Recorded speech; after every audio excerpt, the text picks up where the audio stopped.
Upon awakening from a deep slumber, Zhou Yi found himself transformed into a jailer of the imperial prison. Fortuitously, he had acquired the fruit of longevity, yet lacked the means to safeguard his path. In a realm of cultivation rife with chaos and monsters, where spirits roamed freely and peril lurked at every corner, Zhou Yi resolved to retreat and cultivate for hundreds, thousands, even tens of thousands of years. The winds of fate shifted and time flowed. The child released a century ago emerged as the revered ancestor of the Qian dynasty. The youth he had once guided a millennium prior ascended to the esteemed position of the supreme elder of the celestial sect. The pet he had nurtured 10 millennia ago transformed into a peerless demon king from a distant realm. This narrative unfolds the tale of a mortal who, blessed with immortality, observes the tides of time and endures the passage of epochs, ultimately achieving the exalted status of an immortal sage. Chapter 1. The Fruit of Longevity. Draped in a black robe, adorned with a dark blue short jacket and black trousers, Zhou Yi examined his peculiar attire, a stark reminder of his role as a jailer in the imperial prison of Fengyang. Just the night prior, he had indulged in hot pot, embraced a companion, and serenaded love songs, only to awaken in this bewildering new reality. The dim and oppressive confines of the cell were permeated by a pungent stench, with shadowy figures of prisoners curled up behind iron bars, emitting faint groans that left no doubt in Zhou Yi's mind. This was no fleeting dream. Before the crossing, I was 996, and after the crossing, I'm still 996. What a futile transition. Zhou Yi massaged his temples, attempting to alleviate the excruciating headache brought on by the overwhelming memories that flooded back to him. He began to grasp the essence of his predicament. Sharing the same name and surname, his father had been a jailer who had tragically succumbed to a cold last year, while his mother had followed shortly after, consumed by grief. The lineage of jailers had been passed down through generations, and Zhou Yi was summoned to the imperial prison by customary decree. However, given his frail constitution and lack of martial prowess, he was relegated to the menial task of delivering meals to the inmates. The prison, directly overseen by the imperial court, housed political prisoners and serious offenders, with a relatively small population of inmates, thus rendering the labor somewhat manageable. Zhou Yi attempted to stretch his limbs, yet even a few simple exercises triggered a violent bout of coughing, sending ripples of pain through his chest. Cough, cough, cough. This body is in such poor condition, it's no wonder I met my end at such a young age. A wave of dread washed over him as he recalled being a premature infant, inherently weak and sickly, having exhausted the family's fortune by this age. Despite consuming countless tonics and restorative brews, his congenital deficiencies remained unrectified. This is the beginning of my demise once more. Zhou Yi scoured his memories, his heart sinking further into despair. The role of a jailer, though seemingly humble, was not without its advantages, for the inmates held illustrious backgrounds, promising ample rewards. His father had served diligently for over 20 years, managing to purchase a residence in the capital and even enlisting the services of a royal physician to treat Zhou Yi. Yet, it had all been in vain. With this realization, Zhou Yi saw no alternative but to muster his courage and softly call out, "System." No response. Golden finger? Grandfather? System daddy. Despite his affectionate entreaties, silence reigned, and no chime echoed in reply. Suddenly, a brilliant golden light burst forth in his mind, revealing a perfectly round golden elixir. What is this? As soon as the words escaped his lips, a cascade of vivid and awe-inspiring images surged before his eyes, magnificent, terrifying, and exhilarating. Colossal beasts galloped across the wilderness, unleashing torrents of flames from their gaping maws. The Palace of White Bones is perched atop a mountain thousands of zhang high, where figures resembling both humans and specters command tumultuous clouds of magic, and a beast with the head of a wolf and the body of a serpent summons winds and rain, while a being with wings sprouting from its ribs wields thunder. The celestial firmament gradually unveils its golden-eyed gaze, cold and merciless as it scrutinizes the mortal realm, unleashing countless purple divine thunders that reduce the surrounding miles to ash. Immortals maneuver flying swords, tearing open rifts in the void with a single strike, that a dark lord sits cross-legged in a pool of blood, where skeletons bob silently. Colossal deities, a chariot of 9 dragons, the white tiger roaring at the heavens, the Xuanwu covering the seas. A vast celestial melody resonates, and the hazy imagery slowly recedes. At this moment, within his mind, the golden elixir has retracted its divine light, resembling an ordinary golden pearl, gently floating and rotating within his soul, imparting a fragment of information to Zhou Yi's spirit. The fruit of eternal life. The fruit of the Tao. Is this not the game I played in my previous life, where upon reaching the highest level, one could obtain the fruit of eternal life? Before his transmigration, Zhou Yi had been engrossed in a simulation of cultivation game, tirelessly grinding for half a year before finally reaching the maximum level. After transcending through the 9 heavenly tribulations, he was presented with the option of choosing a Tao fruit. Zhou Yi was a free-to-play player. He had no choice but to accept the only available free fruit of eternal life.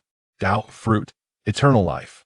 Attributes: no further growth after maturity, infinite lifespan, eternal youth. The free Tao fruit imparts no additional values or attributes.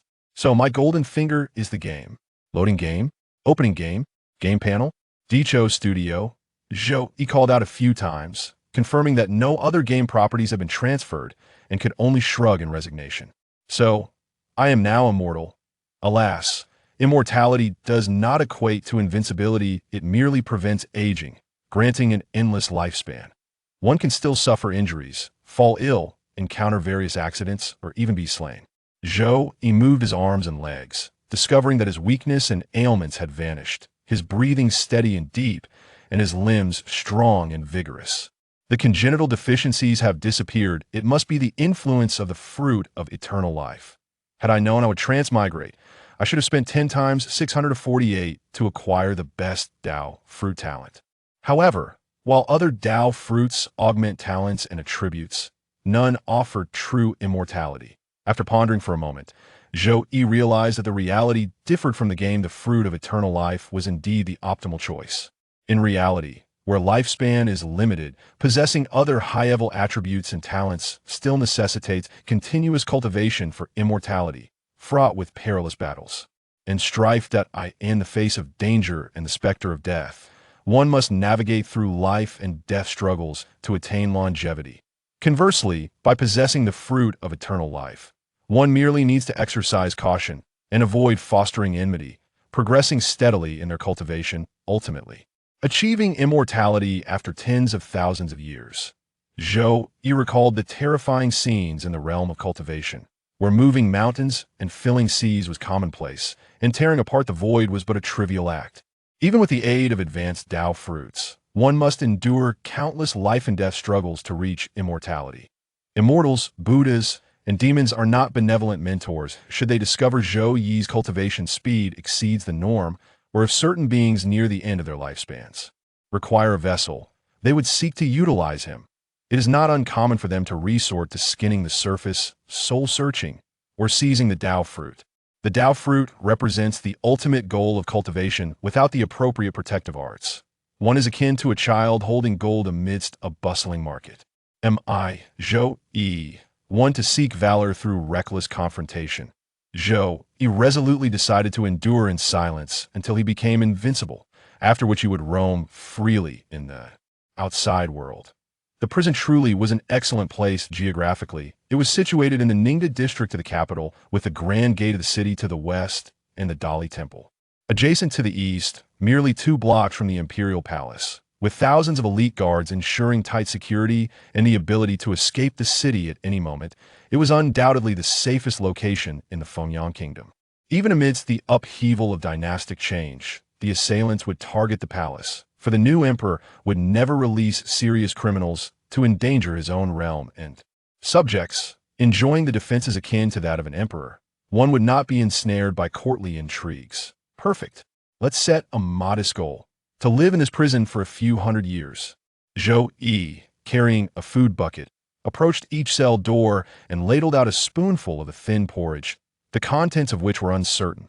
Upon hearing the sound, the prisoners rose from their straw mats, their darkened hands rummaging through the coarse ceramic bowls containing only a few grains of rough rice and wilted vegetable leaves, which they promptly overturned with a clattered I am the Deputy Minister of Rights. How dare I be served such swill? This was a newcomer who still clung to his former pride. The other prisoners, however, displayed a sense of understanding. Young master, please give me another scoop. This little bit is hardly filling.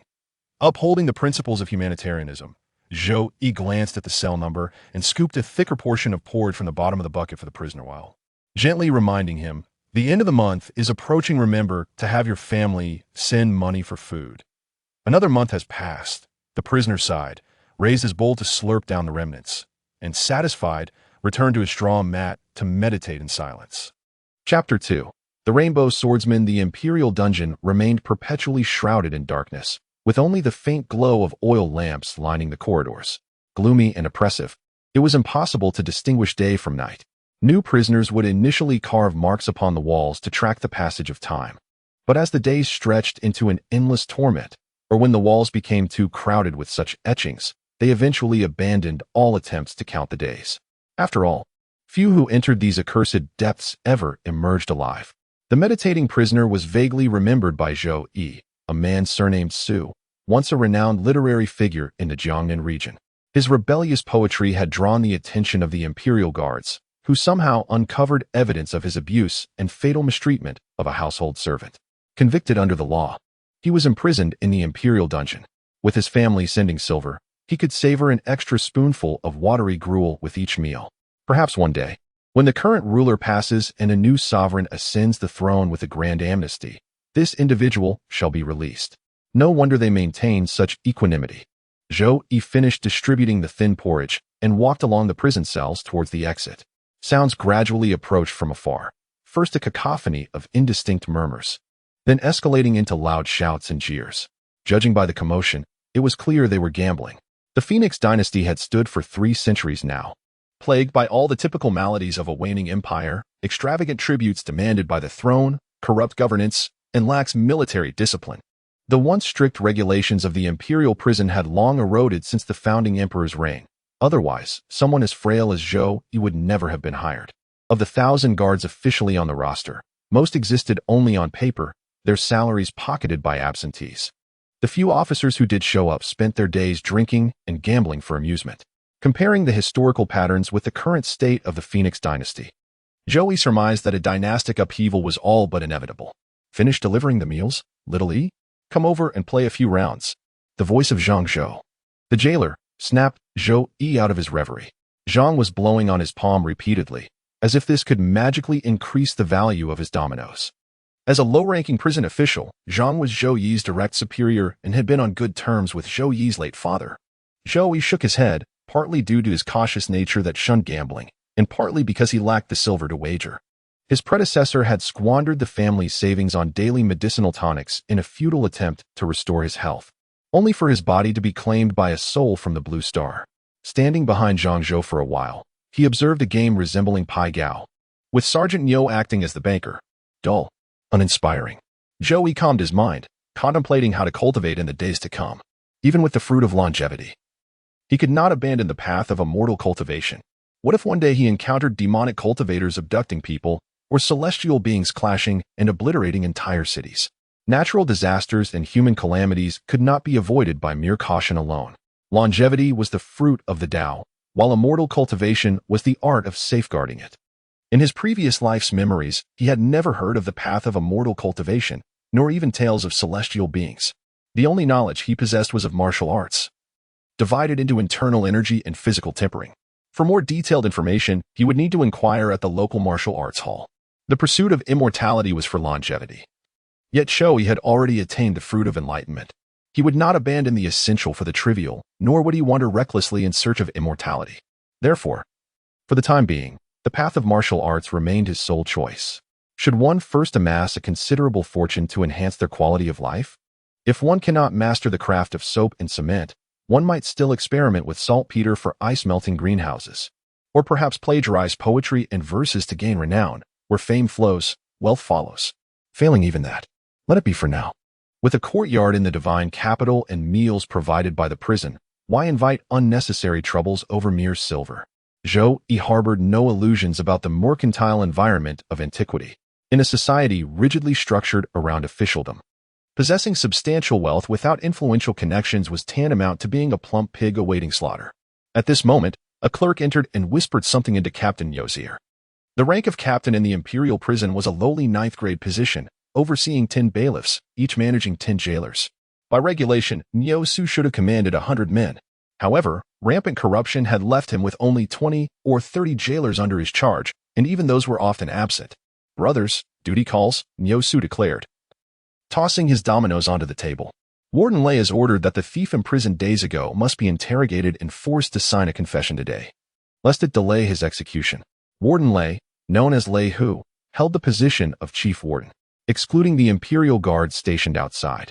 He was effectively the highest authority within the prison walls. I'll handle it. Zhang Zhou's eyes were bloodshot, flickering in the lamplight like a malevolent spirit. His luck had been foul today, having lost everything. Now he must vent his fury upon this wretched fellow. As they spoke, a dozen people surged toward the interrogation chamber. Zhou Yi hesitated for a moment before following suit. The captive was held in cell A-12. Upon opening the iron door, they found a man hanging upside down, his face so bloodied and battered that his features were unrecognizable. Zhou Yi lingered at the back of the crowd. Perhaps due to the countless such scenes imprinted in his memory, the wretched state of the man stirred neither nausea nor revulsion within him. Zhang Zhou splashed water to rouse the prisoner, then, without a single question, seized a whip and lashed it down with brutal force. Crack, crack, crack. A sharp crack resounded, and another crimson lash appeared upon the man's flesh. The whip, soaked in brine, seared into his wounds, eliciting agonized howls from the victim. Only then did Zhou Yi clearly see. The man's teeth had all been shattered, his tongue severed halfway. How could one possibly confess under such torment? Commander Niu sat leisurely in his grand armchair, savoring his tea while whispering to the scribe responsible for documentation. A dozen onlookers observed the prisoner's torment with varied expressions. Some wore smug satisfaction, others maintained detached indifference, while a few wagered on how many rounds the man could endure. After what seemed an eternity, Zhang Zhou, wearied from wielding the whip, casually lifted a searing hot branding iron and pressed it against the prisoner's flesh. The sizzling sound pierced the air. A pungent smell of burning filled the air as the man lay barely conscious, reduced to feeble groans. Captain Niu stopped Zhang Zhou from continuing the torture. Cease this brutality, lest you kill him. The scribe had already recorded the entire interrogation process. Grasping the man's palm, he pressed it directly onto the confession without even needing vermilion ink, leaving behind a stark crimson handprint. The evidence stood irrefutable, the confession absolute. Zhou Yi whispered to the prison guard beside him. Uncle Yi, what crime has this prisoner committed? He doesn't look like an official. This rogue is a wandering swordsman, known by the alias Flying Rainbow Swordsman or something similar. Half a year ago, a severe drought struck Yuzhou, claiming many lives through starvation, leading a band of followers. He stormed the granaries, slaughtering over a dozen grain merchants and even beheading the county magistrate. Old Man Yi recounted.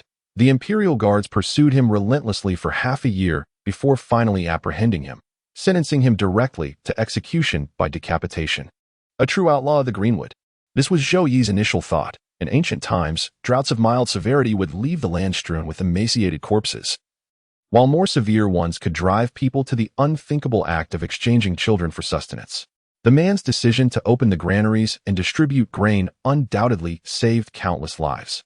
Captain Niu took the confession letter and perused it briefly, giving a slight nod of acknowledgement. The White Lotus rebels, he remarked with solemn gravity, have gathered mobs to stir unrest, murdered officials, and plotted treason.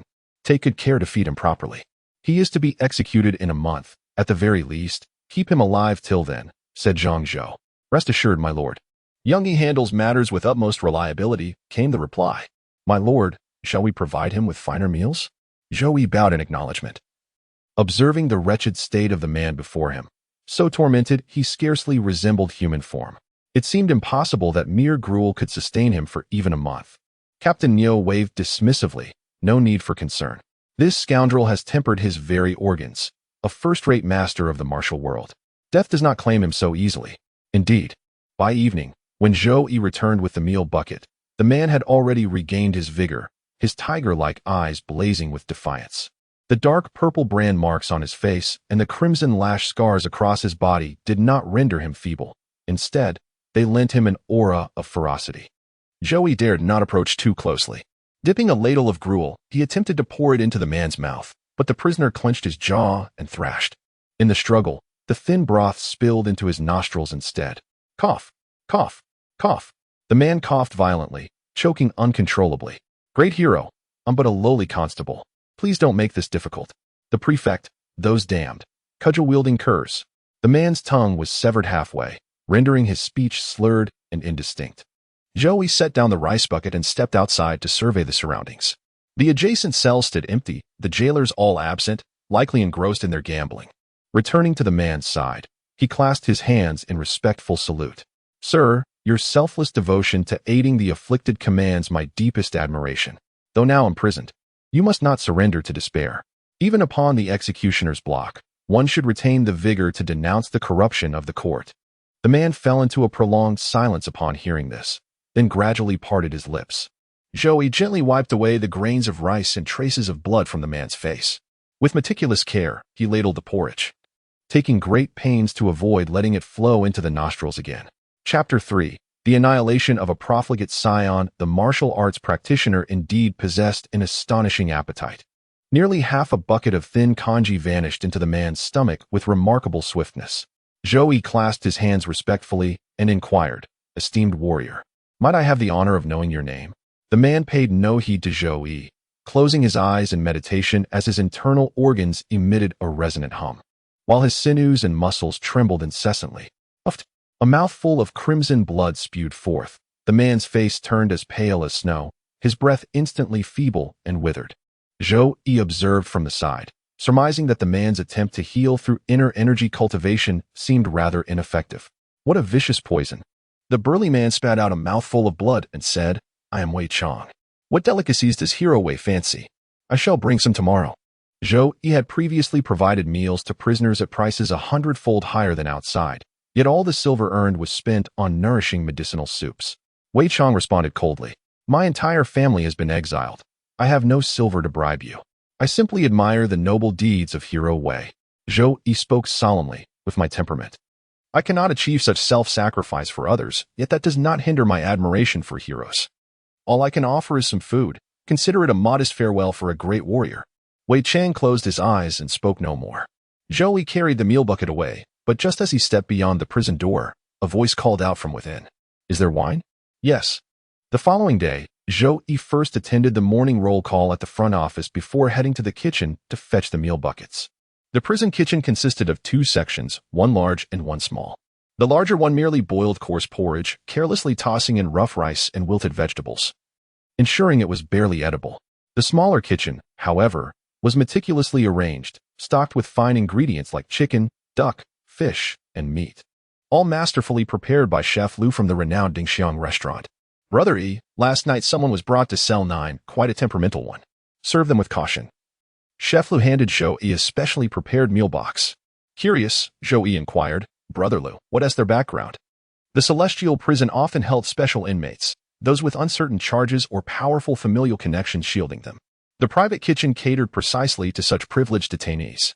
Chef Lu whispered in hushed tones, "Rumor has it the Dragon Chancellor's soul heir was involved. Last night at the house of Spring Breeze, intoxicated beyond reason, he clashed with a merchant and struck the man dead on the spot." Zhou Yi inquired with confusion, "Shouldn't such a case be sent to the capital's prison?" "This matter is far from concluded." Chef Lu glanced outside cautiously, and upon confirming no one was around, continued in a hushed tone, "This young master not only beat a man to death, but unsatisfied, led his servants to storm the household." He made a throat-slitting gesture with his hand. Zhou Yi couldn't conceal his shock. This young master Long's audacity knew no bounds, daring to commit such a heinous massacre right under the emperor's nose. Truly appalling. Zhou Yi carried the food containers into the imperial prison, exchanging greetings with Zhang Zhou and others along the way, proceeding to the innermost cell labeled Bing 9. The prison was divided into three categories, Jia, Yi, and Bing. The Jia cells housed thieves and violent criminals. The Yi cells detained political prisoners or scholars, while the Bing cells were reserved for nobles and special detainees. Cell Bing 9 was the most pristine and comfortable, originally 2 chambers converted into a living room and a bedroom. As Zhou Yi unlocked the cell door, before even stepping inside, a sharp voice demanded, "Who goes there?" The speaker was a powerfully built man in tight-fitting attire, his piercing gaze fixed coldly on Zhou Yi's movements. "Elder brother." This humble one brings food for young Master Long, Zhou Yi said respectfully, presenting the meal box. Outside cell 9. 4 burly men stood guard, 2 at the prison door and 2 at the inner chamber entrance, evidently tasked with ensuring young Master Long's safety. The guard lowered his defenses upon hearing this, retrieving a silver needle from his robes to meticulously test each dish within the food container. Begone. Zhou Yi bowed and retreated, preparing to close the prison door. From the inner chamber emerged a young nobleman, his garments in disarray, embracing a beautiful maiden. Fourth brother. When did my father say we could leave? The poison tester said with a frown, young master, this matter is rather thorny. That fellow surnamed Qian turns out to be a collateral relative of Duke Qi's household. We'll need to stay longer. What Duke Qi's household? In Fengyang Kingdom. My father is the heavy prison door slammed shut, cutting off the rest of his words. Zhou Yi carried a bucket, delivering meals to each prisoner one by one. Only when he reached cell A13 did he pause. Glancing around to ensure no one was watching, he discreetly retrieved a porcelain vial from his sleeve. Great hero Wei. This is the famed pear blossom white from the divine capital, a 20-year aged, potent liquor. Uncorking the bottle, a rich and intoxicating fragrance of pear blossoms wafted forth. Wei Chong remained suspended upside down, his limbs shackled with iron chains, even his neck confined by a metal collar. Great hero, do savor this. Zhou Yi carefully poured the wine into Wei Chang's mouth. Wei Chang's throat convulsed as a fiery warmth blazed down his gullet, settling like embers in his stomach. Indeed, a fine vintage. Now, partake of some meat. From within his robes, Zhou Yi produced a roasted fowl, tearing off a tender strip and offering it to Wei Chang's lips. Bereft of teeth, Wei Chang could neither gnaw nor chew. Instead, he swallowed the morsel whole after a few clumsy attempts. Drink. Zhou Yi savored the wine and meat, with a pot of pear blossom liquor and a roasted chicken all disappearing into Wei Chang's belly. What sheer delight! Wei Chang let out a long sigh. Truly worthy of the divine capital's fine wine, the impoverished lands of Yuzhou pale in comparison. Zhou Yi replied, this pear blossom white is but one among many. There is also jade splendor brew, palace illumination red, and spring jade dew. I shall bring a different bottle each day, ensuring the hero savors every exquisite vintage the divine capital has to offer. Wei Chang said coldly, there are no unearned benefits in this world. You must have taken a fancy to my martial arts skills. Zhou Yi's face lit up with joy, and he made no attempt to conceal his intentions. Esteemed Master Wei, this humble lad indeed harbors selfish motives in inviting you to partake in wine and meat. Yesterday, after my duties concluded, I made inquiries and learned that the divine capital boasts numerous martial arts schools teaching basic body tempering techniques. Tuition ranges from 10 taels to over 100, with additional expenses for nourishing medicinal soups. To achieve any meaningful mastery would require no less than several thousand taels of silver. For more advanced body tempering methods, one must formally become a disciple. In these times, apprenticeship is no empty title. A teacher for a day is a father for life. The disciple must undertake all manner of menial tasks and, when necessary, fight and kill for the master's cause. But as the saying goes, a child of noble birth does not sit beneath a crumbling wall. Zhou Yi wished to master the art of safeguarding the Tao. Yet he would not sacrifice the fundamental for the trivial, nor would he recklessly endanger himself merely for cultivation techniques. As for internal energy cultivation methods, Zhou Yi had inquired at several martial arts schools, only to find that only the direct disciples of the schoolmasters had the opportunity to practice them. Thus, Wei Chang became an exceedingly precious resource. Wei Chang, merely in his 30s or 40s, had already ascended to the pinnacle of martial arts mastery, his fame resounding throughout Yu province. Even his casually imparted techniques far surpassed those taught in conventional martial schools. A month hence, Wei Chang would meet his execution, severing all karmic ties, a serendipitous resolution that served both purposes admirably. How could I possibly impart martial wisdom to you? Wei Chang declared with icy finality. Between myself and the imperial court, there exists an irreconcilable enmity that no bridge can span. Wei Chang finished speaking and closed his eyes to regulate his breathing, circulating his inner energy to impact the 8 extraordinary meridians in an attempt to neutralize the secret poison of the imperial guards. Zhou Yi, undeterred, gathered the wine jug and food containers before withdrawing from the prison cell. Trust could not be built in a single day. There was ample time to proceed gradually. Even if Wei Chang ultimately refused to impart his martial techniques, the imperial prison held other inmates. However, most were wicked and ruthless criminals, their actions erratic and violent. Even if they were taught the techniques, mastering them would hardly be a simple feat from that moment onward. Zhou Yi's daily routine became remarkably structured, sleeping, clocking in, delivering meals, drinking with Wei Chang, then repeating the cycle. Within just over half a month, he found himself thoroughly acclimated to life in Fengyang Kingdom. Initially, he had feared that without modern distractions like smartphones, games, or movies, existence would grow dull and monotonous. Yet, after accompanying his colleagues to the local pleasure quarters, an entirely new world unfolded before him. The courtesans there were cultured, eloquent, and brimming with warmth, leaving Zhou Yi utterly enchanted.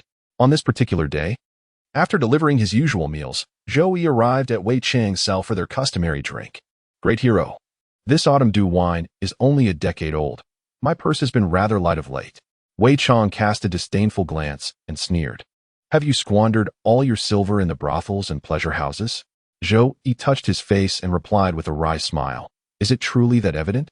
Wei Chang remarked with a flushed countenance. This is a clear sign of excessive vitality with no outlet for release. Zhou Yi exclaimed in astonishment. You possess knowledge of medical principles as well, great hero? Medicine and martial arts have always been inseparable, came the dignified reply. Fortunately, you had the sense to exercise restraint and preserve your vital essence. Otherwise, your martial arts cultivation would have been twice the effort for half the result. Wei Chang's voice carried a hint of surprise, never expecting Zhou Yi to possess such self-control. Zhou Yi, naturally aware of the importance of youthful purity, inquired curiously, according to your wisdom, did those great martial masters of the past also abstain in their youth? Wei Chang spoke leisurely. Among the martial arts techniques, there are indeed secret methods to lock essence and solidify yang. Zhou Yi's expression turned solemn as he bowed respectfully. Great master, please teach me. Chapter 4. The nameless incantation. Having eaten and drunk his fill, Zhou Yi was about to depart, his heart heavy with regret for failing to learn the secret arts. I am going to die. Wei Chang suddenly spoke up. There are still about 10 days left before the execution. Farewell, noble warrior. Before your departure, I shall procure a century-old vintage wine for you. Zhou Yi spoke slowly. This is all I can do. After delivering wine for over half a month, Zhou Yi had grown much closer to Wei Chang. He knew that Wei Chang had been tirelessly expelling the poison through his inner energy. Yet the lethal toxin fed to him by the imperial guards clung like a stubborn parasite, rendering his efforts futile. This is enough, Zhou Yi murmured. Wei Chang declared, Wei, have never owed a favor to anyone. If I could escape, I would repay you 100-fold with fine wine. But now, facing execution, I can only pass on my martial arts to settle this debt. Zhou Yi, without pretense or empty courtesy, clasped his hands and said, I humbly request your guidance. Great hero, Wei, born into humble origins, was merely a country huntsman in his youth. He did not begin cultivating martial arts until the age of 15. Yet by 20, he had already dominated the local region. At 30, few in Yu province could rival him. While the world praised the flying rainbow swordsman as divinely gifted, the truth was far otherwise. Wei Chang spoke. The true reason is that while hunting, I happened upon an ancient cave dwelling and discovered an unnamed incantation. Zhou Yi's eyes sparkled with delight, secretly speculating that it might be some kind of peerless cultivation technique. This incantation is rather mystical, Wei Chang continued. After establishing my family and career, I attempted to pass it down to my children, yet none could master it. Later, I shared it with my clansmen. But the result remained the same. Wei Chang spoke. Today, I shall impart this incantation to you. Should you fail to perceive its profound mysteries, I shall then bestow upon you another technique of cultivation. Many thanks, noble warrior. Zhou Yi declared, even if I fail to cultivate this art, should I encounter the descendants of a noble hero in the future, I shall still impart this mantra to them. Humph, you cunning little devil. Wei Chang disdains to harm others with deceitful schemes. Though he spoke these words, a sense of relief still blossomed in his heart, originally intending to impart ordinary martial techniques. Upon hearing this, he switched to superior methods instead. Listen carefully now. Between heaven and earth, yin and yang are born, transforming all things. The nameless chant comprised over 300 characters, which Zhou Yi memorized after listening carefully a few times. After flawlessly reciting it twice for Wei Chang, he immediately sat cross-legged in the cell to meditate.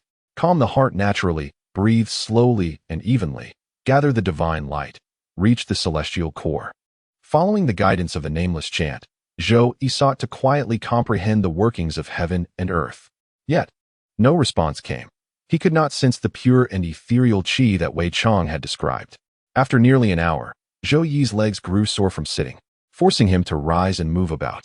Wei Chong, observing Zhou Yi's expression, naturally understood the outcome. Do not lose heart. Among my 100 clansmen, none have succeeded in mastering this. Zhou Yi's frustration did not stem from the failure of the technique, but rather from a hidden suspicion in his heart. Great hero, have you ever investigated the origins of this nameless chant? The origins of that cave dwelling remain utterly untraceable, yet. Wei Chong hesitated momentarily before continuing. Perhaps it is connected to the legendary immortals.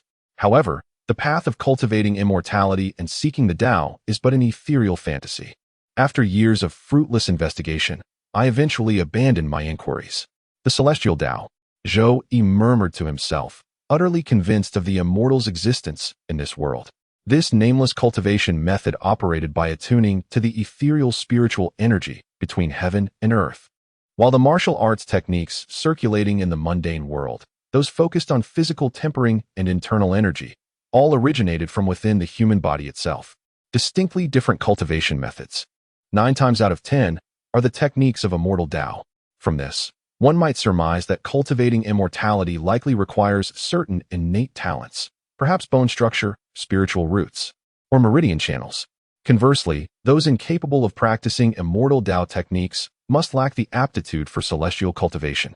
Zhou Yi shrugged helplessly, realizing that every gain in this world inevitably comes with some loss. Though somewhat disheartened, he was far from utter despair. The Tao fruit of longevity promised boundless existence, an infinite wellspring of hope. If the path of immortality required innate talent, then he would forge a method that transcended such limitations. The great Tao numbers 50, yet heaven unfolds but 49. In all things, there remains a sliver of opportunity, a single thread of hope. Moreover, the nameless chant might not necessarily be a cultivation technique. It could perhaps be some esoteric martial art requiring a unique physique. Zhou Yi was not one to wallow in self-pity. Within moments, he regained his spirited demeanor. Esteemed warrior, since this nameless chant and I share no affinity, I must humbly request instruction in a more conventional method. Wei Chong inquired. Martial training is divided into body tempering and internal energy cultivation. Which path do you wish to pursue? Zhou Yi declared resolutely. Internal qi cultivation techniques. Wei Chong responded, young man, do not be overly ambitious. Do you know why such techniques are so rare? Zhou Yi speculated. Because they are exceedingly precious? Not precious. Wei Chong shook his head and said, the method of external body tempering has low requirements for innate talent and rapid cultivation progress. After 3 to 5 years of tempering the skin, one becomes a third-rate expert.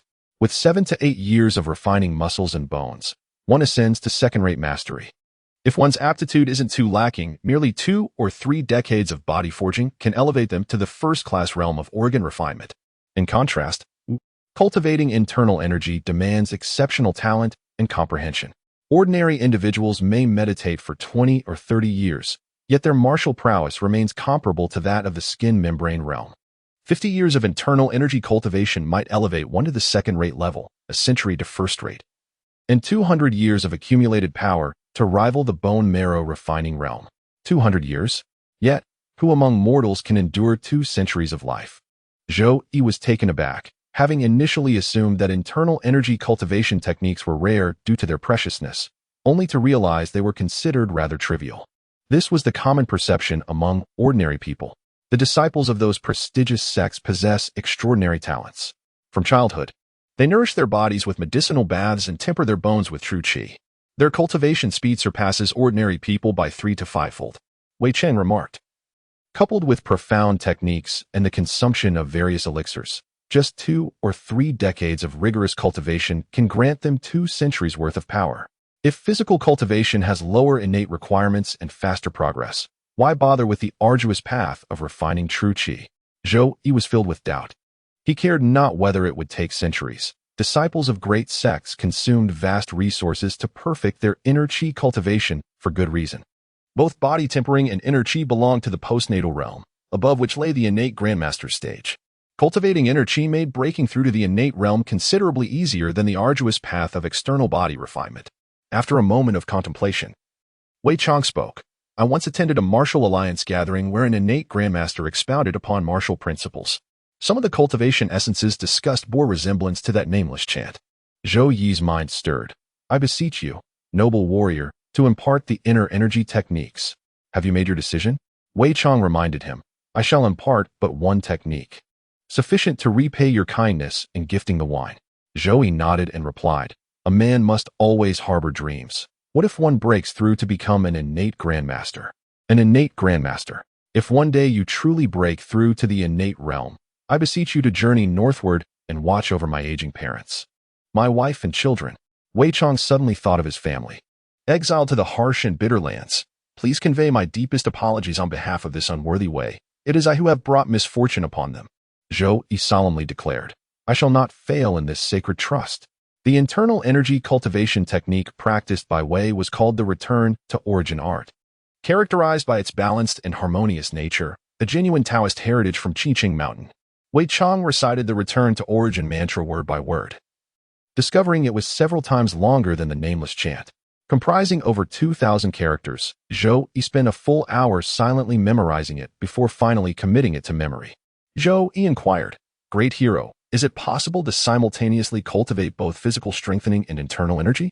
Body tempering can strengthen the sinews, bones, and internal organs. Upon reaching mastery, one's physique becomes as unyielding as steel, impervious to blades and weapons. Internal cultivation of vital energy nourishes the viscera, enabling one to expel toxins and cure ailments through energy circulation. When both internal and external disciplines are perfected to their zenith, even in the mundane world, the practitioner shall attain an existence free from mortal perils. Physical training can effectively mitigate external injuries, while inner energy nourishes the internal organs to prevent illness. Mastering both external and internal cultivation to perfection ensures a life free from mortal worries in this mundane world. Splendid. Wei was a practitioner who cultivated both internal and external disciplines, supplementing his training with the nourishment of inner qi to fortify his internal organs, thereby accelerating the tempering of his physique. Among the majority of renowned martial artists in the martial world, this was the prevailing method. Wei Chang cautioned, human strength has its limits. As one ages and the body weakens, martial prowess may decline rather than progress. Therefore, one must exercise discernment in choosing secondary disciplines. Many thanks for your esteemed guidance, honorable warrior. Zhou Yi bowed his hands in gratitude, for he possessed the Tao fruit of eternal life. Even if his cultivation progressed at a snail's pace, both internally and externally, after several centuries of refining his power, he could likely annihilate an innate grandmaster with a mere flick of his wrist. Chapter 5. Prudence in words and actions. Time slipped away in the blink of an eye. On this day, it was the scheduled execution of Wei Chang at Kaishaku, a public spectacle to uphold justice. Zhou Yi arrived in the morning to deliver meals, only to find the small canteen unlit and deserted. Instinctively, he surmised that the young Master Long had already been released from prison. A household exterminated, utter annihilation. After merely half a month of confinement, without even undergoing interrogation, he resided in a solitary cell within the imperial prison. The jailers attended to him with fine food and drink, accompanied by courtesans from the House of Spring Breeze, living more comfortably than 99% of the world's populace. Such were the times.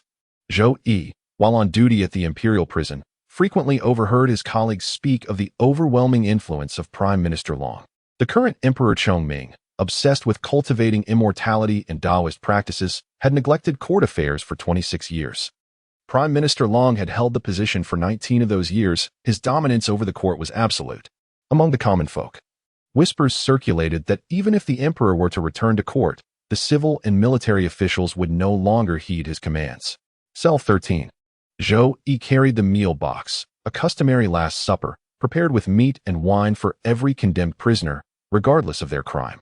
Hero, you have but 1 hour before your journey begins. Wei Chang's disheveled hair and the scars from burns on his face made him look like a terrifying ghost. Have you brought the century-old fine wine? Naturally, he had brought it. Zhou Yi retrieved a porcelain flask from his bosom, uncorking it to release the intoxicating aroma of aged pear blossom liquor. A century-old vintage, he remarked. The innkeeper guarded it as his treasure, adamantly refusing to sell. I had to pawn nearly all my possessions to acquire it. Wei Chang gulped down half the bottle in continuous swallows, emitting a satisfied belch before exclaiming, exquisite brew. Zhou Yi once again savored the lion's head meatballs, fish belly tofu, and Buddha jumps over the wall from Dingxiang restaurant, rich yet not greasy, melting effortlessly upon the palate. Between bites, Wei Chang inquired, "How fares your cultivation of the Guiyuan technique? With mediocre talent, meditating daily only allows me to gather a wisp of inner energy." Zhou Yi had long suspected this. Advancing age and poor constitution meant that being able to cultivate any internal force at all spoke volumes about the superiority of these techniques. The greatest challenge in life lies in accepting one's ordinariness while still striving relentlessly forward. Your comprehension is commendable, though your years weigh upon you. Wei Chang imparted guidance through several cultivation bottlenecks until both wine and dishes were thoroughly enjoyed. With hearty laughter, he exclaimed, "This last supper is exquisite. In 43 years, never have I tasted such delicacies nor savored such fine wine." Zhou Yi fell silent for a moment before suddenly inquiring, "Esteemed hero, with these iron chains severed, might you now make your escape?" Wei Chang shook his head in refusal. The poison has seeped into his marrow, leaving him but a few days to live. He resolved to go to that execution ground and vent his wrath upon this corrupt court. At that moment, the sound of unlocking echoed from the cell door. Zhou Yi hastily gathered the bowls and chopsticks. Zhang Zhou entered accompanied by a clerk from the Ministry of Justice. After verifying the prisoner's identity, over a dozen jailers escorted Wei Chang to the execution ground. The virtuous suffer poverty and shortened lives, while the wicked revel in wealth and longevity. Zhou Yi let out a sigh and continued carrying the bucket to deliver meals. The former vice minister of rights in cell 6, after enduring a month of torment, had come to terms with his grim reality. Unfortunately, no one from his family had sent any silver, leaving him with only 2 meager spoonfuls of watery gruel each day. Now reduced to a pitiful state of starvation. "Kind lad, just one more spoonful. Please grant me one more spoonful. That is all." Zhou Yi paid no heed to the former vice minister's pleas. Firstly, because he believed in fairness rather than scarcity, and secondly, because the man was far from virtuous. The reason for his imprisonment in the imperial dungeon was simple: embezzlement of state funds. It was said that the embroidered uniform guard had uncovered over 100,000 taels of silver, along with piles of gold, jewels, and treasures, forming a veritable mountain of ill-gotten wealth. In the adjacent cell, prisoner E7. Su Wenhao awoke from his meditation, his spirits refreshed. After noisily slurping down the thin porridge, he remarked, "Young man, you seem troubled. As an adept in the mystical arts of divination, I may offer you solace and counsel. Pray, enlighten me then. What weighs upon thy heart?" Zhou Yi felt a pang of sympathy for Su Wenhao. Lamenting how merely reciting poetry to vent one's grievances could lead to imprisonment in the celestial dungeon. Could this misfortune be attributed to that scoundrel? Su Wenhao pointed to the side, where the former vice minister lay moaning on the bed from hunger. Zhou Yi felt somewhat disappointed inside. Su Wenhao's divination skills were merely about reading people's expressions rather than genuine fortune-telling methods. Nevertheless, he nodded and said, "What I detest most in life are corrupt officials. They claim to take the court's silver, but in truth, it's all the hard-earned money of the people. Hee.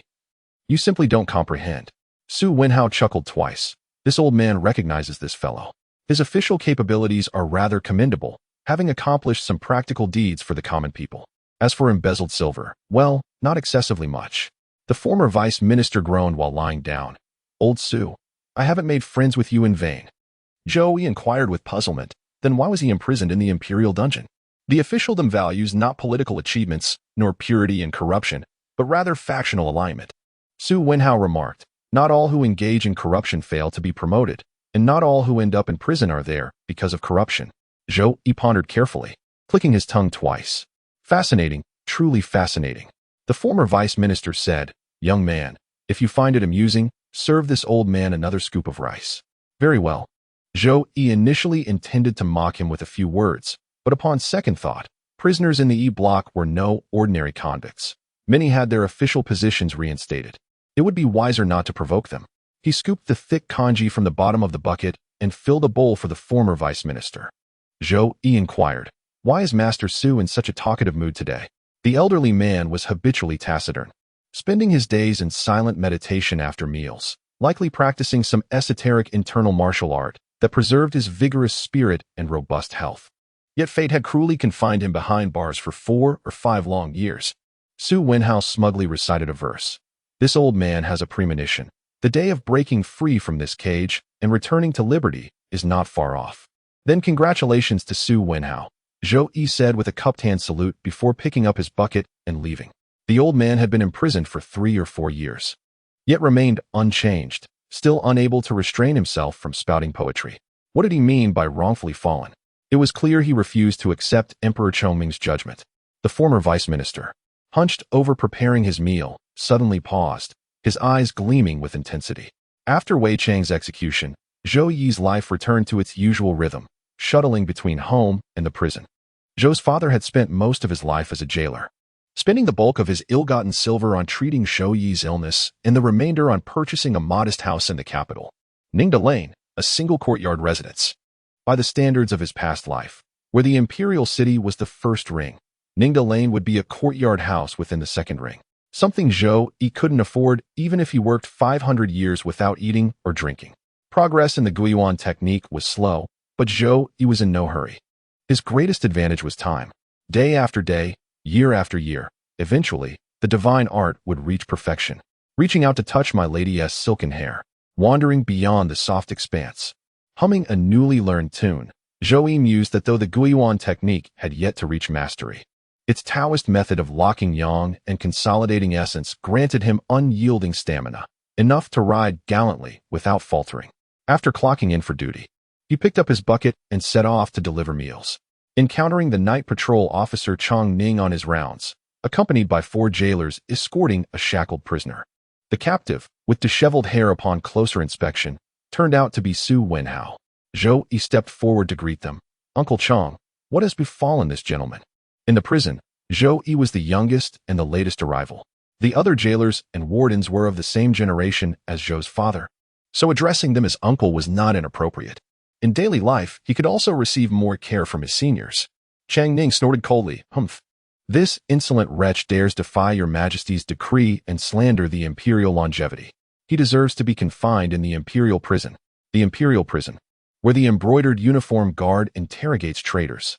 If being imprisoned in the celestial dungeon still offered a sliver of hope for survival, entering the imperial prison was akin to praying for an early reincarnation to escape the relentless torment of excruciating tortures." Su Wenhao's face turned ashen, his lips murmuring indistinct verses. Lost in poetic lament. Cell number 6. The former vice minister sat cross-legged upon a straw mat, casting a disdainful glance at the meager gruel before beckoning Zhou Yi with a haughty gesture. "This official shall soon be released. Hasten to prepare fine wine and delicacies, lest upon my reinstatement, each of you shall face dire consequences." Zhou Yi gazed at the empty cell beside him, suddenly comprehending the situation. "Your Honor, please wait a moment. I shall make the preparations immediately." That very afternoon, a palace eunuch entered the imperial prison to deliver an edict. Minister Liu, having rendered meritorious service by exposing the crimes of others, was pardoned for his own transgressions and reassigned as the Vice Minister of Revenue. As the saying goes, the Ministry of Personnel holds power, the Ministry of Revenue holds wealth, while the Ministry of Rights remains impoverished. Minister Liu had caught the discerning eye of Emperor Chongming. What appeared as a lateral transfer was in truth a covert promotion, akin to a mouse tumbling into a rice vat. Henceforth, he must exercise utmost caution in both speech and conduct. Zhou Yi was also drenched in a cold sweat. Had he not offered that ladle of thick porridge, given Minister Liu's temperament, it was uncertain whether he would seek revenge after being released from prison.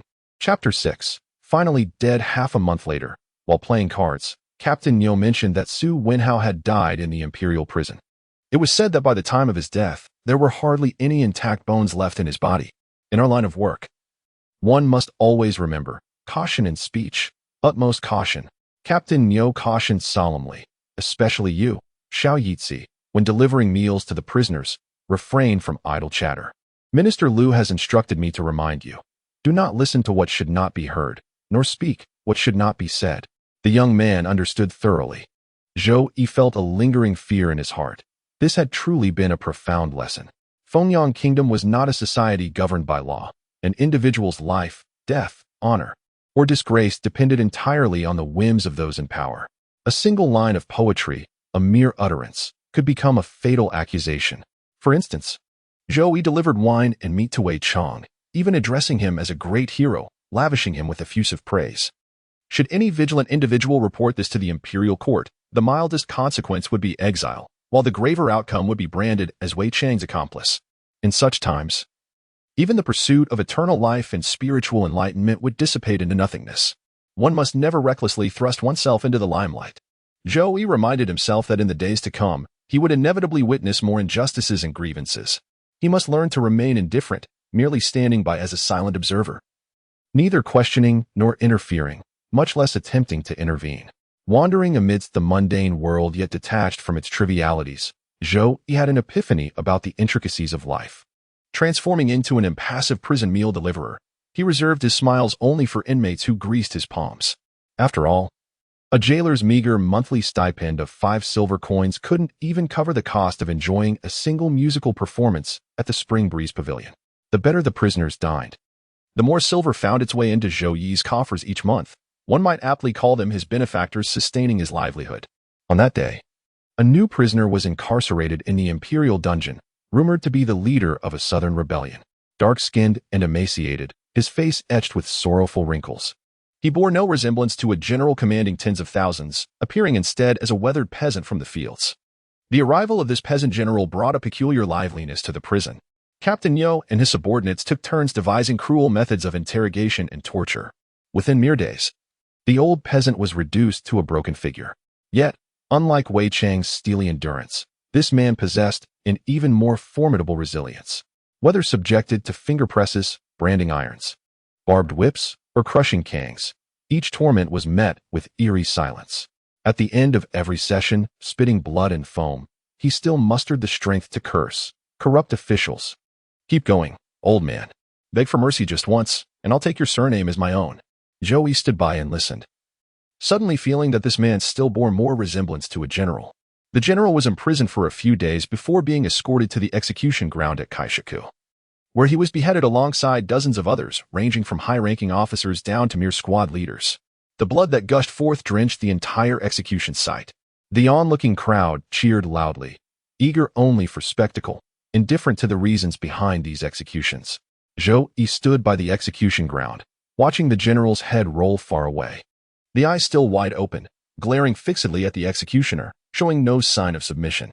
Night fell. Zhou Yi returned to his small courtyard and, as usual, sat in meditation to cultivate his inner energy. After more than half a year of practicing the return-to-origin technique, hundreds of strands of qi had accumulated in his dantian, and the method had been mastered to perfection. The heavens and earth are vast and boundless, merging into primordial qi, blending and returning to oneness. Damn it, why can't my mind settle down? Zhou Yi's mind was perpetually haunted by the image of the elderly peasant, who spoke of the southern provinces enduring years of relentless drought. The land lay barren, strewn with emaciated corpses as famine ravaged the people. Desperation drove parents to exchange children for sustenance, while corrupt officials embezzled every grain of relief provisions meant to alleviate their suffering. Humanity had descended into cannibalism. 3 simple words, yet profoundly unsettling when pondered deeply, concealing countless human tragedies within. Alas, excessive empathy burdens the soul with unbearable weight. Zhou Yi shook his head, unable to dispel the gloom in his heart. Continuing to practice the Guiyuan technique in this state might lead to internal energy disorder and deviation. How could one soothe such turbulent emotions? After much contemplation, I finally conceived a solution. In my previous life, many individuals overwhelmed by work and life pressures would vent their frustrations by verbally abusing or striking mannequins to avoid sinking into depression, which reportedly yielded favorable results. The person I wish to berate is far too taboo to mention aloud. Being overheard would spell certain doom, yet I could commit my thoughts to paper. Zhou Yi purchased brushes, ink, and blank books, writing in the simplified characters of his past life.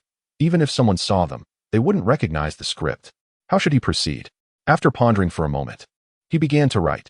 The 39th year of Chongming, the month of Guimao, the day of Wuchen. Today I witnessed the execution of the rebel general, and my heart is filled with melancholy. This dynasty is thoroughly corrupt from top to bottom. Zhou Yi frowned slightly, feeling somewhat dissatisfied. He realized that his diary was meant for venting frustrations, not for such solemnity. Thus, with a swift turn of his brush, he continued, Emperor Chongming is no virtuous ruler. Obsessed with immortality, he might as well poison himself with elixirs one day. At this point, he couldn't resist a critique. The imperial alchemists are utterly unprofessional, using cinnabar, mercury, lead, and even gold in their concoctions. A single sip would surely send His Majesty straight to the heavens. Or perhaps, he mused, The alchemist truly understood the art of elixir making after all. After all, this is a world of immortal cultivation. It's only natural for hopeless rogue cultivators to seek pleasure in the imperial palace. In that case, I shall curse Emperor Chongming. May each of his 8 princes have a different father. With this thought, an overwhelming sense of relief and exhilaration washed over me, compelling me to continue my cultivation practice. I set myself a modest yet ambitious goal, a century's worth of cultivated power. After half a month had passed, Zhou Yi opened his journal and resumed his diary entries. Today, that profligate young master surnamed Long was imprisoned again for murder. It said he intentionally set fires that claimed many lives. Even within the imperial prison, the wretch remained insolent. Merely because a dish contained excessive salt, he ordered his guards to beat both the cook and me. This matter is now etched in Master Zhou's memory. This isn't over. Dragon named One, Lord Zhou awaits you in the celestial prison. Even after writing this, Zhou Yi remained unsettled. He penned several hundred more words cursing Emperor Chongming before finally putting the matter to rest. Another month passed. Zhou Yi opened his book and recorded what he had witnessed that day. The new year was merely a month away, yet joy remained elusive.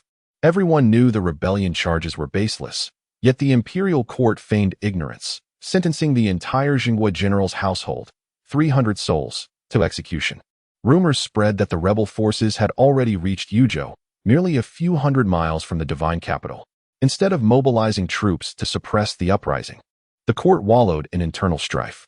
Fengyang was doomed. At this point, I cannot help but vent my frustration towards Emperor Chongming. During the 40th year of Chongming's reign, today I witnessed something truly astonishing. Someone capable of using disguise arts to transform from male to female so flawlessly that none could discern the truth. This lecherous villain infiltrated women's chambers, committing crimes while moving undetected. Ultimately, the imperial guards, possessing their own masters of disguise, set a trap by posing as alluring women to ensnare the offender, successfully capturing him alive. I noted this down because I discovered a new method of venting my frustrations, such as mixing some croton powder into the meals of lecherous scoundrels. Does it seem somewhat perverse? All of this is the damned emperor's fault. Zhou Yi fed the flower thief several packets of croton powder and in return learned the art of disguise and transformation. In the years to come, he could alter his appearance into that of an old man, avoiding any suspicion from his colleagues. Outside, chaos and peril reigned. Nowhere was safe. What could be more secure than hiding within the imperial prison? In the 42nd year of Chongming's reign, a rebel army of 150,000 laid siege to the divine capital, led by one who styled himself the 8-armed heavenly king. The court officials trembled in fear, and the dynasty teetered on the brink of collapse. Zhou Yi had believed the changing of dynasties was imminent and had prepared ample provisions, grains and vegetables, hidden within a cellar beneath his residence, sufficient to sustain him for half a year. Yet fate proved capricious. The 8-armed heavenly king met a sudden and violent demise. Seizing the opportunity, the imperial guards surged forth from the city gates, crushing the rebel forces and lifting the siege of the divine capital. Thus, mortal efforts faltered before the will of heaven. The mandate of Fengyang endured, unbroken. Zhou Yi recorded this incident in his chronicles, concluding with scathing condemnations of Emperor Chongming. As chaos engulfed the realm, the despicable sovereign still demanded exorbitant birthday tributes. Rumors spoke of certain prefectures collecting taxes dated up to the 120th year of Chongming's reign. 3 years elapsed before Zhou Yi amassed 500 taels of silver. He sought out an affordable martial arts school and commenced training in body forging techniques. In these turbulent times, even the imperial prison offered no sanctuary. The martial path of physical cultivation promised not just combat prowess, but also fleet-footed escape. In the 45th year of Chongming's reign, the imperial prison received a special prisoner, the emperor's eldest son, the former crown prince. Indeed, no crown prince should endure 40 years of waiting, making his rebellion hardly surprising. The prince appeared gentle in demeanor, scarcely resembling the offspring of that despotic ruler. Alas, his attempt failed. Whispers spoke of a martial arts grandmaster shielding the emperor, revealing that the legendary 8-armed heavenly king had not died naturally, but was assassinated. As was his custom, Zhou Yi cursed the emperor a few times, feeling somewhat uplifted. His returning to origin technique had accumulated 5 years of cultivation. At full strength, he could shatter green bricks with his palm, though by martial standards, this still ranked as unremarkable. Wei Chong had been right. Ordinary folk striving to cultivate inner energy rarely achieved greatness. The body forging method Zhou Yi learned at the martial hall, called 5 Tigers' Mighty Fist, sounded as common as its name suggested, paling in comparison to the profound mysteries of the returning to origin technique. Yet after 3 years, he had mastered the leather membrane realm, his arms now possessing the strength of fierce tigers. Blunt weapons like clubs lost much of their force against him, earning him recognition as a third-rate expert. The 46th year of Choming, returning from the Spring Breeze Pavilion, Zhou Yi took out his journal and resumed his habitual denunciation of Emperor Choming. That wretched emperor, after scribbling 3 characters, he paused, realizing he had exhausted all possible insults in previous entries. Flipping through the journal, he noted his declining frequency of entries from bi-weekly musings to monthly, then gaps spanning 2 or 3 months. Recent pages contained fewer accounts of wrongful convictions or tragedies, instead brimming with repetitive tirades against the emperor. Yet the prison's horrors never diminished. Exposure had bred indifference. Zhou Yi murmured to himself. As time passed and experiences accumulated, his emotional threshold seemed to rise ever higher. Yet no, he had never grown weary of the charming ladies at the Spring Breeze Pavilion.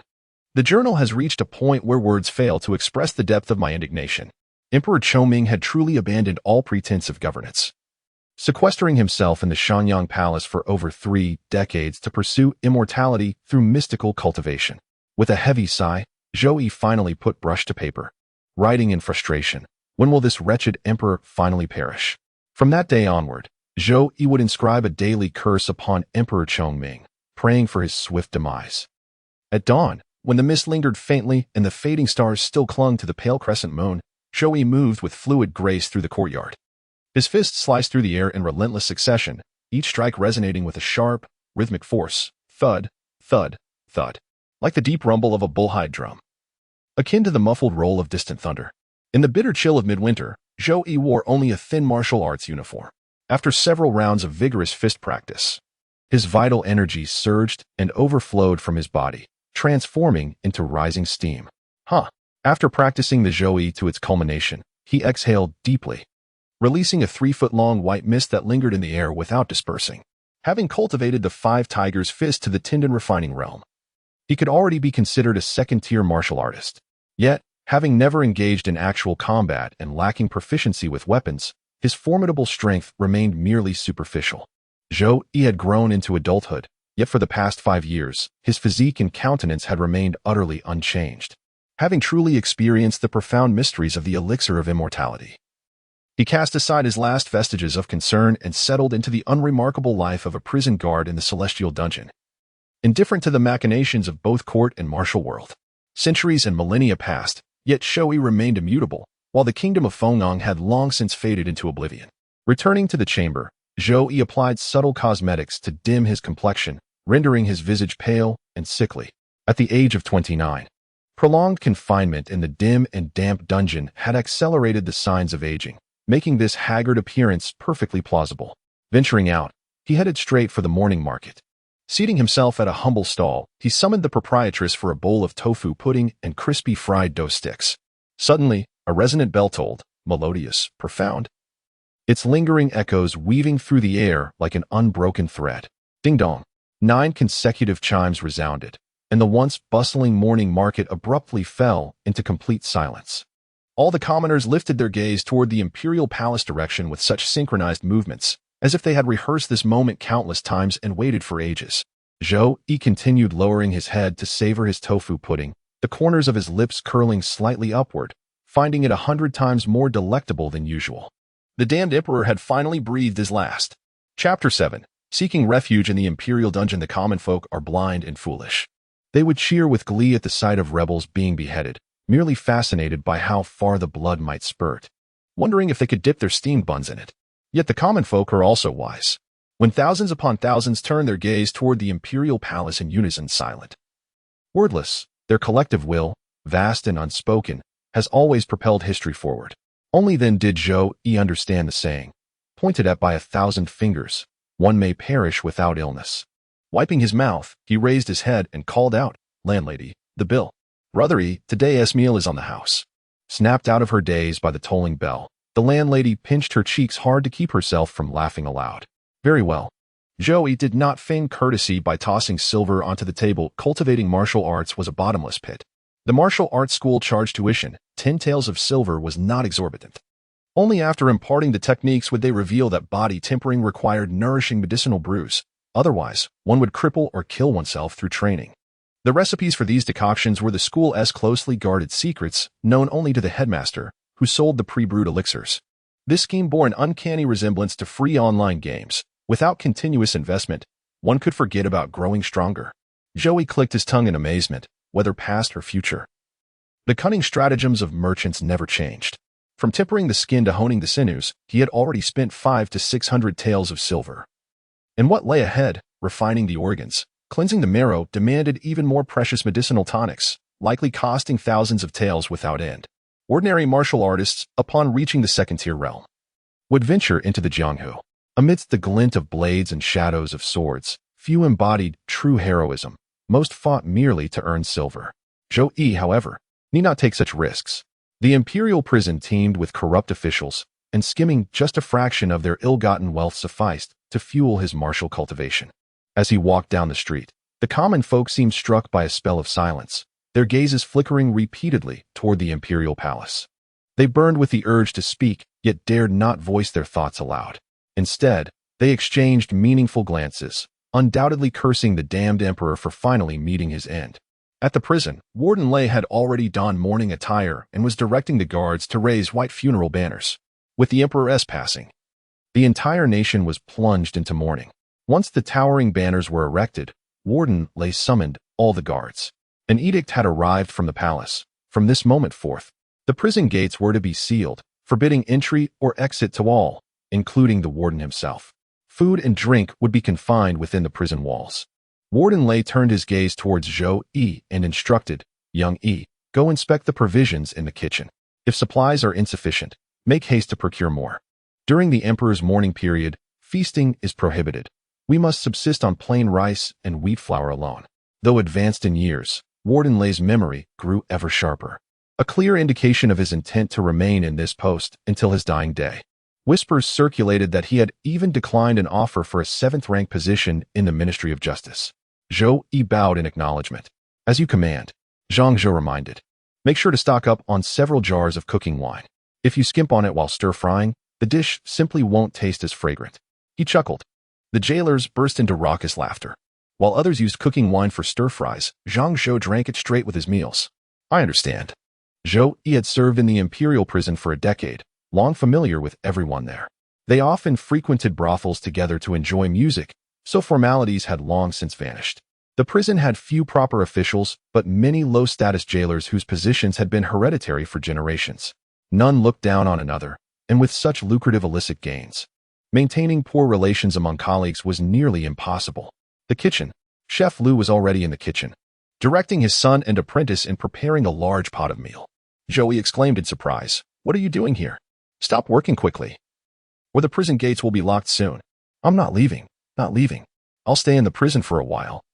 Chef Lu wiped the sweat from his face and whispered, "Our boss said chaos is about to break out in the capital, so he closed the Dingxiang restaurant. The manager and the staff tried to leave the city, but were stopped. I figured nowhere could be safer than the prison, so I brought Shunzi here to take refuge." "Brilliant." Zhou Yi gave an approving thumbs up. After inspecting the rice vats, flour jars, and wine barrels, enough provisions to sustain the entire prison for a month, he exchanged pleasantries with Chef Lu before picking up the meal bucket to begin his delivery rounds. This food delivery duty was a position he wouldn't trade even for a courier assignment. Couriers frequently escorted prisoners into exile, traversing thousands of treacherous miles where bandits and unrest ran rampant, hardly as secure as remaining within the prison walls. Yet paradoxically, prisoner escort missions were highly coveted assignments among the jailers. The journey meant comfortable lodgings at way stations, fine food and drink along the route, not to mention lining one's pockets with at least several hundred taels of silver. Cell block 3. Zhou Yi was pouring the thin gruel when the aged prisoner, emaciated and disheveled, clutched the bars with trembling fingers. His voice, frail and desperate, quivered as he pleaded, "Young man." These old ears caught the tolling of bells. How many strokes did they chime? 9 tolls. Zhou Yi replied expressionlessly. This prisoner was a Ministry of Works official who embezzled funds meant for river embankment repairs. The dam's surface was coated with stones and sand while its interior was stuffed with straw and hay. Last summer, before the water even reached warning levels, the dam collapsed during a heavy rain, ultimately drowning and leaving missing tens of thousands of people. Your Majesty. The prisoner froze momentarily before bursting into anguished wails, kowtowing frantically toward the imperial palace with resounding thuds. Zhou Yi merely shrugged and continued delivering meals. Inmates of cell block E were all consummate actors, making it impossible to discern whether their tears stemmed from genuine grief or rapturous joy, as was customary in Fengyang Kingdom. The ascension of a new emperor would be marked by a grand amnesty to demonstrate imperial benevolence. The prisoners in cell block Jia were far more transparent in their reactions, chuckling and grinning openly, barely restraining themselves from cheering the emperor's demise. "Hey lad," one called out, "when's the new emperor taking the throne? We're about to depart. Can't we at least have a decent meal?" "Ha ha ha. Old Zhao here has but 3 months before execution. Long live his majesty." Zhou Yi paid no heed to the prisoner's clamoring. A decade of delivering meals had long accustomed him to turning a deaf ear and a blind eye. With practiced ease, the ladle traced a graceful arc through the bucket, scooping up precisely a few grains of rice and scattered vegetable leaves, each movement under his complete control. Mastery is born of repetition. Certain prisoners who incurred displeasure would receive merely 3 to 5 grains of rice per meal, reduced to skeletal figures after prolonged confinement. As night descended, the imperial prison blazed with lantern light, echoing with raucous gambling chants. Outside the gates stood thousands of imperial guards in solemn vigil, while the inner doors remained securely bolted, creating an isolated microcosm detached from the world. Though national mourning prohibited alcohol, such decrees meant little to the jailers. Captain Yo initially cautioned against excessive revelry, yet after 3 consecutive gambling losses, even imperial edicts were cast aside from his mind. "No nines. Do not." The corrupt official Chong Ning, puffing with anticipation, slowly lifted the mahjong tile before erupting into boisterous laughter, sweeping all the money on the table toward himself. He gulped down a bowl of wine with great relish. At the gambling table, the jailer cursed and grumbled, while the onlookers praised Chang Ning's exceptional card skills and his seemingly charmed luck. "Uncle Chong is truly favored by fortune," they exclaimed. Zhou Yi praised subtly and remarked, "With so many prisoners confined here, especially the dangerous criminals in the highest security cells, we must remain vigilant during this period of dynastic transition." Chong Ning, wholly absorbed in the card game, dismissed the concern with indifference. 3,000 imperial guards have the prison surrounded like an iron barrel. Not even the most formidable martial artist could breach it. Upon hearing this, the losing officer Nyo furrowed his brow and said gravely, "Xiaoyi makes a valid point.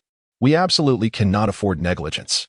If chaos were to erupt, it would be a capital offense. Heads would roll." Zhou Yi seized the opportunity and said, "Isn't there a watchtower here? I'll go up and keep an eye out. If anyone approaches, I can sound the alarm." "Go on then. The key to the tower door is in the cabinet."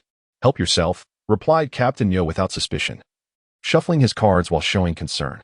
"It's bitterly cold up there, and the wind howls fiercely on the watchtower. Remember to take extra blankets." Chapter 8. Watching the fire from across the shore, the watchtower stood tall at the northeastern corner, a 3-story structure that overlooked the imperial prison. According to court regulations, guards were supposed to take shifts day and night, keeping watch to prevent martial arts masters from infiltrating or escaping.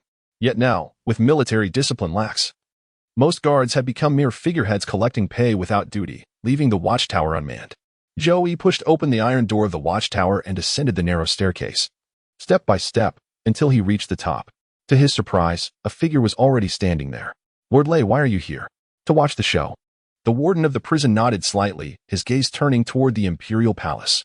Torchlights formed a continuous line in the pitch-black night, strikingly conspicuous, while faint cries of battle reverberated through the nocturnal sky. Zhou Yi feigned a look of shock and exclaimed, "Are those troops storming the imperial palace? Is this an act of rebellion?" "Cease your pretense of ignorance before this official," Warden Lei stated bluntly. "That is the dragon minister leading troops to assault the western palace gates. The vanguard commanders are the capital garrison commander, along with the 3 major gangs and 10 martial arts schools of the capital. The capital garrison oversees the defense of the inner city, patrolling all 108 wards. The 3 dominant gangs, Azure Wolves, Soaring Eagles, and Golden Sands, respectively control brothels, gambling dens, and carriage services, commanding thousands of enforcers. Though the 10 martial arts schools appear smallest in number, they comprise elite martial artists, most suited for spearheading assaults." Zhou Yi murmured, "This amounts to 30 to 50,000 at minimum. With merely 3 to 4,000 imperial guards, could this indeed be the day heaven's mandate shifts?" For 3 decades, The esteemed Prime Minister Long has held the reins of power, with nearly all court officials being his loyalists. His trusted confidants have been strategically placed throughout the military, while regional governors and magistrates predominantly belong to his faction. Tonight, should we successfully storm the imperial palace and seize control of the capital and its surrounding territories, we could emulate the Sima family's historic maneuver. The prudent path would be to enthrone a young sovereign while maintaining Prime Minister Long's grip on governance. Alternatively, the more audacious approach would be to proclaim himself emperor and establish a new era. His extensive network of officials could ensure a smooth transition of power for the dynasty. Yet it appears Prime Minister Long may have fallen prey to His Majesty's intricate scheme. The warden lay shook his head and said, at the gathering the other day, the Prime Minister mentioned His Majesty was in good health and would live for at least 3 or 4 more years. Could it be that His Majesty has faked his own death? Zhou Yi raised an eyebrow in contemplation. This canine emperor had long ceased to care about reputation, and might very well discard all dignity to feign death while angling for the Prime Minister. For 36 years His Majesty had abstained from court audiences. While the Prime Minister's power overshadowed the throne, his influence permeating every corner of the imperial palace. How could the veracity of such news remain uncertain? The warden pointed towards the southern gate of the imperial palace. The deputy commander of the imperial guards, attempting to collaborate from within to breach the southern gate, has fallen into a trap and is now engaged in combat with his colleagues. The imperial guards are the emperor's personal army. How could the deputy commander conspire with the dragon minister in rebellion? Zhou Yi felt a faint sense of satisfaction deep within. The dog emperor, abandoned by all, must be suffering bitterly. Prison warden Lei continued, this morning, Prime Minister Long confirmed that His Majesty had truly perished, and upon discovering the edict bequeathing the throne to Prince Qian, hastily mustered his troops to storm the imperial palace. After the failed rebellion by the former crown prince, Emperor Chongming had never appointed a new heir. Prince Qian was the 3rd son. Zhou Yi clicked his tongue in mock admiration. Neither the eldest nor the youngest. So His Majesty had foreseen this day long ago? The warden Lei exclaimed in admiration. Among all the prisoners in this celestial dungeon, you alone possess true wisdom. Lord Lei, you flatter me. In my leisure time, I frequent the pleasure quarters to listen to storytellers recounting histories. The storyteller Zhou Yi mentioned is called Mistress Nioniao, the current most celebrated courtesan of the Spring Breeze Pavilion these days. In my youth, I too indulged in the pleasure quarters. My mother would scold me daily for disgracing our ancestors and bringing shame upon the Lei family. Later, realizing that a true man should achieve greatness, I pledged my service to Prime Minister Long. In just over a decade, I rose to command the imperial prison. Warden Lei murmured to himself, had I remained a carefree young lord, content as a mere captain in the prison, perhaps I could have avoided the calamity of my family's ruin. Upon hearing the initial remark, Zhou Yi subtly retreated several steps, his palm resting upon the cloth pouch at his waist. Within the pouch lay powdered lime, laced with a deadly toxin imparted by a condemned prisoner, a concoction potent enough to cripple even the most formidable martial arts masters. You crafty little wretch, the official spat. Here I am bearing my heart to you, yet you remain ever vigilant. The warden Lei remarked, with such a cautious and meticulous temperament. No wonder you've been delivering meals for 10 years without promotion. My nature is dull and simple. I can't comprehend the schemes of great men. Better to remain content as a mere jailer. Zhou Yi chuckled and replied, when I grow old, I'll pass this jailer's post to my son, and he to his grandson. Generation after generation shall have an iron rice bowl. No matter who rules the palace, none of us will ever go hungry. Now that is true wisdom. The warden of the prison spoke slowly. This morning's summons did not originate from the imperial palace. Rather, it was the steward of the Dragon Chancellor who ordered me to falsely convey an imperial decree, commanding the forbidden army from the celestial prison to assault the royal city. Simultaneously, we were to open all prison gates and release every convict to wreak havoc upon the divine capital. My lord, how could this be? Zhou Yi wore a puzzled expression, wondering why Warden Lei had defied the Prime Minister's orders. On the surface, the Prime Minister's influence seemed unshakable, with the imminent overthrow of the dynasty within reach. Aligning with him would secure merits in the new regime. Moreover, Warden Lei had risen through the ranks by leveraging the Prime Minister's power and had frequently shown favoritism toward imprisoned members of the Long clan over the years. Should the Prime Minister fall, the new emperor would surely purge the court, sparing none, least of all Warden Lei. Gazing toward the capital, where torchlights flickered upon the city walls only to swiftly vanish, the intensity of the battle was evident. I have a premonition, the warden murmured, that the Prime Minister shall meet his downfall at His Majesty's hands. Thus, by defying orders at this critical juncture and ensuring the prison remains undisturbed, I may reduce my family's fate from execution to mere exile. Zhou Yi remarked, Lord Lei, by deploying the elite guards of the celestial prison to ambush the dragon chancellor from behind, might we achieve a monumental victory? Yet what if this old man's premonitions prove erroneous? After 30 years of meticulous cultivation by the dragon prime minister, his strategic arrangements may well rival those of your majesty's grand designs.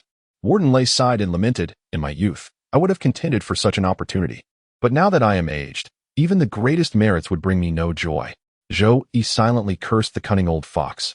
Realizing that Warden Lei merely sought to maintain control over the imperial prison, ensuring his own safety regardless of which side prevailed. Just as he was about to speak again, suddenly, the distant thunder of hooves shook the earth. From every district of the capital, countless black-armored cavalry surged forth, converging with disciplined precision as they charged toward the rebels assaulting the imperial palace. Slaughter! A resounding roar, akin to a thunderbolt cleaving the clear sky, drowned even the thunderous gallop of horses. Warden Lei exclaimed in astonishment, since when has our military nurtured a grandmaster of martial arts? His Majesty has concealed this masterstroke most profoundly. The Prime Minister is surely doomed. A grandmaster of martial arts. Zhou Yi's eyes gleamed with excitement as he turned towards the source of the sound. Alas, the imperial palace was too distant, its outlines blurred and indistinct. Yet one could vaguely discern a silver-armored general leading the charge to break through the enemy formations. The torches advancing toward the palace came to an abrupt halt, caught between the Imperial Guard's arrows from the front and the martial arts Grandmaster's assault from the rear. The rebels found themselves trapped in a pincer attack. After just a few cavalry charges, the hastily cobbled-together alliance of three factions was shattered, splintered into isolated pockets of resistance. With another resounding battle cry, the silver-armored general proclaimed, the traitor Longtu has been executed. Lay down your arms, and you shall be spared. The rebel forces, now leaderless, immediately scattered and collapsed in disarray. Upon the watchtower, Zhou Yi heard these words and instantly beamed with delight. Tomorrow, the imperial prison shall receive visitors. Those with grievances may seek justice. Those with grudges may settle scores. Chapter 9. The virtuous villain in the 46th year of Choming's reign, winter. The emperor perished, while the prime minister plotted treason. The Duke of Weiyuan, wielding the late sovereign's final decree, led troops to quell the uprising blood-drenched the gate of stability. The following day, the divine capital fell under martial law as soldiers scoured the city for remnants of the prime minister's faction. The imperial prison overflowed with captives. Within the prison's depths, a figure clutched the iron bars, pleading, Your Majesty, this humble official is wronged. I bear no ties to the traitor Long. That vile rebel deserves execution by all. Fully aware of his impending demise, he unleashed a torrent of curses upon Emperor Choming with his dying breath. Blind are the heavens above. How could such a canine emperor be worthy of shepherding his people? The Zhao imperial clan deserves nothing but death. That despicable emperor. How I loathe him to the very marrow of his bones. You wretched old fool, how dare you insult the late emperor? I shall never share the same sky with you. Old Lu, had it not been for the prime minister's protection back then, your entire family would have been executed for embezzling hundreds of thousands in military funds. The imperial prison had never been this chaotic before, clamorous as a marketplace. The two factions hurled insults until blows were exchanged, civil officials pulling hair while military officers aimed kicks below the belt. The guards watched this bewildering spectacle, whispering how these esteemed figures couldn't even preserve their dignity when facing death. Cell number 9, neatly divided into inner and outer chambers, impeccably clean. Zhou Yi unlatched the door to find only two middle-aged men confined within. Their necks were clamped by half-height gangs, forcing them into perpetual kneeling lest the wooden yoke snap their vertebrae. At the sound of approaching footsteps, the prisoners strained to lift their heads. Zhou Yi greeted with a smile, Young Master Long, we meet again. Who are you? The voice of young Master Long was hoarse and cracked, a stark contrast to his former arrogance when he first entered the prison. Indeed, how could a nobleman like you remember a mere nobody like me? Zhou Yi smiled faintly. All these years, it was I who brought your meals in this prison. A poor service would earn me a slap. Young Master Long frowned slightly, a vague recollection surfacing. Yet, having beaten and killed too many to count, he still couldn't recall when he had struck Zhou Yi. You wretch! The young Master Long sneered contemptuously, like a cur in ordinary times, only daring to retaliate when this young master is down on his luck. I hope the young Master Long can maintain such unyielding arrogance. Zhou Yi wasn't the slightest bit angered, for he never intended to be a virtuous man. He refused to let others point guns at him. Thus, he chose to be a righteous villain, a benevolent fiend. Should young Master Long dare slap his face, even if a decade passes, retribution must be delivered. Forgiveness is Buddha's domain. Zhou Yi's sole responsibility is sending him to the Western paradise. During my years in the imperial prison, my studies have been rather eclectic. With time being limited, I shan't attempt each one individually. Zhou Yi spoke unhurriedly, as though chatting with an old friend. In a few days, there may be another interrogation. Since torture instruments won't be necessary, I invite young Master Long to try this pill. As he spoke, he retrieved a round, crimson pill from his sleeve, its surface etched with eerie patterns. Some years ago, the embroidered uniform guard captured a thief skilled in the art of goo poison. Before his execution, he exchanged this very pill for a jar of 10-year-old pear blossom white. At the mention of pear blossom white, Zhou Yi could not help but think of Wei Chong. Much of his resentment toward young Master Long stemmed from this very memory. The righteous meet the blade, while the wicked roam free. According to the thief, this pill contains a strange insect that hatches inside the stomach after ingestion and then feeds on the internal organs. Since it consumes little, the cursed victim can still live for about a year or so. Zhou Yi seized the dragon prince's jaw, effortlessly prying it open with a slight force, then flicked the pill down his throat with a snap of his fingers. Hack, hack, hack. Choking. The dragon prince couldn't utter a word. Soon, the pill dissolved, and he felt something slithering down his esophagus, crawling inward. It reached his lungs and, perhaps weary or hungry, began gnawing at his flesh at random. Aya! A scream so shrill and agonizing that the chaotic prison cell fell abruptly silent. The dragon prince's neck and hands were locked in heavy shackles, his legs bound by iron fetters. Even in excruciating pain, he could only writhe within a limited range. His face flushed crimson, veins bulging like a vengeful specter. After a moment, the parasite, now satiated, rested, and the pain gradually subsided. When the dragon prince lifted his head to look at Zhou Yi again, his eyes brimmed with terror. Rest well, dragon prince. The parasite may awaken at any moment. From now on, peaceful sleep will be a rare luxury for you. With those words, Zhou Yi turned his gaze to the side, toward the dragon prince's younger brother. A mere teenager. One had to admit, the old dragon prime minister still had remarkable vigor. Why you stay away from me? The young man trembled uncontrollably. Seeing Zhou Yi staring at him, he babbled in terror. My father is the chief minister. My mother is a princess. I have royal bloodline. Stay away. At that moment, Captain Neo entered with the prison guards. Relieved to find young Master Long still alive, he exhaled deeply. As I said, how could Xiao Yitzi be so reckless? Torturing prisoners in the dungeon was a common occurrence. As long as it didn't interfere with interrogations or executions, no one cared what torments the criminals endured. Zhou Yi rose and bowed slightly, murmuring in a hushed tone, Uncle Neo, have you not seen Magistrate Lei today? Magistrate Lei is reflecting on his mistakes behind closed doors, and all matters in the prison are now under my charge. Captain Neo's voice was somber, yet his face betrayed an irrepressible delight. Warden Lei, implicated in the rebellion case, is unlikely to return. Seizing this opportunity to maneuver through connections, he was certain to secure the warden's position. The young man watched as the group departed the cell, his terror gradually dissipating. He turned his gaze toward the noble-born Long. Brother, are you feeling any better? The dragon prince glared venomously at the youth, gnashing his teeth as he hissed, It is all because of you, this accursed bastard. Were it not for your existence, how could I have fallen to such wretched circumstances? My father would surely have accomplished his grand design. The young man murmured softly, Brother, how can you say such things? Both mother and I stand by father. Don't mention that wretched woman. The dragon prince cursed furiously, that vile woman. In her drunken stupor, seduced our father and secretly gave birth to you. This abominable bastard, the emperor's planted spy. Had that wretched whore not spread false rumors about the emperor having years left to live, would our father have rushed into rebellion so hastily? As originally planned, the deployment of 100,000 troops from the capital garrison was foolproof. The young man's eyes glazed over in disbelief as he stammered, Impossible. Absolutely impossible. How could my mother deceive me? She even claimed I possessed the noble bloodline of 2 dynasties, destined to ascend the imperial throne one day. You fool. Just as young Master Long was about to mock with a few words, the parasitic insect suddenly emerged and began gnawing at his internal organs. Piercing screams of agony echoed endlessly through the corridors. As dusk fell, Zhou Yi carried a large wooden bucket. delivering meals to each prison cell one by one. The ministers and generals, famished after a day's fasting, could no longer endure their gnawing hunger. Oblivious to the unpalatable fare, they squatted upon the ground, slurping their porridge with unseemly haste. "Young lad, another spoonful, pray grant us another spoonful." The voice was both familiar and strange. Zhou Yi listened carefully. The speaker sounded aged and feeble. It took him quite some time before he finally recognized Minister Liu. "So we meet again." With a glance at the cell number, he couldn't suppress a gasp of astonishment. It was still prison E6. Minister Liu, weathered by life's trials, paid no heed to such petty mockery. With unshaken composure, he remarked, "Young man, this is nothing but fate's design."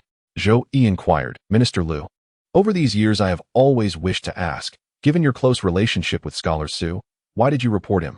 That man Su could never keep his mouth properly guarded.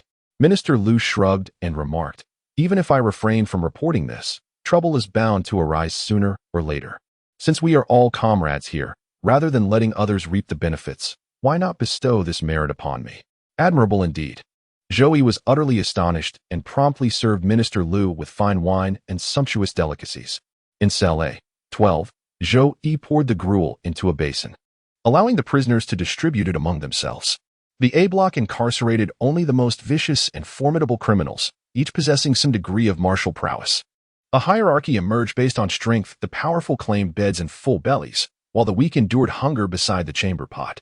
Suddenly, a voice echoed from the shadowed corner of the cell. "Brother Yi, is that you? Master Luo, what are you doing here?" Zhou Yi recognized the familiar voice and motioned for the prisoners to step aside. Finally catching sight of the man lying in the corner, Luo Hu from the Five Tigers Martial Arts School.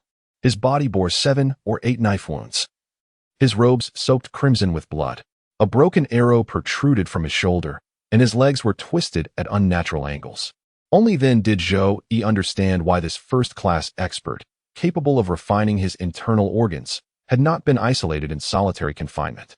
Luo Hu's injuries were too severe. His strength had dwindled to less than a tenth of its former might, and his shattered leg bones had extinguished any hope of escape.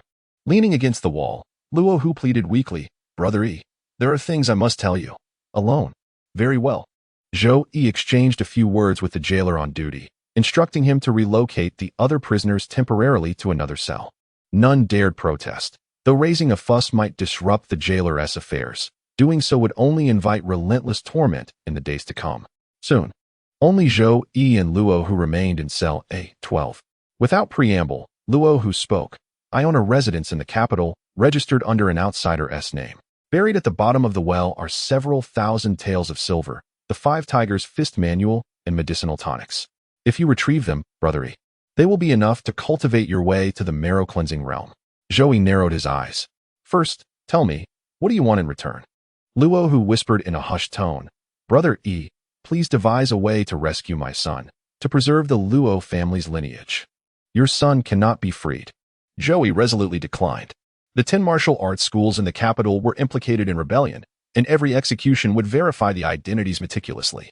For distant relatives with no substantial connections, Zhou Yi might still devise means to secure their release, but Luo Hu's own son was undoubtedly on the prioritized watch list. "Then choose someone else," Luo Hu proposed. "I've been secretly involved with a widow in the capital, and she is now 8 months pregnant. Please, Brother Yi, look after her." After a brief, contemplative silence, Zhou Yi nodded in assent. "If the imperial guards haven't seized her yet, I shall intervene." Luo Hu lowered his voice. "That mansion is located in Lekong Lane." Zhou Yi noted down the address, then continued, "Master Luo, there's something you must do for me." "What is it?" "Go to prison E6 and kill someone." "Who?" "Whoever dares to consume the condemned man's last meal shall face immediate execution." Zhou Yi whispered a few instructions before departing the prison cell, having the original inmates returned. Soon enough, an argument erupted within the confines of the cell, escalating swiftly into a violent brawl. Luo Hu, once a mighty tiger now fallen to the plains, found himself besieged by mere farmhands. His formidable skills rendered useless as he was overwhelmed, his injuries worsening until he teetered on the brink of death. "What is this commotion?" came the sharp rebuke.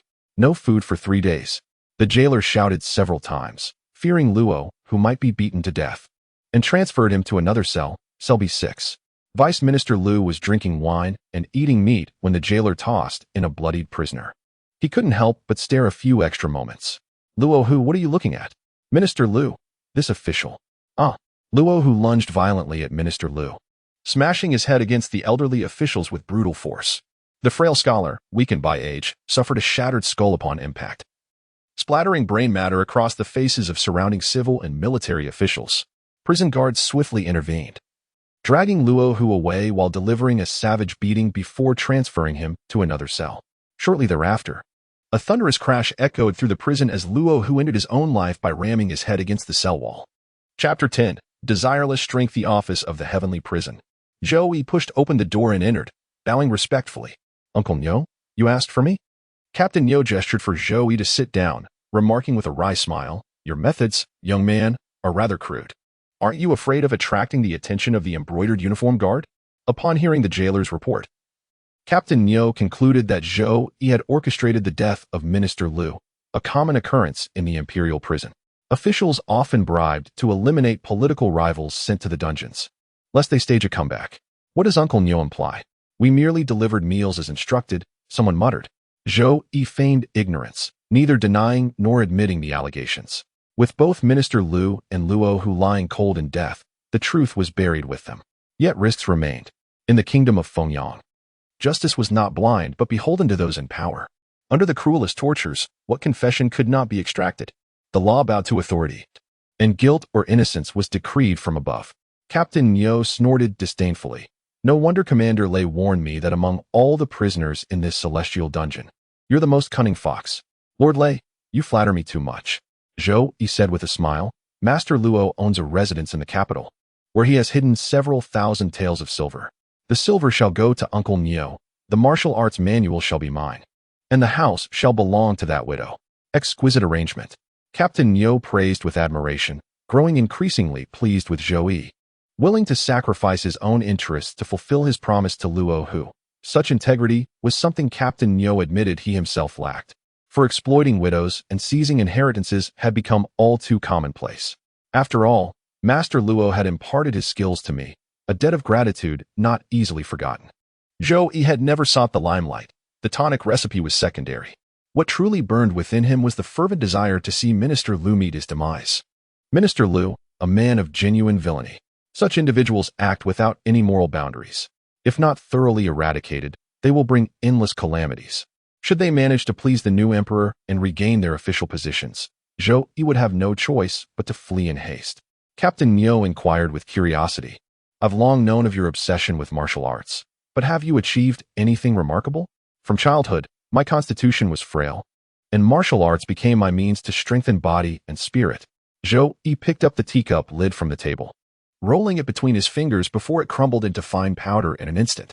Captain Nyo had once frequented martial arts halls himself, though he abandoned the grueling training before even mastering the outer skin techniques.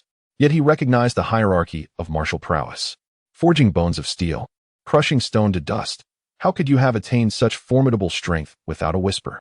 For 10 long years, he persevered without pause, never neglecting his nourishing medicinal brews.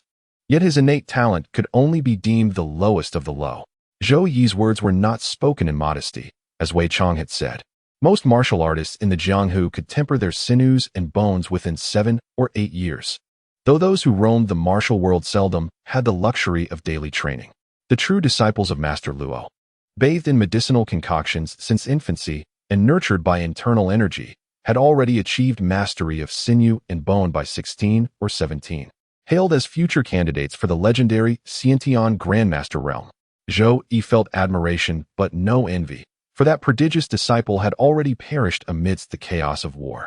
To live, that was the fundamental truth of all things. Outlive your peers, and you shall be revered as a grandmaster of your generation. Captain Nyo clicked his tongue in admiration. Young man, you're already a second-tier master in the martial world. Why not venture out and make a name for yourself? Surely that would be more exhilarating than being stuck here delivering meals. Second tier is nothing, came the reply. The masters of the top 10 martial arts schools in the capital are all experts who have tempered their internal organs. Rumor has it that Master Qian of the Golden Blade School had even begun marrow cleansing, possessing the divine strength to drag 9 oxen backward or lift a beam with ease. Yet in the end, he didn't even leave behind a whole corpse. Zhou Yi shrugged nonchalantly and remarked, all this struggle and contention ultimately leads to the extermination of one's entire family. How could it compare to my current state of tranquil comfort? The ultimate destination of the universe is the civil service examination. Zhou Yi had already reached the pinnacle of the cosmos. Moreover, the celestial prison, though seemingly humble in position, wielded immense authority, lucrative yet detached from bureaucratic struggles. It was nothing short of perfection. Captain Nio's eyes flickered upon hearing this. Then he suddenly inquired, "Young man, tell me honestly, do you think I'll be promoted to prison warden this time?" After a moment of contemplative silence, Zhou Yi shook his head and replied, "Unlikely." "How so?" Captain Nio straightened his posture, having posed this question to many, only to receive congratulations and flattery in return.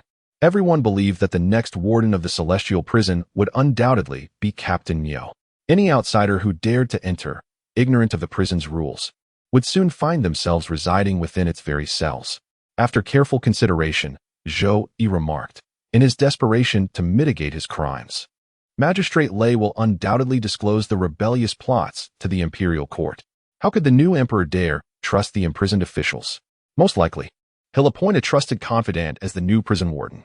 A decade in the celestial prison had taught Zhou Yi one thing: the turnover among prison officials was abysmally low, almost hereditary in nature. Warden Lei's father had been a captain, Captain Nio's grandfather had served as the previous warden, and even Zhou Yi's own father and grandfather had been mere jailers. While even a fourth-rank imperial censor had to rent his residence in the capital, Zhou Yi's lowly clerk of a father had managed to purchase a house in the divine capital. Of course, the censor might have been feigning poverty, but it was still telling of the corruption festering within the celestial prison. Captain Nio snorted indignantly.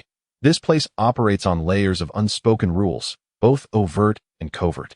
What outsider could possibly manage it without understanding how things truly work? They may not understand the rules, but they can summon the imperial guards to arrest people. Who among us could withstand such scrutiny? In the end, everyone was replaced, and all regulations were dictated by them alone. The mighty dragon crossing the river brings misfortune not to itself, but crushes the local snakes into dust. Noticing Captain Nio's darkened expression, Zhou Yi hurriedly pledged his loyalty. "Uncle Nio, rest assured, my support is firmly with you. What use could a mere food deliverer possibly be?" Captain Nio sighed deeply and lamented. Magistrate Lei also advised me similarly.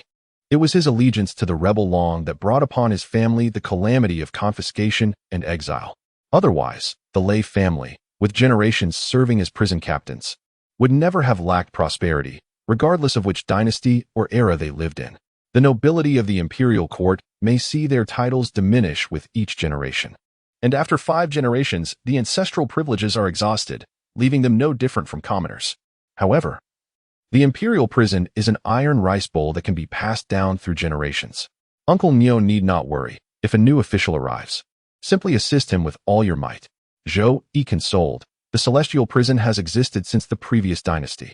Regardless of who assumes the position of warden, they soon become part of the prison's entrenched system.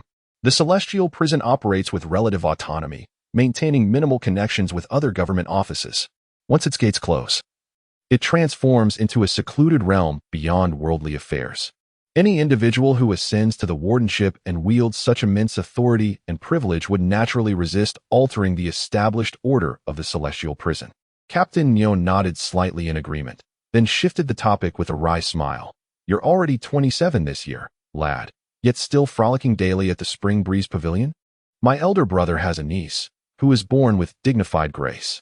Uncle Nio, I have an appointment tonight with Lady Nongyu to discuss the great Tao, so I must take my leave first." Zhou Yi waved his hands repeatedly, unable to escape the pressure of arranged marriages even after time traveling. He could have accepted being just a prison guard, finding joy in the simple pleasures of doting on grandchildren in old age. Yet the existence of the Tao fruit of longevity made it impossible for him to stay with anyone forever. Foremost is the fear of exposing his secret, the Tao fruit of immortality, Zhou Yi's most treasured and relied upon possession. Neither disguise nor transformation arts can guarantee absolute safety. Prolonged intimacy with a bedfellow inevitably risks discovery. Moreover, beauty fades with time. Decades hence, when a woman's youthful charm has withered, Zhou Yi remains uncertain how to face such a change. The courtesans of the Spring Breeze Pavilion, however, are ever radiant, untouched by the passage of years, bound by coin, not affection, and thus free of entanglements. Captain Nio cast a disdainful glance at Zhou Yi, waving his hand dismissively. Begone. My niece is gentle and virtuous, certainly not to be tainted by the likes of you.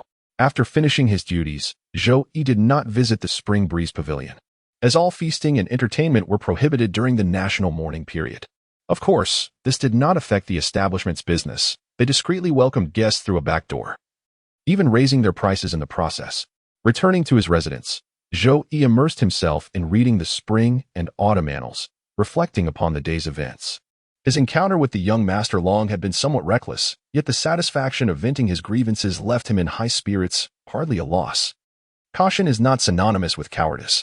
Moreover, the path of martial cultivation places great emphasis on one's state of mind, particularly in the practice of internal energy. When thoughts remain obstructed, progress becomes sluggish, even stagnating entirely. Throughout history, genuine powerhouses have seldom relied solely on innate talent or abundant resources. Rather, true strength predominantly stems from an indomitable mental fortitude. Zhou Yi was indeed an exception. As long as one lives eternally, the so-called strong are but withered bones in graves, mere tales in storybooks, or even names long forgotten by the world. Revealing his true capabilities to Captain Neo held no real disadvantage. Zhou Yi had long contemplated unveiling his talents, not to vie for power, but to make his days in the celestial prison more comfortable. Within the system, those without desire remain unshaken. Those who seek no advancement are untouchable. As long as one does not threaten others' interests, people are even less inclined to provoke without cause. A skilled and quick-witted prison guard delivering meals might, in fact, find himself receiving more care in daily life. Reflecting thrice upon oneself, today is most auspicious. Tomorrow I shall visit Master Luo's beloved and send her to the countryside to avoid trouble. As for the silver and prescriptions in the residence, we'll retrieve them after a year or so when safety is assured. Zhou Yi possessed the most precious treasure in the world, rendering all other things utterly insignificant. At present, the divine capital was in its most chaotic state. Outside, the imperial guards, black cavalry, and embroidered uniform guards were scouring everywhere, arresting people indiscriminately. What if they had already discovered Master Luo's hidden residence? Zhou Yi walked right into the trap himself. By tomorrow, others would be bringing him meals. Even without the imperial guards, there were still Master Luo's disciples or clansmen. An inevitable bloody confrontation loomed ahead. Such perilous circumstances. Everything can wait for years. For Zhou Yi is never short of time. After carefully pondering and thoroughly considering all matters, Zhou Yi rose to practice a few sets of martial arts before returning indoors to meditate and cultivate the return to origin technique. Progress in the return to origin technique was slow, not even reaching the level of a third-rate expert. However, the path of cultivating inner energy has always favored late bloomers who grow stronger with age. It cannot be rushed nor approached with impatience. The moon shone brightly amidst sparse stars. The night deep and silent. A slender shadow leaped over the wall, landing in the darkness where the night attire merged seamlessly with the obscurity. The figure crept stealthily along the base of the wall, sneaking toward the house. Suddenly, the ground beneath gave way, causing a swift descent. With rapid reflexes, internal energy surged through the legs, stepping left foot over right to shift several feet sideways, narrowly avoiding the pitfall. Damn it! Who the hell digs a pit trap in their own courtyard? The shadow, illuminated by the moonlight, glimpsed the glistening spikes in the pit, their cold gleam sending a shiver of retrospective fear that quickened its pulse. Moving with ethereal silence, it soon reached the master bedroom's window ledge, puncturing the paper to blow in the soporific mist. After a brief pause to ensure the drug had taken effect, the shadow lifted the window and slipped inside, rolling upon entry to muffle the sound of its landing. Ack! A piercing scream tore through the air as the shadow found itself impaled by a dozen nails protruding from the floor, its body riddled with wounds. The nails were coated with some unknown substance, inducing a numbing paralysis that sapped all strength. Attempts to circulate inner energy to counteract the poison proved utterly futile. This was the secret concoction of the imperial guards, reputed to render even the most peerless masters helpless and at the mercy of their captors. Zhou Yi's voice echoed by the window. He had noticed the shadow entering the courtyard from the very beginning. He never meditated in the master bedroom. The figure under the blankets was merely a decoy. Spare my life, noble warrior. The shadow lay on the ground, pleading, scrambling for a pitiable excuse. But before the words could fully form, several crossbow bolts whistled through the air. Half an hour later, Zhou Yi smoothed the earth with a shovel, then gazed up at the jujube tree in the courtyard. Next year's harvest will be especially sweet, perfect for sharing with my colleagues. Chapter 11. Pacifying the realm. As the new year dawned, the newly enthroned emperor ascended the throne, proclaiming the era name Hongchang. Li Wu was appointed as the guardian general of the nation, tasked with thoroughly investigating the Dragon Rebellion case. Homes were raided, clans exterminated, and rivers of blood flowed. The eastern city's markets stood half empty, and less than half of the officials attended the morning court. In the end, confiscated gold and silver amounted to 170 million taels. Emperor Hongchang decreed that Fengyang would be exempt from grain taxes for 5 years. By the 6th month of the same year, Li Wu was promoted to Grand Marshal of the armies, leading the northern campaign. He crushed the rebel forces, pacified the 6 northern provinces, and then turned his army southward. In the divine capital, at the Zhang residence, mourning banners fluttered at the gate. A funeral shed stood in the courtyard, and white funeral drapery hung upon the walls. A glance revealed a scene of desolate whiteness, steeped in sorrow. Zhou Yi entered the funeral shed, lit 3 sticks of incense for Zhang Zhou, and performed the rites with 3 kneelings and 3 bows. The filial son, Zhang Jin, returned the gesture with a kowtow, which Zhou Yi swiftly helped him rise from. Brother Jin, please accept my condolences and take care of yourself. Zhang Zhou had retired from the imperial prison the previous year, with Zhang Jin succeeding him as the prison warden. After half a year of consuming medicine, he ultimately failed to survive the winter. The lifespans of prison guards in the imperial dungeons were never long. Zhang Zhou, having lived to 54, was considered fortunate. Zhou Yi's own father had passed before reaching 40. Scientifically, it was said that working perpetually in dark, damp environments, exposed to the most hardened criminals, the darkest facets of society, exerted immense physical and psychological strain, leading to premature decline and shortened lives. Yet, many believed it was retribution, that they had committed too many misdeeds, squandering their virtue and longevity. Even many prison guards themselves held this belief. Zhou Yi offered a few words of consolation before a steward invited him to rest in a neighboring courtyard. You arrived so late today, young man. Did you visit the Spring Breeze Pavilion again last night? Commander Niu sat with an imposing and dignified posture, flanked by attendants meticulously serving tea. The elder Niu's temper had grown increasingly irascible. Was he contemplating retirement? Zhou Yi has now reached the age of 32. That inevitable midlife juncture where one's visage begins to betray the passage of time. His face, coated with a peculiar yellow wax, bears the weathered appearance of a man a decade older, a fitting countenance for a prison guard whose profession hastens the aging process. Magistrate Zheng has secured the position of Imperial Guard Commander for Shaoxi'er, an act of such magnanimous favor that Zhou Yi could no longer in good conscience cling to his current post. The mention of Captain Niu's 4th son carried particular significance. For his 3 elder brothers, all scholarly gentlemen, had steadfastly refused to serve in the noisome confines of the imperial prison. These signs of privilege would not deign to wallow in such squalid environs, a circumstance that had long vexed Captain Niu. Now, with this exchange of a captaincy for a commander's commission within the same penal system, the Niu family's carefully cultivated connections remained intact, a solution most felicitous for all concerned. 5 years prior, events had unfolded precisely as Zhou Yi had foreseen. The court appointed Zheng Gaoyuan as the new prison warden, an outsider who immediately instituted sweeping reforms and launched a vigorous campaign against corruption. The embroidered uniform guard found it unnecessary to transport their captives elsewhere, simply confining them in any available cell. The old warden's faction suffered devastating losses during this upheaval. Captain Niu, demonstrating remarkable political acumen, was among the first to pledge allegiance to Warden Zheng, showing no compunction about turning against his former comrades. Yet through all these turbulent changes, the humble prison guards who delivered meals remained untouched by the storm. Congratulations to Uncle Niu. Zhou Yi observed the aging prison warden, his hair streaked with silver, a faint aura of mortality lingering between his brows. Once he stepped down, who knew how many years he had left? A parent's love for their child is measured by the depth of their foresight. The Niu family's foundation lay within the imperial prison, their influence meticulously cultivated over a century.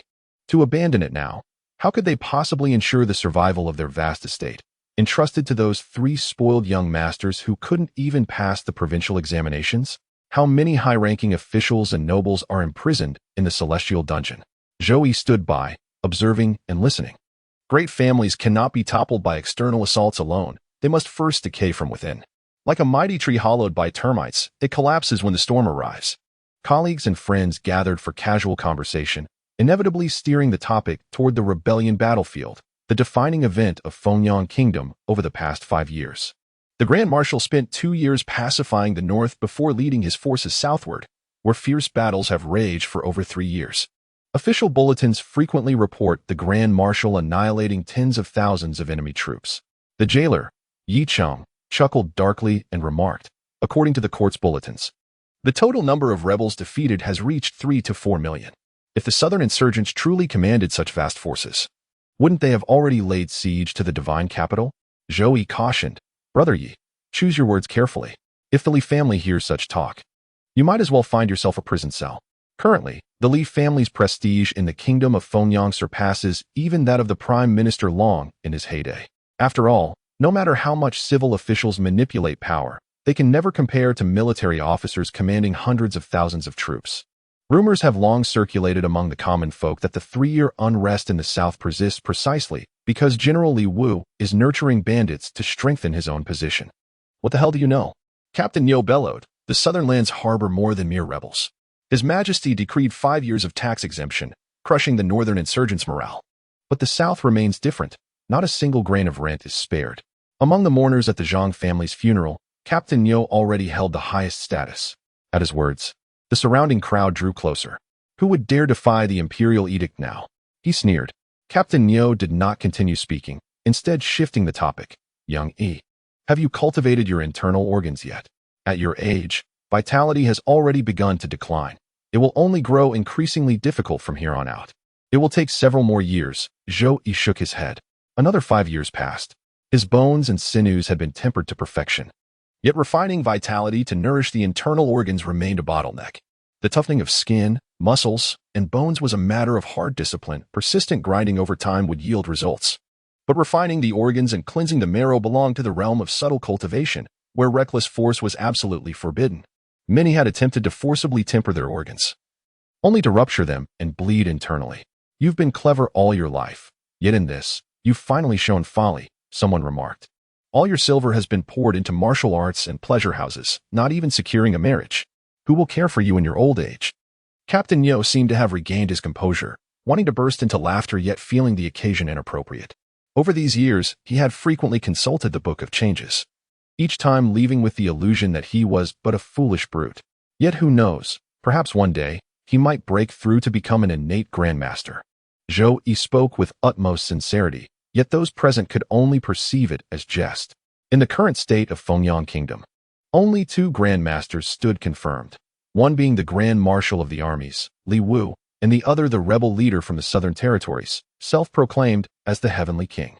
At that moment, someone burst in with urgent haste, exclaiming loudly, "Word has just arrived. Messengers report that the Grand Marshal has crushed the rebel forces and captured both of their so-called Heavenly Kings."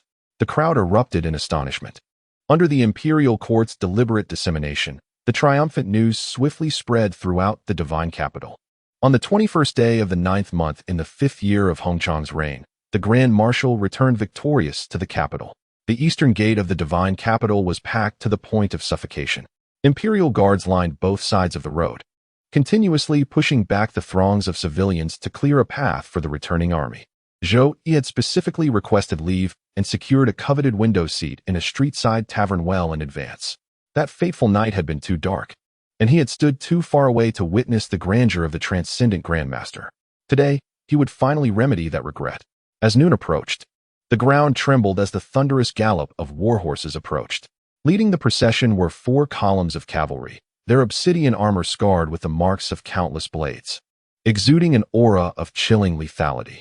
Each warrior possessed the formidable strength of the leather membrane realm, making their effortless conquests across the northern and southern lands no surprise. In his reminiscence, Zhou Yi realized that the tyrannical emperor seemed like a distant memory now. The once all-powerful Prime Minister Long and his arrogant young master's son, their faces had blurred in his mind with the passage of time. At the rear of the cavalry rode Grand Marshal Li Wu, still clad in his silver armor, his youthful appearance untouched by the hardships of war. 5 years of campaigning across the north and pacifying the south had left no trace of weathering on his jade-like features. He might as well have been a nobleman returning from a leisurely excursion. Young, handsome, peerlessly strong, adorned with illustrious achievements, and wielding overwhelming authority, he was the very embodiment of martial and political supremacy. Such a figure, akin to the protagonist in a tale, elicited cheers from the common folk the moment they appeared. Zhou Yi lowered his gaze, musing, a preordained master is even more formidable than imagined, and this is merely among mortals. What of the legendary immortals and demons? Behindly we trailed 2 prison carts forged of fine steel, revealing only the prisoners' heads. One was an elder with hair white as frost, the other a disheveled Taoist priest. Could these be the infamous Yellow Heaven King and Azure Heaven King? Rumors spoke of a towering figure, broad-shouldered and mighty, devouring 3 to 5 living souls with each meal. How then has age withered him to such frailty and gauntness? You understand nothing. The Azure Heaven King was once the leader of the Qian Martial Arts Alliance, commanding 4 sects and 8 schools. The numerous experts among the rebels originated from this very source. The man speaking wore dark, close-fitting attire with a treasured sword at his waist, clearly a man of the martial world. If he had already become the leader of the Martial Arts Alliance, why would he need to rebel? Back then, who didn't harbor thoughts of rebellion? This brother, what is the background of that Yellow Heavenly King? I heard he is actually the true leader? Legend has it that this man was originally a Taoist priest who dreamed of an extraordinary being and was bestowed with immortal arts. He could draw mystical talismans and summon soldiers from scattered beings, claiming to be the reincarnation of the immortal Huang Tiangong. The man shook his head as he spoke. Such mysterious and unfathomable tales were likely fabricated to brainwash the rebels, with 9 out of 10 being unreliable. Similarly, the imperial court exaggerated their victories, boasting of defeating 2 to 3 million rebels, all to bolster the people's morale. The following day, Zhou Yi arrived for his shift at the imperial prison, only to notice the black cavalry standing guard from afar. Every individual attempting to enter was subjected to a thorough search. Upon inspecting Zhou Yi, they uncovered a dagger, hidden wrist arrows, a compact crossbow, unidentified poisonous powder, and ominous black pills, all claimed to be merely for self-defense. Zhou Yi repeatedly explained. But it was only after Warden Zheng intervened that he was finally admitted into the imperial prison. My lord, what is the meaning of this? Chief Warden Zheng remarked. The rebel leaders Tsang and Huang have been imprisoned in the celestial dungeon. The Grand Marshal has dispatched 3,000 elite armored troops to guard it. Why not send them to the imperial prison? That place is far more impregnable. Zhou Yi slightly furrowed his brows. These 2 men, Tsang and Huang, were no ordinary individuals. One was the leader of the Martial Arts Alliance, the other a reclusive Taoist master. If they escaped, they could easily rally forces and raise the banner of rebellion. Zheng, the prison warden, murmured darkly, "You there, just focus on delivering the meals properly. Why concern yourself with such matters? Even if they do escape, would the responsibility truly fall upon you? Thank you for your guidance, esteemed sir."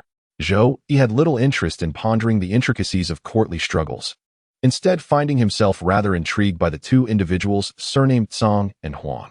Within the imperial prison, the elite Xuanjia troops stood guard at every turn, sentinels stationed every 5 paces, patrols every 10, with formidable martial artists lurking unseen in the shadows, keeping vigilant watch. Cell number 1. Zhou Yi opened the prison door and came face to face with the Heavenly King Tsang. The hastily forged steel restraint frame, shackles as thick as a man's thigh, and heavy chains bound the king's limbs and neck. Outside the door, the black armor guard watched intently as Zhou Yi silently scooped food and fed it into the king's mouth. Your inner energy is remarkably pure, reminiscent of Taoist lineage. A pity you'll remain second-rate even if you train till death, the king remarked. I shall impart unto you a supreme divine technique, reach the innate realm in merely a decade. Do you wish to learn? A hoary voice whispered by Zhou Yi's ear as he glanced at the Xuanjia troops outside the gate, who remained utterly oblivious. This technique of transmitting messages through sound is my unique secret art. Not only are these fledglings incapable of detecting it, even Li Wu would be powerless to eavesdrop. Zhou Yi gave a slight nod and listened attentively for what followed. Channel your inner energy like a whirlpool, passing through Zhangfu, traversing Yumin, and emerging from Qisha. Another segment of the voice reached his ears, though it conveyed not some supreme martial art, but rather the method of sound transmission itself. Zhou immobilized the energy from his dantian, circulating it according to the ancient sovereign's instructions, and experimentally emitted 2 coughs. Ahem, ahem. The armored guards at the entrance remained motionless, their gaze fixed intently as Zhou Yi continued feeding. After half a bucket of rice had been consumed, Zhou Yi picked up the bucket and departed without hesitation, paying no heed to the repeated spiritual messages from the Heavenly King Tsang. You insolent thief! How dare you mock this venerable elder? Chapter 12. The outlaws of the Greenwood's opportunity and peril emerge simultaneously. While most contemplate the former, Zhou Yi's perspective diverges entirely. The Azure Heaven King's intentions are unmistakably sinister, yet ordinary men would willingly court danger for the sake of divine martial arts. To master supreme techniques.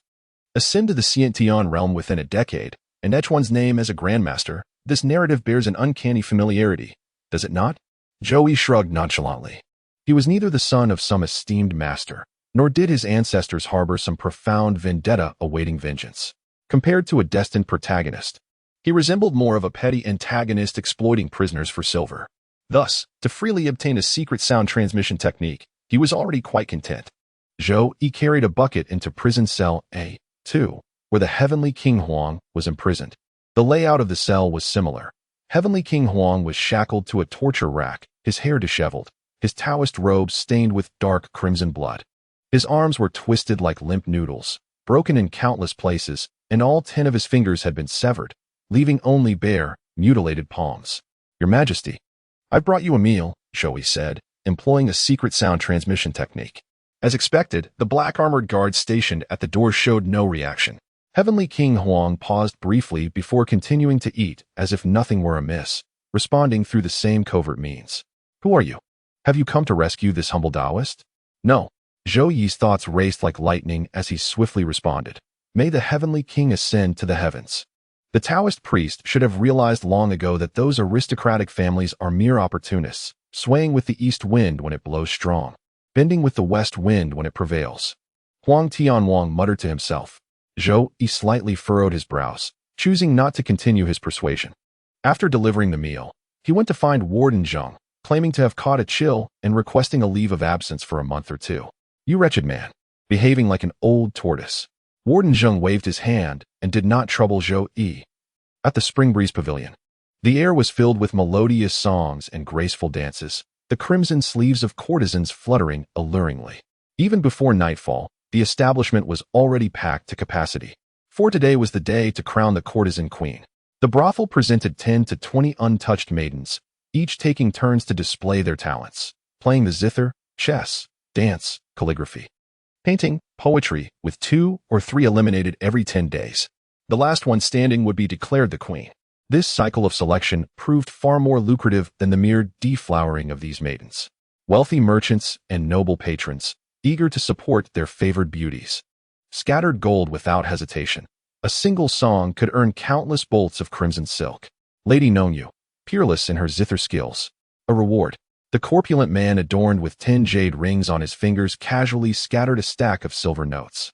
The poetry composed by the fair maiden Lianxiang has spread throughout the divine capital, surpassing the works of most scholars, undoubtedly claiming the top honor. The speaker was a scholar, unable to flaunt wealth like the rotund man, so he rallied his peers and classmates for support, creating quite a stir. What nonsense poetry! It's been said before, those verses were purchased with silver to curry favor. Don't slander others with reckless words. My father serves as a magistrate in the capital. Speak another falsehood, and I'll have you seized. How dare a petty magistrate act so arrogantly? I am right here in the Marquis of Wei Yuan's residence.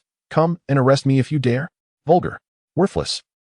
The divine capital of Fengyang was the imperial seat where even a casually tossed brick might strike a 6th-rank official, rendering a mere magistrate insignificant. Yet once the altercation escalated with the nobility, scholars swiftly rallied to the cause, stirring a tempest of public sentiment. The brothel madam watched the escalating quarrel with barely concealed delight, her eyes crinkling with mirth. Beneath the emperor's watchful gaze, no true calamity could unfold. The planted agitators amidst both factions would skillfully steer the discourse, ensuring the ultimate resolution rested upon the courtesan selection contest. Such a heated competition would surely yield profits of tens of thousands of taels at the very least. The private box on the 2nd floor, the side facing the stage below, had no wall, allowing a clear view of the courtesans' performances. When weary, one could lower the embroidered curtains to sip tea and discourse with the ladies in refined conversation. Zhou Yi reclined languidly upon the plush divan, with beauties nestled on either side, one pouring wine, another serving delicacies. Occasionally, he would recount humorous anecdotes from his past life, eliciting crystalline peals of laughter from the more mirthful maidens.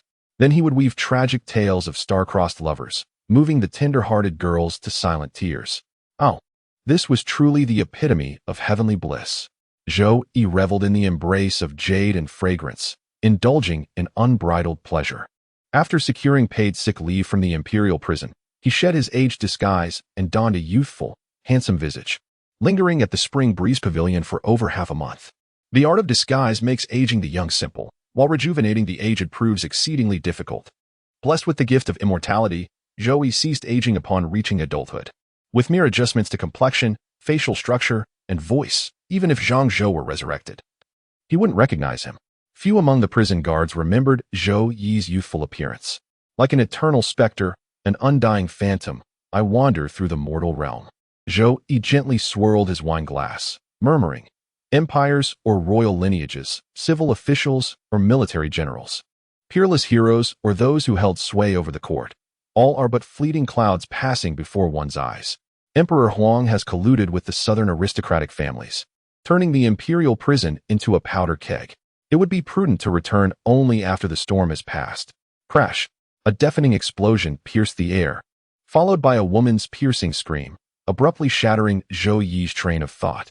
I possess abundant wealth and can choose whomever I desire. Do you dare look down upon me? The burly man, though short and stout, possessed astonishing strength in his hands. With a single palm strike, he shattered the table and seized the brothel madam by the throat. Roaring angrily, coughing violently, the madam couldn't utter a word, feeling as though her neck might snap at any moment. Where did this uncouth country bumpkin come from? Daring to cause trouble in the Spring Breeze Pavilion.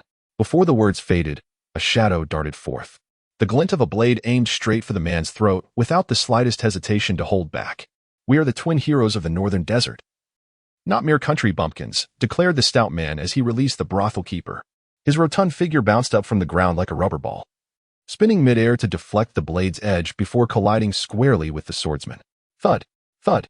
A series of thunderous impacts resounded as the swordsman collided with the wall and slid down slowly. He spat out mouthfuls of crimson, mingled with fragments of internal organs, twitched twice, then fell silent.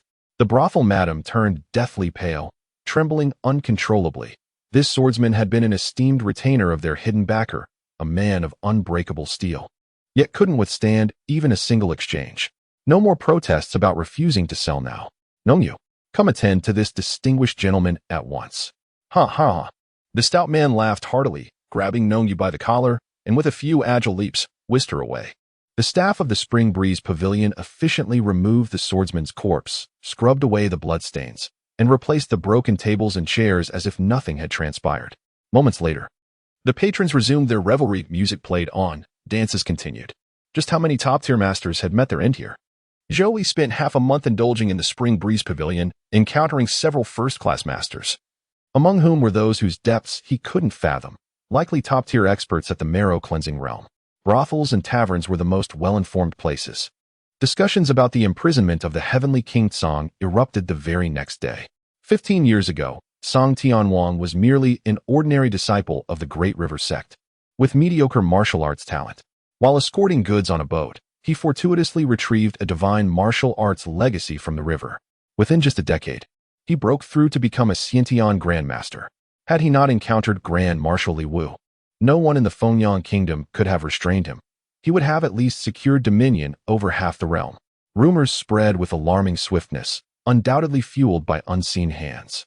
While the denizens of the martial world showed little interest in rebellion or claiming thrones, they proved powerless against the allure of divine techniques. Masters from across the Fengyang kingdom converged upon the sacred capital. These noble houses, these so-called great families, truly deserve nothing less than complete annihilation. Zhou Yi gently shook his head and opened his mouth to accept the grape peeled by the maiden. That night, the stars and moon were obscured as dark clouds veiled the sky. Suddenly, a fire broke out in the Dali temple, swiftly spreading to dozens of surrounding pavilions. The towering inferno painted the heavens a somber crimson, rendering the city patrol utterly powerless against its fury. Within the Dali temple lay numerous critical archives. The magistrate immediately issued orders to mobilize the imperial guards from the nearby prison for assistance. The prison stood adjacent to the temple, and upon receiving the command, the guard commander promptly dispatched troops to quell the flames. Not long after the guard's departure, dozens of shadowy figures emerged outside the prison walls, tall and short, fat and thin. each bearing grotesque and peculiar visages. Monks and priests, yet devoid of compassion, their countenances brimming with malice. The prison gates, forged of tempered steel, with walls of full zhang thick, could withstand even the mightiest of martial masters. When would the gates open? There are still 15 minutes left. Big head. Didn't you say only fools would come? Two big clumsy bears. You're the real fool. A horde of ghosts. Once this matter is concluded, I shall deliver you to meet King Yama. As these words were spoken, a deafening roar erupted from ahead. Boom.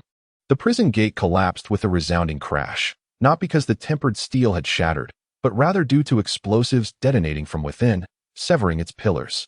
The bewildered jailers on duty stood in dazed confusion as the black armored battalion began forming their battle formations.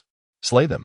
A resounding roar echoed through the air as dozens of figures surged through the prison gates with lightning speed. How audacious! The celestial prison, a heavily guarded stronghold. Any who dare assault it shall face extermination of 9 generations. Before the commander of the Black Armor Division could finish his words, a flying needle pierced through his armor, shattering his heart meridian into oblivion. Though hundreds of Black Armor cavalry could slay even bone-cleansing realm experts when mounted and charging, on foot, they became lambs to the slaughter. And among the Night Raiders, there was more than one supreme master. Let the bloodshed commence. The stout and burly man wielded a pair of bronze hammers, their heads as large as human skulls, charging into the prison cell. He swung them wildly in a frenzied rampage.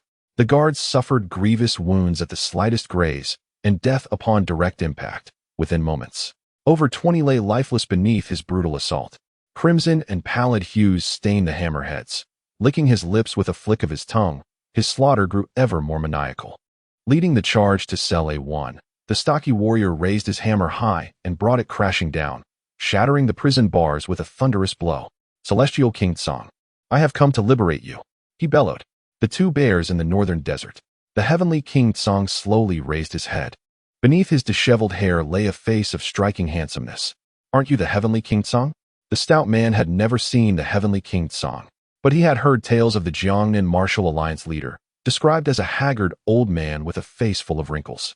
Suddenly, his heart trembled, his eyes brimming with terror as he stammered. You are the god of slaughter, Li Wu. You haven't completely lost your wits yet, you oaf. With a gentle flick of Li Wu's wrist, the iron shackles binding his limbs unfastened themselves. Whoever you are, you shall perish. The stout man spat venomous words even as his twin bronze hammers flew from his grasp, his own rotund form bouncing away like a fleeing ball. I hear you enjoy watching dogs devour men. Tomorrow this general shall bring hunting hounds to see how many you can feed. Li Wu's figure blurred as he materialized behind the portly man with ghostly swiftness. His fingers danced like plucking invisible strings, releasing imperceptible energy waves that shattered all 4 limbs. With a gentle brush of his hand, innate vital energy sealed every acupoint on the man's body. Outside the prison bars, several martial masters gaped at Li Wu as though beholding a vengeful specter. Retreat. This is an ambush. Yet it was too late. As Li Wu passed by them, one by one they collapsed, their breath extinguished. Li Wu, how utterly ruthless you are. The speaker had silver-white hair, his azure Taoist robe fluttering without wind. Clearly a master who had cultivated profound internal energy within the Taoist tradition. Li Wu spoke slowly, his voice measured. From this day forth, all ordained and lay disciples of Tianyi Temple and Golden Light Monastery south of the Yangtze shall be charged with treason. Amichuofo. The monk wielded his spade with practiced ease, golden chi radiating from his body like a divine aura, resembling a living Vajra deity. There's no escape, attack together, he commanded. The Wuchang ghost's hands were as black as ink, emanating a foul and pungent toxic miasma, flitting through the prison cells like a phantom. Below the Xiantian realm, all are but mere ants. Li Wu suddenly brandished a cyan longsword in his hand. Propelled by his innate chi, the blade danced and twirled with ethereal grace through the air, cleanly severing the Wuchang ghost in two. Neither the Taoist priest nor the Buddhist monk could withstand more than a few exchanges before meeting their demise beneath the flying sword's lethal elegance. The remaining martial arts masters lost all will to resist. One by one, they cast aside their weapons and knelt upon the ground, pleading for mercy. Chapter 13. Disguise and Substitution. The following day, Zhou Yi arrived at the prison to mark his attendance. The main gate had yet to be repaired, and the ground and walls were stained with dark crimson blood, sticky beneath his shoes. Last night, Warden Zheng had perished under the palm of a rogue assailant. The prior agreement to exchange positions with Officer Neo had naturally dissolved, not that it mattered anymore. For Officer Neo had also met his end in the chaos of the previous night. Prison seldom faced turmoil, but when they did, the upheaval was earth-shattering. In the days to come, there would be many funerals to attend. Zhou Yi stepped into the cell block, now eerily empty, with only a handful of prisoners remaining. It was said that the martial arts master who had attempted the prison break had sought to take the inmates with him, among them many former high-ranking officials of the previous dynasty. But the black armor soldiers lying in ambush outside had swiftly charged in, cutting down both the intruders and their hostages alike. The workload had suddenly lightened. Zhou Yi lifted the food bucket and rapped on the bars. "Old Bai," he called. "Why didn't you seize the chance to escape last night?" This prisoner, surnamed Bai, is rather intriguing, possessing an extraordinary handsomeness. Dressed in white robes and wielding a folding fan, his mere presence could captivate countless female warriors of the martial world. The exact nature of his crime remains unclear. As the official records contain no mention, he was directly thrown into the imperial prison by the imperial clan court. Now that I'm falsely accused, wouldn't escaping make me a genuine criminal? Lao Bai drained his bowl of soup with gusto, eyeing the leftovers in the bucket. "Just give it all to me. Save the trouble of carrying it back." Zhou Yi placed the food bucket inside the cell, feigning surprise from the sound of it. "You actually believe you could leave if you wanted to?" "The day before yesterday, I was still contemplating, but yesterday left me utterly terrified. I suppose I'll just have to endure these next few years obediently." Old Bai couldn't help but shudder as he recalled what he witnessed last night. In the past, the martial world spoke of the thief saint's unparalleled martial prowess, with lightness skills that surpassed even innate grandmasters, speed beyond compare. Though Old Bai never boasted openly, inwardly, he certainly took pride in it. But yesterday, witnessing flying swords take lives with ease, watching top-tier experts cut down foes like harvesting vegetables, only then did he realize how narrow his perspective had been. Why would an innate grandmaster need to race you? A single flash of a flying sword, and a man is cleaved in two. What on earth did you see to frighten you so? Zhou Yi was deeply intrigued. Conversing with the surviving prison guards along the way, yet their accounts of the great battle within the celestial prison remained vague and incomplete. None of the guards who stood watch in the celestial prison last night had survived to tell the tale. The supreme masters have honed their bodies and spirits to perfection, becoming unstoppable forces on the battlefield that can break through enemy formation single-handedly. Even elite armored troops would struggle to contain them, which is precisely why Li Wu had to intervene personally. Old Bai shook his head repeatedly. "This cannot be spoken of, absolutely not. Care for some wine instead?" Zhou Yi unfastened the wine gourd from his waist, uncorking it to release an intoxicating aroma that filled the air. Pear blossom white, aged a full decade. Old Bai's nose twitched as he precisely discerned the name and vintage of the wine. What wandering soul in the martial world doesn't crave fine liquor? After being locked away for over 2 years, his palate had long been deprived of any pleasure. The intoxicating aroma teased his senses, involuntarily making his mouth water and his throat convulse with longing. "Let me drink first," he demanded. Old Bai was well aware of the sinister nature of the jailer before him, a man who had swindled numerous martial arts masters imprisoned in the highest security cells. These masters had once roamed free in the martial world, casually producing silver ingots to settle accounts. Wealth undoubtedly ill-gotten through theft, robbery, or plunder, spent lavishly without thought for tomorrow. Now confined within these prison walls with none to deliver meals or money, they were reduced to subsisting on swill day after day. When utterly desperate, one would strike deals with Zhou Yi, perhaps exchanging secret acupressure techniques for a pair of chicken legs, trading exclusive medicinal recipes for a jug of wine, or even bartering clandestine martial arts gossip for a few flatbreads. Yet Zhou Yi played by no rules. Those he fancied retreated decently, while the unfavored received spoiled meat and watered-down liquor. "I've always adhered to principles," Zhou Yi defended himself, passing the wine flask. "Those I've dealt with were invariably guilty of unforgivable crimes." Eloquent words indeed, came the retort. Then what of the Jiangnan hero's fate? The old man took a sip of wine, exhaling in profound satisfaction, then began savoring it in delicate, measured sips, fearing that gulping it down would prevent him from appreciating its full flavor. That scoundrel who paraded as a righteous hero while secretly engaging in the abhorrent trade of human trafficking. Such a vile creature deserved nothing less than death by having his organs ruptured and his entrails shattered, leaving behind nothing but an empty husk of flesh. Was this not fitting retribution? Zhou Yi retrieved a pill from his bosom, its crimson surface veined with inky black patterns. After a moment of contemplation, He carefully returned it to its place. The Miao brothers' goo worms were truly mystical, capable of sustaining life even when one's internal organs were shattered. Lao Ba took several consecutive sips of liquor to suppress the trepidation in his heart. Then spoke with an air of mystery. Do you believe in the art of flying swords? I do. Zhou Yi mused inwardly. I have even witnessed an immortal who could cleave the void with a single sword stroke. Old Bai had intended to astonish him, but halfway through his words, Zhou Yi cut him off. With a profound and distant gaze, Zhou Yi said, let me guess, last night. General Li effortlessly wielded his flying sword technique and slew the prison raiders with ease? With quick wit, Old Bai deftly shifted the topic. Do you know who was killed? The ethereal Taoist Lingxiu of Tianyi Temple, the enlightened Zen master Kongming of Golden Light Monastery, and the spectral leader of the Ghost Cave, White Impermanence. They are all dead men. I have no interest in hearing of their glorious pasts. Zhou Yi was in rather high spirits. The originally speculated spiritual root talent did not completely block his path. Even an innate grandmaster could wield techniques akin to controlling artifacts. Old Bai, stifled and unable to speak, handed back the emptied wine jug and prepared to lie down on the straw mat for rest. From last night until now, every time he closed his eyes, he saw flying swords slaying men, making sleep impossible. Zhou Yi remarked, we all tread the rivers and lakes. Trust not just anyone, nor be so cynical. Had you truly let that scoundrel escape, not even 10 deaths could atone for your sin. How did you know? Old Bai was a master of his craft, occupying a solitary cell with the renowned Jiang and hero next door.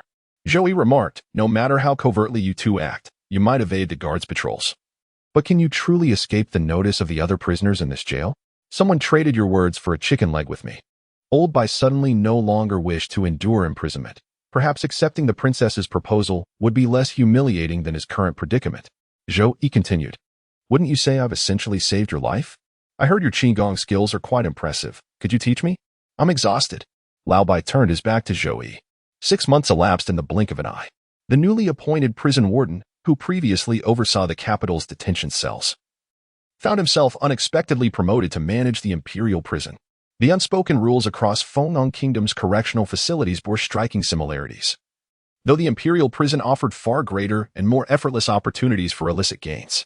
By now, the guards had grown accustomed to the new administration, and the imperial prison resumed its customary operations. Good morning, old Zhou. The prison guard Feng Qiao stationed at the entrance greeted his senior colleague. Among those currently on duty at the celestial prison, few had served longer than Zhou Yi. With a smile, Zhou Yi returned the greeting. You slipped away early yesterday. Afraid I'd make you foot the bill? A formidable wife at home leaves one with little choice. Feng Qiao repeatedly cupped his hands in greeting. Originally the warden of Wanyan County Prison near the capital, he still hadn't adjusted after being transferred to the divine capital. In Wanyan County, even the most expensive brothel charged no more than 1 or 2 taels for an overnight stay. Yet merely touching a courtesan's hand in the Spring Breeze Pavilion cost a staggering 10 taels.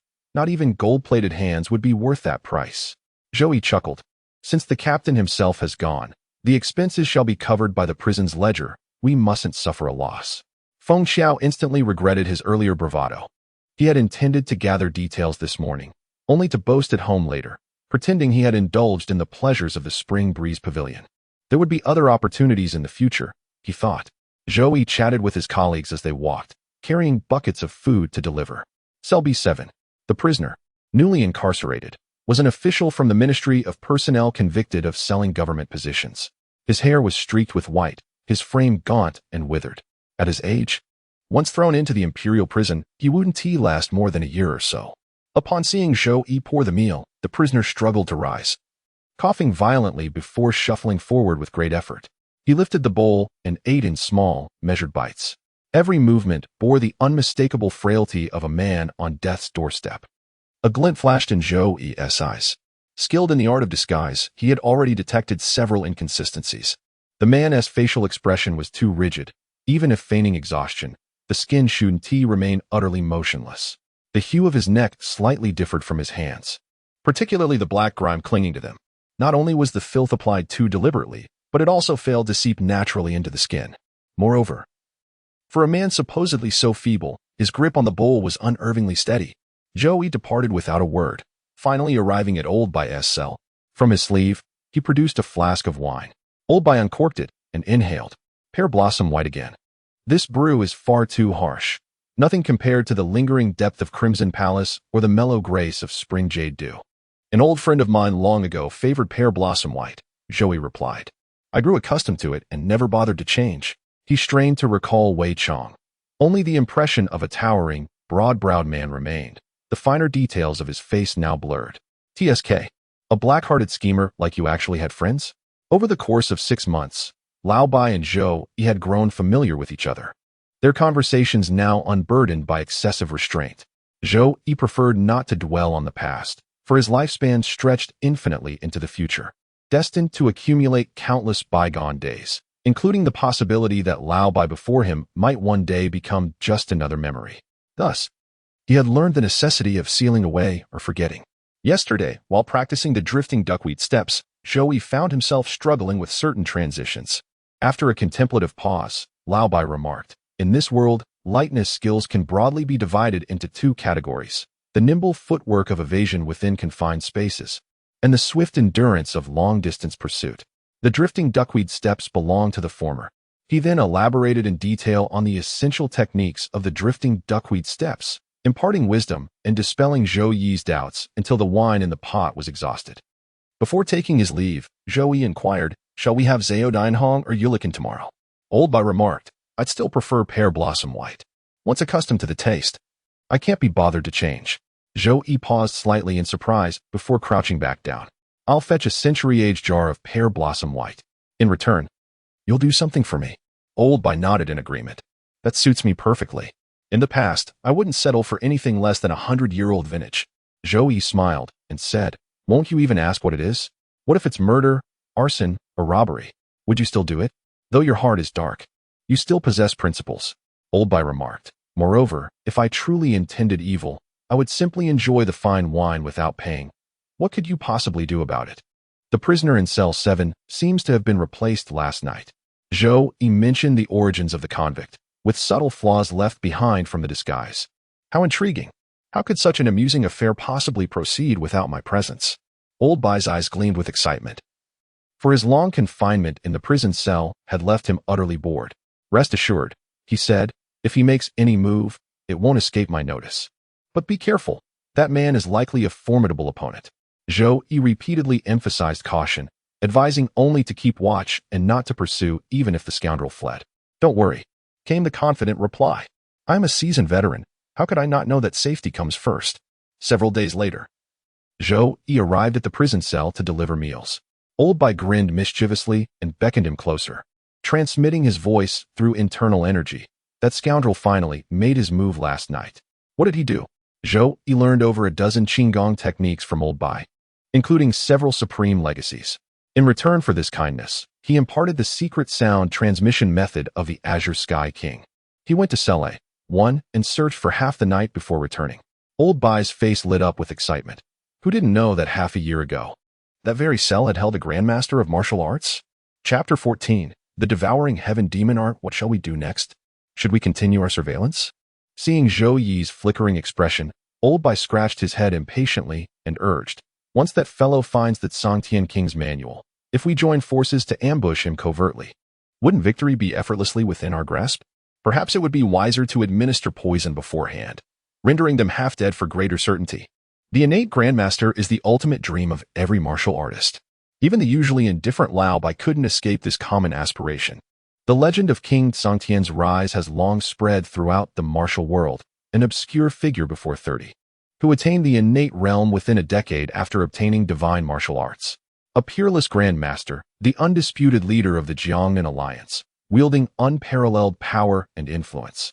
While beauties and gold became mere incidental acquisitions. Are you out of your mind? Zhou Yi pointed to his own attire. I am a jailer. Why would I need to follow behind him?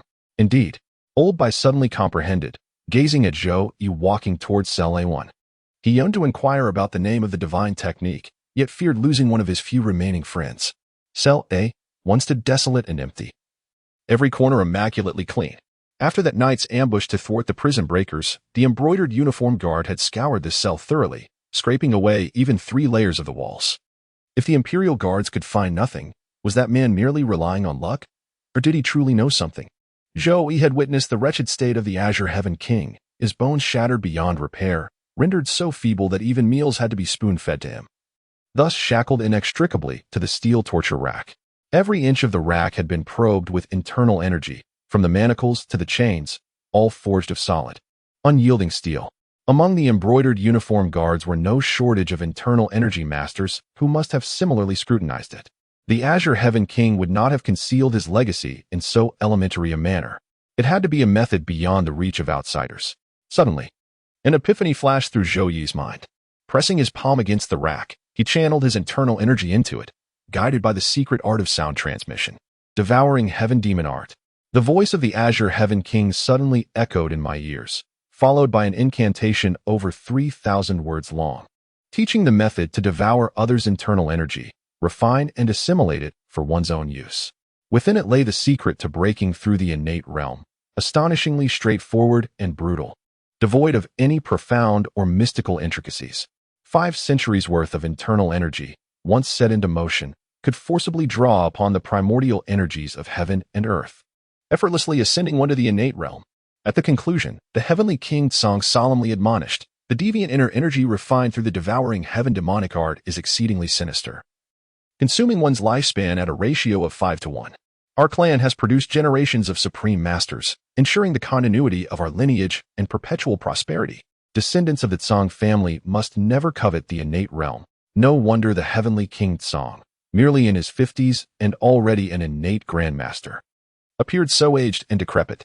After comprehending the entire cultivation technique, Zhou Yi once again employed the secret art of sound transmission, and indeed, the voice of the heavenly king Tsang resonated once more. Upon closer discernment, the subsequent sounds seemed somewhat fainter. That individual must undoubtedly be a descendant of the heavenly king Tsang. Failing to retrieve the demonic technique would inevitably stir trouble. Zhou Yi pondered for a moment. Caution was paramount in all matters, since the other party had risked life and limb to reclaim their ancestral legacy. It would be wise to simply facilitate their departure. Harmony begets prosperity. Returning to cell A6, I saw Old Bai squatting in the corner, sighing deeply. Which maiden has captured your thoughts this time, you old rogue? During this period, Zhou Yi heard nothing more frequently than Old Bai's incessant boasting about his romantic conquests in the martial world, the 6th-ranked beauty on the Jianghu Rouge list, the ethereal swordswoman of celestial grace, the noble heiress of a prestigious southern family. Only after enduring these tales did he realize that Old Bai's imprisonment was less a punishment and more an escape from amorous entanglements. I reminisce about friends from the past. Old Bai pretentiously raised his hand, his eyes brimming with sentimental melancholy, singing those peculiar lyrics he'd heard from Zhou Yi.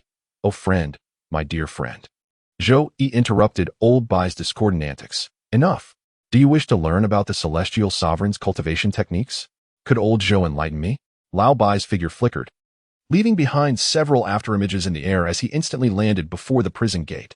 Zhou Yi spoke. This technique is called the devouring heaven demon art, capable of absorbing and refining others' internal energy. The specific method of cultivation. Hiss. It is indeed a demonic art. No wonder the heavenly king Tsang could dominate as a grandmaster for a decade. Old Bai drew a sharp breath and waved his hand, saying, knowing the name alone suffices for future boasting, but never reveal the techniques to me, lest I succumb to temptation and practice them, to impress women with your tales. I presume. Zhou Yi's gaze was filled with disdain, yet beneath the surface simmered an irrepressible envy. The Tao fruit of longevity bestowed no beautifying effects, leaving one's appearance utterly unremarkable. This cultivation method bore its flaws. Absorbing 5 years of internal energy would shave a year off one's lifespan, bringing premature aging that even the revered heavenly sovereign realm masters could scarcely reverse. That made it all the more unworthy of practice. Strength is fleeting, but true elegance endures a lifetime. Old Bai pointed to his own face and said, in this world, it's not brute strength that matters. It's this face of mine that has seen me through countless crises. That day at the prince's estate, with hundreds of swords and blades pointed at me, it was the princess herself who came to my rescue. Zhou Yi couldn't stand his smugness any longer and grabbed a bucket before storming off. Another month passed in the blink of an eye. After obtaining the devouring heaven demonic art, Zhou Yi didn't rush to cultivate it.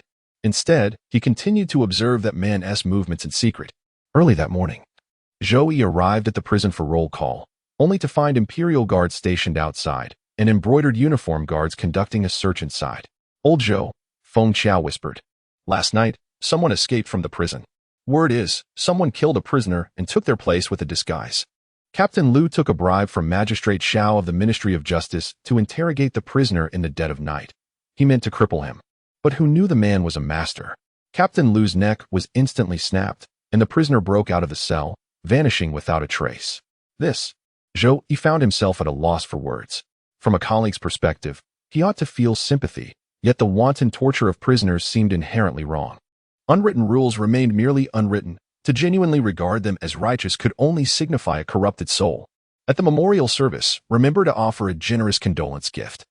Zhou Yi entered the prison cell without being interrogated, as the imperial guards paid no heed to a mere meal deliverer, especially one who had been doing so for 15 or 16 years.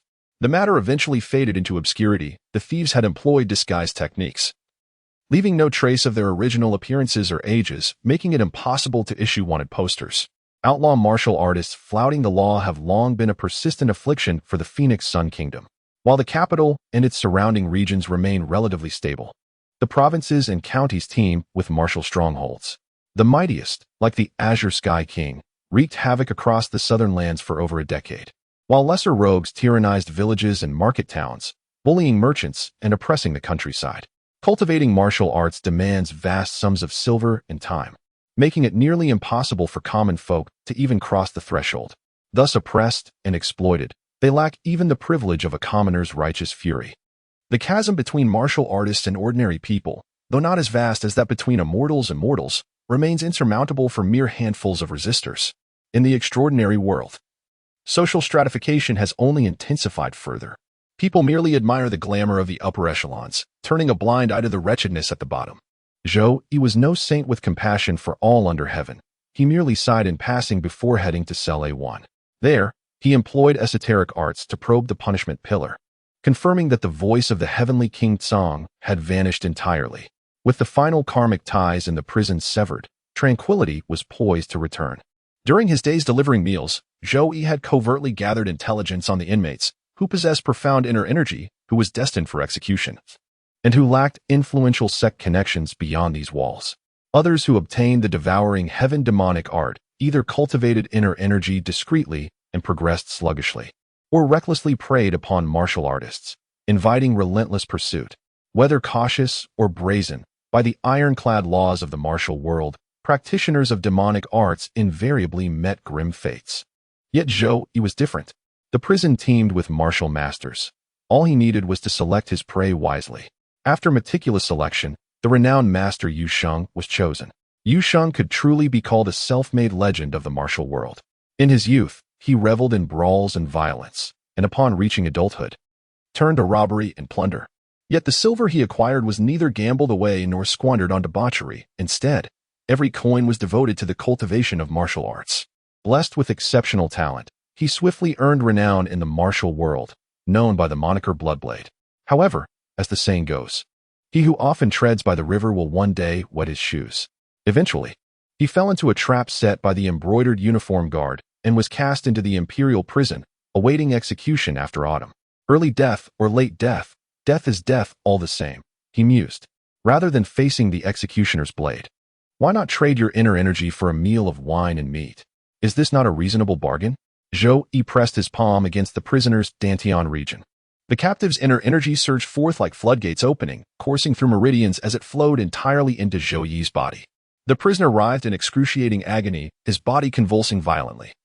Yet no sound escaped his lips, until at last, his Dantian shattered and his meridians ruptured, extinguishing his life. The absorbed energy amounted to roughly 7 or 8 years' worth. Though much had been lost in the transfer, yet it mattered little. The imperial prison held no shortage of martial masters from the Jianghu. Zhou Yi perceived the internal energy within his Dantian, which had grown substantially by more than half. No wonder so many were drawn to cultivating demonic arts. The sensation of effortless gain was truly intoxicating, shortening one's lifespan by 2 years. Zhou Yi carefully sensed the subtle transformations within his internal organs, which could be described as both maturation and aging. The Tao fruit of longevity, dormant for over a decade, trembled imperceptibly for a fleeting moment before his aged viscera returned to their original state. So this was the true method to unlock the Tao fruit of longevity. cultivating demonic arts and unorthodox techniques that trade longevity for rapid advancement. Zhou Yi murmured to himself, paying no heed to the lifeless prisoner curled up in the corner of the cell, and leisurely made his way to the next dungeon. Few inmates in the imperial prison survived until their execution day. Once they perished, their identities were verified. Yet no one delved into the cause of death. Such matters were neither easy nor permissible to investigate. After all, tracing the origins might lead to the current emperor himself. Devouring internal energy was merely the first step of the demonic technique. What followed was a period of refinement and assimilation. Yet, Zhou Yi remained unhurried. No matter how sluggish the fusion process might be, it was still 100-fold swifter than cultivating the return to origin technique. The devouring heaven demon art possessed another characteristic that greatly pleased Zhou Yi. Prior to reaching the innate Grandmaster realm, there were virtually no bottlenecks. One merely needed to locate a sufficient source of inner energy and invest time and effort into refining and assimilating it. With 5 centuries worth of inner energy, the innate realm would naturally be achieved. The previously practiced Guiyuan technique and 5 Tigers' fierce fist, one internal and one external, were both orthodox and noble cultivation methods. Regardless of the speed of progress, the various bottlenecks, both major and minor, caused Zhou Yi considerable distress. For instance, transitioning from external tempering of muscles and bones to internal refinement of organs, Zhou Yi had to ponder and research alone, taking a full 5 years to barely grasp the basics. In martial cultivation, techniques, innate talent, resources, and guidance from a master are all indispensable. After all, human lifespan is finite. And forcibly breaking through bottlenecks by sheer endurance over time is a grueling path. 500 years of internal energy, approximately requiring the essence of 80 to 90 individuals.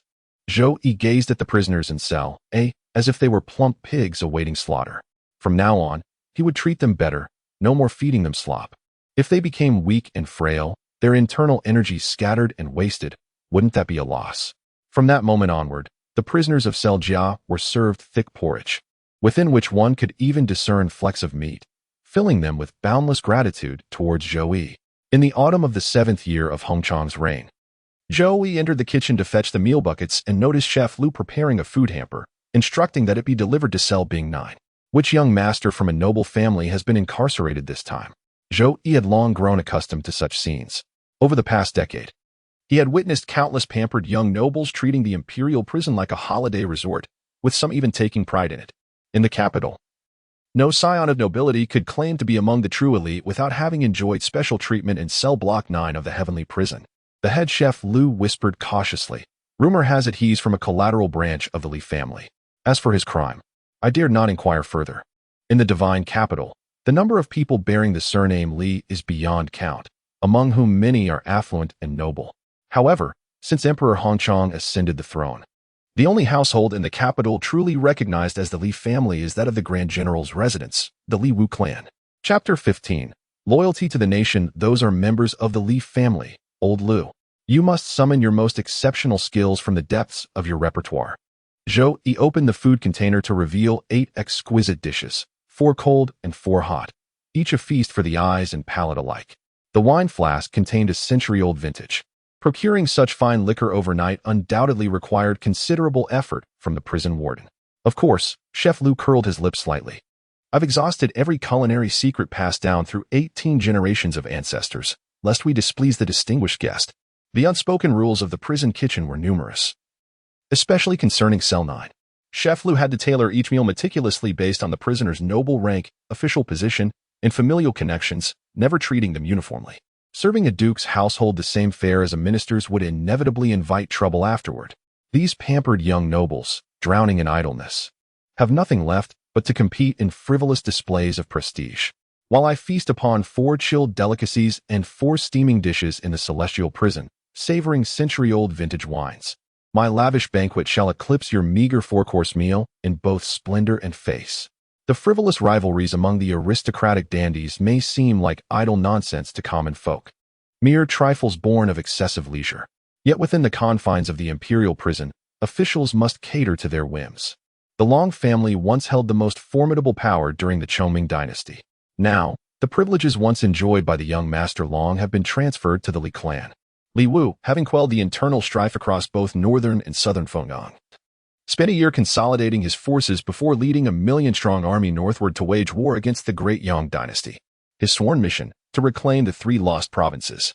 Such is the extent of his current influence that it eclipses even the Long family's former dominance during the Chongming era. Zhou Yi carried the food container and first headed to cell C9, where he encountered Officer Zhu, who was on daytime duty.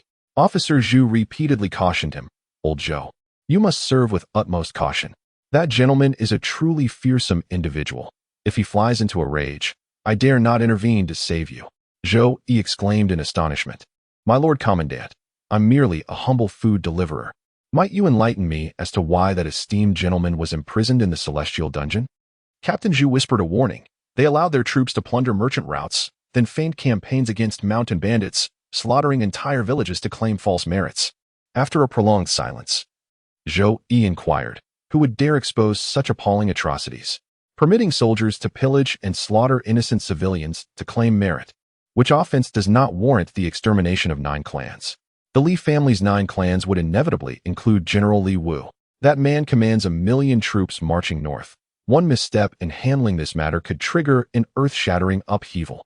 Even Commander Zhu is now aware of this matter, making it impossible to conceal any longer. It's tantamount to exposing the Li family's crimes to the entire realm. Zhou Yi harbors no illusions that the imperial court, or more precisely, Emperor Hongchang, possesses the audacity for such an undertaking. Colonel Zhu declared, "Who else could it be but Chancellor Zhang?" After Emperor Hongchang ascended the throne, he purged the remnants of the Longxiang faction, implicating all 4 Grand Secretaries. The current Chief Grand Secretary is his former tutor from his princely days, Zhang Jingyang. No wonder. Zhou Yi had never met Zhang Jingyang, but judging from the rumors circulating among the common folk, he seemed to be a pillar of the state. It was said that after Zhang Jingyang assumed the position of Chief Grand Secretary, his first memorial to the throne resolved the internal and external crises plaguing the Fengyang kingdom. Pacify the interior before expelling external threats. Prioritize the north before turning to the south. Emperor Hongchang abolished all taxes for 5 years. A strategy also proposed by Zhang Jingyang to win over the hearts of the people under rebel rule and completely eliminate the persistent threat of rebellion. During his 7-year tenure as chief minister, Zhang Jingyang stood as the only figure comparable to Li Wu. Prison cell C9. Zhou Yi opened the prison cell door, carefully arranging the dishes from the food box upon the table. "My lord, your meal is served." The prisoner sat cross-legged upon the cushioned dais in the inner chamber. Eyes still closed, emitting only a faint hum of acknowledgement from his nostrils. Zhou Yi bowed and withdrew. This man did not carry himself like the typical spoiled nobility, who flaunted arrogance to assert superiority. No, this one disdained all others from the very marrow of his bones, utterly unshakable. Several days later, Zhou Yi came to the kitchen to fetch his meal, only to find Chef Lu absent. What on earth was this fellow up to? The crimes of the prisoner Li Xiong have already stirred up a storm of rumors in the public. Just days ago, many people beat the imperial drum to voice their grievances, claiming to be relatives or clansmen from those villages. The imperial court turned a deaf ear, pretending not to hear.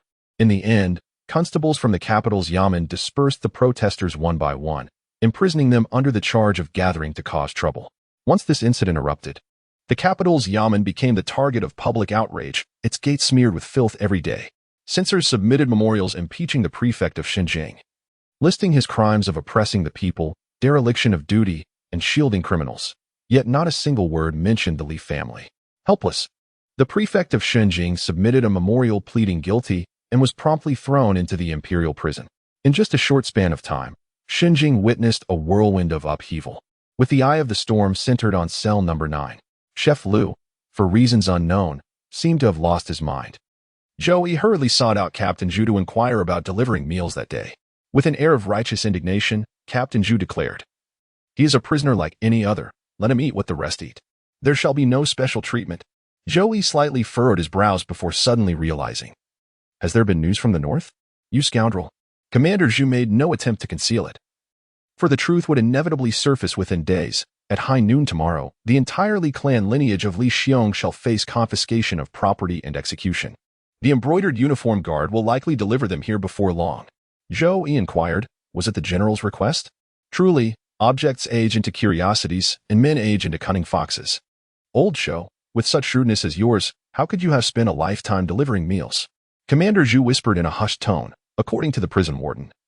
The Grand General personally penned a blood-stained petition of appeal. He stated that the Li family deserved extermination of 9 generations. Yet he knelt to implore His Majesty for leniency, to show mercy beyond the law by executing only Li Xiong's direct lineage. The Grand General is righteous. The Grand General is wise. Zhou Yi and Commandant Zhu exchanged glances, their eyes brimming with astonishment. Sensing an impending storm 100-fold more turbulent than the capital's unrest was about to engulf them. Cell number 9. Zhou Yi poured the thin gruel into a bowl, tapped the iron bars with his spoon, and called out in a measured tone, "Mealtime." Li Xiong glanced at the swill, a flicker of horror flashing through his eyes before regaining composure. "It seems my dear cousin, for the sake of his own reputation, is willing to send his own uncle's family to their doom." The patriarchal ethics of this era emphasize concealing the faults of one's kin, making Li Wu's actions despised by the noble families. Zhou Yi exclaimed in astonishment, "You already knew?" Li Xiong said coldly, "Observing you despicable creatures groveling and trampling upon others, one can easily surmise the shifting tides outside. At noon tomorrow, your entire household shall be executed." Zhou Yi declared, "Your parents, wives, concubines, and children, all shall pay with their lives for your insatiable greed." Li Xiong's expression remained impassive as he cast a sidelong glance at Zhou Yi, his gaze laced with undisguised mockery and contempt. "Do you have a son?" he inquired coldly. "How old is the child this year? Was he born particularly adorable? In the future, you may pursue martial arts and join the military, or perhaps study liberal arts and take imperial examinations. You will marry a virtuous wife, and grandchildren shall grace your household, or perhaps a daughter who will one day wed." Zhou Yi described unhurriedly, painting a blissful scene of familial harmony with descendants gathered around one's knees. Li Xiong's expression gradually shifted, but upon hearing the final line, "Your 10-year-old son," his head thudded to the ground, blood spurting several feet as his eyes burned crimson with fury. At 10 years of age, a child likely understands little. He would ask you why his head was severed. Would it hurt terribly? Zhou Yi said with a smile, "Let me teach you a method. Get your son drunk before the execution, lest the executioner's blade be dull and the flesh-cutting not swift, which would bring 100-fold more suffering. Begone." Li Xiong roared furiously, "What do you comprehend? My cousin cares solely for immortalizing his name in history, keeping relentless surveillance upon our kinsmen, forbidding even the pursuit of commerce. I have fought alongside him for years, shedding liters of blood on the battlefield. Yet upon returning to the capital, lacking silver to host banquets, I became the laughingstock of rustic simplicity. Military provisions must not be embezzled. Commerce cannot be engaged in, leaving only the path of plunder." Li Xiong said coldly, "While I risk my life fighting on the front lines, those worthless nobles sell weapons to Daong. They commit the same crime of treason. Why shouldn't we seize them?" Zhou Yi asked in bewilderment. "Then how would you explain the practice of killing innocent civilians to claim military merits?" Li Xiong vented his frustrations, and as the resentment in his heart dissipated considerably, his expression regained composure. "The crime of plundering merchants must be borne by someone. Those unfortunate souls were simply the ones I happened to choose. If you had led your troops to storm the noble's mansion and executed the traitor smuggling military supplies on the spot, perhaps General Li would have shielded you from consequences. Yet you lacked the courage, resorting instead to slaughtering innocent civilians." Zhou Yi shook his head and remarked, "Such a temperament that bullies the weak, yet fears the strong seems scarcely different from my own despicable nature of fawning upon superiors and trampling on inferiors." Li Xiong slowly turned his head and finally looked Zhou Yi squarely in the eye. Sharp-tongued, Zhou Yi shrugged nonchalantly and walked away with the bucket. "When your family arrives later, I shall arrange for you to be imprisoned with your children. Cherish this final night together." The Hall of Heavenly Purity stood in solemn silence. The emperor dismissed all attendants, leaving only the Grand Secretary Zhang Zhengyang within the hall. "My revered mentor, this turmoil is far too perilous," murmured the Hongchong emperor as he descended from the throne, personally carrying 2 embroidered cushions. He seated himself opposite Zhang Zhengyang, meeting his gaze as equals. "Your Majesty, I too am left with no choice," Zhang Zhengyang replied with a deferential bow before settling onto the cushion.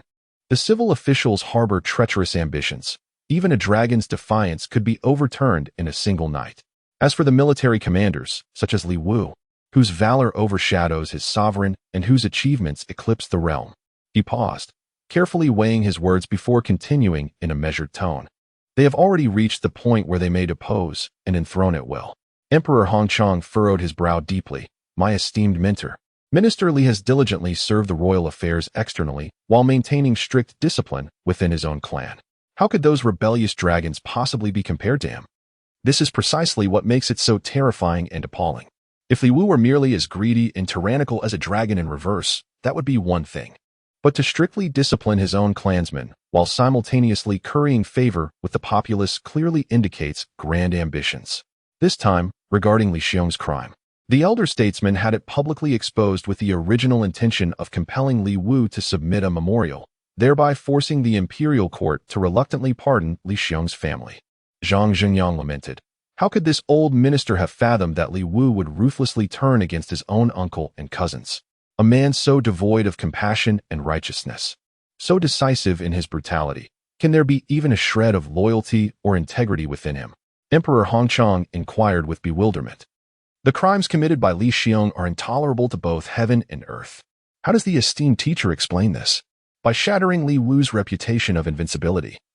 He may command troops and wage wars across the land, but he shall never attain the renown of a virtuous sage throughout the realm, Zhang Zhengyang declared. The common people will never permit one who shields his kin from the slaughter of innocents to rule the land. Thus, your majesty may rest assured with peace of mind. Emperor Hongchang shook his head and replied, Teacher, history records that the throne belongs to those with the strongest armies. If Minister Li truly harbors rebellious intentions, given his prestige among the troops, I have little confidence. History speaks truth, yet not all should be taken as absolute, Zhang Zhengyang countered. After the chaos of the late emperor's reign, the people have only known stability for a few short years. They will not tolerate further upheaval. The will of millions is an unstoppable tide, a force no army can defy. Emperor Hongchang remained silent for a long while before slowly shaking his head. Minister Li has served the nation with utmost loyalty. By following the imperial decree and pacifying both the northern and southern regions, he paved the way for our reign today. You have not failed me, my lord, and I shall not fail you either. Chapter 16. The innate grandmaster. The following day. The imperial dungeon. Zhou Yi carried the condemned man's last meal as he approached cell C9. A scene of solemn white met his gaze. 4 sons and 3 daughters lay neatly arranged on the cold floor, their breaths forever stilled. Beside them, a woman clad in mourning robes had collapsed, her eyes vacant and unseeing. Li Xiong stood within the cell, his gaze icy as it settled upon Zhou Yi's arrival. Remember this, he uttered coldly. This general, along with his wife and children, shall wait here. When Li Wu enters, deliver this message to him. Zhou Yi observed the tragic scene of a father slaying his own child within the prison cell, his brow furrowing slightly, surveying the surroundings. He noted the conspicuous absence of guards and immediately comprehended the situation. The imperial court had no intention of conducting a public execution. This was clearly arranged for Li Xiong to commit suicide out of guilt within the celestial prison. The grand general had served with integrity and distinction. His merits so illustrious that he would undoubtedly be enshrined in the imperial ancestral temple and remembered in the annals of history. Zhou Yi's words to Li Xiong the previous day, spoken in righteous indignation over the massacre of civilians, had already bordered on impropriety. How could he possibly dare to criticize Li Wu and the imperial court today, even if every official secretly wished to exterminate the Li family to the 9th degree?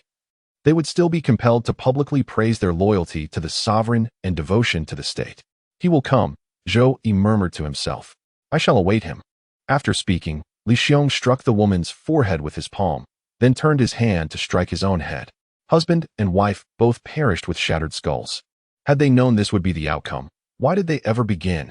Zhou Yi feigned panic as he hurried out to summon the jailers, instructing them to carry Li Xiong's family out of the prison cell. Members of the Li clan would naturally come to collect the bodies, though whether they could be buried in the ancestral graveyard remained uncertain. In a foul mood today, he decided to vent his dark arts upon some unfortunate soul. Zhou Yi sauntered into cell A12 with fine wine and delicacies in hand. The prisoner's hulking frame resembled a bear, towering half a head above the Tuzhong punishment rack. His gleaming bald scalp bore intersecting knife scars, the kind of visage that would prompt commoners to report a bandit's arrival if seen on the streets. The convict licked his lips as he glanced at the provisions. Is it my turn today? You seem rather knowledgeable. Zhou Yi arranged the wine and dishes, picking up a piece of meat with his chopsticks to feed the prisoner. Without ceremony, the inmate heartily consumed the food and drink before releasing a satisfied belch. I've heard tales outside these walls of a jailer in the imperial prison who takes particular delight in torturing martial arts masters. None can endure his cruel methods. To think I've gained such notoriety in the martial world? Zhou Yi heard of this matter for the first time, as he followed the same monotonous routine day after day, never concerning himself with the affairs of the martial world or the imperial court. The prisoner continued, "The martial world calls you the blood prison demon. Rumor has it that your entire family was slain by renowned martial artists, which is why you've become so ruthless and merciless." The demon? Zhou Yi gazed at the snow-white hair and nodded slightly with approval. An apt moniker indeed, brimming with formidable presence. My fellow martial artists bestow upon me undeserved praise. The prisoner sneered coldly. You cowardly turtle, hiding in the capital without venturing out, or you'd have been beaten to death long ago. Perhaps they had once visited the divine capital, yet none were aware. Zhou Yi's humble courtyard in the divine capital had thrived with lively energy these past 2 years. The jubilant juju tree in the yard flourished, its fruits earning unanimous praise from his colleagues for their exquisite sweetness. Perhaps it was the result of martial masters refining their bodies to perfection, their flesh and blood imbued with extraordinary energy, that rendered even the fruits they cultivated extraordinary. Zhou Yi contemplated planting a grapevine next, eager to share its bounty with his peers. By the heavens, I refuse to believe it. Today, I shall test the limits of your so-called torture, the prisoner sneered with arrogance. Back in the temple, when I broke the precept against killing, 18 warrior monks shattered their rods upon me, yet here I stand, unbroken. So you are a disciple of Buddhism. My apologies for the earlier disrespect. Zhou Yi tidied up the bowls and chopsticks, then placed his palm against the prisoner's dantian, activating the devouring heaven demonic art. A torrent of profound inner energy surged forth like floodgates opening, draining the prisoner's dantian completely in mere moments. You're. The prisoner's bald head pulsed with bulging veins, his eyes wide in disbelief. The devouring heaven. Demonic art? How could you possibly know of it? Zhou Yi did not wait for the prisoner to speak. With a single palm strike to the head, his internal energy surged forth, turning the man's brain into a pulpy mess. The more one knows, the greater the curiosity grows, and with it, the peril escalates. In the 12th year of Hongchang's reign. At the dawn of the Hongchang era's 12th year, General Li Wu crushed the enemy's main forces at Mount Xipan, decimating 200,000 troops and capturing the third prince of Daong. Pursuing the routed remnants across 1,200 miles, he fully reclaimed the ancestral lands of Fenggang. When the triumphant news reached the divine capital, the common folk rejoiced while the court officials stood in solemn silence. That same autumn, Li Wu led his forces deep into Daong territory, conquering 12 cities in succession until reaching the southern stronghold of Zhenhuan Pass. The defending general, despite Li Wu's relentless challenges, refused to engage, cowering behind the walls until the Daong court dispatched envoys to sue for peace. Yet the tempests of the outside world held no relevance to Zhou Yi. In the courtyard, beneath the grapevine trellis, Zhou Yi sat in meditative silence, circulating the devouring heaven demonic art. Surging like mighty rivers, his inner energy coursed through his meridians, resonating with the thunderous roar of crashing waves. 7 years of consuming the essence of over 90 martial masters, and now, at last, he had reached the 5-century threshold. Zhou Yi requested leave from the prison warden and secluded himself at home in meditation, striving to break through to the innate realm. According to the demonic cultivation manual, once internal energy accumulates to 500 years' worth, one merely needs to continuously circulate it until one's own power can leverage the forces of heaven and earth to naturally comprehend the realm of an innate grandmaster. The internal energy circulated continuously along the meridians, completing over a dozen major cycles. Zhou Yi could feel his meridians reaching their limit of endurance, with some of the finer pathways already developing minute fissures. Yet, he still couldn't sense the threshold of the innate realm. Zhou Yi couldn't suppress a pained groan, the agony of fractured meridians rivaling even the cruelest death by 1,000 cuts. At this critical juncture, persisting with the demonic cultivation technique might either propel him to the Xiantian realm or shatter his meridians completely, reducing him to a cripple at best, or claiming his life at worst. While ordinary cultivators might grit their teeth and gamble their fate for breakthrough, he would attempt again tomorrow. Thus, Zhou Yi ceased his cultivation, rose to brew a pot of exquisite tea, and cradled the Taoist scriptures in his hands as he read. He focused his spirit, soothing the restless agitation within. The following day, Zhou Yi once again channeled the demonic arts, completing several more cycles than the previous day before reaching the limits of his meridians. It seems my innate talent is rather mediocre indeed. Those of ordinary aptitude, witnessing year after year slip by, either succumb to despair and fade into obscurity, or gamble their lives in desperate attempts to break through, for time waits for no one. Fortunately, with the Tao fruit of longevity, no bottleneck or shackle can withstand the tempering of time. Only I remain unchanged. Even as oceans turn to mulberry fields and the heavens and earth transform, Zhou Yi ceased his cultivation and picked up a Buddhist scripture to read. Apart from doctrines on enduring suffering, the sutra's expositions on karma and causality resonated deeply with him. Autumn faded into spring, and time flowed like a fleeting stream. In the blink of an eye, nearly half a year had passed. At first, people in the celestial prison still inquired why old Zhou hadn't returned. But gradually, they grew accustomed to his absence. On this particular day, Zhou Yi was burning incense and chanting scriptures when suddenly, a profound sensation arose within him. The devouring heaven demonic art began circulating spontaneously through his meridians. It cycled dozens of times, yet his channel showed no sign of strain or discomfort. Then, threads of cool, refreshing energy seeped in from the outside world, like silken frost, like a fine drizzle, nourishing him without a sound. Could this be the spiritual energy of heaven and earth? Zhou Yi closed his eyes in meditation, sensing the faint and ethereal five-colored qi that permeated the heavens and earth. As his vast internal energy circulated, it drew these wisps of spiritual energy into his body, merging them with his own vital force. His once diffuse internal energy, resembling drifting clouds, gradually condensed into tangible form as the spiritual qi converged. After 5 centuries of compression and refinement, his immense internal energy transformed into a slender, flowing stream. Could this be the legendary primordial true essence? The quantity has diminished tenfold, yet the quality has soared 100-fold. Zhou Yi channeled his primal essence, allowing it to emanate from his fingertips and coalesce into a visible qi blade. With a swift motion of his hand, he sent it slicing toward the stone pavement below. Swish! Silently and imperceptibly, the qi blade sliced the stone slab in two. Using internal energy to harm others, its power diminishes greatly beyond 3 or 4 feet, and dissipates entirely past 10 feet. But true essence is different. Even at a distance of 2 or 3 zhang, it remains concentrated and undiminished in potency. Such a method of killing, in the eyes of ordinary mortals, appears almost divine. No wonder the legends of the martial world proclaim that beneath the realm of innate grandmasters, all are but insignificant ants. The Zhou Yi circulated the innate primordial qi, completing a full cycle before merging with the spiritual energy of heaven and earth within the body, barely perceptible in its subtlety. At such a cultivation pace, would it truly require centuries to attain the perfection of the innate realm? The reason for such sluggish progress undoubtedly extends beyond mere lack of innate talent.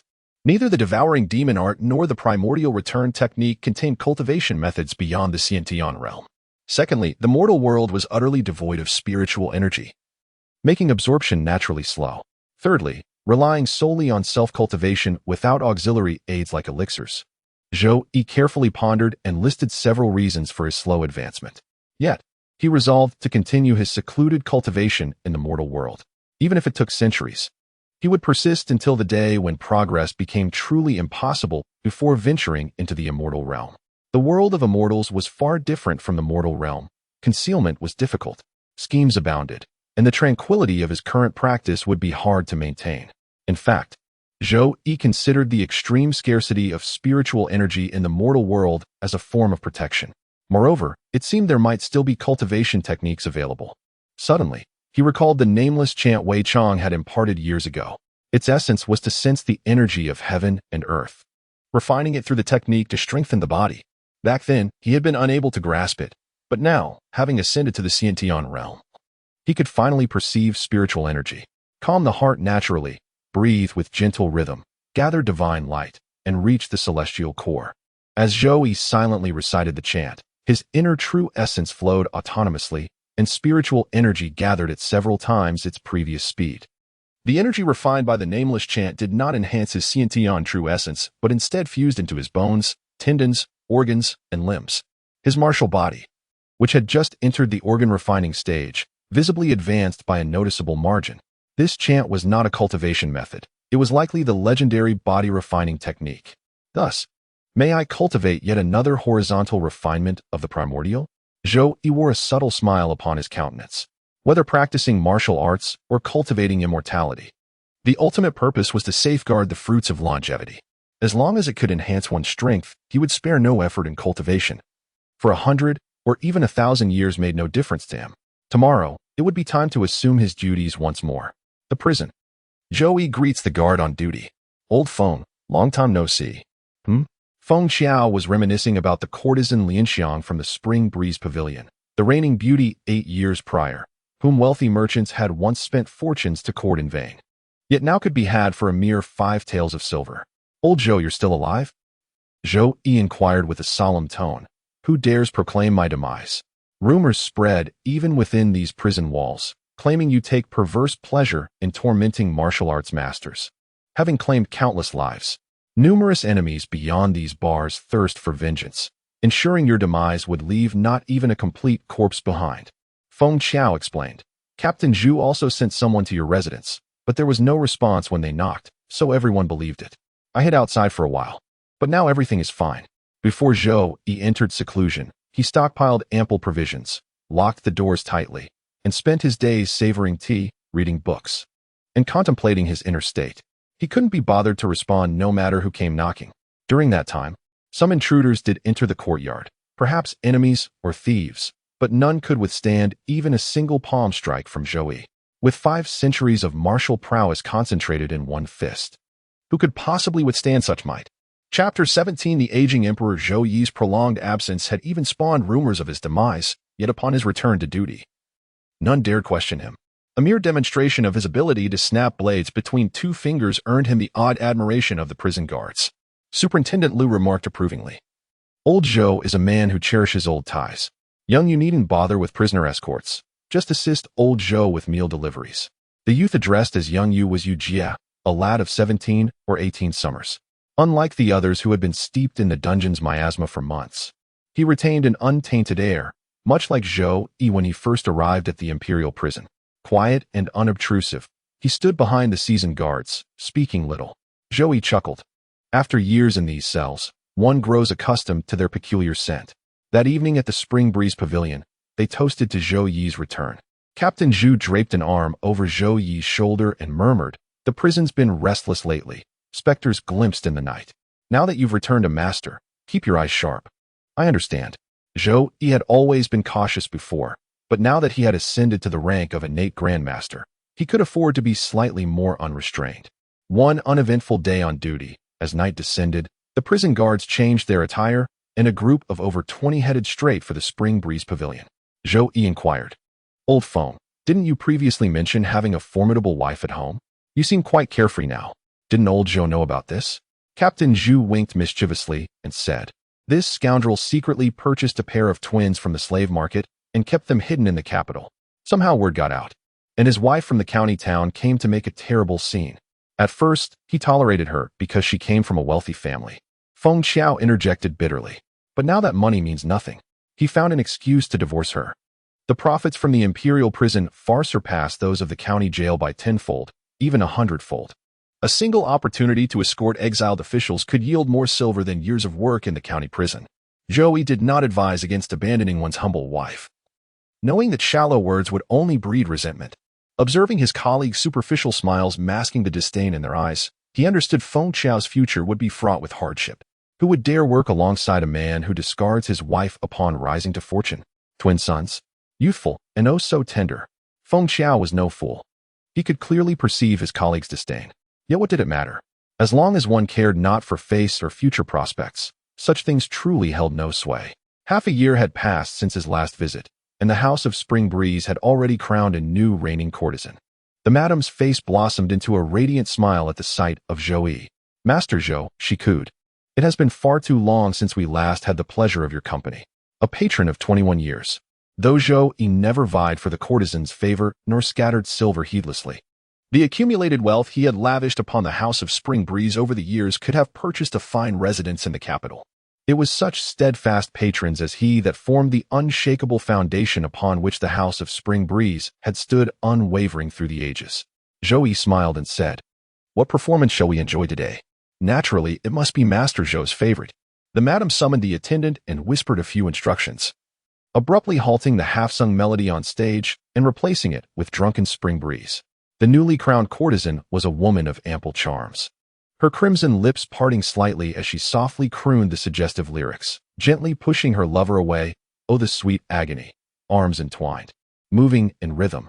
Upstairs in the private chamber, Zhou Yi and Captain Zhu took the seats of honor, flanked by their fellow officers.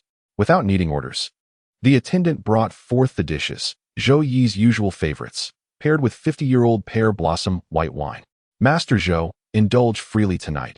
No need to settle the bill, the madam quipped, sprinkling her words with playful jests that drew hearty laughter from the gathered jailers before she gracefully withdrew.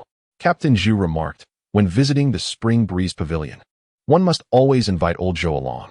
Coming alone, we invariably end up with common seats in the main hall, never experiencing such meticulous and attentive service as this.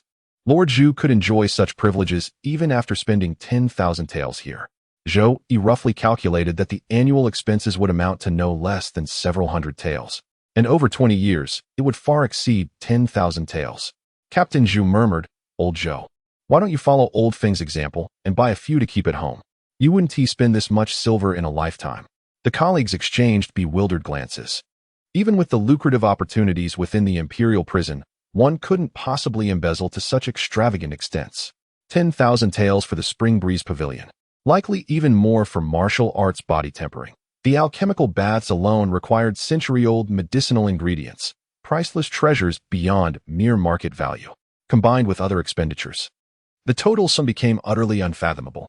Moreover, Zhou Yi merely delivered meals, never participating in the most profitable task of prisoner transfers.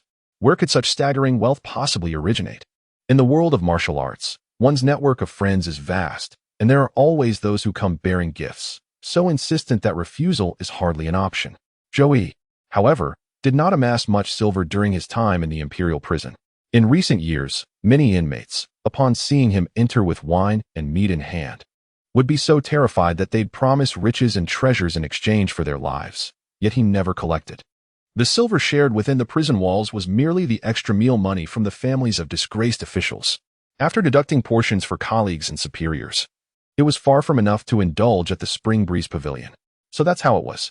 The prison guards suddenly recalled that Zhou Yi, with his aged and pallid countenance, was in fact a formidable martial artist, a first-rate expert at the organ refining realm.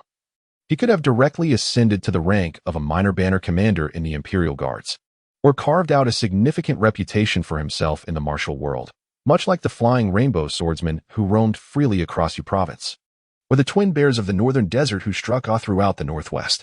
Captain Zhu declared, from now on, the extra meal funds for prisoners shall all go to Old Zhou. As for how much you distribute among yourselves, that's for you to decide. Many thanks, Lord Zhu. Zhou Yi did not bother to explain that the bulk of his income actually came from burglars who trespassed into private residences. At first, they were merely petty thieves lurking along desolate paths, but later, as the moniker Blood Prison Elder Demon spread, some came seeking vengeance for their kin, while others were young martial heroes on demon-slaying quests. Their remains often left behind signet rings, jade pendants, and silver notes. Zhou Yi saw no need to distinguish between good and evil. Once one stepped into the martial world, they were already prepared for death. The soil in his courtyard had risen 3 feet from the burials, and he wouldn't be the least surprised if a zombie clawed its way out one day. Has anything of note occurred in the divine capital these past 6 months? Old Zhou, you've missed quite the spectacle. General Zhu chuckled and said, not long ago. When the Grand Marshal returned triumphantly to the capital, the entire city emptied as tens of thousands gathered to witness the spectacle. In the presence of the great Yang's envoy, His Majesty personally beheaded their prince and offered the head as a sacrifice in the ancestral temple. So how is it that peace negotiations have resumed? After emerging from his seclusion, Zhou Yi caught fragments of conversation, something about peace negotiations with Great Yang and the return of 5 cities. War is a perilous gamble. No one can guarantee perpetual victory, so it's wiser to quit while ahead. Captain Zhu abruptly shifted the topic. In any case, the high officials at court used this pretext. The Ministry of War issued 9 consecutive military orders recalling General Li from the northern frontier. Zhou Yi shook his head slightly. Lord Zhu, do you believe General Li can continue his winning streak? Captain Zhu affirmed confidently, without a doubt. General Li is a military genius that emerges once in a millennium. having never suffered defeat since quelling the Long Rebellion. Zhou Yi turned to his colleagues and inquired, "Do you share this sentiment? Or do you perceive some discrepancy in this assessment?" General Li possesses an exceptional ability to recognize talent and appoint capable individuals, having promoted several previously overlooked commanders who have now become renowned generals commanding all across the land. As a supreme martial master, General Li could single-handedly decapitate enemy leaders amidst thousands of troops. With such prowess, he might even overthrow the mighty Yong Empire. The colleagues unanimously concurred, all agreeing that Captain Zhu's reasoning was sound. "Then let me ask you," Zhou Yi murmured pensively, "how old is His Majesty now?" General Zhu silently calculated in his heart. When the previous emperor ascended the throne, the current one was merely 12. The Chongming reign lasted 46 years, followed by another 12 years of rule, making His Majesty 72 this year. Though the emperor basked in unparalleled luxury and privilege, few monarchs besides the ascetic Chongming emperor, who shunned governance, lived to see 70. The Hongchong emperor had grown old indeed, though the prison guards occupied the lowest rung of officialdom, unworthy even of bureaucratic rank. Their daily duties of watching over disgraced officials had acquainted them well with the perils of court intrigues. Zhou Yi inquired, "General Li has reclaimed lost territories, vanquished enemy nations, and expanded our borders. What rewards could possibly match such monumental achievements?" A colleague promptly responded, "Bestow the 9 dignities, confer the yellow axe. Grant the privilege of entering court without hastening, allow homage without naming, and ennoble as the Duke of Qian." Cough, cough. Captain Zhu coughed twice, abruptly cutting off the conversation as he called out to the attendant nearby, "Summon the courtesans. How can one merely drink at the house of Spring Breeze?" The conversation took an abrupt turn at this point, and the once lively and joyous Spring Breeze Tower suddenly lost its charm. After a few more rounds of drinks, the gathering dispersed as everyone went their separate ways home. Cell 9. Zhou Yi sat cross-legged in the inner chamber, internally practicing the devouring heaven demon art while externally reciting seemingly useless mantras. The spiritual energy within the celestial prison was eerie and bone-chilling, converging into his meridians to be refined, growing increasingly frigid and sharp, utterly incompatible with the warm, nourishing true essence in his dantian. Cultivation, too, requires a balance of tension and relaxation. For now, he would rest for a few days and first uncover the petty thief lurking within the prison. Zhou Yi lay on the bed, his ear pressed against the stone surface. His innate true essence circulated through his meridians. In an instant, snoring, groans of pain, sharp reprimands, footsteps, the clinking of wine cups, jailers drinking and playing finger-guessing games, the scurrying of rats and snakes. Countless sounds jumbled together like a swarm of ants crawling in his ears. The art of earthly hearing. An unnamed tomb raider, on his deathbed, exchanged this method for nothing more than a roasted chicken. By knocking on the ground and employing the art of earth listening, one could detect hollow spaces several zhang beneath the surface, then deduce whether it was a tomb or a cave through other means. Zhou Yi, operating at the pinnacle of innate mastery, extended this technique to encompass the entire prison within his auditory domain. Through meticulous discernment, he filtered out the meaningless noise. No matter how refined the lightness skill in this world may be, the swiftest movements still produce the faintest whispers of wind and subtle tremors. Unless one is a true master of such arts, distinguishing these delicate sounds amidst chaos is nearly impossible. Zhou Yi had learned various schools of lightness skills from numerous prisoners, ranging from the renowned thief saint of the martial world to the lowliest roof-scaling burglars. Truly, he had absorbed the essence of many. Thus, within the prison walls, no one could evade the reach of his earth-listening technique once they employed lightness skills. The first half of the night passed without incident.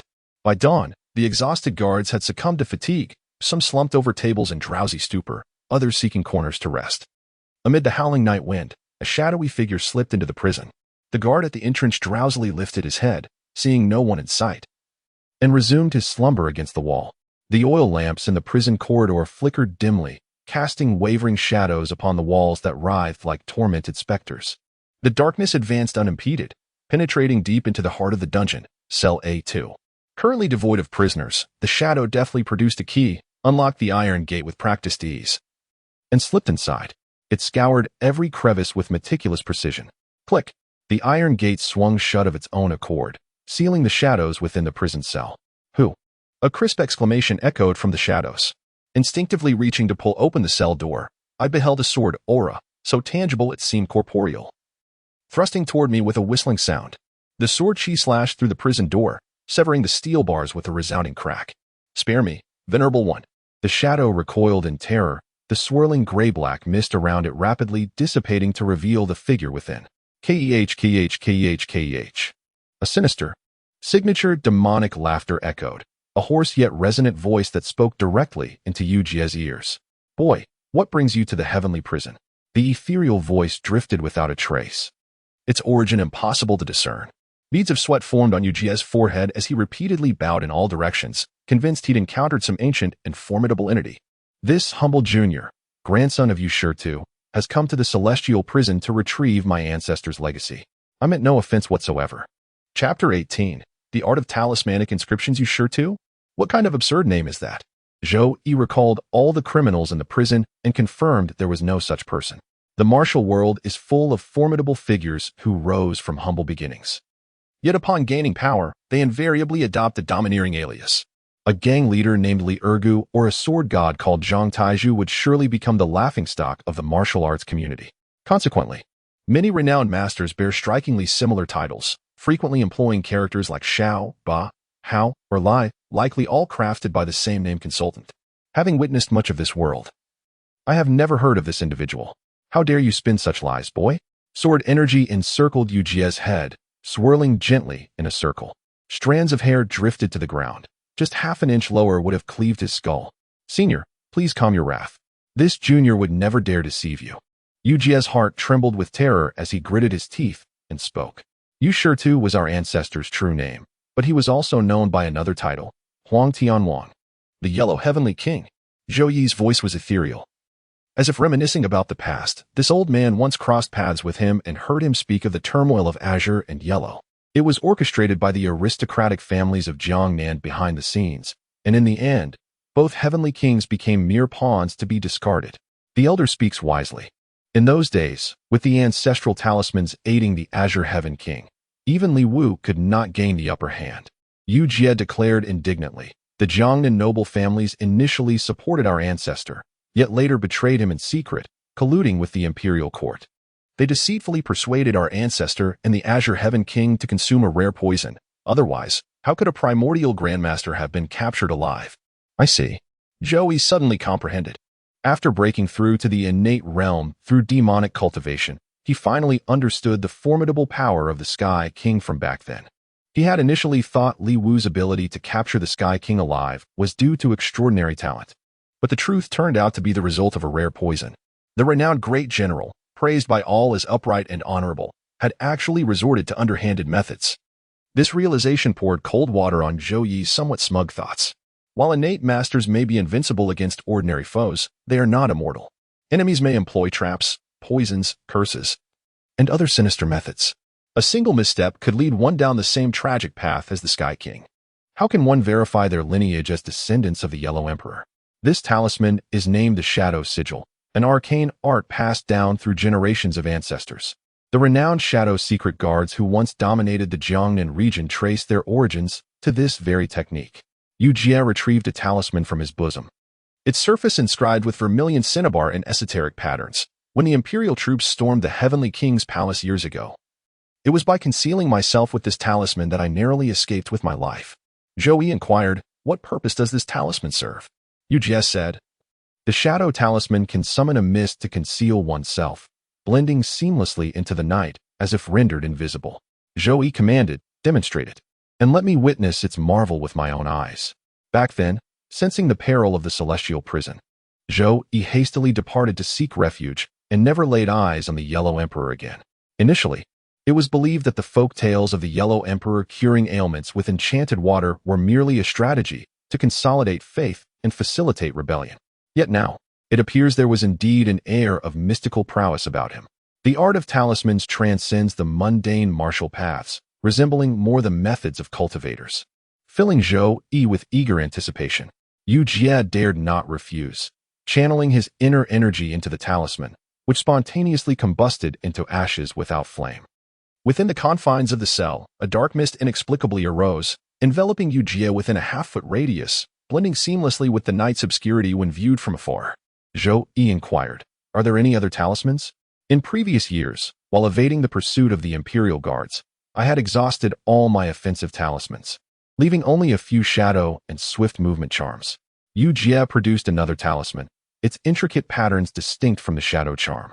Zhou Yi lurked in the darkness, scrutinizing Yu Jie for a moment, uncertain whether the young man still possessed any offensive talismans. Revealing himself now might invite a barrage of fiery orbs. Even as an innate grandmaster who had barely stepped onto the path of cultivation, he might not withstand the power of spiritual talismans. Did the Yellow Heavenly King not impart the art of talismans to you?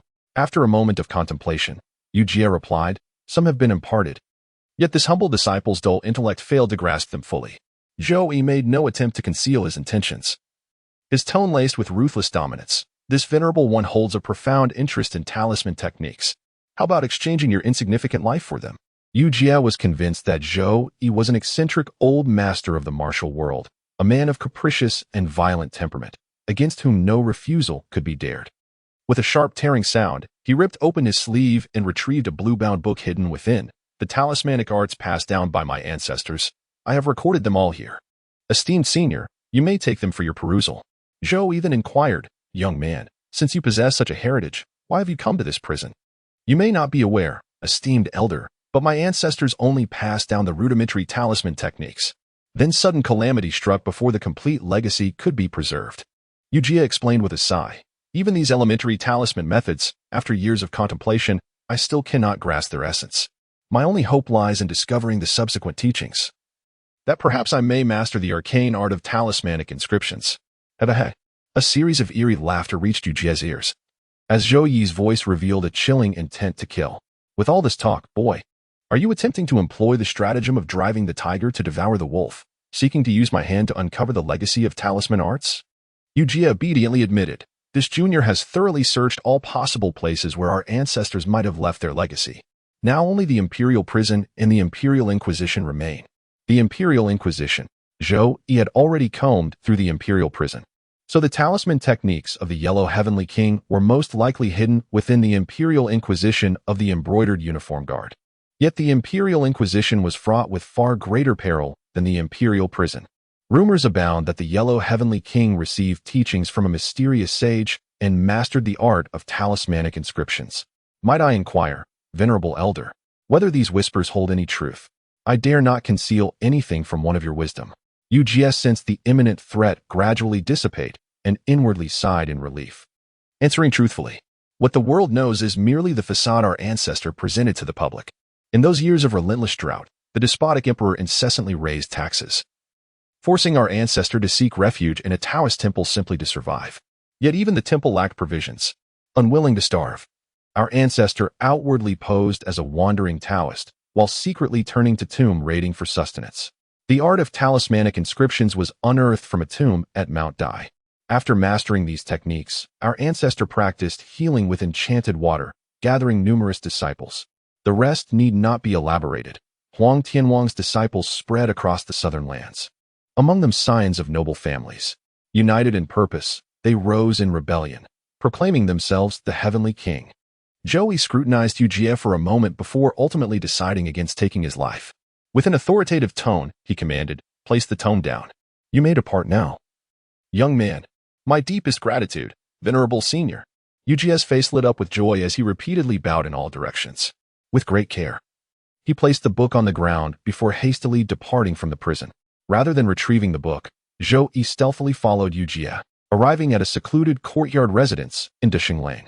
Yu Jie breathed a slight sigh of relief, swiftly gathered his valuables, and hurried straight to the western gate of the capital. The guards on duty seemed familiar with him. After accepting a few silver notes, they lowered him out in a basket. "That lad has a promising future." Zhou Yi stood atop the city wall, watching Yu Jie's figure vanish into the distance. Returning to the dungeon, cell A2, the blue-bound book lay undisturbed upon the ground, untouched by any hand. With a wooden rod, Zhou Yi carefully turned its pages one by one, ensuring no hidden talismans of attack lay in wait. Then, he tested the sheets with rats gnawing upon them, confirming the absence of any lethal poison triggered by mere contact. Wrapping his hands in the protective veil of innate true essence, he lifted the tome and perused its contents. Methods for crafting talisman paper and brushes, cinnabar mixed with beast blood. The act of inscribing runes demanded a tranquil mind. Inner chi must converge at the brush's tip. Each stroke must flow unbroken, without hesitation. The records within were not the orthodox arts of talismanic craft, but rather resembled Yu Jie's lecture notes, interspersed with musings of uncertain validity. Flipping to the final pages, Zhou Yi discovered 4 complete talismanic diagrams: cleansing dust, warding the home, expelling malady, enlightening the body. Chapter 19. Warding off evil spirits in the household. Zhou Yi flipped through the book several times and committed its contents to memory. Breaking through to the innate realm was not merely an enhancement of martial prowess, or rather, martial prowess was merely the external manifestation. In truth, it marked the transformation of essence, energy, and spirit into a higher state of being. His memory had advanced to near-perfect retention, bordering on photographic recall. Originally, he had intended to seek out a few martial techniques to cultivate, as his martial path had reached a bottleneck. But now, with the art of talismans at his disposal, mastering it would elevate him to the threshold of immortality. Practitioners regarded talismanic arts and similar skills as protective measures, tools to safeguard their path. The true foundation of immortality lay in the cultivation of immortal techniques. To pursue mere techniques without the foundation was to prioritize the trivial over the essential. Zhou Yi, however, had already attained the fruit of longevity, and thus his perspective differed from that of ordinary cultivators. To him, any means that could enhance his strength, be it martial techniques, talismans, or artifact forging, were all methods to safeguard his hard-won longevity. The talisman brush, crafted from the tail fur of a white fox, was best made from a century-old fox. As for talisman paper, it was still prepared from tanned animal hide. The older the beast, the higher the success rate. Zhou Yi had no need to hunt these materials himself. The divine capital was the pinnacle of Fengyang Kingdom, where rare and precious items like century-old white fox fur were inevitably brought for sale. If silver was insufficient, he could always buy on credit. The following day, Commander Zhu learned that the petty thief in the imperial prison had been eliminated. Simultaneously, he noticed Yu Jie's sudden disappearance. Connecting these two events, a wave of dread washed over him. The intruder had entered the prison through his own connections. "Old Zhou," he muttered gravely, "you are the unwavering pillar of our imperial prison." The news of Zhou Yi's body tempering reaching the internal organs would soon reach the imperial guards, and there would inevitably be those who come to recruit him. The Zhou family had served as jailers for 5 generations, making his background as clean as could be, far more reliable than recruited martial artists from the Jianghu. "Rest assured, Lord Zhu, I too am reluctant to leave the imperial prison," Zhou Yi said. As for the possible talisman inheritance hidden within the imperial prison, it would be a lie to say he wasn't tempted. Yet he possessed the patience to bide his time. Time, after all, would always be on Zhou Yi's side. 1 month later, the talisman brush and paper were successfully crafted. Zhou Yi attempted to learn talisman inscription from the manual by himself. Naturally, he failed initially. Condensing his spiritual energy at the brush tip proved utterly impossible to integrate into the talisman. However, nothing is difficult in this world for those who practice diligently. In the blink of an eye, 2 years had passed. Zhou Yi's life followed a monotonous routine, uneventful yet punctuated by colleagues' accounts of significant occurrences. Early in the 13th year of Hongchang's reign, shortly after Zhou Yi's breakthrough to the Xiantian realm, Fengyang Kingdom and Daong formally signed a peace treaty. The Minister of Revenue petitioned the throne about the depleted state treasury, proposing the disbandment of the Northern Frontier Army. Since Emperor Hongchang's ascension, 13 years of incessant warfare rendered this reasoning quite plausible. Rumors swirled that Chief Grand Secretary Zhang Zhengyang, standing before Emperor Hongchang and the assembled court officials in the Hall of Heavenly Worship, respectfully inquired of Li Wu, "This matter bears grave importance. We must first secure the Duke of Zhen's approval before disbanding the border troops." Subsequently, various versions circulated among the populace. Some claimed Li Wu vehemently denounced the Grand Secretary in court, while others whispered of his reluctant submission. Ultimately, 7/10 of the million-strong Northern Army disbanded. The imperial court was thrown into turmoil, and the martial world became a swirling vortex of intrigue. Rumors began to emerge, unbeknownst to Wen, that the aristocratic Song family of Jiang possessed a forbidden martial tome capable of devouring others' inner energy. Once an obscure local clan, within a mere decade, the Songs produced an unbroken succession of supreme and first-class masters, their kin seemingly transformed into prodigies of martial genius overnight. The Song family specialized in cultivating inner energy, aligning with the rumors circulating in the martial world. In the 14th year of Hongchang's reign, the Song family faced a siege led by Buddhist and Taoist sects, along with over a dozen other sections. Over 1,000 members perished, with no mercy shown to the elderly, weak, women, or children. Someone once inquired of Master Feng from the Huaxing Temple, did the Tsang family truly possess the demonic art of devouring others' inner energy? The venerable Master Feng, with a countenance brimming with compassion, solemnly chanted the sacred Buddhist invocation, Amitabha Buddha. Perhaps some have found it. This tale spread through the martial world, tarnishing the Buddhist sect's reputation and inviting mockery from various factions and sections. After several months, it faded into oblivion. After all, the martial world and imperial court witnessed too many significant events for the Buddhist sect to dominate the public discourse for long. Take Zhou Yi's rise to first-class martial prowess. While it caused a stir within the prison walls and rippled through the capital, in Fengyang Kingdom, it barely made a splash. The Imperial Guards extended offers, first promising a lieutenant's position, then raising it to a junior officer's rank. Yet, after Zhou Yi repeatedly declined, the matter was quietly dropped. The world's gaze forever chases the newest figures and events. 2 years passed, and no one spared a thought for a mere prison guard, occasionally mentioned over drinks. He would be dismissed with scorn. Such a man, even if skilled, was deemed unworthy of elevation, like mud too soft to hold its shape. In the waning days of the 13th year of Hongchang's reign, as the Lunar New Year approached, an imperial decree spread throughout the land. The long-vacant position of crown prince in Fengyang Kingdom had finally been decided. The eldest prince, Zhao Qian, whose wife was the legitimate daughter of imperial tutor Zhang Jingyang. No wonder he could ascend to the position of chief grand counselor. Such enduring vigor in old age is truly beyond ordinary men. Zhou Yi clicked his tongue a few times before dismissing the matter from his mind. The intrigues of court and the vagaries of the martial world were but fleeting clouds to him, far less captivating than the art of talismanic inscriptions. After 2 years of meticulous tracing and painting, having worn out numerous talisman brushes and ruined countless sheets of special paper, the depiction of 4 types of talismans had become almost instinctive to him. The intricate strokes flowed effortlessly from his brush in one continuous motion, as his true essence coalesced at the brush tip, merging with each stroke into the talismanic patterns. The cinnabar pigment upon the paper took on a luminous, translucent quality. Puff!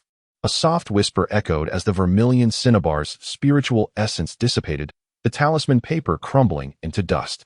Zhou Yi had grown accustomed to such moments, carefully contemplating the misstep before selecting another sheet to continue his intricate brushwork.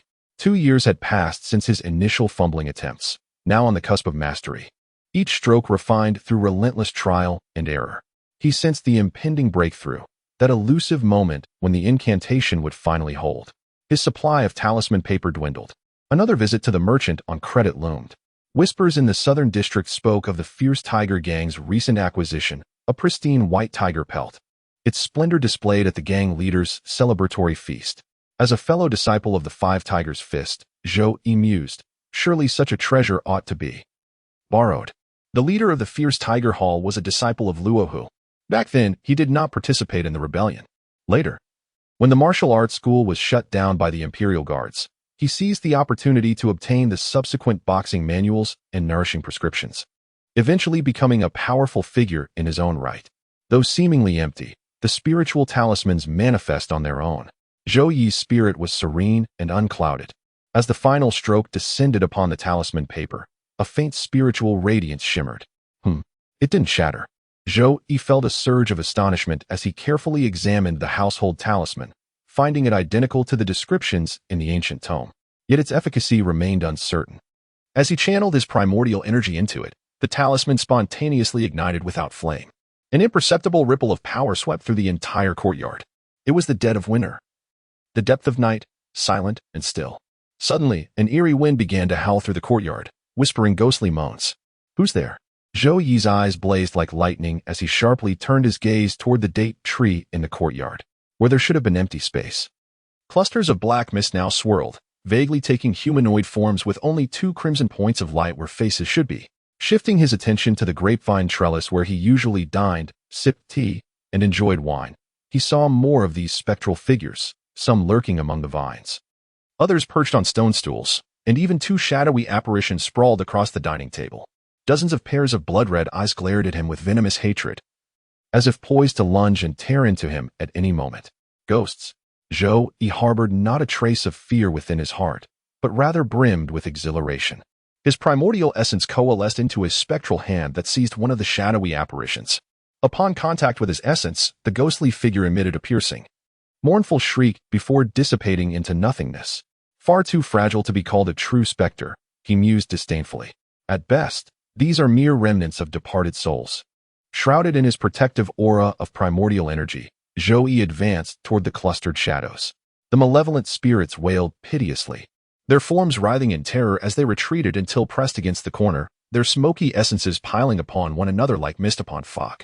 Even in death, those who perished by my hand dare not resist me, he remarked with bored contempt. How utterly tedious. After Zhou Yi finished speaking, his true essence coalesced into a sword's edge. Darting through the ghostly shadows several times, he annihilated them all once more. Chapter 20. The wrong spirit of Jade Maiden. The lingering spirits in the courtyard were too feeble to pique Zhou Yi's interest. Drawing upon his past life's conjectures about ghosts, he surmised there must be a place where genuine specters truly dwelled, the imperial prison, perpetually shrouded in gloom, untouched by sunlight, and haunted by those who had perished under unjust imprisonment or brutal torture. It perfectly fit the conditions for vengeful wraiths to manifest. The short lifespans of prison guards might well stem from their ceaseless exposure to these shadowy entities, their vitality eroded by the pervasive Qian energy. Yet in his 20-odd years within those prison walls, Zhou Yi had never encountered a malevolent ghost capable of harming the living, proof that whatever lurked there was hardly formidable. After sketching another house-pacifying talisman, he resolved to test it within the prison the following day. Zhou Yi intended to remain in the mortal realm for centuries, until his cultivation reached an impasse, before seeking entry into the world of immortal practitioners. During this period, the prison would serve as a stronghold, necessitating the eradication of any hidden spirits, both to safeguard the secret of his longevity and because no man would tolerate spectral voyeurs. Having completed his first talisman, his brush moved with greater fluidity. Though over a dozen sheets of talisman paper were ruined in the process, he eventually succeeded once more. The fundamentals of talisman crafting seemed less daunting than he'd imagined. If Yu Jia had struggled for years despite mentorship, did that mean Zhou Yi possessed an innate talent for this art? Zhou Yi felt rather self-satisfied. Though talisman crafting might not be as lucrative as alchemy, it would still serve as a viable livelihood skill when he eventually entered the cultivation world. The next morning, he arrived at the prison at daybreak. Uncertain about the effective range of the house protection talisman, Zhou Yi deliberately chose a central location to activate it. An invisible ripple swept through the cells, stirring eerie gusts of wind out of nowhere. The wind carried faint, indistinct sobs and wails, while a chilling aura brushed past his ears like ghostly whispers. Indeed, there were many lingering spirits. Zhou Yi surveyed the prison's interior, a veritable den of lingering spirits. Shadowy humanoid figures dangled from the ceiling like bats in a cavern, their crimson eyes uniformly fixed upon him. Most gazed with cold indifference, while others burned with venomous hatred, likely those who had met their demise by Zhou Yi's hand. The cells teemed with more specters, some crouched in corners, others clung to walls, and a few lay sprawled across straw mats, each frozen in eerie stillness. Prisoners slept nightly alongside these wraiths. Even without torture, the ceaseless erosion of their vitality by the oppressive Qian energy ensured a short, miserable existence. A shadow slithered from the ground, soundless as mist, before coiling onto Zhou Yi's back. Its fog-laden arms tightened around his throat. Humph. The essence of the Book of Changes surged forth, shadows dissolving like butter in flame, their shrieks melting into nothingness. In my boundless mercy, I shall grant thee the cycle of reincarnation. The true essence transformed into sword energy, sweeping across with the swiftness of lightning. The lingering spirits were utterly shattered before they could even flee. Spare me, venerable one. A woman's startled cry echoed from the rooftop. A shadowy figure gradually shifted, its form coalescing into a human face, while ethereal mist condensed into an emerald-green gauzy robe. A female ghost. Zhou Yi's figure flickered as he landed gracefully before the woman. Regarding her with keen interest, you seem somewhat familiar? The woman spoke softly. Esteemed elder, this humble maiden is Huang Yunyang, daughter of Huang Hong, Under-Secretary of the Ministry of Rights. I was imprisoned a year ago, during which time you showed me much kindness.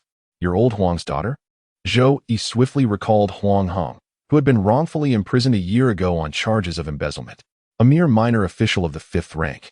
Accused of embezzling 3,000 taels of silver, he was originally unworthy of being confined in the imperial prison, let alone having his wife and daughter imprisoned alongside him. The origins of this matter were rather straightforward. The notorious lecher, the Duke of Wei in the capital, chanced upon the exquisite beauty of Huang Yuliang. Disregarding both his noble dignity and public ridicule, he shamelessly dispatched emissaries to the Huang family with a marriage proposal. He brazenly declared his intention to take Huang Yuliang as his concubine, promising in return to ensure Huang Heng's future promotions and prosperity. Huang Heng prided himself on coming from a scholarly family. How could he endure such humiliation? He vehemently denounced the Duke of Wei as a shameless wretch. Yet within days, he was reported by his colleagues for accepting 3,000 taels of silver from merchants while overseeing the renovation of the Imperial Academy. The Duke of Wei had originally intended to imprison the family of 3 in the Imperial dungeons to sober them up, planning to maintain their alliance through marriage in the future. But who could have foreseen that Huang Heng, frail in constitution, would perish within a mere month? His elderly wife, consumed by sorrow, soon followed him in death. To escape the Duke's cruelty, Huang Yunyang took her own life in the cell. Zhou Yi, moved by the Huang family's plight, would always ladle an extra scoop of thick porridge when delivering meals. At the time, you were disheveled and grimy. I had wondered how even the lustful Duke of Wei could have taken an interest. My father warned that many women suffered indignities in the imperial dungeons, advising me to defile my own appearance to avoid. Huang Yunyang paused, then amended her words. But you, senior, are different. You only punish the wicked and the cruel, never tormenting those wronged. You saw it all, didn't you? Zhou Yi's voice remained as tranquil as still waters, his primordial energy ever ready to manifest into a sword's edge. Having transformed into a vengeful spirit, Huang Yunyang possessed an acute sensitivity to energy fluctuations and hastily explained.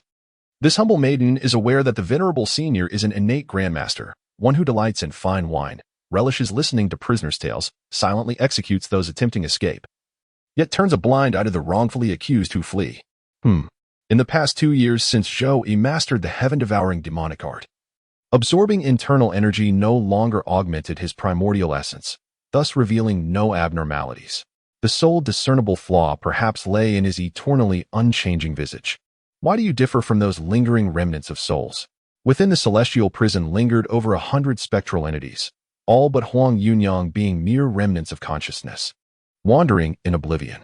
With docile reverence, Huang Yunyang responded, "Esteemed elder, upon my demise, my spirit became tethered to this jade hairpin.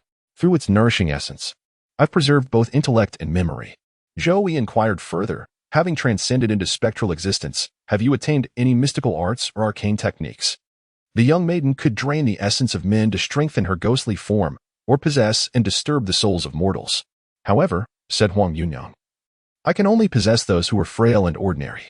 The robust and vigorous radiate too much yang energy, making it difficult to approach. As for accomplished martial artists, their life force is so potent and overwhelming that merely drawing near feels like being scorched by flames. Zhou Yi nodded slightly. So you intend to hide in the prison rather than reincarnate? The vengeful spirit fell far short of expectations, yet this aligns with reason. After all, it was merely a fledgling ghost of 1 year's existence. A mother's grudge knows no bounds. Such enmity cannot coexist beneath the same sky. Huang Yunyang knelt upon the ground, beseeching with utmost reverence. Esteemed elder, this humble maiden implores your assistance. Upon avenging my parents' demise, I shall offer my life-bound jade hairpin as tribute and serve you faithfully each night henceforth. Zhou Yi was momentarily stunned, his face flushing with indignation as he retorted. What preposterous nonsense are you spouting? Huang Yunyang murmured softly. Hidden in the shadows, I overheard the elders and colleagues daily discussing places like the Spring Breeze Pavilion and courtesans, leading me to assume you were of a licentious nature. After my entire family was wrongfully slain and I became a vengeful spirit, I came to a realization. What use are these absurd societal conventions? To avenge my parents, I would willingly become a servant or slave. After all, I bear not the surnaming. Zhou Yi showed no interest in the Death Knight and remarked, Many in the celestial prison have suffered more grievously than you. A mere jade hairpin alone could hardly transform one into a wraith. Might there be other underlying causes? Huang Yuliang remained silent for a moment before speaking. In my mortal life, I was fond of reading ancient texts. My father went to great lengths to collect classical scriptures for me, among which was a volume of Taoist scriptures. Reciting it day and night brought me spiritual clarity and serenity. Zhou Yi's eyes sparkled with interest. Recite it for me to hear. The Taoist scripture is titled The Discourse on Nourishing the Spirit by Qingwei Jinren. Huang Yunyang recited, When humans receive life, they embody the harmony of yin and yang. The method of nourishing the spirit is to keep the heart like an infant, maintaining inner tranquility. After recording it in the Book of Changes, he silently recited it several times and indeed felt refreshed in spirit, vaguely sensing a clearer connection with the spiritual energy of heaven and earth. Such a profound and mystical scripture. Could it be that your father never read it? Huang Yunyang murmured softly, my father could have remained as a ghost. Yet with only a jade hairpin as his vessel, he chose to scatter his soul upon his final breath, admonishing this humble daughter never to succumb to wickedness. Though old Huang's mind had dulled with age, his spirit remained unyielding in its resolve. Zhou Yi inquired, how might I aid you in your vengeance? Shall I strike down the Duke of Wei with a single blow? An innate grandmaster stooping to assassination is a matter beyond the investigation of ordinary experts. A wisp of true essence attaches to the target's body, detonating from afar when the distance is sufficient. If one waits patiently for the opportune moment, perhaps when the target stumbles and hits their head, one could then stir within their mind. The world would merely believe the Duke of Wei, having committed countless misdeeds, met his end by an accidental fall. This was the method Zhou Yi devised in haste. A typical innate grandmaster would not trouble themselves with such intricacies. More likely, they would storm the Duke's residence and slay him before all. Proclaiming with adolescent bravado that a grandmaster's dignity is inviolable, exuding an overwhelming aura of dominance. The vengeance of one's parents must be exacted by one's own hand. Huang Yuanyang spoke softly, this humble maiden possesses but meager strength and cannot stray more than 10 zhang from the jade hairpin to which I am bound. I beseech you, elder, to place the hairpin beneath the bed of Duke Wei. Simple enough, Zhou Yi replied. Once your vengeance is fulfilled, you may seek another dwelling or reincarnate anew. Only do not linger in this prison of the heavens any longer. Elder, she ventured, might I instead go to the imperial prison? Huang Yuanyang noticed the grim expression on Zhou Yi's face and hastily spoke up. I must trouble you once more, venerable elder, to escort this humble woman away from the divine capital. A shaded place would suffice. Zhou Yi inquired, why do you shun the cycle of reincarnation? Huang Yuanyang spoke softly, even the lowliest ant clings to life. This humble maiden knows not whether reincarnation exists in this world, but even if it does, the reborn soul would no longer be the same person. Zhou Yi nodded in agreement. Remember old Huang's final words. Huang Yuanyang knelt and kowtowed, then raised her hand toward the heavens in solemn oath. This unworthy daughter shall never forget my father's teachings. Should I ever bring harm to others, may heaven and earth strike me down. The residence of the Duke of Wei. In the inner chambers, the 62-year-old Duke Wei Kong, still vigorous in his advanced years, had spent half the night frolicking with his newly acquired concubine, Wan Yu, before finally settling into slumber. Amidst his dreams, he found himself enveloped in an endless expanse of swirling white mist, hazy and ethereal, akin to a celestial realm. Within the mist, a maiden clad in azure robes appeared, her beauty radiant as blossoms, her charm bewitchingly tender. My lord, she beckoned, her voice a siren's whisper, come hither. The ethereal voice and enchanting figure instantly captivated Wei Kong, leaving him spellbound. My fair lady, wait for me. He dashed forward as he spoke, only to grasp at empty air. The woman's voice echoed once more from behind, my lord, I am here. Wei Kang's gaze was solely fixated on captivating beauties.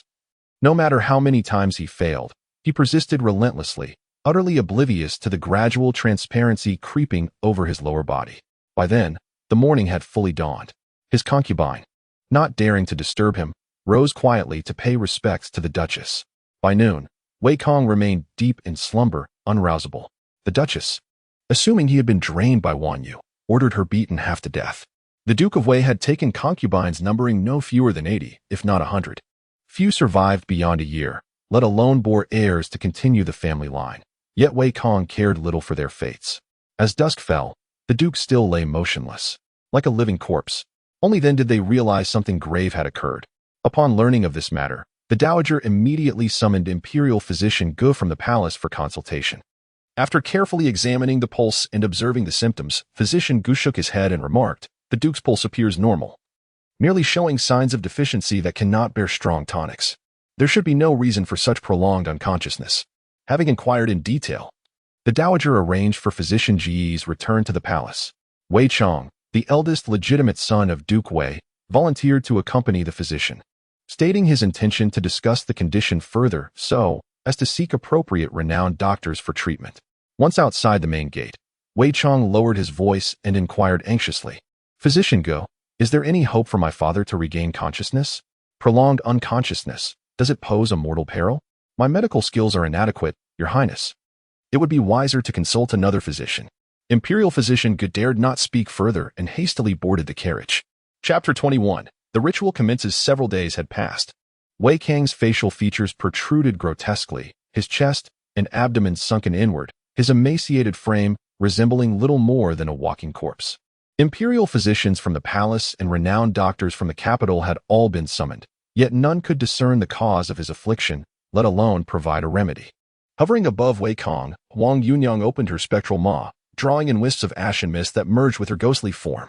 Though the malevolent spirit's consumption of human essence seemed an intangible phenomenon, its effects manifested physically, proof that vitality, energy, and spirit form the very foundation of mortal existence. Concealed in the shadows, Zhou Yi observed the deterioration of Wei Kang's body. Within 3 to 5 days, the man's soul would scatter like mist. This demonstrated how inefficient ordinary vengeful spirits were as instruments of death, their only advantage lying in supernatural subtlety. Zhou Yi prepared to depart, first to make a token appearance at the prison for roll call before finding an excuse to slip away again. By now, he had essentially become a ghost employee at the prison, with Captain Zhu having assigned another guard to handle meal deliveries. How ironic, he mused. Once he had scorned those who drew salaries without labor. Now that it was his turn to enjoy such idle benefits, he found the taste rather agreeable indeed. At this moment, the grand gates of the Duke's residence swung open wide, with the Dowager herself stepping forth to greet the guest, flanked by the young masters of the household standing respectfully on either side. Zhou Yi's interest was immediately piqued. Who could command such distinguished treatment? Even the eunuch sent by the palace just days prior to convey Emperor Dai Hongchang's regards had merely entered through a side gate. Let alone the fact that the Dowager was the younger sister of the former empress, whom even the current emperor addressed respectfully as auntie. The resonant hum of Buddhist chants soon filled the air, followed by 2 rows of 8 saffron-robed monks leading the procession, some clearing the path, others striking ceremonial bowls, scattering petals, or bearing banners. Behind them marched another 8 martial monks, their muscular torsos bare and gilded, shouldering a lotus throne adorned with fluttering silk banners. Partially obscured, yet discernible amidst the fluttering banners, sat a rotund Zen master. Zhou Yi's gaze swept over the martial monks, each a master of tempered bone and sinew, while the faint ripple of spiritual energy emanated from the seated Zen master. How utterly fascinating! This divine capital truly conceals dragons and crouches tigers. How limited my vision was, confined within the prison's walls. The monk walked to the entrance of the Duke's residence.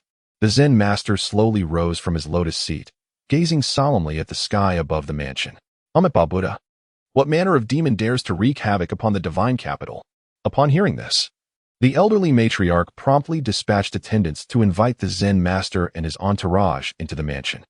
The portly Zen master wore a grave expression as he explained to the matriarch about the formidable demonic forces, emphasizing the necessity of conducting elaborate rituals that would deplete decades of his cultivated spiritual power.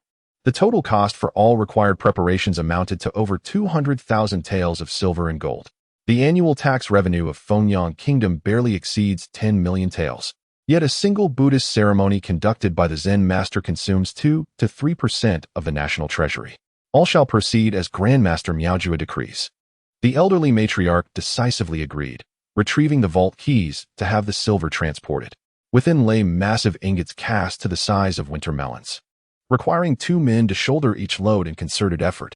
The weighing continued until nightfall before completion. Abbot Miaojua of the Vajra Temple, one of the state preceptors personally enfeoffed by that canine emperor in his reign. Zhou Yi overheard the discussions at the Duke's residence and learned of the Zen master's background. It was said that in the past, he had shared intimate conversations with Emperor Chongming on the path to immortality, making him one of the most revered figures in both Buddhist and Taoist circles within the Fengyang Kingdom. Despite being over 90 years old, his appearance resembled that of a man in his 50s or 60s. Undoubtedly, he possessed other extraordinary abilities. Otherwise, how could he have possibly deceived the foolish emperor? Emperor Chongming sought the path of immortality through sandalwood cultivation, yet he was far from foolish. In those bygone years, numerous charlatans, confident in their deceptive arts which they believed none could unravel, sought entry into the Shanyang Palace to revel in opulence and splendor. Yet, one after another, they were cast into the imperial prison, enduring unspeakable torments until death claimed them. The so-called Dog Emperor, even at the cost of destabilizing his own dynasty, remained steadfast in his pursuit of the Tao, impervious to their deceit. Perhaps he had indeed encountered a true celestial being? The sky had darkened by then. In Wei Kang's courtyard, dozens of whale oil candles as thick as a man's arm were lit. The warrior monks had erected a 12-foot altar where 8 yellow-robed monks, each holding Buddhist ritual instruments, took turns performing solemn ceremonies that appeared profoundly dignified and reverent. The members of the duke's household watched with deep respect. Each time a monk descended from the altar, they pressed their palms together and bowed in solemn homage. Meanwhile, Miao Ju sat silently upon a lotus throne, hands clasped in meditation. What on earth was this fellow up to? Zhou Yi slightly furrowed his brows. If it weren't for the spiritual fluctuations emanating from Miao Ju, he would have long since dismissed the monk's ritualistic performance as mere charlatanism. The night deepened until the hour of midnight. Amitabha Buddha, with a sudden enlightenment, Miao Ju loudly proclaimed the Buddhist chant, his voice like thunderclaps that instantly roused the drowsy members of the duke's household. In one swift motion, Miao Ju leaped up, soaring over the heads of the crowd before landing gracefully upon the altar. Just as Zhou Yi thought the monk was about to display genuine divine powers, Miao Ju resumed his scripture recitation and ritual performance, wisps of true essence coalescing at his fingertips. If this bald fraud keeps up this charade for another half hour, Zhou Yi thought grimly, he'll taste the edge of my sword. Miao Ju seemed to sense impending danger. After merely chanting for 2 ku, he retrieved an ancient bronze mirror from his bosom. The mirror bore a time-worn design, one side polished to a brilliant sheen, the other engraved with intricate cloud and sea motifs. Amitabha Buddha, reveal thyself, foul demon, he intoned solemnly. As the words of Miao Ju faded, a figure materialized upon the bronze mirror, none other than the visage of Huang Yunyang. By daylight, Huang Yunyang had heard of the eminent monk's arrival to subdue demons. She ceased her absorption of human essence and stood not far from the altar, observing the spectacle like a theatrical performance. Yet beneath the mirror's reflection, her spectral form involuntarily manifested. What manner of woman is this? 'Tis no woman, 'tis a ghost, a phantom. The people in the duke's mansion noticed Huang Yunyang appearing out of thin air, causing gasps of shock and chaos as they scrambled to hide behind the altar. Miao Ju immobilized Huang Yunyang with a bronze mirror and loudly proclaimed, I shall burn my lifespan to bestow upon thee divine weapons. Disciples, heed my command. Swiftly vanquish these malevolent spirits and demons. Hail! The 8 martial monk disciples roared in unison, charging toward Huang Yunyang with lethal intent.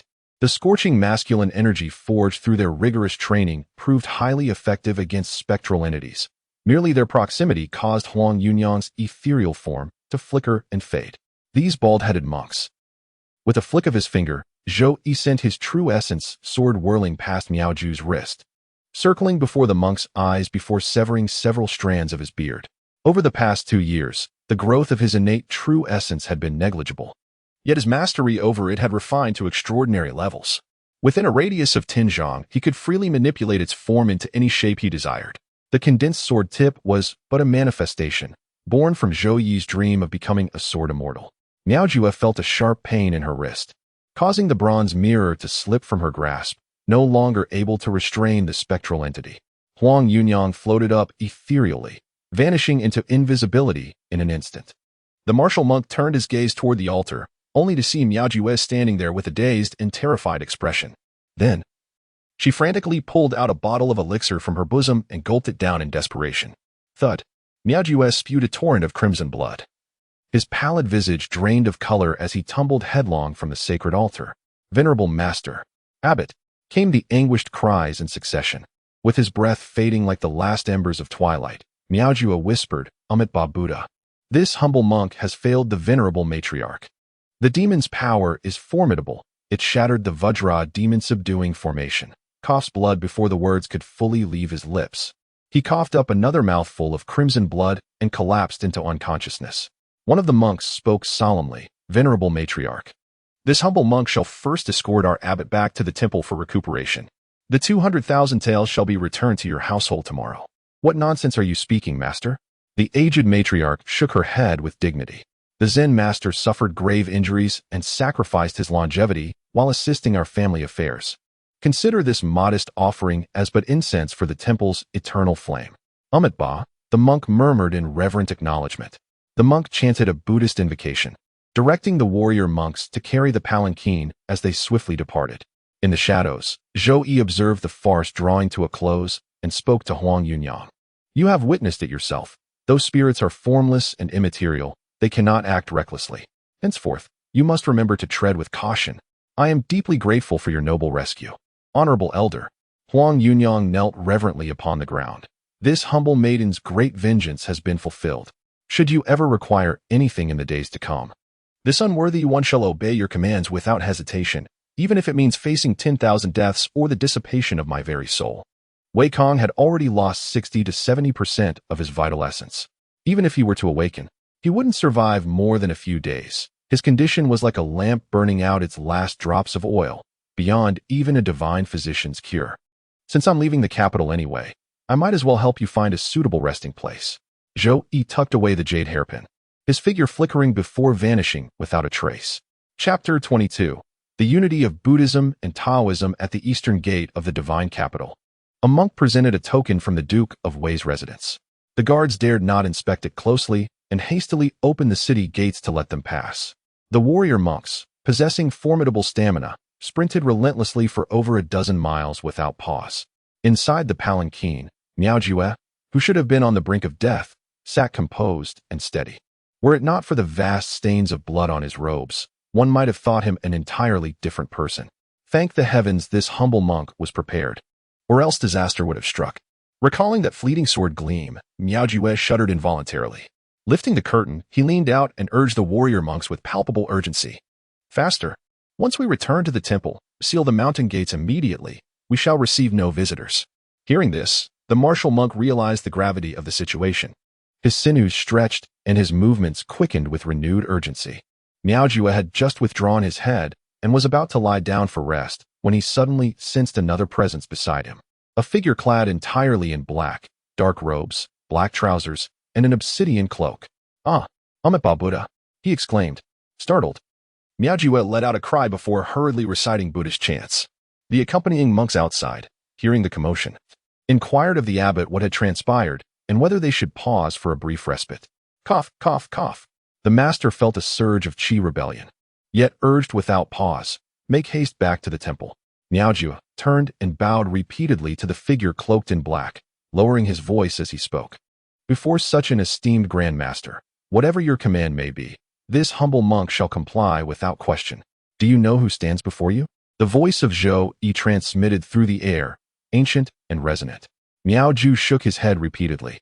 Perplexed in his heart, how had the Duke of Wei provoked such a formidable figure? Zhou Yi commanded, bring forth that bronze mirror of yours for my inspection. After a moment's hesitation, Miao Jue obediently presented the mirror with both hands. Zhou Yi examined it closely and discovered faint inscriptions along its edge, bestowed by the mystic Qing Taoist upon his disciple, Jade Spirit Master. With keen discernment, Miao Jue explained. The origins of mystic Qing Taoist remain unknown, but Jade Spirit Master was the founding patriarch of the Jade Spirit Temple in the divine capital 2 centuries ago. Due to involvement in a treasonous conspiracy, the lineage was severed, infusing the mirror with its true essence. Zhou Yi caused it to radiate a brilliance 10 times more dazzling than when Miao Jue had wielded it. How did this mirror come into your possession? Zhou Yi inquired. And what purpose does it serve? The Diamond Temple was constructed near the ruins of the Jade Spirit Temple, where an underground palace was unexpectedly discovered, enshrining a precious mirror. To prevent the loss of this ancient relic, it was respectfully invited back to the temple for veneration. Miao Jue explained. This sacred mirror has the power to manifest spirits and immobilize spectral entities, yet it holds no effect upon the living. Surely, the underground palace contained more than just the mirror? Zhou Yi casually tucked the bronze mirror into his robe. This humble Taoist is also a disciple of the Taoist path, sharing the same reverence for the 3 pure ones with the Jade Spirit Temple. Yet you, a monk, not only stole the treasure but now seek to withhold the Taoist lineage? Miao Jue's plump face flushed crimson with indignation. Having always been the one to deceive others, today he encountered someone even more shameless than himself. Your foresight is impeccable, senior. Indeed. There is another scroll of the Taoist scripture, he admitted reluctantly.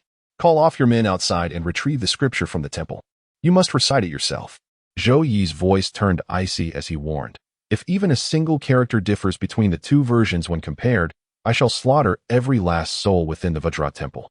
Now, you must assume the guise of a reclusive and formidable master of the martial world, whose demeanor is domineering and ruthless. Such an approach ensures swift efficiency in your dealings while avoiding any suspicion. How peculiar human nature can be. Treat them with cruelty, and they obey without question. Show them kindness, and they scheme against you. Halt. Miaojue lifted the curtain and instructed, Fajing, go to the temple's scripture repository and fetch the volume titled Commentary on the Jade Spirit's Exposition of the Ksitigarbha Sutra. Fajing bowed in acknowledgement and swiftly departed with the agility of a practiced martial artist. Zhou Yi chuckled. The Vajra temple is renowned throughout the Phoenix Sun Kingdom. Who would have imagined its monks cultivate the Taoist scriptures instead? Since ancient times, Buddhism and Taoism have been inseparable, Master Miaojue remarked. Moreover, those scriptures are profoundly mystical, having been preserved in the temple for over a century. Only 3 individuals have attained enlightenment through them, while the remaining disciples remain devout followers of our Buddhist path. Zhou Yi's eyes gleamed brilliantly. Cease your idle chatter and hasten to recite the scriptures. The heavens and the earth are vast and boundless, merging into primordial energy, blending into oneness. The scripture is named The Art of Reverting to Origin, comprising over 5,000 characters. The initial sections detail cultivation methods, while the final 500 words record a lightness technique that, when mastered, renders one as light as a feather. Miaojue was utterly engrossed in cultivating this scripture. Having only toughened his skin in martial arts, yet with the lightness technique, he could leap dozens of feet through the air. Leaping differs from flying. The former ascends and descends, while the latter moves horizontally through the air. 2 or 3 hours passed. As dawn's first light crept across the sky, the monk Fa Zheng finally returned with the scripture. Zhou Yi perused it, verified its accuracy, and tucked it into his robe. I must ask you. Yesterday, you could have simply cast the spell directly. Why waste hours performing those ritualistic jumps? The affluent and noble families are particularly fond of such grand ceremonies. If we don't conduct elaborate rituals and ceremonies, they would even consider 3,000 to 5,000 taels of silver too expensive. With a pained expression, Monk Miaojue lamented, this humble monk has no choice. Ordinarily, our temple generously distributes porridge and rice to the needy, and we only collect 40% of the harvest from tenant farmers. To sustain the temple's warrior monks, we must charge the nobility higher fees.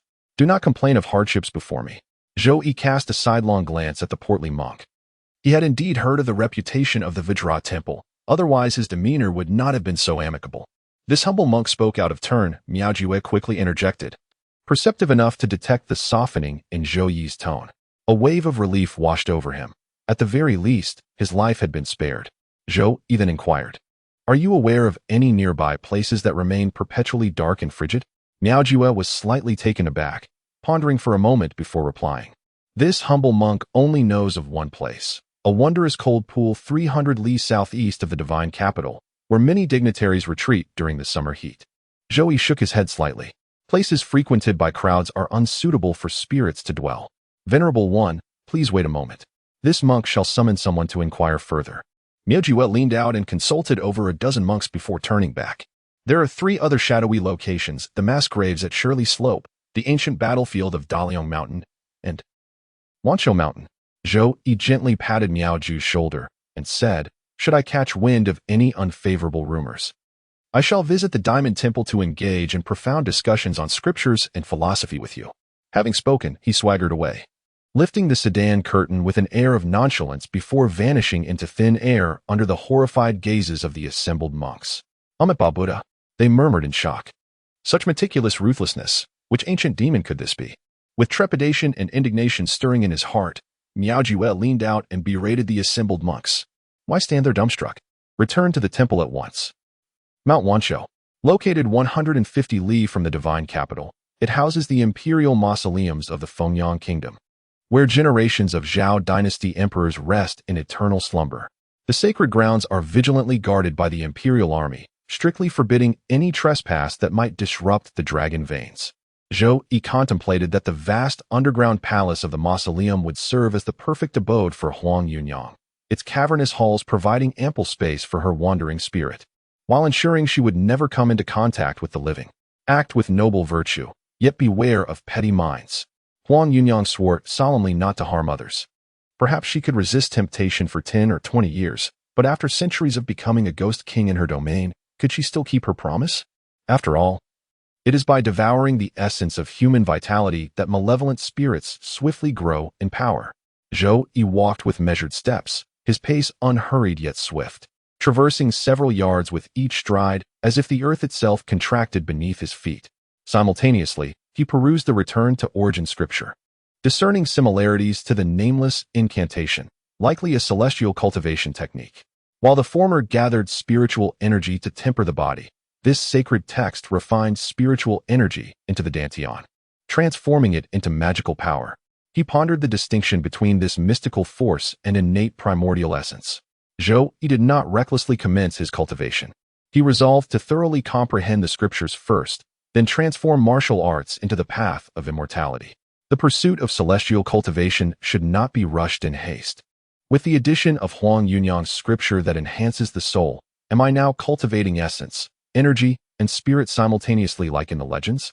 Chapter 23. The honest maiden. The imperial mausoleum lay nestled at the southern foot of Longevity Mountain, encompassing a vast expanse of 50 square miles.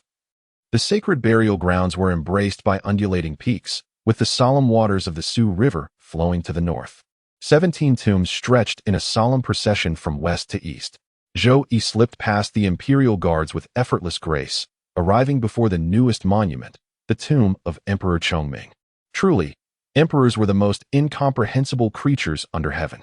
This wretched sovereign had neglected court affairs for over 30 years in his deluded pursuit of immortality, yet devoted more than a decade to constructing his own mausoleum. You wouldn't know this, senior, Huang Yuanyang whispered as she materialized from her jade hairpin. When they built this mausoleum, my father served in the Ministry of Works. After completing the emperor's tomb, tens of thousands of craftsmen were buried alive to guard its secrets. Zhou Yi gave a slight nod. I've heard whispers of this. The uproar was considerable at the time, but the Dragon Rebellion swiftly crushed it with military force. The imperial army may falter against rebels, yet they excel at suppressing their own people, Huang Yuanyang remarked bitterly. The clamor was silenced with terrifying speed. She continued, her voice laced with irony. Though that wretched emperor reigned as a tyrant all his life, he performed one final act, secretly nurturing General Li. Whether this proves fortunate or disastrous remains to be seen.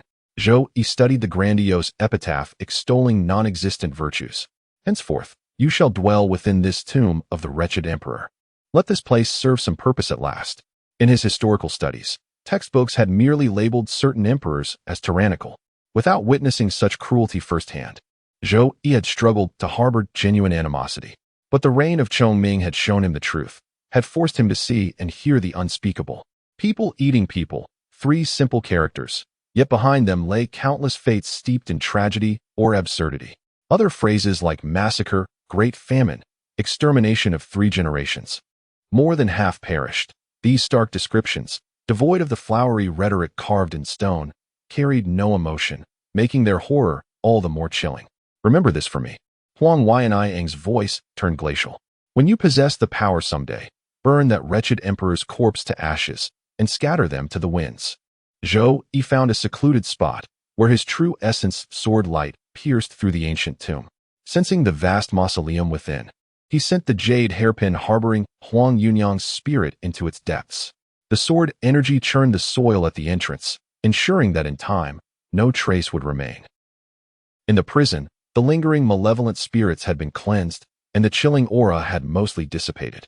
The guards discussed the strange occurrences for days, but as it ultimately brought improvement, the matter was soon forgotten.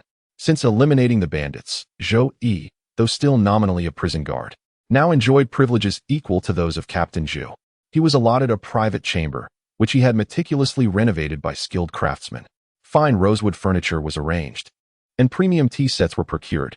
Brewing a pot of exquisite Longjing tea harvested before the rains, he found his workplace more comfortable than his own home. The lofty halls of power, the distant rivers and lakes, what concern were they to him? Better to cultivate immortality. After half a year of cultivating, the Zhou Yi cultivation returned to origin art. The innate primordial energy within his body had completely transformed into magical power, increasing his efficiency in absorbing spiritual energy from heaven and earth by several folds. Though it originally involved only minute decimal increments, there had nevertheless been significant progress. Cultivation magic power holds distinct advantages over martial arts' true essence, aligning more harmoniously with the grand principles of heaven and earth. Its nature is pure and ethereal, transforming effortlessly at the whim of thought, whereas true essence can only coarsely manifest as swords, blades, or fists. Magic power can instantly materialize into lifelike hands with but a fleeting intention. On this particular day, as Zhou Yi sat immersed in meditation, he suddenly sensed an intruder silently alighting upon the rafters of his chamber. Descend. A flash of sword light swept by, forcing the rooftop intruder to dodge hastily. Yet he failed to evade completely and tumbled down, executing an elegant mid-air somersault before landing gracefully. How could you bear to visit my humble abode? Zhou Yi scrutinized Lao Bai and had to concede that the man's striking appearance had not diminished over the past decade, but rather improved. His dashing charm was now accentuated by a touch of mature composure. Once a heartthrob capable of captivating countless young maidens, he now possessed the allure to enchant myriad married women. That a distinguished, innate grandmaster should be reduced to delivering meals in a prison cell was truly an unprecedented and unparalleled spectacle. A glimmer of envy flashed through old Bai's eyes, yet upon recalling the tragic state of the Tsang family, a trace of relief surfaced. Old Zhou, my brother, I intend to take a wife and have specially invited you to serve as my groomsman. The role of a groomsman was to stand by the groom's side, warding off excessive toasts lest inebriation hinder the consummation of the marriage. Zhou Yi exclaimed in astonishment. You, of all people, are taking a bride?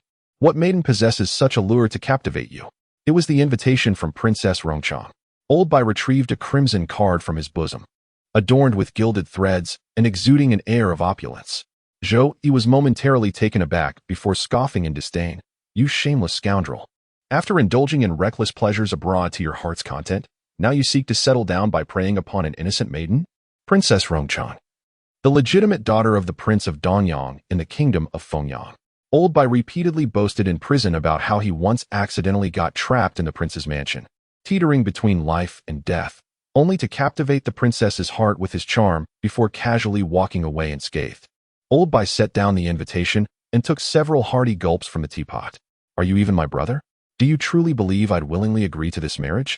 I have no choice. She has leverage over me. What kind of leverage? Do you need me to intervene? Zhou Yi arched an eyebrow. Not only did Old Bai have the grace of mentoring him, but the two were also close friends. Over the years, whenever Old Bai visited the divine capital, he would seek Zhou Yi out for drinks and idle chatter, often bringing along local delicacies and curiosities from his travels. After their revelries, they would part ways, Zhou Yi remaining steadfast at the heavenly prison, while Old Bai continued his wanderings through the rivers and lakes. Zhou Yi envied Old Bai's carefree existence, while Old Bai admired Zhou Yi's indifference to fame and fortune, embodying the noble ideal of friendship as serene as water. Years ago, to extricate himself from a predicament, Old Bai had exchanged tokens of affection with Princess Rongchang. What he had treated as a jest, the princess took to heart. Even after all these years, she still pined for him. Old Bai sighed. The Prince of Donyang is at his wit's end. Watching his daughter grow older, he has enlisted several top-tier martial artists to scour the land for me. Either I marry his daughter, or... Zhou Yi could no longer contain himself. Pointing at the door, he said, Get out. Now. Huh. And don't forget to come back on time. Old Bai could no longer contain his sorrowful expression, which melted into a triumphant smile. He had finally regained the upper hand once more. On the 15th of the month, an auspicious day for weddings, Zhou Yi had taken leave well in advance to familiarize himself with the intricate and elaborate marriage customs. When Commandant Zhu heard that it was the daughter of the commandery prince's household being wed, he marveled at Zhou Yi's vast connections and shamelessly requested an invitation, claiming he wished to broaden his horizons. Commandant Zhu was a man of ambition, and naturally, he would not let such an opportunity slip by. On the day itself, Yongchang Ward was draped in crimson silk. From Old Bai's new residence all the way to the commandery prince's estate, peonies lined both sides of the road, while the ground was carpeted with petals of every hue. The cost of these decorations alone amounted to tens of thousands of taels of silver. And that was not even considering Old Bai's new residence. Yongchang Ward bordered the imperial palace, where every inch of land was worth its weight in gold. Its value could no longer be measured in mere silver and gold. Does being handsome mean you can do whatever you want? Zhou Yi gazed into the mirror, gently touching his own face. I'm not bad looking either.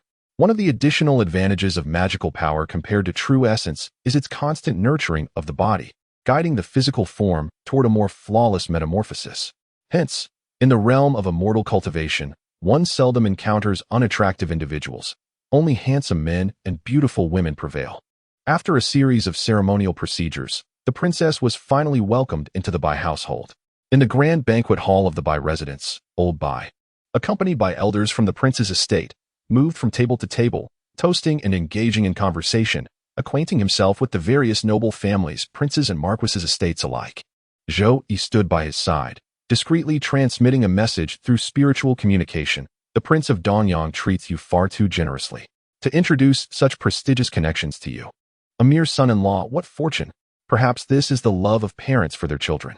Old Bai, who was still carefree and lively yesterday, has truly gotten married today, and his words suddenly carry a different tone. Chapter 24. The business of nobility. The Eastern Sun County Prince's manor belonged to the lineage of founding nobles, standing unshaken in the Phoenix Kingdom for centuries. The marriage of its sole legitimate daughter was a grand occasion that stirred the entire divine capital. Old Bai had an overwhelming number of acquaintances to greet, each a titled noble of renown, none to be slighted. The manor had already rotated 4 waves of skilled drinkers to accompany him. Throughout, Zhou Yi wore an unshakable smile, downing cup after cup only to refine the liquor within moments. Old Bai transmitted a whisper. Old Zhou, pretend to be drunk soon. Don't let them notice anything unusual. Just a moment longer. Zhou Yi closed his eyes, sensing a faint but unmistakable aura of hostility that shifted with old Bai's movements. In the Jianghu, who hadn't he made a few enemies? Yet to dare cause trouble during a princess daughter's wedding, had old Bai offended someone's daughter or wife? Zhou Yi couldn't predict how the assailant would strike. From a distance, he lacked full confidence to dissolve the threat unseen. Finally, after greeting the prince's old relatives and connections, a staggering 200 to 300, Zhou Yi doubted old Bai's carefree nature would retain even half their names. The banquet hall was divided, the grand hall for old Bai's kin and the manor's noble guests, the smaller one for Jianghu figures. The court scorned the roughness of the martial world. The martial world disdained the court's hypocrisy. Separate feasts pleased both sides. The moment Zhou Yi stepped into the smaller hall, he pinpointed the source of hostility, a quiet pair in the southeast corner, sipping wine in silence, their gazes flickering toward old Bai. The first few tables passed without incident, guests obliging old Bai and the manor's prestige. Then they reached a lone table, conspicuously avoided, where a white-haired Taoist sat drinking alone. Ignoring old Bai, the Taoist fixed Zhou Yi with a cold stare. So this is the blood prison demon? Zhou Yi smiled as he poured wine for the old Taoist. These are merely nicknames from the Jianghu, hardly worth mentioning. The old Taoist stared fixedly at the wine pot.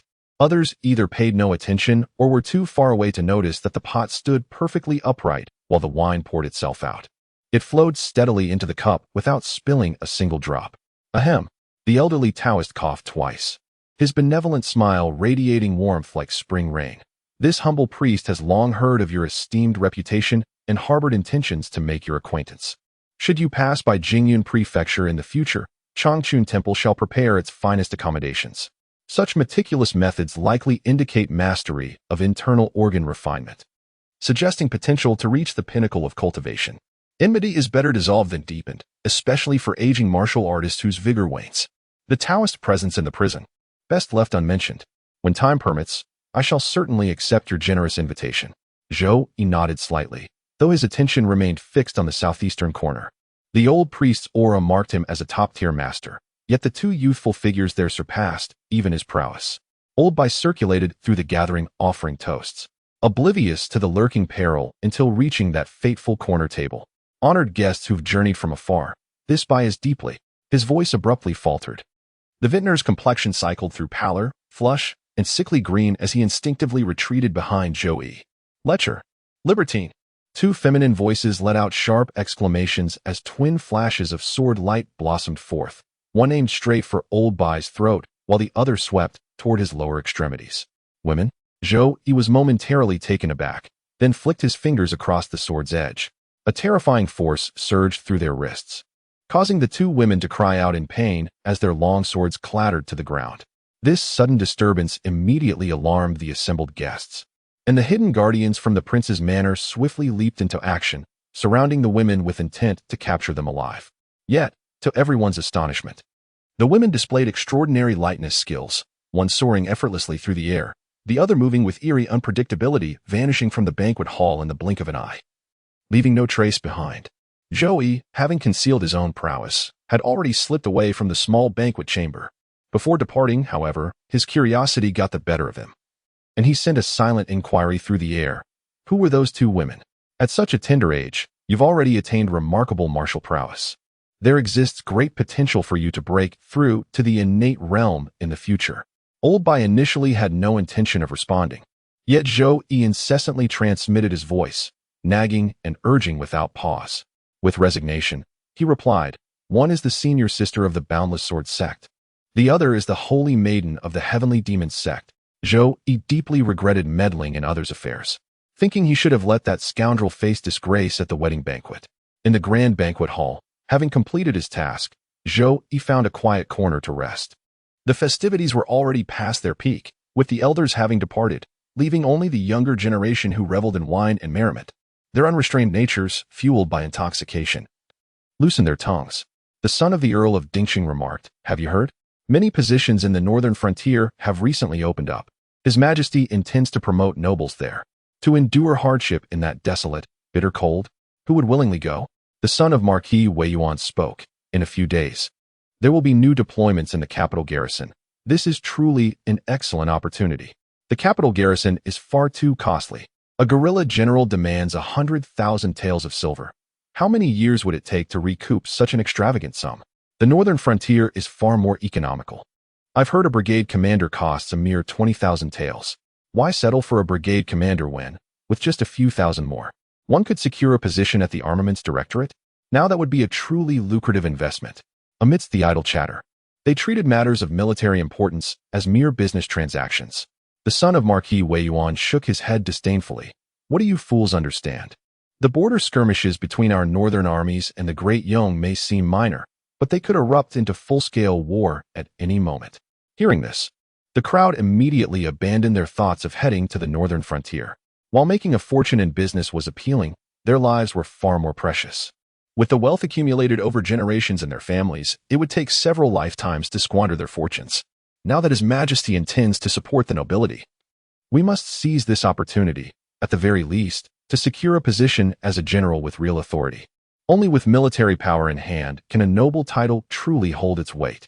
The son of Marquis Wei Yuan remarked, no matter the cost of greasing palms, it shall prove worthwhile.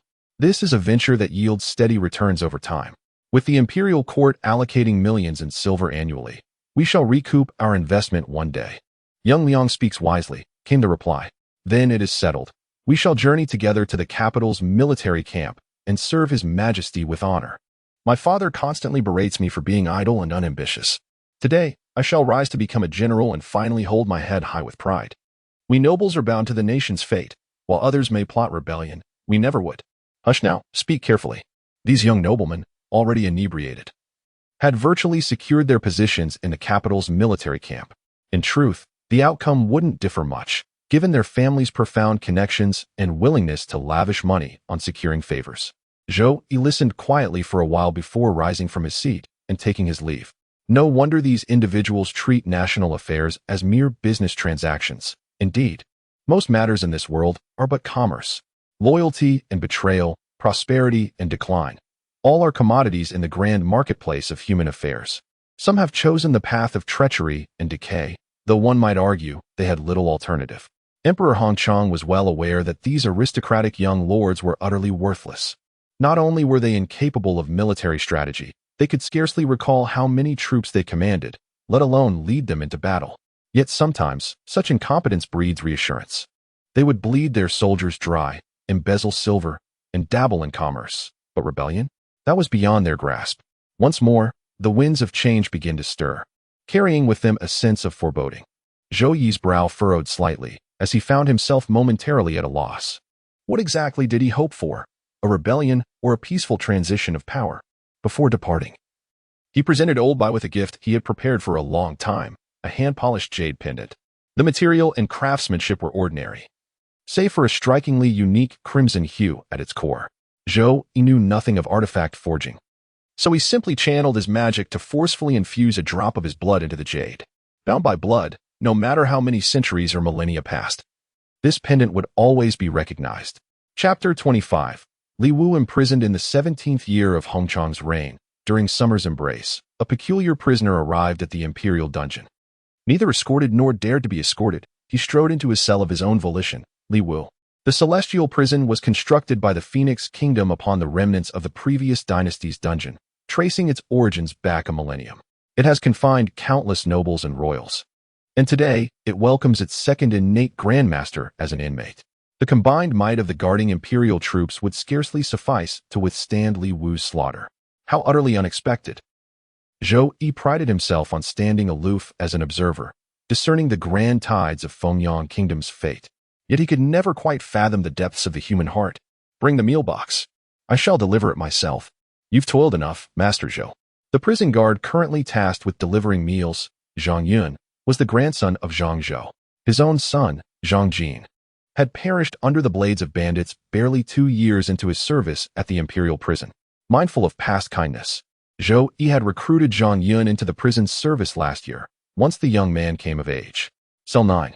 Li Wu sat in meditative repose, eyes closed as he regulated his breath. Suddenly, a ripple of danger prickled his senses. His eyes snapped open, fixing upon the approaching guard.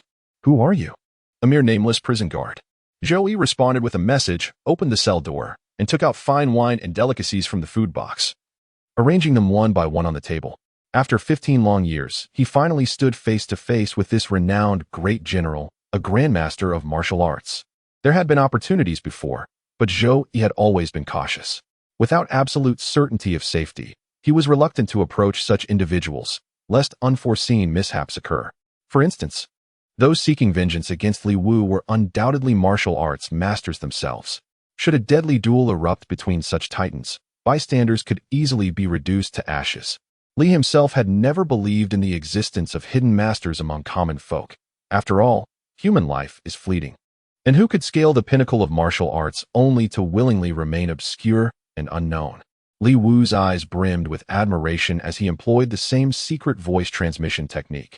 Only today have I come to realize that such extraordinary individuals truly exist in this world. I must humbly acknowledge my inferiority. You flatter me too much, General. Zhou Yi voiced his inner perplexity. Might I inquire why your excellency has come to the imperial prison today? Li Wu spoke solemnly. In those years, Li Xiong ran rampant with his troops, slaughtering thousands of innocent civilians. As a military commander, I bear the guilt of negligence in oversight and dereliction of duty. As his clan elder, I am culpable for failing to enforce proper discipline. You jest, General, came the reply. Who in all of Fengyang does not know of your strict governance over your household? Zhou Yi remarked, having spent decades within these prison walls. I've witnessed families constantly sending new inmates, yet the Li clan has produced only Li Xiong. Moreover, his transgressions bear little connection to you, Li Wu. And your act of upholding justice by condemning your own kin has brought closure to the people. Li Wu shook his head. This was merely the duty of any official hardly worth mentioning. You know what I wish to ask. Without hesitation, Zhou Yi responded plainly. Why not follow the path of Long and I? Li Wu declared with solemnity. Since they are rebels, how could I possibly stoop to their level? Had it not been for the general's intervention back then, perhaps instead of the traitor Long, we might have been addressing Emperor Long the founder?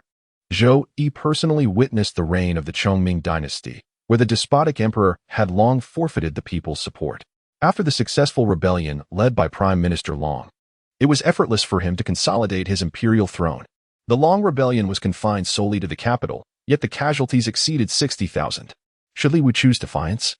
Regardless of victory or defeat, it would inevitably plunge the entire nation into widespread chaos. Li Wu murmured to himself. The empire has only just begun to enjoy a few years of peace. For the sake of my own selfish desires, I cannot bear to bring devastation upon the people.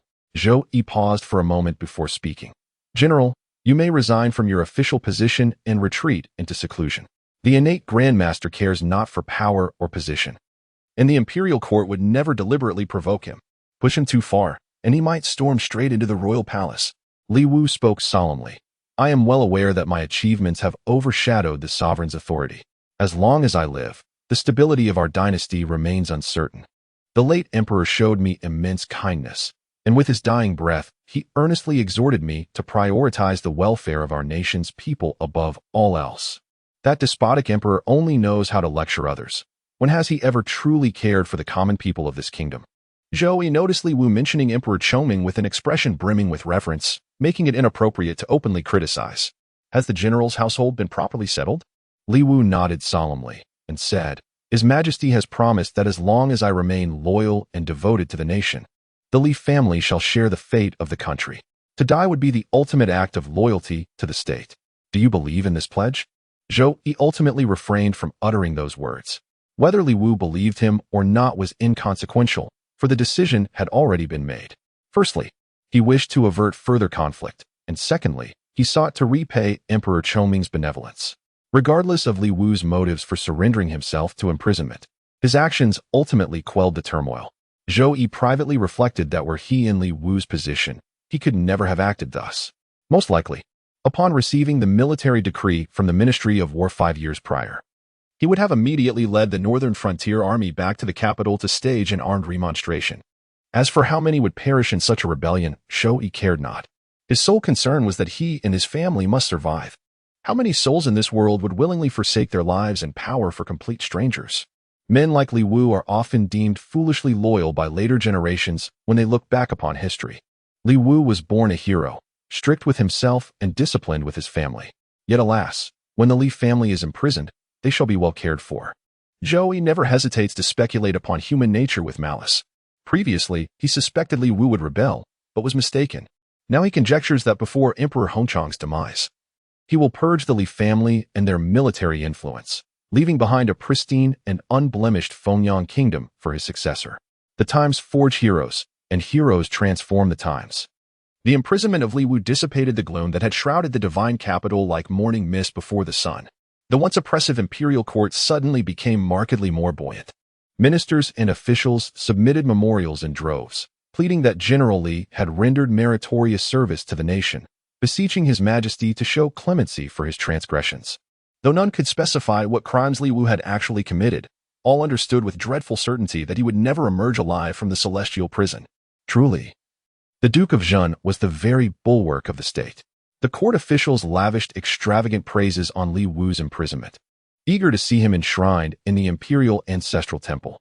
Yet in private conversations with their confidants, they scorned Li Wu as a mere uncouth warrior undeservedly commanding 1,000,000 troops, ultimately meeting the same fate as the traitor Long. This incident spread among the populace, causing a tremendous uproar. Li Wu faced ostracism from all officials in the imperial court, with even the Ministry of War withholding support. Yet in the eyes of the common folk, he was regarded as a heaven-sent savior. Initially, public sentiment surged violently, with clamorous demands for the imperial court to provide explanations.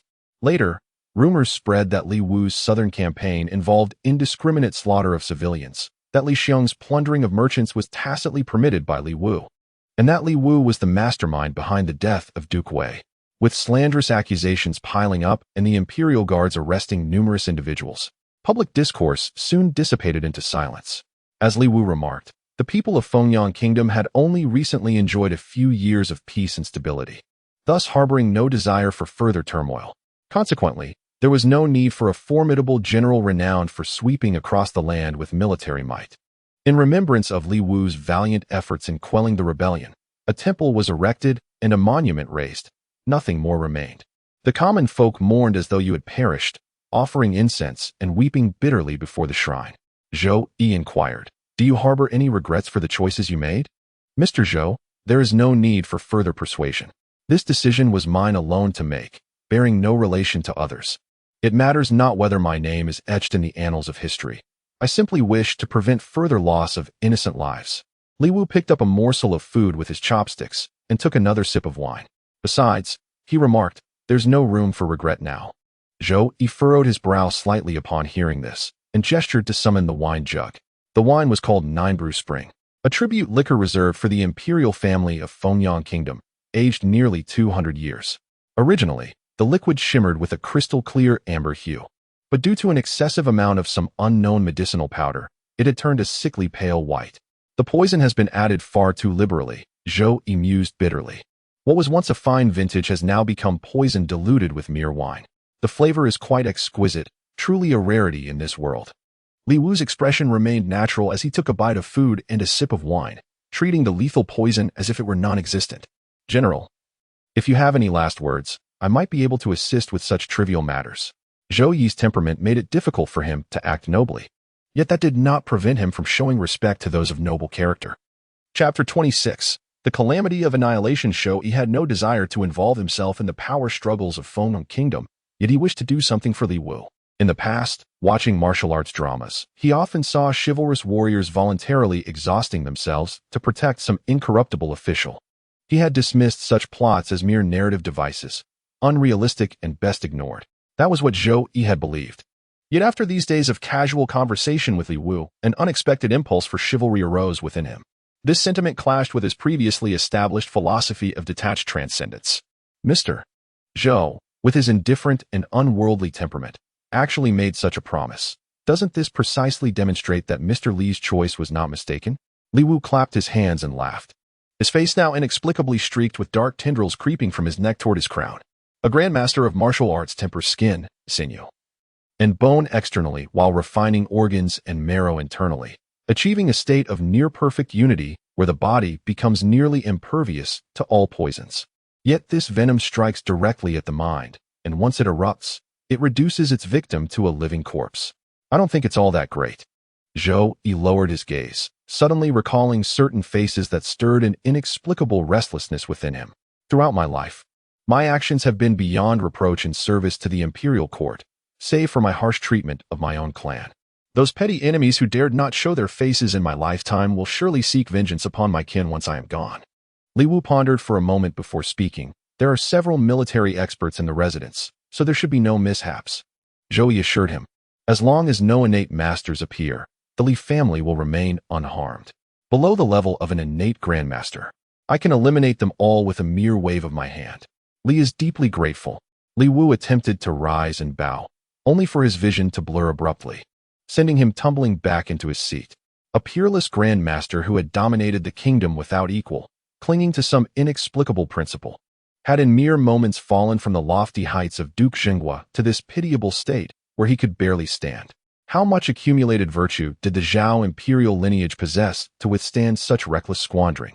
Zhou Yi sighed deeply and said, even if there are ancient and formidable beings emerging, I assure you the Li family lineage will not be extinguished. Li Wu responded with remorse, in that case, Master Zhou, your secluded life in the celestial prison will be disrupted. Zhou Yi shrugged nonchalantly and replied, having spent decades within those prison walls, a change of scenery might be rather refreshing. Li Wu inquired curiously, where shall you go instead? Zhou Yi gestured towards the east and uttered solemnly, the imperial prison. Li Wu remained silent. General Li lacked a sense of humor, temporarily retreating to avoid the storm before returning to the imperial prison under a new identity. Zhou Yi froze momentarily, reaching out to check Li Wu's breath at his nose. There was none left. In the 17th year of Hongchang's reign, Duke Li Wu of Zhen perished within the imperial prison. The emperor posthumously honored him with the title Zhongwu, signifying loyalty to the sovereign, devotion to the nation, and formidable virtue. Despite his advanced age of 76, Emperor Hongchang, disregarding the objections of his ministers, insisted on presiding over the duke's funeral with imperial dignity. Historians meticulously recorded this event as a model of ruler-subject harmony, ensuring its legacy for posterity.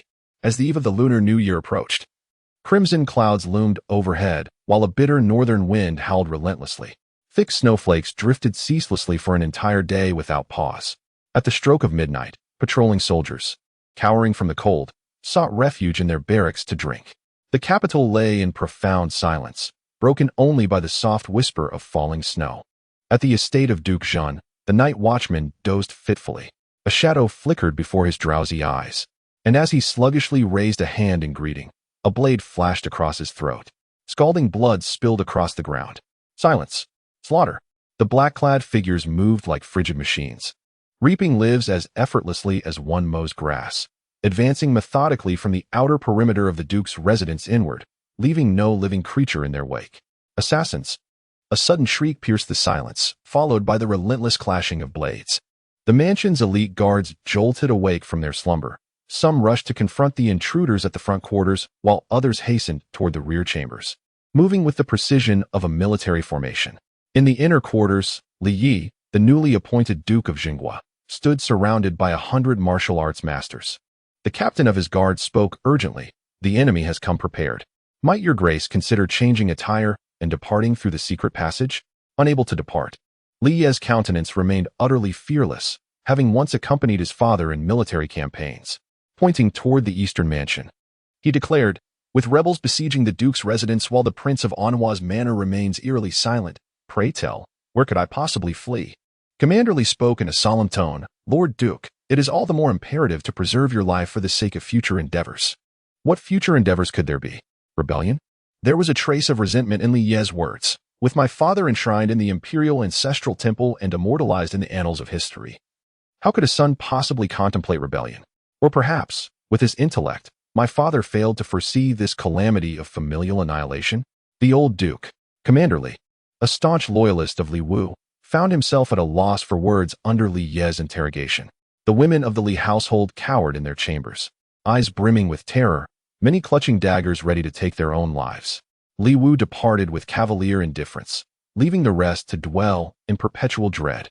At this moment, the clamor of battle had ceased in the outer residence, overwhelmed by the sheer multitude of adversaries. Even the soldiers' disciplined formations could not withstand the onslaught. Cloaked figures advanced step by step, encircling the inner quarters, their dark silhouettes treading upon pristine snow, leaving behind a trail of crimson footprints. A sinister chuckle echoed through the frigid air. The signature eerie laughter reverberated through the entire Duke's mansion. "Li Wu killed my disciple. Today I shall bathe this place in blood." The voice abruptly ceased. The leader of the black-clad men furrowed his brow, signaling his subordinates to investigate. The Duke's residence harbored several formidable opponents, which was precisely why they had paid an exorbitant price to lure this old monster out of seclusion. Moments later, two underlings dragged over a corpse, an elderly man with snow-white hair. His face bore 7 grotesque fleshy protrusions, each inscribed with ominous characters: Reaper, Deathbringer, Malevolence, Debt Collector. The leader examined the old man's fatal wound, a single, precise strike that had pierced straight through his heart. The subordinates, aware of the elder's fearsome reputation as one of the rarest peerless masters in the martial world, could only surmise the terrifying prowess of the one who had struck him down. Yet, they felt no fear, standing in silent readiness for their leader's next command. Kill. At the command, the black-clad figures surged toward the rear courtyard. More assassins. Just how many enemies did that scoundrel Li Wu have? A hoary voice whispered by the leader's ear before he could utter a word. A blade's energy pierced through his chest. Bereft of their commander, the remaining black-clad assailants saw their lethality wane dramatically. Several volleys of arrows rained from the inner chambers, augmented by prearranged traps, effectively halting the attacker's advance. Commander Li, leading from the front, rallied his men in a fierce countercharge. Within half an hour's time, every last invader lay vanquished. The Butcher of Wu. Commander Li recognized the elder's identity. This man was the master of the one-cave ghosts whom the old Duke had exterminated. Legends in the martial world claimed he had long passed away, yet here he stood, alive to this day. Li held no interest in the king of Hell Wu. Instead, he bowed deeply in all directions, paying his respects. "Honored senior, I offer my deepest gratitude for your repeated acts of saving grace. In my past, I owed that scoundrel Li Wu a favor, and today I have repaid it in full. Should any more assailants come, young one, you shall have to fend for yourself." Zhou Yi concealed himself in the shadows, transmitting his voice through secret means before employing his fleet-footed technique. With a few flickering movements, he vanished without a trace. Upon hearing this, Li Ye's countenance shifted dramatically. He leaned close to Commander Li and relayed the matter in hushed tones. The Duke's estate had already endured over a dozen nocturnal assaults. Initially, the estate boasted numerous formidable warriors who effortlessly repelled the invaders. Yet, the ceaseless tide of enemies gradually depleted their strength, leaving them with less than a tenth of their original forces. The last 3 waves of assailants had grown increasingly formidable. That they had endured until now was solely due to the covert protection of a hidden master.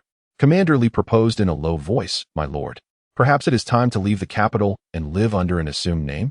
In the divine capital, assassins lurk in the shadows, while beyond its walls, bandit hordes lie in ambush." Li Yu raised his gaze toward the imperial palace. Ever since Emperor Han Cheng bid farewell to Li Wu, his health had been declining day by day. Now, the crown prince acting as regent was overseeing state affairs, after the late emperor fell gravely ill. How many years had he resided in the Shanyang palace? Commander Li pondered for a moment before replying. Approximately 7 or 8 years. Li Yu remained silent for a long while before speaking in a distant voice. To retreat even a single step would mean the annihilation of both myself and my clan. Take my name card to the Eastern Palace and request an audience with the regent. Chapter 27. The millennia-old noble family beneath the sparse stars and luminous moon. Zhou Yi descended into the courtyard. With a mere touch to his face, his visage transformed from that of an elder to a middle-aged man.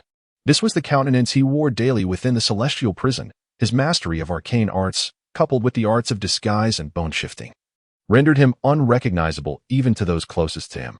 The affairs of the Li family had reached their conclusion. 3 covert interventions had drawn attention to Zhou Yi's presence, and tonight's ancient adversary stood but a hair's breadth from the threshold of the innate realm. Innate grandmasters were rarer than anticipated, perhaps within the borders of Fengyang Kingdom. He alone remained. Li Wu dominated both Fengyang and Daong, unmatched by any except Song Tianwang, who also practiced the devouring heaven demon art. After 26 years of cultivation, he suddenly became invincible among mortals. Zhou Yi reminded himself that this was a world of immortals and demons. Merely reaching the Qian realm meant barely stepping through the threshold of cultivation, and without knowledge of spells or magical artifacts, even the most mediocre cultivator could easily overpower him. Following the logic of human nature, those rogue cultivators who struggled to advance, realizing their path to the Tao was hopeless, would rather reign as kings in the mortal world than live as insignificant ants in the cultivation realm. There were rumors that the founding emperor of Fengyang Kingdom possessed supernatural abilities. Perhaps he was just such a fallen cultivator? Alternatively, the mundane world is governed by the realm of cultivation, where dynasties rise and fall merely according to the whims of the immortals. Zhou Yi restrained his inner pride, relying on the devouring heaven demonic art and the imprisoned convicts to cunningly break through to the Qian realm, barely gaining the strength to protect himself. He must not act recklessly. With cautious words and prudent actions, he devoted himself wholeheartedly to cultivation. The following day, the heavy snowfall had finally ceased. It was New Year's Eve, with streets adorned by shops displaying spring couplets and crimson lanterns, exuding an exceptionally festive atmosphere. The news of last night's assault on the Duke's residence remained completely undisclosed, as though the 200 to 300 casualties had never existed in this world. What common folk come to know is merely what the imperial court permits them to know. For instance, the common folk merely knew of Li Wu's demise in the imperial prison, yet the intricate courtly struggles preceding his incarceration remained beyond the grasp of ordinary minds. As the Li family's decline became increasingly evident, fragments of past events began to circulate, mostly through idle chatter among officials, overheard by attending servants who then boasted to kin and friends. From 10 it spread to 100. Tales abounded. How Minister Zhang feigned weakness while secretly consulting the Duke of Zhan, thereby turning his majesty against Li Wu. How noble houses vied for military power, clashing violently with officers risen from Li Wu's lower ranks, or how Li Wu's loyalists in the army defected to Minister Zhang's faction for promotion and wealth. These rumors, woven with truth and falsehood, proved difficult to disentangle. Within a mere year, the incense at Li Wu's temple dwindled significantly. In another decade or so, only wild grasses would keep it company. Nothing in this world can withstand the erosion of time, except me. Zhou Yi made his way to the imperial prison, carrying a bucket to deliver meals. The usual jailer responsible for meal deliveries, Zhang Yun, had returned home for the New Year celebrations. Unlike other government offices, during festive seasons, prison guards could only take turns on leave. Zhou Yi was the sole exception, reporting for duty punctually every day as usual, alone and solitary. He found more liveliness within the prison walls than in his own home. It was that Zhou Yi lacked relatives, his ancestral roots traced back to Kaoshan village in Ningxuan County, where hundreds of clansmen still resided, including close cousins. In his youth, Zhou Yi had been frail and sickly, bearing the appearance of one whose years seemed numbered.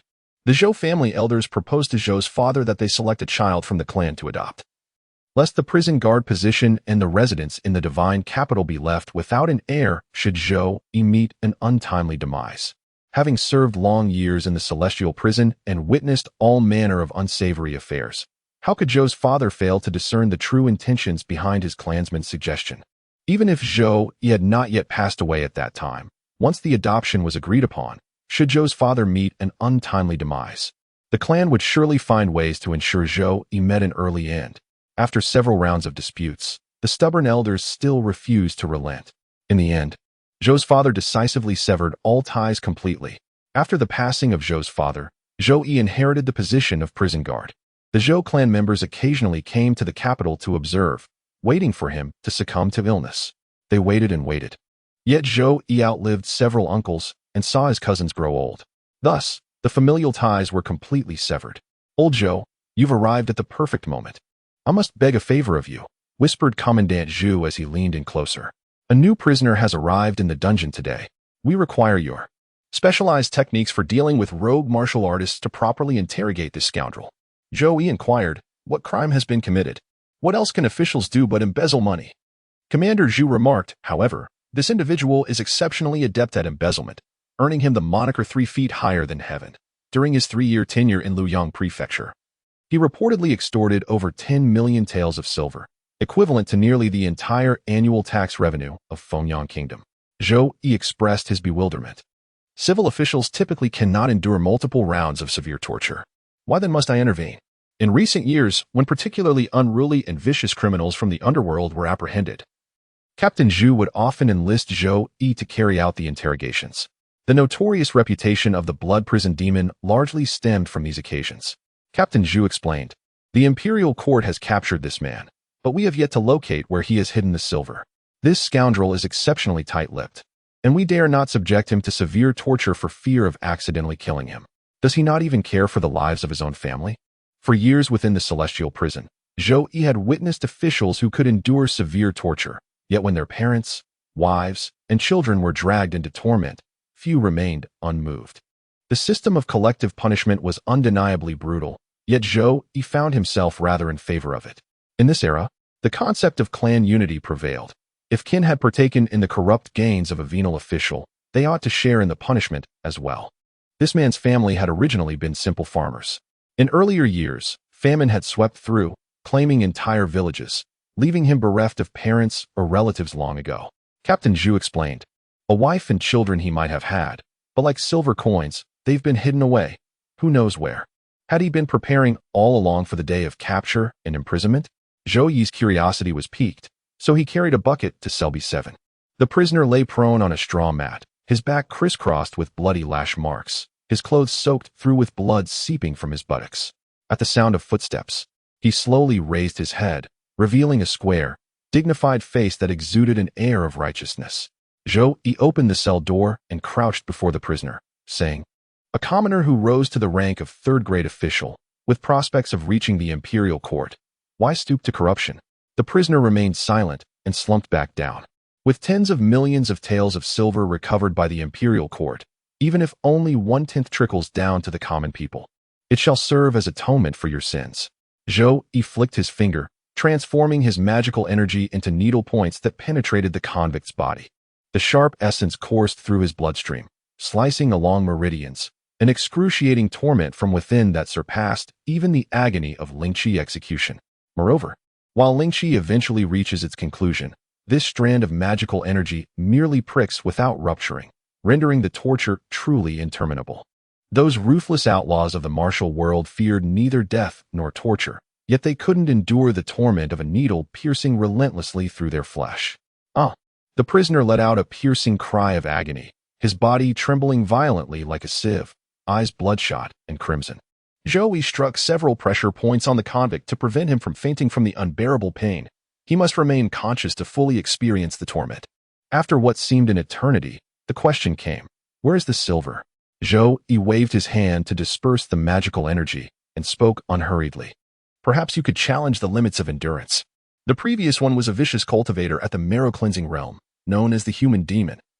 Yet he confessed within merely 2 days. Hehehe." The prisoner gasped violently for a moment before rasping. "The silver is in the Lu residence. Tell the imperial court to go fetch it." The Lu family of Jiangnan. Zhou Yi slightly furrowed his brows.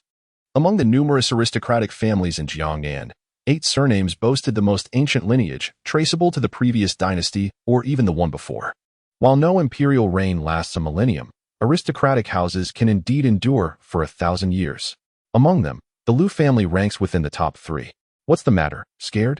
A venomous glint flashed through the prisoner's eyes as he spat out bitterly, "I was scared too, so I had no choice but to become a corrupt official." Chapter 28. The Crown Prince's rebellion. The harm inflicted by aristocratic families surpasses even that of rebels. The latter blaze fiercely like fire. Yet there are always means to extinguish them. The former have existed since ancient times. All can witness these clans undermining the dynasty's foundations. Yet few possess the means to restrain them. Zhou Yi slowly shook his head. You are neither the first to say this, nor shall you be the last. The wickedness of these families runs deep, yet it does not justify becoming corrupt officials. Cough, cough, spoken so lightly. After the prisoner mentioned the Liu family, it seemed as though he had completely let go. Your Honor, my parents starved to death because corrupt officials embezzled the disaster relief grain. Back then, I vowed to pass the imperial examinations with flying colors, determined to cleanse the court and purify the world. Zhou Yi showed a hint of increased interest. Tell me about those experiences you consider profoundly tragic, yet are actually rather cliché. The prisoner sighed with resignation, knowing his execution was imminent. These were likely his final words to another soul. After a decade of arduous study, he had passed the imperial examinations and been appointed as a local magistrate, dreaming of realizing his lofty aspirations. Yet the Yamen officials were all entrenched local gentry, rendering his authority confined within government halls, his decrees never reaching the villages. With a sidelong glance at Zhou Yi, the prisoner remarked bitterly, "The most troublesome of all were lowly clerks like you." Zhou Yi nodded faintly, replying, "The emperor shares his dominion with the petty officials. This is no mere saying." After traversing several counties, not only did I fail to achieve anything noteworthy, but I became the laughingstock of my peers, consistently receiving the lowest evaluations year after year.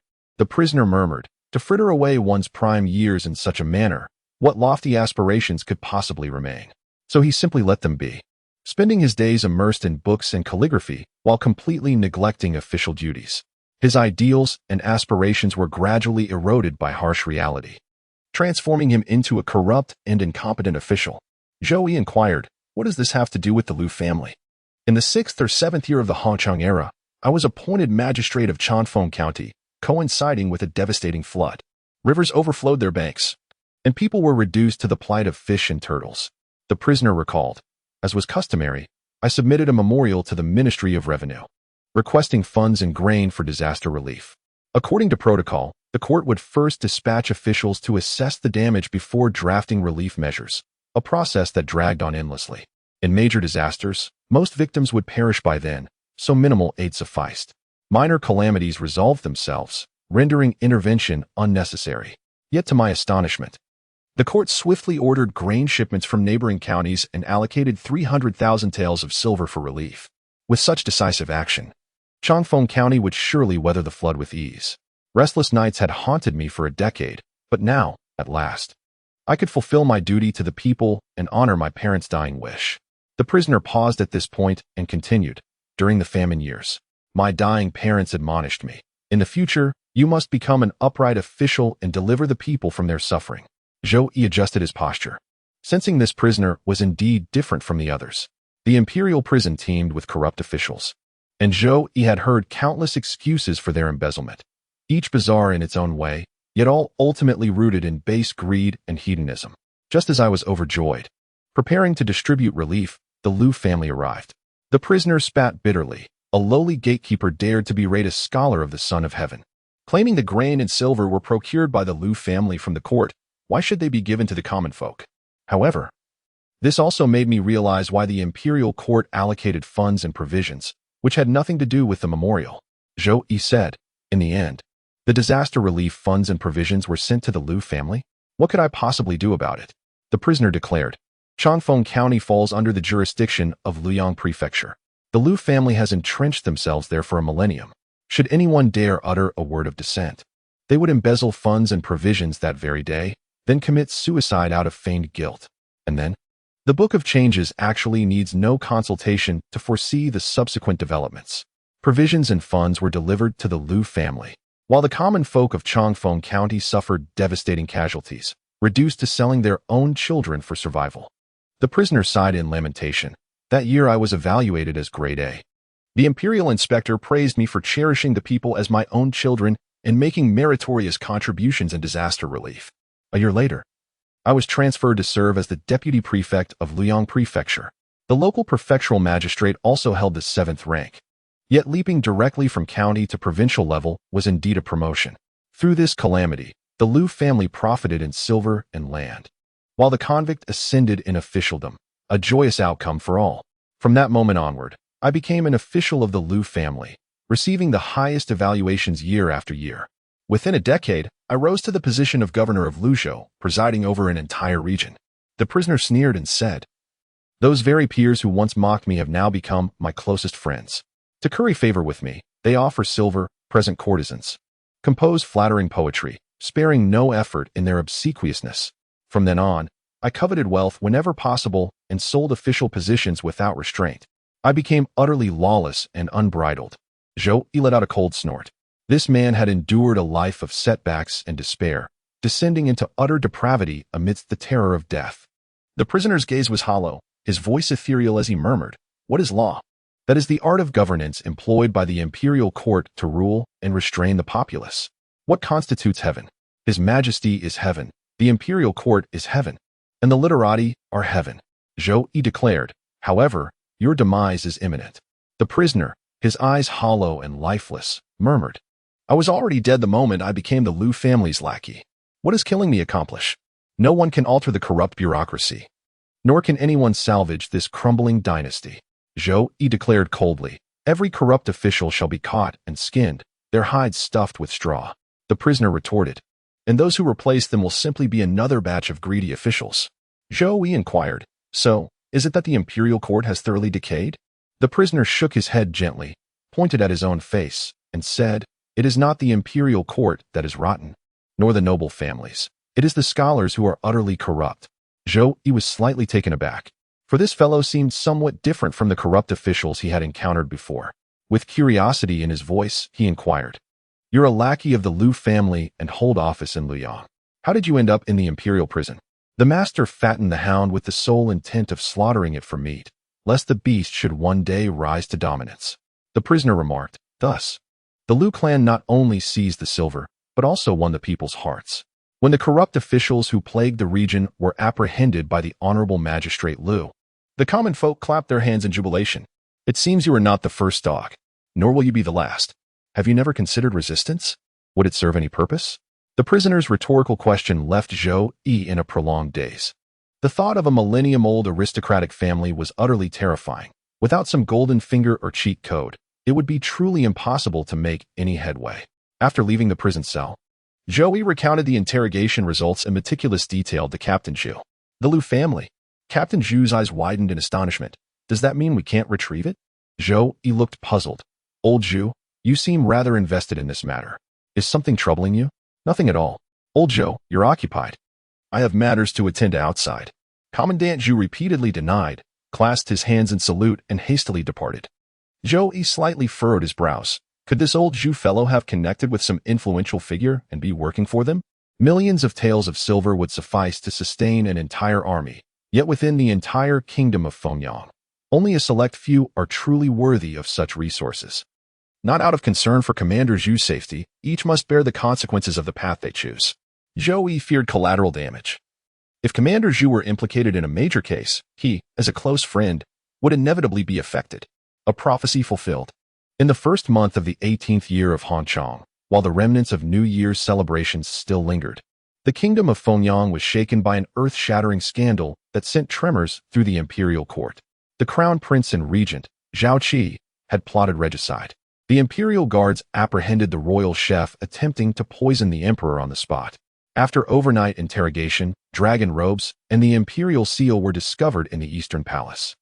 According to confessions from palace eunuchs, the crown prince had ordered his subordinates to address him as Your Majesty and his consort as Empress, with other concubines addressed according to imperial harem protocol. Faced with irrefutable evidence, Zhao Qi admitted to conspiring with the Duke of Jingguo's household in an attempted rebellion. Emperor Hongchang was enraged. The imperial guards besieged the duke's manor, while the embroidered uniform guards scoured the entire capital for the crown prince's faction. Officer Zhu, a mere pawn newly pledged to the crown prince's cause. Chapter 29, The Blood Alchemy Technique. Now, the cell was a dimly lit chamber. Zhou Yi stood outside. Commandant Zhu remained confined within. Old Zhou, if you wish to laugh, do so. I can endure it. Captain Zhu, clad in a ghastly white prisoner's garb, wore a face of utter desolation as he pleaded, for the sake of our long-standing camaraderie, Might I trouble you with one final request? Zhou Yi nodded and said, Old Zhu, speak your mind freely. Captain Zhu pleaded, in cases involving treason, confiscation of property and exile are inevitable. When the time comes, I hope you, old Zhou, can pull some strings to ensure my wife, children, and elderly don't suffer too harshly on the journey. Old Zhu, he continued, how did you get involved with the Crown Princess faction? Zhou Yi did not look down upon others, yet before the rebellion. The Crown Prince had already been overseeing state affairs. How could he possibly take notice of a mere 9th-rank captain? 2 years ago, at the grand wedding of the White Commandery Prince, I managed to befriend the heir of Duke Qi. Captain Zhu remarked, later. Taking advantage of my position in the imperial prison, I extorted a considerable sum of silver from several disgraced officials, which eventually caught the Crown Princess' attention. The niece of Duke Qi was the Crown Princess, implicated in the rebellion case, leading to the Duke's demotion to a marquis. Among the corrupt officials imprisoned in the imperial dungeons, some had hidden their ill-gotten gains before their crimes were exposed. Exploiting his authority, Captain Zhu resorted to torture, threats, and bribes to extract the silver.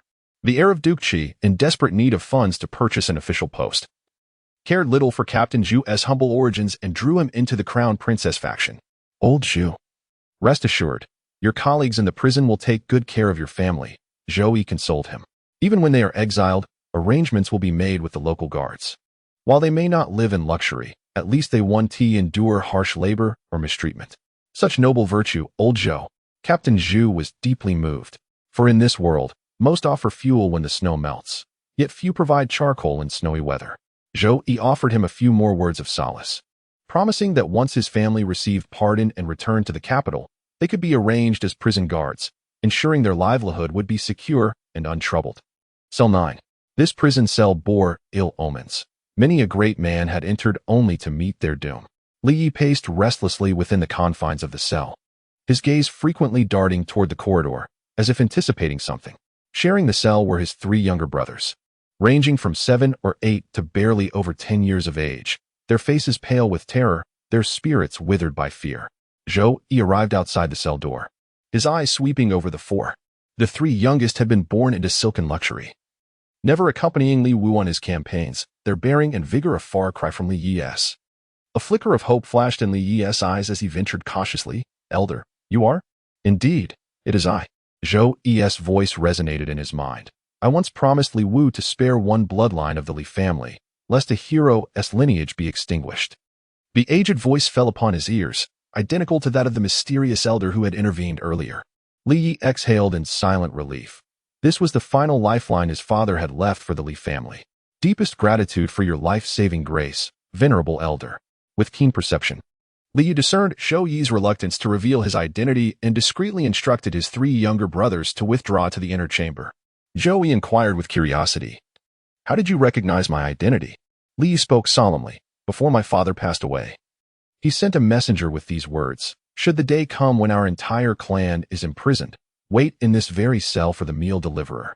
That person shall be the Li family's final hope. Zhou Yi then inquired earnestly, did the Li family truly participate in the Crown Prince's rebellion? Li Yi remained silent for a moment before answering truthfully. Indeed, this junior has contacted the Eastern Palace to hasten the Crown Prince's ascension, seeking survival amidst certain death. However, time was too short to reconnect with former comrades in the military. Zhou Yi exclaimed in astonishment, so you mean the rebellion was orchestrated by Emperor Hongchang himself? Li Yi nodded and said, as far as this junior knows, the Crown Prince never harbored any intention to poison, only to force the current emperor to abdicate. Zhou Yi clicked his tongue in amazement. Emperor Hongchang is truly ruthless. To eradicate the Li family root and branch, he would even sacrifice his own son.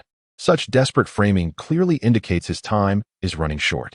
Li Yi bowed deeply and pleaded, I beseech you, elder, to save the Li family.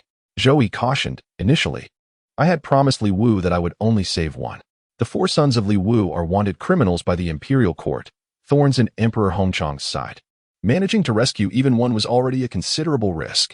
I dare not ask for too much. Preserving the Li family's bloodline is already a stroke of fortune. Li Yi continued. Before his passing, my father left behind a tome of esoteric arts, bestowed upon him by the late emperor.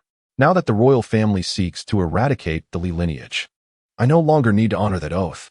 I offer this method in exchange for your acceptance of my third brother as your personal disciple. Third brother? Zhou Yi inquired with perplexity. You are the current Duke of Jingua. Should you perish, the Li family's military connections would be rendered largely obsolete. After your father's demise, even our uncles and elders shunned the Li household like the plague. What remaining ties could there possibly be? Li Yi responded solemnly. This unworthy descendant possesses meager aptitude in martial arts, with no hope of attaining mastery. However, my third brother is blessed with extraordinary talent. Were he to train under your esteemed guidance, he might one day break through to the Qian realm. Zhou Yi probed further. Could this perhaps involve the esoteric art of flying swords? Back in the day, Li Wu lured and assassinated martial arts masters, witnessed firsthand by Old Bai, whose flying swords reaped lives like mowing grass. This esoteric technique was called blood-forged spirit arms, attainable only by innate grandmasters. Li Yi explained, seek weapons imbued with spirit. Consecrate them with blood, forge a bond of mind and steel. Through years of devotion, they may be absorbed into one's body, wielded as effortlessly as one's own limbs. Zhou Yi's eyes gleamed with intrigue, yet he shook his head. A remarkable art, but alas, I take no disciples. In this era, the bond between master and disciple was no mere teacher-student relationship. It was akin to a second parenthood. The disciple served the master's needs, and the master bore the disciple's sins. Li Yi sighed in resignation. The blood-forged technique was the only treasure he could offer, yet it failed to move the grandmaster. However, Zhou Yi's tone shifted. I possess a martial art with peculiar requirements, one few in this world can master. Should one grasp its foundations and devote decades to its refinement, the threshold of the innate realm lies within reach. Li Yi pondered for a moment, realizing there was no alternative. Many thanks for your guidance, Elder. Allow me to first explain the blood refinement technique. He then proceeded to recount the entire esoteric art word for word. Such an extraordinary technique could already be considered artifact forging. Zhou Yi silently contemplated the increasingly profound mysteries within the method and inquired, how does one discern what constitutes a spirit-imbued artifact? The younger generation is also uncertain. But my late father once mentioned that the divine capital possesses two spiritual artifacts. Li Yi recounted, the mountain and river cauldron enshrined in the ancestral temple, and the hereditary jade seal of the Fengyang kingdom. These two treasures, passed down from the founding emperor alongside my father's ritual-forged imperial sword, are collectively known as the three treasures of Fengyang. Both items present considerable complications. Zhou Yi had seen the mountain and river cauldron in the ancestral temple, nearly the height of a man and weighing several tons. Though the imperial jade seal was small in comparison, it was hidden deep within the palace, guarded by countless elite soldiers both inside and out. Moreover, the exact location of the jade seal within the palace chambers would require personal investigation. For now, this matter would be set aside, to be pursued gradually in the future. Zhou Yi could afford to wait, even until the fall of the Fengyang kingdom, when both the mountain and river cauldron and the jade seal would fall effortlessly into his hands. This technique of mine is called the return to origin art, Zhou Yi declared. Fewer than 1 in 10,000 among mortals can cultivate it. He continued, summon your 3 younger brothers. I shall test their spiritual roots one by one. Should they prove unsuitable, we may try other members of your clan. Everything shall be done as you command. Elder, Li Yi replied without insisting on sparing his 3 blood brothers. Other prison cells held the illegitimate sons and daughters of Li Wu, and further still, there were the collateral branches of the Li family. For the grand scheme of a clan's vengeance, how could it be abandoned merely because of personal attachments? The vast universe is boundless and infinite, where all energies converge into one primordial essence. The Zhou Yi passed down the Guiyuan technique to 4 brothers, instructing them to sit cross-legged in meditation. They were not expected to truly cultivate magical power, but merely to sense the spiritual energy of heaven and earth, a sign of innate aptitude for cultivation. After approximately half an hour, Li Yi was the first to rise, shaking his head slightly before casting hopeful glances at his 3 younger brothers.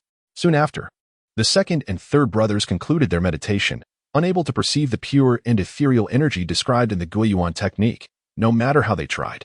Only the youngest, Li Hong, remained seated in deep meditation, showing no signs of fatigue, but rather an expression of serene absorption. Could this be the fabled spiritual root? Zhou Yi keenly sensed the subtle fluctuations of spiritual energy in the world, converging around Li Hong's body with both quantity and speed several times greater than during his own cultivation. The Li family has found its worthy successor. Chapter 30. The revitalizing sovereign Li Hong emerged from his meditative trance, his eyes fluttering open to find his elder brother gazing at him with unwavering intensity. Fourth brother. How do you feel? Li Yi trusted that a grandmaster would never stoop to deceiving him. Yet Li Hong's transformation determined the subsequent admonitions. Splendid.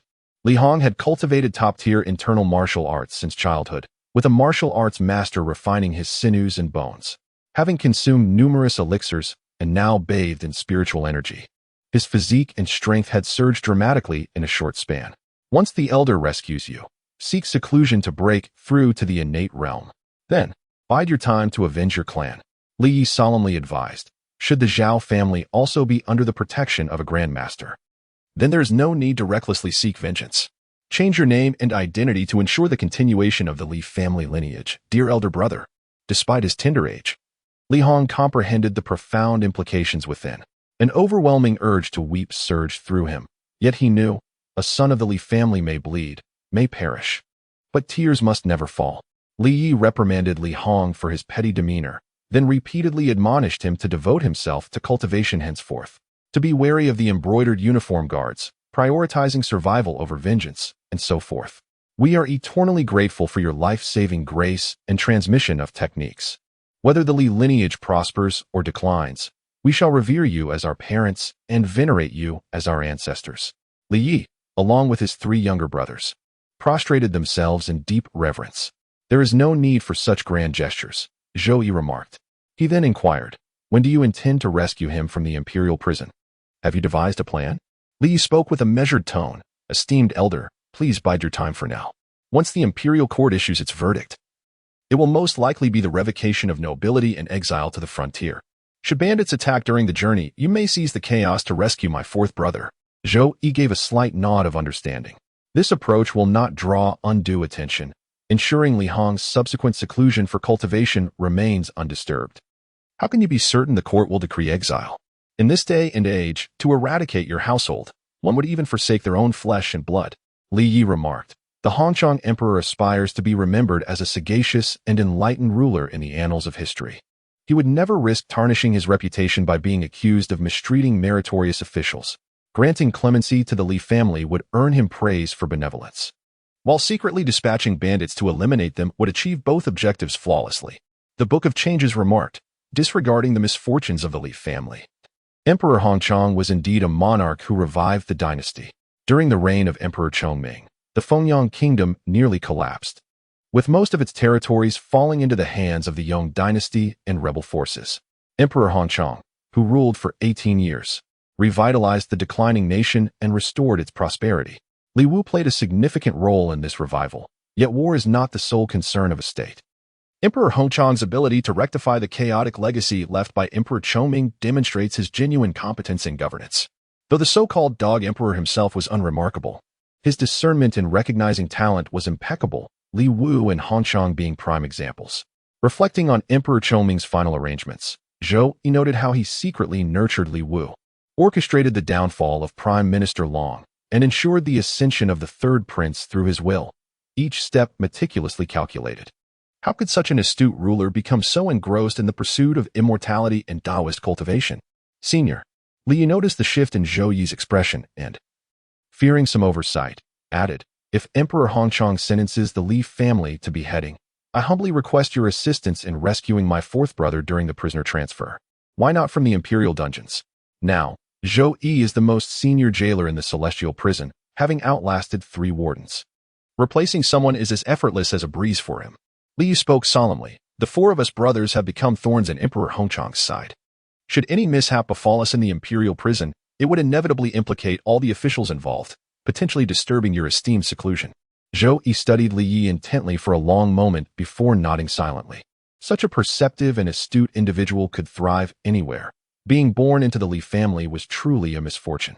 As Li Yi had foreseen, the subsequent events unfolded predictably. The imperial court convened a joint trial by the 3 judicial offices, and with irrefutable evidence of treason, the verdict was swiftly delivered. The crown prince was stripped of his title and reduced to a commoner, condemned to lifelong confinement within the palace walls. The other accomplices faced punishments ranging from exile to execution. Among them, the Li family, as the primary supporters of the rebellion, was stripped of their ducal title and subjected to the extermination of 9 generations. Upon hearing the verdict, Emperor Hanchong, lying on his sickbed, summoned Chief Minister Zhang Jingyang. The Li family has rendered great service to our dynasty. Even if Minister Li has betrayed us, we cannot betray him in return. Change the punishment from extermination of 9 clans to exile. We must ensure the Li lineage does not perish. These words spread through the imperial court, and all the officials exclaimed in admiration of His Majesty's boundless compassion. Upon hearing the news, even the common folk had to acknowledge that the current emperor was a benevolent ruler who cherished old sentiments. In March of the same year, the imperial court dispatched the imperial guards to escort the 137 members of the Li family northward in prison carts. Zhou Yi had requested leave half a month prior, citing the reason of visiting friends in the martial world with an uncertain return date. The understanding Warden Liu granted approval with earnest words, insisting that the jailer's salary and benefits be reserved, urging him to remember to return no matter how long he stayed away. After all, it was rare to find a master who did not vie for power and profit in this world. Mount Longevity, the Chongming Mausoleum. Zhou Yi's mystic energy permeated the earthen layers, gently tapping upon the tomb ceiling. Yet after a prolonged silence, no response came. Had something befallen Huang Yunyang? Emperor Chongming, who ruled the nation with an iron grip, exploited his own birthday as a pretext to plunder treasures of all kinds. Among them, the arcane art of blood-forged spiritual weapons might very well be a genuine path to immortality. It was rather imprudent to hastily send Huang Yun into this tomb without thorough consideration. After a moment of contemplation, Zhou Yi departed from Longevity Mountain without attempting to enter the tomb. The mortal realm abounded with various cultivation-related techniques, and should the mausoleum contain any array formations or restrictive spells, the slightest misstep could lead to annihilation of both body and soul. He resolved to investigate further only after achieving greater mastery in his cultivation. Zhou Yi purchased a steed and journeyed northward along the imperial highway. For the first time in over 2 decades, he ventured beyond the sacred capital's borders. Witnessing the customs and scenery along the way, his heart naturally expanded with joy. As the ancient sages proclaimed, read 10,000 volumes, travel 10,000 miles, seeking shelter from the rain in a dilapidated mountain temple. I shared ghost stories with a traveling merchant by the flickering campfire. Though terrified and sleepless, I still urged him to continue the eerie tales. There I also encountered gallant warriors of the Jianghu, where a single disagreement could escalate into a life-or-death duel. Amidst the flashing of blades, Zhou Yi cheered loudly and even generously rewarded them with a silver ingot. Yet these warriors, lacking in discernment, took offense at what they perceived as an insult. They turned their weapons against me in unison. But was he ever one to revel in pointless violence? Zhou Yi let out a startled cry before fleeing in panic. He had also encountered a dashing and heroic female knight-errant who fell head over heels for him at first sight, vowing to marry none other than him. Zhou Yi had always heard old Bai boast about how carefree and unrestrained the martial world's warriors were, and longed to experience it for himself. Yet when he followed the maiden to a certain residence, before any romantic encounter could unfold, 7 or 8 burly dark-haired men suddenly leapt out with boisterous laughter. Kidney theft. Bah, robbery. Lao Bai led me astray.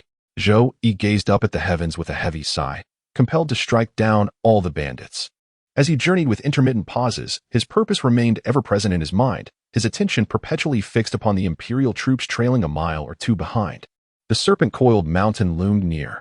Zhou Yi gently flicked the reins, urging the steed into a gallop across the plains where distant mountain ranges emerged upon the horizon. After traversing over 20 li at full speed, the serpentine silhouette of the mountains came into clear view, an emerald python coiling across the heavens. The legendary Snake Coil Mountain. This mountain range stretches endlessly, with only a single winding path cutting through its heart, leading to the northern frontier. Fengyang Kingdom considers Serpent's Coil Mountain its natural fortress. Even during Emperor Chongming's later reign, the mighty Yong army failed to breach its defenses. With its countless peaks and dense forests, it makes the perfect location for silencing witnesses forever. If Emperor Hanchong does not act soon, many of the generals in the northern frontier army were promoted by Li Wu. Zhou Yi tethered his horse at the foot of the mountain and affixed a lightness talisman to his body before leaping towards Serpent Coil Mountain. As light as a feather, he barely grazed the ground before soaring into the air, traversing dozens of feet before descending gracefully. The synergy of his qigong and the talisman granted him a semblance of flight, already 3 parts divine. After approximately half an hour, Zhou Yi ascended the nameless mountain peak and gazed into the distance. The mountain ranges stretched like an endless sea, bathed in the crimson glow of the setting sun. The mountain wind swept through the forest, creating undulating emerald waves with a majestic and magnificent momentum. An eagle soared across the sky while the roar of a tiger echoed through the mountains. Looking down at the winding mountain path below, Zhou Yi observed the imperial guards and prison carts stretching for about a mile, faint cries drifting upwards. In such a scene, staining one's hands with blood would indeed mar its beauty. Chapter 31. The desolate city of the northern frontier. Deep within the dense forest, countless bandits lay concealed, their cold gazes fixed upon the prisoner convoy below. A rhythmic birdsong echoed through the trees, igniting a bloodthirsty glint in their eyes. In an instant, they emerged from behind rocks, within thickets, and atop branches. "Brother, lend me your clothes," a voice whispered behind one of the bandits. Before the man could turn, his breath was forever silenced. Zhou Yi swiftly donned the garments, channeling his spiritual energy to activate the bone-shifting art. As his facial structure morphed, he supplemented the transformation with the disguise technique, bearing a striking resemblance to the fallen outlaw. Meanwhile, on the mountain path, the imperial guards had sensed something amiss. Commander Yang Shou, noticing the startled flight of birds from the hills, raised his hand to halt the procession. He dispatched scouts to investigate the slopes. When the scouts failed to return after an extended wait, the presence of an ambush became undeniable. "Form ranks. Prepare for battle." Yang Shou led the elite imperial guards, swiftly assembling the prison carts into a circular formation at the ready. "Ha! By the heavens above, I am the guardian under the celestial king's command. Today I shall slaughter all of the Butcherlees clan as an offering to our heavenly sovereign." Deafening roars of maniacal laughter erupted, followed by a hail of massive boulders hurtling down the mountainside like meteorites upon the military formation. "Catapults!" Yang Shou let out a startled cry. But before he could disperse the military formation, the massive boulders were already crashing down upon them. The rocks hurled from the mountain possessed a force beyond human resistance, striking the crowd and eliciting unceasing screams of agony. After 3 or 4 consecutive volleys of these colossal stones, the Imperial Guard's formation was utterly shattered. "Charge! Kill!" The clamor of battle cries erupted from both mountain slopes, numbering at least several thousand. Yang Shou bellowed urgently, "Form ranks! Form ranks!" The Imperial Guard struggled to reform their ranks, only to be met with a relentless hail of arrows, suffering grievous casualties once more. "Hold the line against the enemy." In Yang Shou's eyes flickered a glimmer of despair, not from fear of the enemy's numbers, but from the ominous conjectures taking root in his mind. At least a dozen catapults, well-trained archers in formation. Such resources far exceeded what mere mountain bandits or rebels could muster. The enemy's deliberate proclamation of their origins was clearly a ruse to conceal their true identity. The moment the Imperial Guards clashed blades with the so-called bandits, an unsettling realization struck them. These were elite soldiers, honed through relentless daily training, yet they found themselves overpowered by the sheer brute strength of their adversaries. Astride his steed, Yang Shou wielded his 12-foot spear with lethal precision, felling several bandits in swift succession. Yet even as he fought, the grim truth unfolded before him. The Imperial forces were being steadily pushed back, their ranks crumbling under the relentless assault. "I cannot die like this." The commander's heart was already set on retreat, so how could his soldiers fight to the death, whether by accident or neglect? The mountain path was left unblocked by bandits at both ends. Thus, after Yang Shou took the lead in fleeing on horseback, the Imperial Guards scattered in panic. Rushing forward and backward, the mountain bandits' target was the prison cart, so they did not pursue the fleeing soldiers. Instead, they brandished their weapons and slaughtered the prisoners. The Li family members, shackled hand and foot, were powerless to resist and could only watch helplessly as the massacre unfolded. Amidst the forest, Zhou Yi held the young Li Hong, standing upon a tree branch. "It's time to go. If they examine the corpses later, they might notice something amiss." During the chaos of the battle between the Imperial Guards and the bandits, Zhou Yi had seized the moment to rescue Li Hong, leaving behind a bandit of similar build and a disfigured face in the prison cart. "Wait, Elder," Li Hong pleaded. "I must witness the death of my kin with my own eyes, so that this hatred burns deeper in my memory." Li Hong remained utterly silent, devoid of tears or sorrow, as he listened to the agonized wails of his mother, elder brother, and kinfolk being slaughtered beneath the bandits' blades. Moments later, the entire Li clan perished. The mountain bandits opened the prison carts and laid out the corpses one by one. Several figures in long robes emerged from the bandits' ranks, meticulously counting the bodies. Among them were a few corpses with faces mangled beyond recognition, prompting closer inspection of their builds and attire. The assailants were from the prominent families of Jiangnan.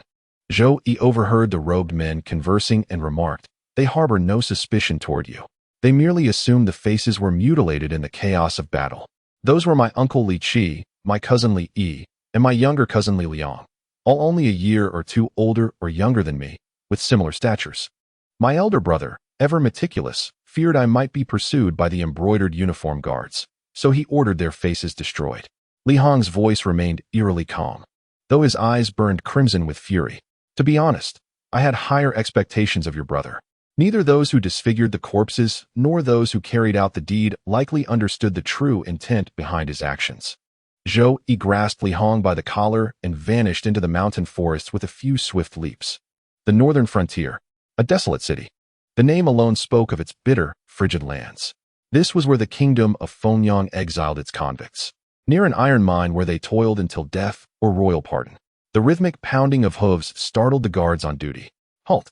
The soldiers swiftly drew their blades, halting the two galloping riders. "What brings you to this desolate city?" "To visit an old friend." Zhou Yi dismounted, and 2 silver ingots clattered to the ground. "Kind sir, you have dropped your silver coins." "Pardon?" The city gate official appeared to have never encountered someone so brazen in offering bribes. Even the most shameless officials would discreetly exchange silver, furtively concealing their actions. How utterly repulsive. Could they not at least have masked their faces? The gatekeeper concealed his disdain, yet moved with swift efficiency, stooping to retrieve the silver, polishing it briefly before tucking it into his robe. "Whom might this gentleman be seeking?" he inquired with feigned deference. Zhou Yi stated, "I only know his surname is Wei, hailing from Yuzhou, and he arrived approximately in the 36th year of the Chongming era." The city gate official drawled, "Nearly 30 years have passed. Who knows if he's even alive now? This is rather troublesome to handle." Zhou Yi flicked his sleeve, and 2 silver ingots tumbled out once more. The city gate official sighed helplessly. "Go into the city and seek out Lu San. He oversees the miners from Yuzhou. If they're still alive, he'll surely find them for you." Zhou Yi retrieved another 2 ingots from his robe. "Is there a way to arrange a meeting and secure some lighter duties for them?" The city gate official felt the silver burning his hand. "You'd have to seek out Clerk Sun at the revenue office in the Yamen, and with enough silver, you could secure a menial position there." Zhou Yi pressed more silver into his palm. "Are there any other matters I should be aware of?" "Ah, my lord, such generosity." The city gate official thumped his chest confidently.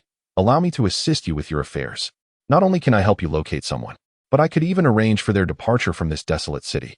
Zhou Yi responded with astonishment. "One can actually leave? You simply fail to comprehend. If they couldn't be taken away, how could the mines claim so many lives year after year?" The city gate officer instructed his soldiers to stand guard vigilantly and prevent any thieves from entering. Then he led Zhou Yi and his companion into the city. Inside, dilapidated walls and crumbling ruins stretched before them. Wild grasses sprouted unchecked along the desolate streets, devoid of any human presence. The shops lining both sides stood hollow and abandoned, their shattered windows and broken doors creaking eerily in the wind, as if haunted by restless spirits. This was originally a frontier military outpost, once quite prosperous in its heyday. But now that the garrison has relocated to Yizhou, only an empty shell of a city remains. The gatekeeper, seemingly uneasy about taking silver without justification, voluntarily took on the role of a guide, recounting the rise and fall of this desolate town. "See that command platform? The Duke of Zhen once beat the war drums there. This tavern serves fine wine from the capital. After every victorious campaign, the Duke would come here to drink. 9 out of 10 tales the gatekeeper told were tied to the Duke of Zhen. Only here in the northern frontier could one truly grasp the depth of Li Wu's renown and the enduring legacy he left behind." Following the gatekeeper's words, Li Hong could almost envision his father, issuing commands from the command platform, raising a toast in the tavern. Zhou Yi placed a hand on Li Hong's shoulder and whispered, "Remember your elder brother's warning." Li Hong nodded slightly, restraining his emotions. "Rest assured, sir. Before reaching the Xiantian realm, I shall change my surname to Zhou." The role of silver in the desolate city proved even more significant than Zhou Yi had anticipated. Through the recommendation of the city gate official, the household department's manager's son was remarkably accommodating, directly stating his price. 1,000 taels for a living person, with an additional 200 taels for household registration. Fair and square. No deception. Chapter 32. Descendant of an old acquaintance county office. Census Department. Steward's son openly discussed the trade of prisoners with Zhou Yi in the presence of fellow clerks, revealing this as an open secret in the desolate city. Those near mountains live off mountains. Those near waters live off waters. The desolate city's yamen survived by selling convicts. For 1,200 taels, an exiled prisoner could feign death in the mines, assume a new identity registered in the desolate city, and after some years, with the right connections, relocate to another province, emerging as a commoner with a clean slate. Esteemed Elder Zhou, don't begrudge the price. This silver doesn't line our pockets. Steward's son gestured upward. The magistrate is a genshur of 12 years. Do you understand? Oh, so he was a protege of Minister Zhang. Zhou Yi wore an expression of reverence as he murmured in a hushed tone. That year's imperial examination was far from tranquil. All eyes were fixed upon the announcement of results when Chancellor Zhang seized the opportunity to apprehend the Minister of War. His fingers curled into a grasping gesture as his gaze swept across the county office clerks. Do you comprehend the reason? He inquired. Manager's son clasped his hands respectfully and said, I humbly request your guidance, esteemed sir. The clerks in the household department pricked up their ears, committing these imperial secrets to memory. Later, when drinking with colleagues, recounting such tales would become the finest conversational fodder, akin to the delight of discussing international politics over barbecue skewers. That year, the Duke of Zhun triumphed resoundingly in the northern frontier, pressing his advantage to invade Daong with unstoppable momentum.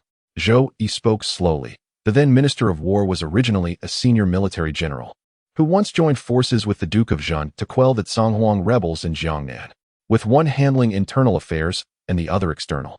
No one in the court could restrain them.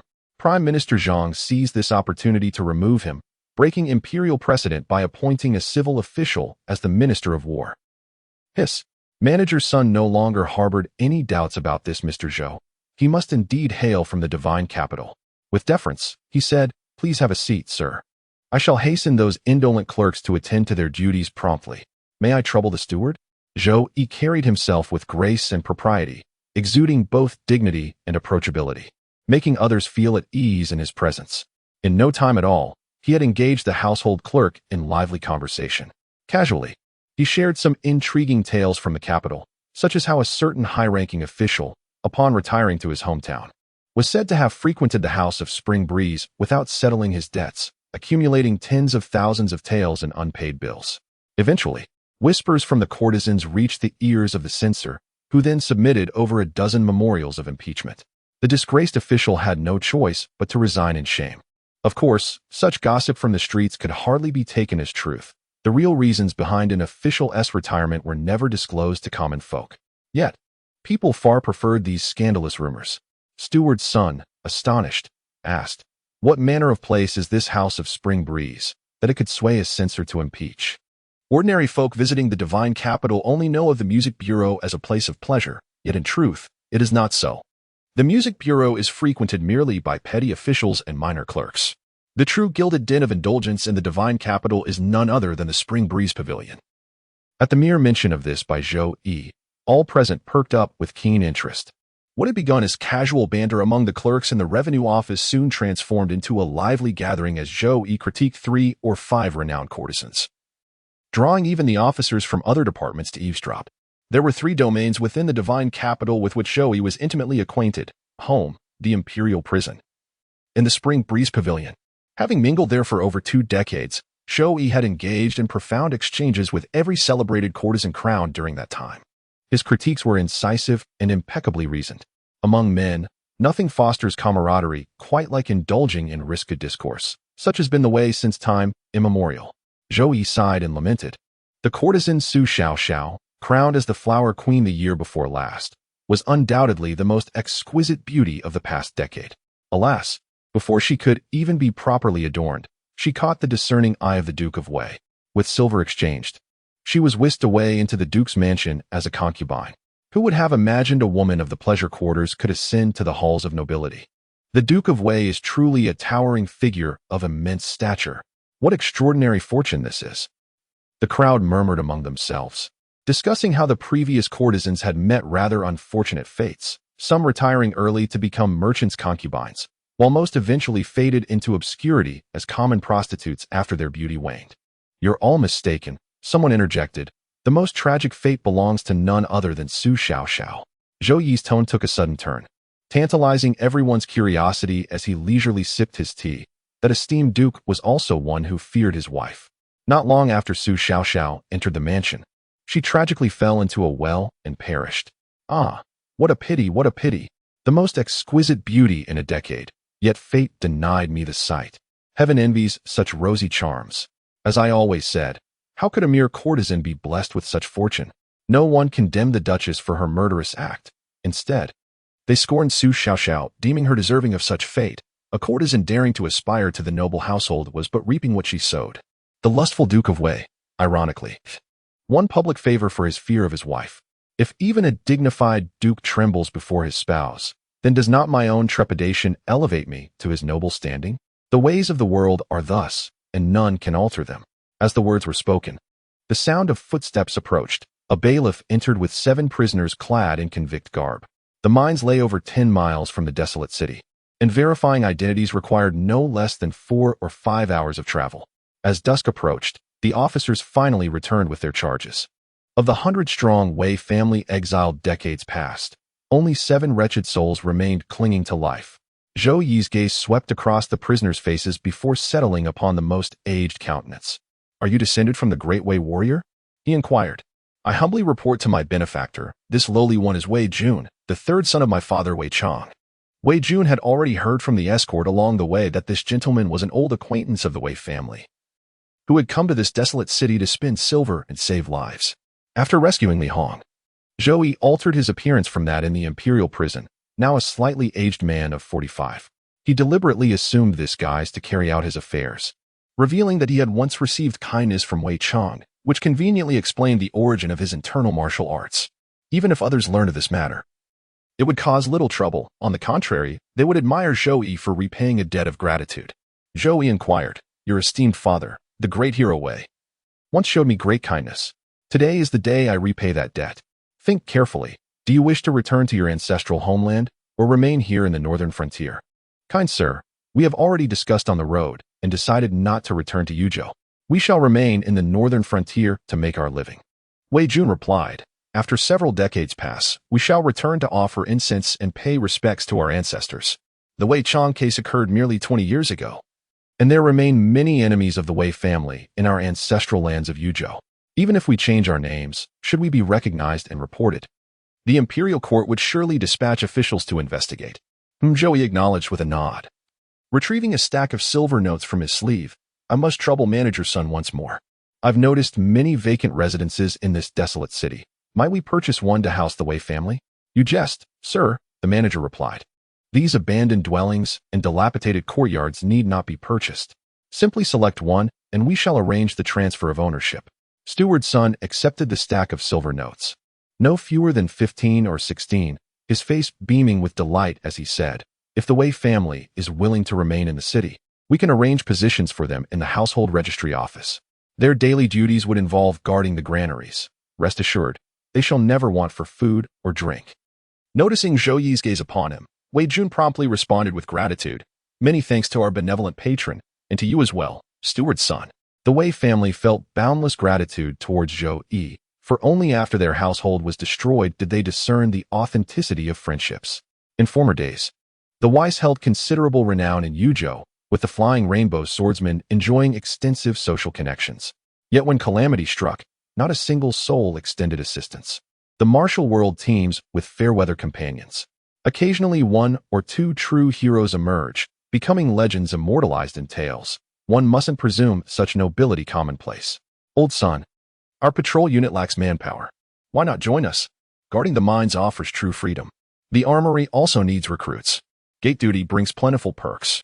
None compare to our ceremonial office. No morning roll calls, forsooth. This town scarcely harbors a single literate scholar." The stewards from the 3 divisions and 6 departments all voiced their support, partly due to Zhou Yi's extraordinary background, and partly swayed by the silver's allure. Zhou Yi cupped his hands in a polite salute and said with a smile, "My deepest gratitude to you all. I shall rely on your kindness in looking after the Wei family henceforth. Once I reach the divine capital, while I cannot promise the finest courtesan from the Spring Breeze Pavilion, any other arrangements shall be at your leisure." A wave of hearty laughter immediately erupted among the gathered crowd. Chapter 33. The remnants of defeat. The desolate city's magistrate office operated with strict adherence to protocol. Payment ensured immediate action. The 8 members of the Wei family were promptly registered in the household records, issued identity credentials, and documented in the archives as merchants who had conducted business in the forsaken city for generations. The surname Wei was altered to Wei, with given names adjusted to homophones. Zhou Yi voiced his skepticism. Such blatant fabrication. Could there be oversights? "Mr. Zhou, please set your mind at ease. The northern frontier is arid and parched, where fires spread with alarming ease," Steward's son explained. "These records are incinerated thoroughly every year, leaving no trace for any investigator. Moreover, considering the nature of those who come to register their household status, who would dare to conduct an inquiry?" Zhou Yi nodded slightly, finding this method somewhat akin to the imperial prison's practices. The prison also employed covert substitutions, yet with utmost secrecy and caution, unlike the brazen audacity displayed here. Imperial authority scarcely extended to the countryside, let alone this remote and desolate frontier town. The settlement lacked even a proper tavern, forcing the yamen kitchen to prepare a banquet. Game meats dominated while vegetables were scarce. As they drank the potent liquor unique to the northern borderlands and exchanged exaggerated tales both factual and fabricated, the atmosphere grew quite lively. The county magistrate made an appearance during the feast, for a transaction exceeding 10,000 taels of silver was no common occurrence. Magistrate Zhao Tai, a corpulent and well-fed man with an oily sheen that belied his scholarly status, embodied the adage, "Officials shall never know poverty, nor scholars endure hardship." A native of Jiangnan, Zhao had constructed miniature bridges and flowing streams in his rear courtyard, purchasing numerous beautiful maidservants to indulge in daily revelry. With the yamen gates closed, his lifestyle differed little from that of the imperial palace itself. Recalling the past events in the divine capital, Zhao Tai couldn't help but sigh. "I still remember those days when I went to the capital for the imperial examinations. At the Spring Breeze Pavilion, I won first prize for my poetry and painting and shared heartfelt confessions with Miss Rurue. I wonder how she fares now. She married a wealthy merchant from the south of the Yangtze River. Rumor had it that Miss Rurue wished to see the scenic landscapes of Jiangnan, wondering if they were as splendid as depicted in paintings." Zhou Yi raised an eyebrow in surprise, never expecting to encounter the very subject of such intriguing tales. Miss Rurue was once the reigning courtesan, her fame once resounding through the imperial capital, destined perhaps to be immortalized in unofficial histories. Her most notorious claim to fame was her infatuation with a certain gentleman surnamed Zhao, so profound that she even rejected the heir of a marquis household. Some whispered he was of royal lineage, others claimed he belonged to an illustrious noble family. For 2 years, she waited in the capital, only to depart heartbroken, waiting far away in Jiangnan. Little did she know that the heartless man who abandoned her turned out to be a portly, rotund figure, whose eyes nearly vanished into mere slits when he laughed. Zhao Tai sighed at the capriciousness of fate, downed several cups of strong liquor, then retreated to the rear government office to drown his sorrows. The banquet concluded with both host and guests thoroughly enjoying themselves. After the feast, Steward's son ordered the bailiffs to lead Zhou Yi and the Wei family in search of a residence. "Master Zhou, the wealthy families who once dwelled in the eastern part of the city left behind several grand mansions with 3 or 5 courtyards," the bailiff remarked, fondling the silver in his hand. "Truly, the generosity of distinguished guests from the divine capital is unmatched." The Wei family swiftly selected a suitable estate, not far from the county office, featuring front, middle, and rear courtyards. The inscription on the main gate's plaque had mostly faded, but from the remaining half of the character, one could deduce that this had once been the Zhang residence. Though most of the buildings in the courtyard remained intact, the interiors stood barren, devoid of furniture. As night fell, and with only rough men at hand, they hastily tidied a few rooms to pass the evening. Zhou Yi activated a dust-clearing talisman, instantly restoring cleanliness to the chamber. He then summoned Wei Jun with a transmitted message. Wei Jun bowed deeply. "Benefactor, what instructions do you have for this humble servant?" Zhou Yi inquired. "Do you know which martial art technique the renowned hero Wei relied upon when he dominated Yuzhou in those bygone years?" Wei Jun's gaze subtly sharpened. Instinctively suspecting Zhou Yi's rescue of the Wei family might be motivated by his father's martial arts legacy, Yet he obediently replied. What my father relied upon was an unnamed mantra and the flying rainbow sword technique. No martial art could outweigh family lives. A few more years in the iron mines would have ended the Wei lineage. Zhou Yi nodded thoughtfully, remarking, Indeed, you are truly Master Wei's descendant. Do you seek that mantra, benefactor? Wei Jun recited word by word. The cosmos begets yin and yang, transforming all things. After verifying the authenticity, Zhou Yi waved his hand to interrupt the recitation and inquired further. Have you ever harbored thoughts of vengeance? Wei Jun first shook his head, then nodded solemnly. When my father was being pursued by the imperial guards, he returned home to instruct us not to seek vengeance for him. Yet the blood debt of over 100 lives from the Wei family runs deeper than the heavens and vaster than the seas. How could such profound grievance ever be forgotten? If the Wei family seeks vengeance, they must never forget this mantra. Zhou Yi solemnly advised, should the descendants of the Wei family master this technique, their prosperity shall surely be restored. If one attains its pinnacle, hope for retribution shall emerge. Your guidance is deeply cherished, Wei Jun replied hesitantly before adding, honored benefactor. There is something you may not know. I have taken in an adopted son in the mines who has mastered the nameless mantra. After Wei Jun's explanation, Zhou Yi understood the circumstances. The Wei clansmen, possessing martial foundations, were far sturdier than other prisoners and commanded considerable respect among the convicts in the mines. Solitary prisoners, seeking refuge from oppression, pledged allegiance to the Wei family, gradually forming a formidable faction. Take this silver, Zhou Yi said, producing his last 2 banknotes. In a few days, secure the boy's release. The origins of that nameless mantra are profound and mysterious. Since he has mastered it, do not treat him as mere labor. Remember, only sincerity can forge lasting bonds. These words, spoken from the depths of his heart, were enough to repay the debt of gratitude owed to Wei Chong from years past. With tears glistening in his eyes, Wei Jun reverently accepted the silver notes and prostrated himself in deep obeisance. My eternal gratitude to our benevolent patron, he uttered with profound emotion. The Wei family shall never forget this magnanimous kindness. Should we ever prove ungrateful, may heaven strike down 9 generations of our lineage. The following day, Zhou Yi arrived before the assembly platform. Li Hong had been seated there in meditation for a full day and night, both cultivating his skills and reminiscing. It was time to depart. Zhou Yi transmitted his thoughts, seeking a sacred mountain blessed with spiritual energy to seclude yourself and cultivate the Guiyuan technique would greatly hasten your progress.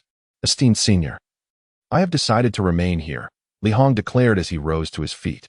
In the past, my father roamed the northern frontier with unrivaled dominance. As his descendant, I should follow in his footsteps, and the first step toward that is restoring prosperity to this desolate city. Zhou Yi cautioned him, a man's energy is finite. Do not neglect your cultivation. Rest assured, senior. Yesterday, I had a moment of enlightenment and have successfully refined my first wisp of spiritual energy. A faint glimmer flickered at Li Hong's fingertips, though barely perceptible. It was undeniably the fluctuation of true magical power. Zhou Yi was momentarily speechless. The quality and grade of this spiritual energy were on par with innate primordial essence.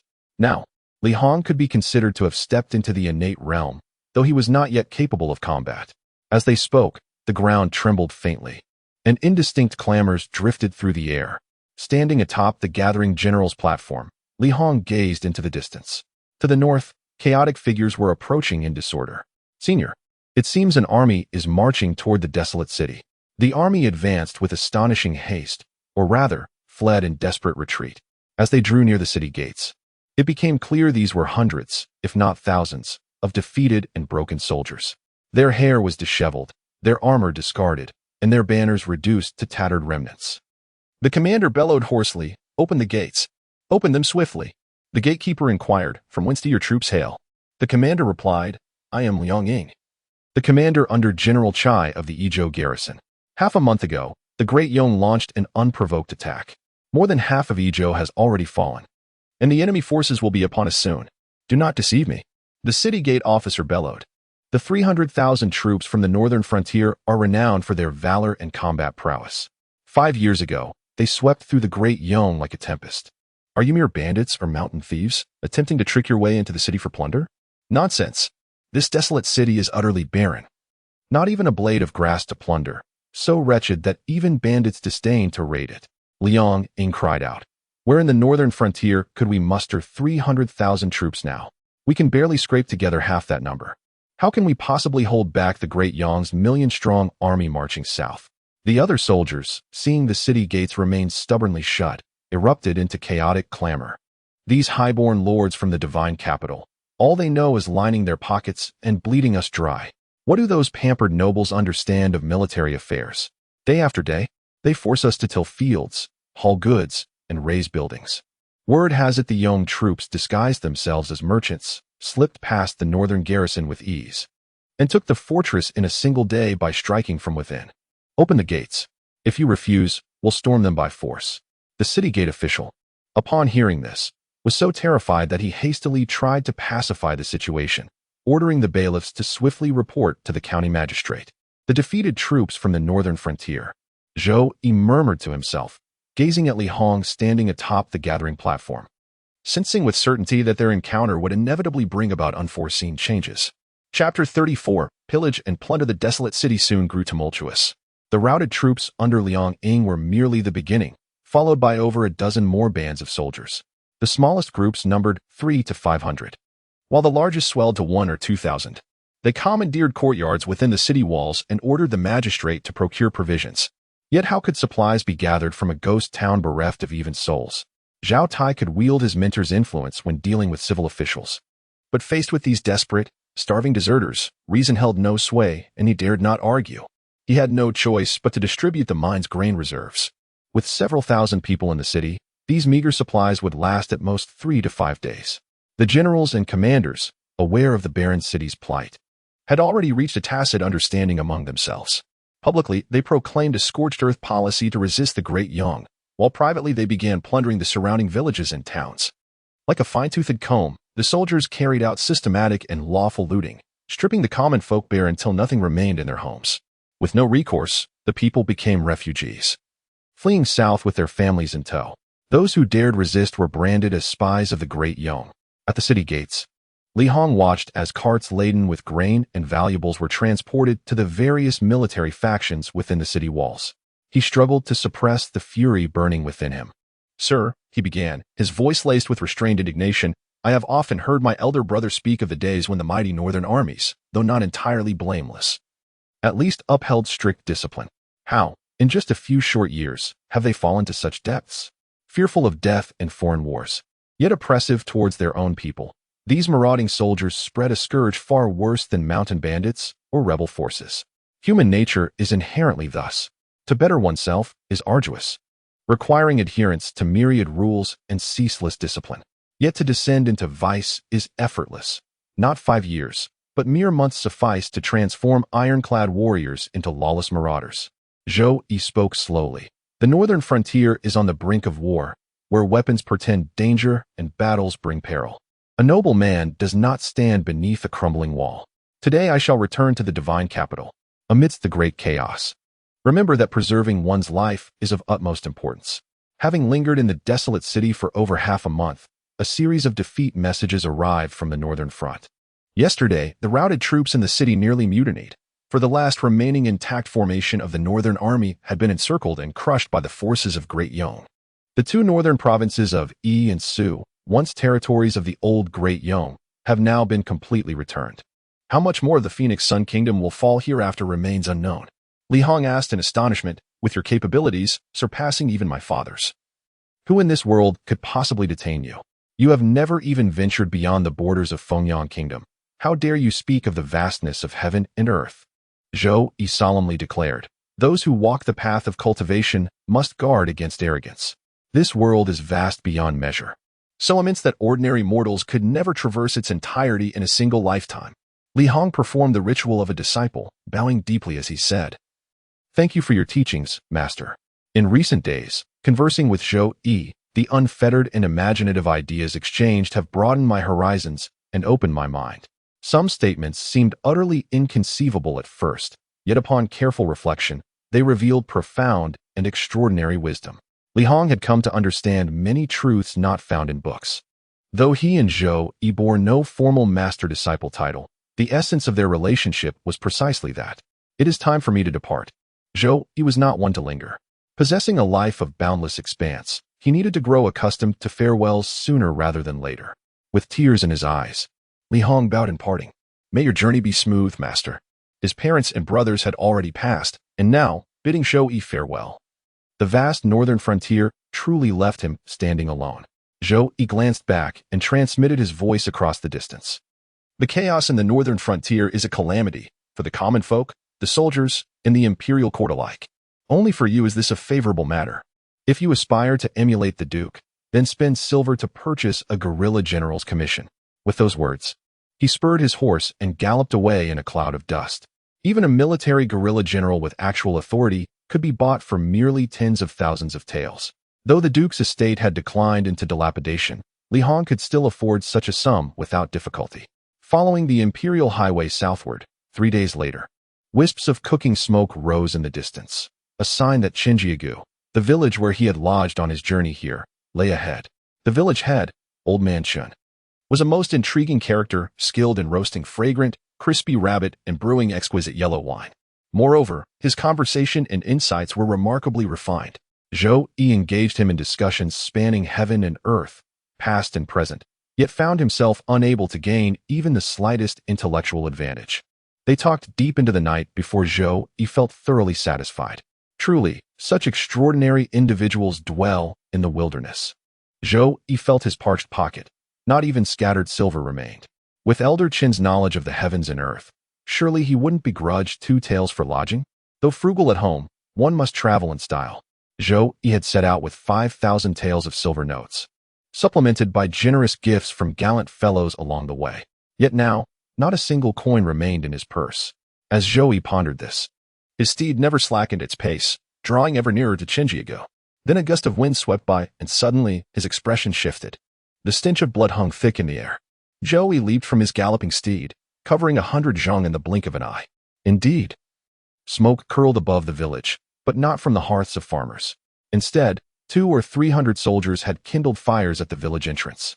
A sentry spotted the approaching figure and brandished his crude blade, bellowing, "What are you staring at, old man? Scram if you value your life." Where are the people of Chun family village? Without needing to inquire, Zhou Yi could surmise. The soldiers' blades bore fresh bloodstains. The cooks were slaughtering pigs and sheep, while sacks of provisions lay piled nearby. The commanding officer barked, "Enough talk, shoot them dead." At his order, bowstrings twanged, and a volley of arrows streaked forth. Zhou Yi sighed inwardly. I've never been one for strife, yet fools rush headlong to their doom. Zhou Yi's figure flickered with lightning speed, surpassing the limits of ordinary human reaction. The commander could only perceive a faint, ethereal shadow weaving through his soldiers. The troops fell in waves like harvested wheat, unable to even utter death screams. Ghost. The commander let out a bizarre shriek and fled towards Chun family village, clutching his head. Having slaughtered over 200 soldiers in mere dozen breaths, Zhou Yi swiftly pursued with several aerial bounds, his frigid voice echoing beside the general's ear, so eager to witness ghosts. This sovereign shall grant your wish. He then activated the talismans to pacify the dwellings, and one by one, shadowy spirits began to drift out from the village houses. Most were formless and indistinct, their features blurred into nothingness, while a few could be discerned missing limbs or riddled with wounds from blades and bullets. Among them, one vengeful specter stood out with chilling clarity, its neck severed, 2 gaping holes in its abdomen, from which blood endlessly welled and spilled. A piercing shriek tore through the air.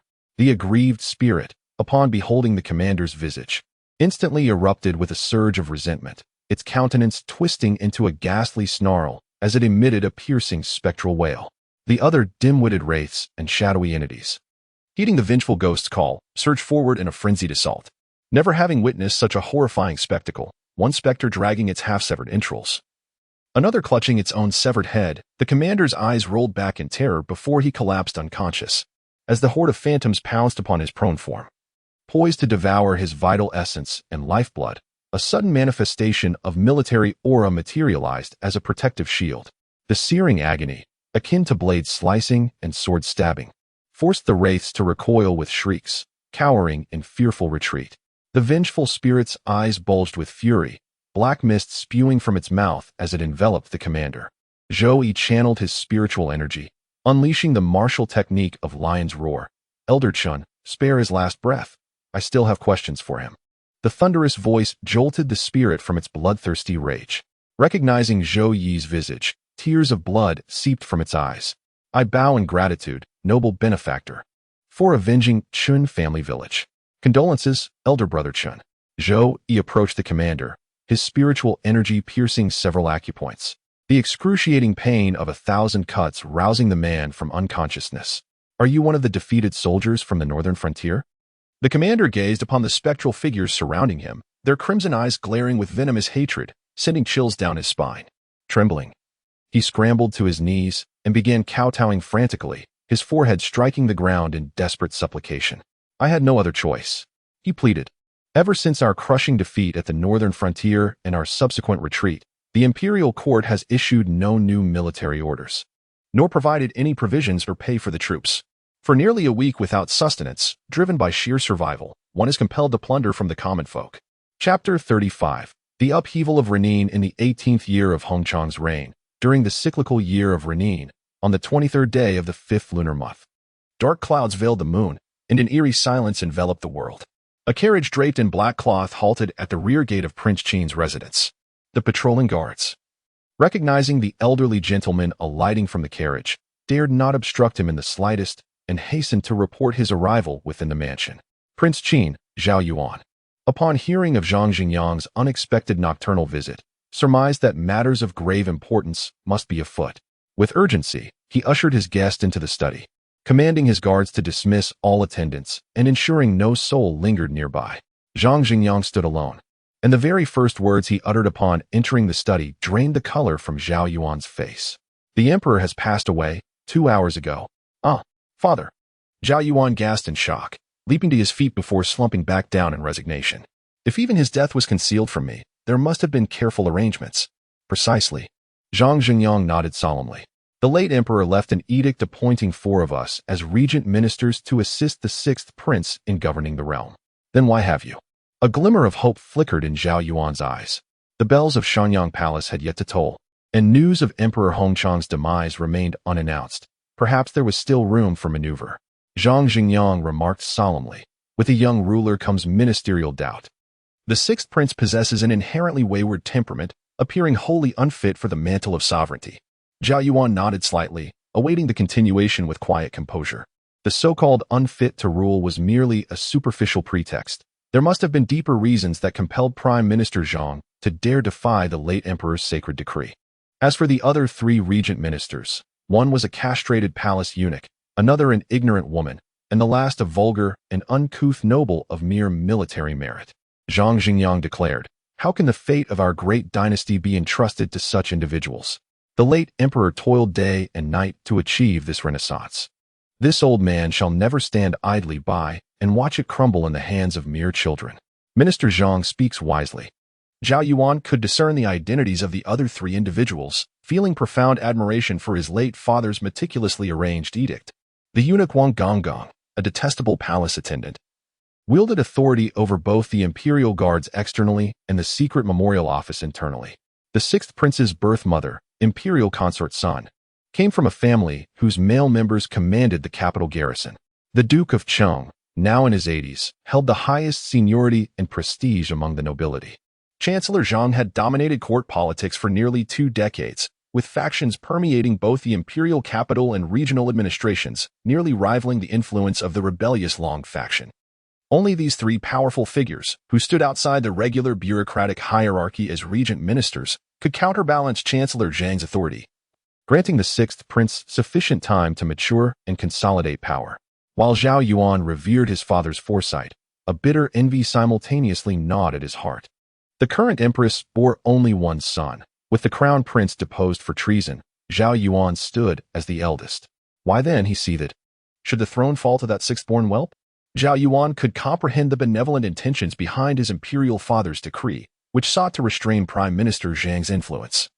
Yet this understanding did not equate to compliance. Zhang Xingyang spoke solemnly. Those 3 individuals are currently within the imperial palace. The late emperor's decree has yet to be disseminated to the 6 ministries. Should your highness harbor ambitions, this aged subject would pledge his full support. Has Minister Zhang forgotten the urgent dispatch from the northern frontier? Zhao Yuan's tone shifted as he cautioned. At this critical juncture, vying for power may well delay military affairs. Should the northern frontier suffer defeat, his voice trailed off ominously. And what if the northern front were to fall? It is merely a matter of territorial concessions and reparations, which can be reclaimed in future battles. Yet the imperial throne stands singular. Once missed, the opportunity shall never return. Zhang Xingyang, a seasoned fox with decades of experience, could easily discern Zhao Yuan's wavering heart. He fanned the flames further. The defeat in the northern frontier may not be entirely unfavorable. Once your highness ascends the throne, leveraging the war to divert court conflicts would effortlessly solidify your imperial position. The emperor ascended the throne from the position of Prince of Qian. Now that I hold this very title, it is only fitting that I should inherit the imperial succession. Zhao Yuan finally ceased concealing his intentions and pledged, upon my ascension to the throne, Minister Zhang shall remain as the chief grand counselor, overseeing all affairs within and beyond the imperial court. Zhang Xingyang bowed deeply in reverence, declaring, your servant expresses profound gratitude for your majesty's boundless grace. No need for formalities, Lord Zhang. Zhao Yuan swiftly stepped forward to assist him up, his heart brimming with vigilance. Zhang Xingyang had betrayed the emperor for power without hesitation. The first order of business after ascending the throne would undoubtedly be eliminating his faction. There was no time to lose. The grand scheme must be settled before the imperial edict was proclaimed. Zhang Xingyang declared, this aged one has already gathered all the servants of the household and successfully persuaded Commander Lin, who guards the eastern gate of the imperial palace, to pledge his full support to your highness. We must swiftly enter the palace and take control of the situation.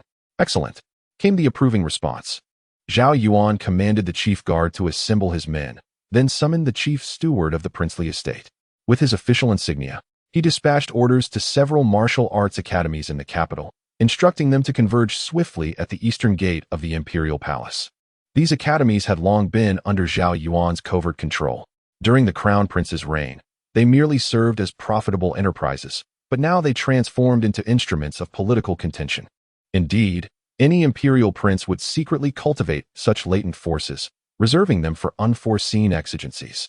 Speed is of the essence in warfare, and opportunity knocks but once. Within barely half an hour of Zhang Xingyang entering the prince's residence, Zhao Yuan had already led over 1,000 armed troops to the eastern gate of the imperial palace. Clad in armor and brandishing weapons, the dark mass of soldiers presented an imposing sight. Upon seeing Prime Minister Zhang accompanying them, Commander Lin ordered the city gates opened. Your Highness, the ministers are still gathered at Shangyang Palace. Commander Lin has rendered outstanding service this time. Upon my ascension to the throne, I shall confer upon you the title of Marquis. Zhao Yuan's generous rewards invigorated his followers, who now believed the imperial palace's capture signified an irreversible victory. In the brilliantly illuminated Shangyang Palace, the sixth prince lay weeping softly upon the dragon bed. Even among royalty, familial bonds were not absent. How much more so for this 10-year-old child, Emperor Hongchang's most beloved. Eunuch Wang, the Duke of Qinghua, and Zhang Xingyang stood wearily by the bedside in silent attendance. Imperial consort Sun sat nearby, summoning a chamberlain to inquire, what is the hour now? Your Highness. It is already the 4th watch of the Qian hour. The attendant anticipated the Imperial consort Sun's inquiry and responded proactively. Less than half an hour remains before the court assembly. The Imperial consort Sun cast a fleeting glance at Prime Minister Zhang, who maintained an air of serene composure. A wave of relief washed over her. Perhaps this man truly cared not for the vicissitudes of power, but stood as a loyal statesman devoted to his sovereign and country. A chancellor worthy of his illustrious reputation. Not long ago, Emperor Hongchang passed away in the dead of night. On his deathbed, he issued an edict appointing 4 individuals as regent ministers to assist the 6th prince. Imperial consort Sun and others immediately discerned that this was the emperor's strategy to divide Zhang Xingyang's authority, preventing a scenario where a young ruler and powerful ministers would destabilize the court. As Zhang Xingyang prepared to leave the Shangyang Palace to announce the edict, the other 3 regent ministers intervened. Having dominated court politics for nearly 2 decades, Zhang had countless hidden factions within the capital. Should he take advantage of the night to conspire and incite rebellion, the remaining 3 ministers would be powerless to resist. After prolonged negotiations, the 4 reached an agreement. None could leave Shangyang Palace before dawn. The emperor's death would remain concealed until the edict was proclaimed before the assembled court officials at the morning assembly. Imperial consort Sun dispatched her trusted aide beyond the palace walls to alert the capital garrison, while Eunuch Wang commanded the inner court attendants to summon the embroidered uniform guard. Once the morning court's edict was proclaimed, they would possess sufficient strength to confront Zhang Zhengyang. Only the Duke of Cheng remained utterly composed, as though wholly indifferent to the affairs of state. Abruptly, clamorous shouts erupted beyond the palace gates, followed swiftly by a succession of agonized screams. Consort Sun hastily sent attendants to investigate the commotion. The Duke of Cheng cast a sidelong glance at Zhang Zhengyang, noting his expressionless countenance, as if entirely unsurprised by the disturbance. A eunuch returned, his face contorted in terror. "Your Highness," he stammered. "His Highness the Prince of Qian and Minister Zhang have led troops into the palace. They slaughter all in their path." His words faltered as he, along with the rest of the court, turned their gaze upon Zhang Zhengyang. Zhang Zhengyang remained silent. Slowly, deliberately, he raised a hand to his ear, grasped the aged skin, and peeled it away, revealing his true visage beneath. Chapter 36. The orphan maiden who might you be? The imperial consort Sun let out a piercing scream. Our household. Cough, having served as a eunuch for so long, old habits die hard. The pale-faced, beardless man spoke in a shrill voice. Such petty thieves and scoundrels are unworthy of your Highness's attention. You do better to converse with your son, lest you never see him again. Imperial consort Sun, trembling with fear at the thought of the military unrest outside, instinctively clutched the sixth prince tightly to her bosom. Eunuch Wang furrowed his brow in deep contemplation, mentally reviewing all the palace attendants when suddenly a realization struck him. You must be Feng Zhong from the cleaning office of the hall maintenance department. No wonder Eunuch Wang earned the late emperor's favor, becoming a regent despite being a eunuch. Truly an unprecedented feat in our dynasty's history. Feng Zhongxian marveled. I'm but a lowly cleaner of latrines, akin to flies and maggots in the privy, yet Eunuch Wang deigned to remember my name. Eunuch Wang replied coldly, I pale in comparison to you, whose mastery of disguise could sway the very succession of the dynasty. As they spoke, the palace gates burst open with a thunderous crash, and 100 soldiers stormed in. Close behind them strode Prince Qian, Zhao Yuan, with the true Chancellor Zhang at his side, gripping the bloodstained sword. Father, your son has arrived too late, he declared. Zhao Yuan gazed upon Emperor Hongcheng lying upon the imperial bed, tears instantly streaming down his cheeks in an ambiguous mixture of sorrow and overwhelming emotion. Eunuch Wang sternly demanded, Prince of Qian, how dare you trespass the palace gates without imperial summons? Silence, you castrated cur. With tears wiped away, Zhao Yuan rebuked sternly. Upon receiving Chancellor Zhang's covert missive that imperial consort Sun conspired to assassinate His Majesty the Emperor and forge an edict to enthrone her own son, I immediately led troops to intervene. Alas, my efforts proved belated. With but a few words, the political correctness of the imperial edict was utterly negated. Future historical records would inevitably depict Empress Sun and her faction as regicidal usurpers, while Zhao Yuan's midnight military intervention would be portrayed as restoring order. The Duke of Changhua cast a profound glance at Zhang Zhengyang and inquired, Might this old man take his leave? Your Grace is most welcome to depart. Zhang Zhengyang ordered his men to clear the path and whispered to Zhao Yuan in explanation. The nobility shares the fate of the nation.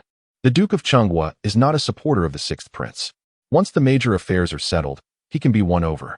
Zhao Yuan gave a slight nod, his cold gaze fixed upon the sixth prince, Zhou Yi. Zhou Yi, endowed with remarkable intelligence, had already surmised what was about to transpire. With a voice tinged with youthful innocence, he pleaded, Second brother, I willingly relinquish any claim to the throne. Might you spare both my life and that of my mother? Zhao Yuan was slightly taken aback, hesitating momentarily. Normally, this younger brother was the most obedient and well-behaved, maintaining good relations with all his elder brothers.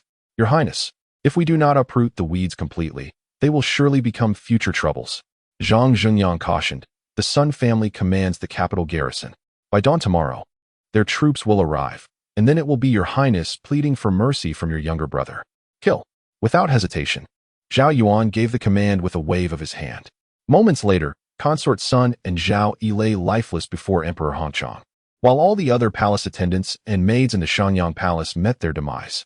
At the hour of the rabbit, the officials entered the imperial palace to attend the morning court session at the Hall of Heavenly Favor. Since the failed rebellion of the former crown prince, Emperor Hongcheng had personally resumed governance.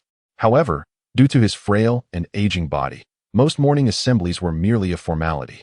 After the ceremonial announcement by Eunuch Wang that His Majesty is indisposed, the civil and military officials would disperse and return to their respective homes. Upon entering the Hall of Heavenly Purity, he looked up to see a middle-aged man seated upon the dragon throne. Feng Zhong, temporarily promoted to the position of palace eunuch, retrieved the imperial edict with its bright yellow hue and began to read aloud. The decree stated that the late emperor had passed away at the hour of midnight the previous night, leaving behind a mandate for Prince Qian, Zhou Yi, to ascend the throne.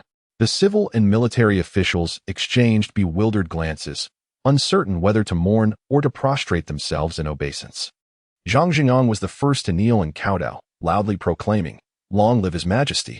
The others swiftly grasped the situation, performing the ritual 3 kneelings and 9 prostrations to acknowledge Zhou Yuan as the new sovereign.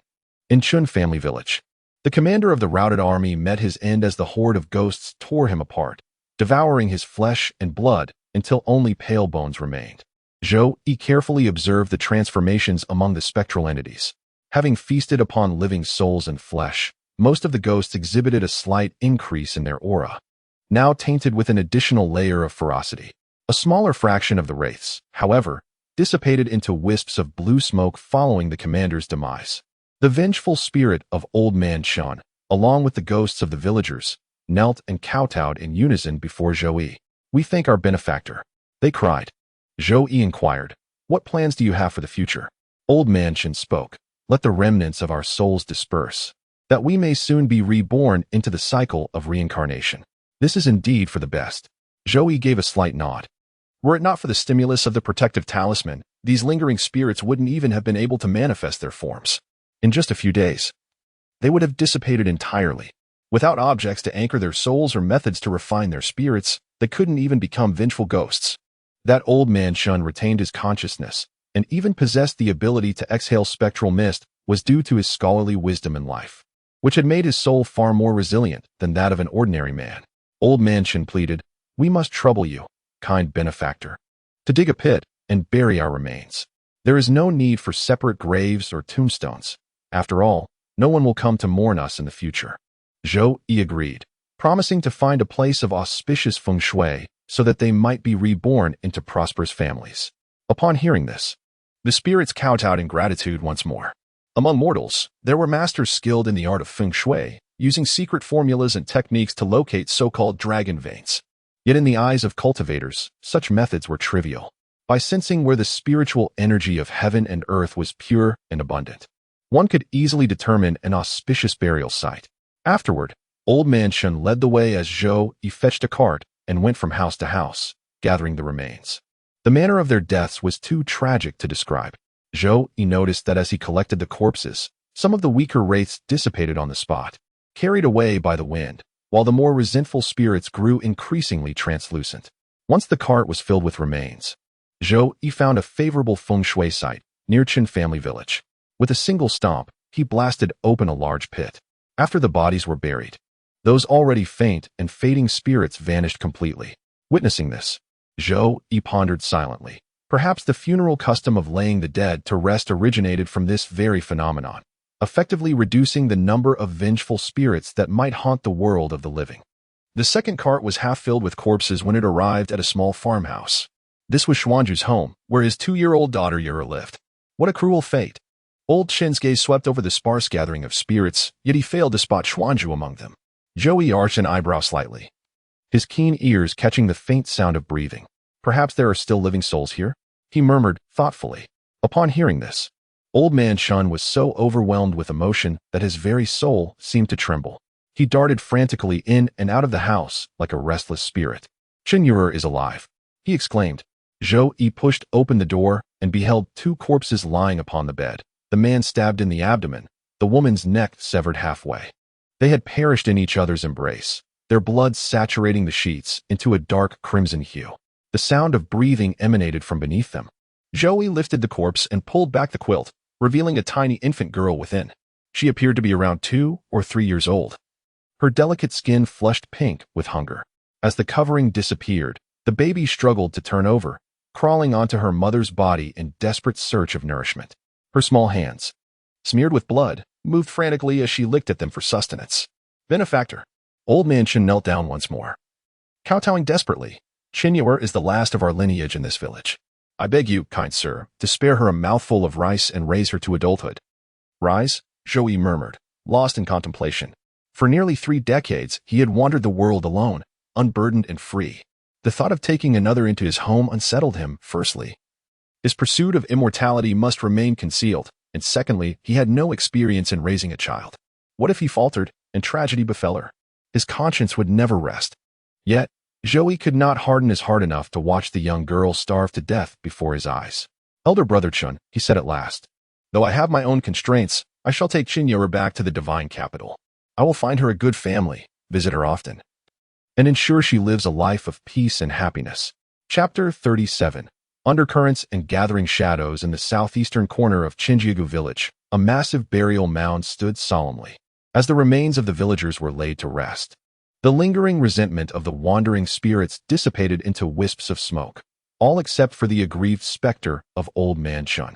Zhou Yi sought out a slab of bluestone and, channeling his spiritual power, shaped it into an upright stele. With his finger as brush, he inscribed upon it, "Here lie the 327 souls of Qinjiagu village, erected on the 27th day of the 5th month, in the 18th year of Hongchang." Fingers like tempered steel, piercing 3 inches into stone. Old man Qian bowed deeply in gratitude, saying, "Such boundless kindness leaves our Qian clan with no means to repay. We shall pray for your blessings in the underworld. And if there be another life, we vow to serve you as oxen or steeds in return. What are your intentions?" Zhou Yi cradled the swaddled infant in his arms, channeling his magical energy to shield little Qian from harm.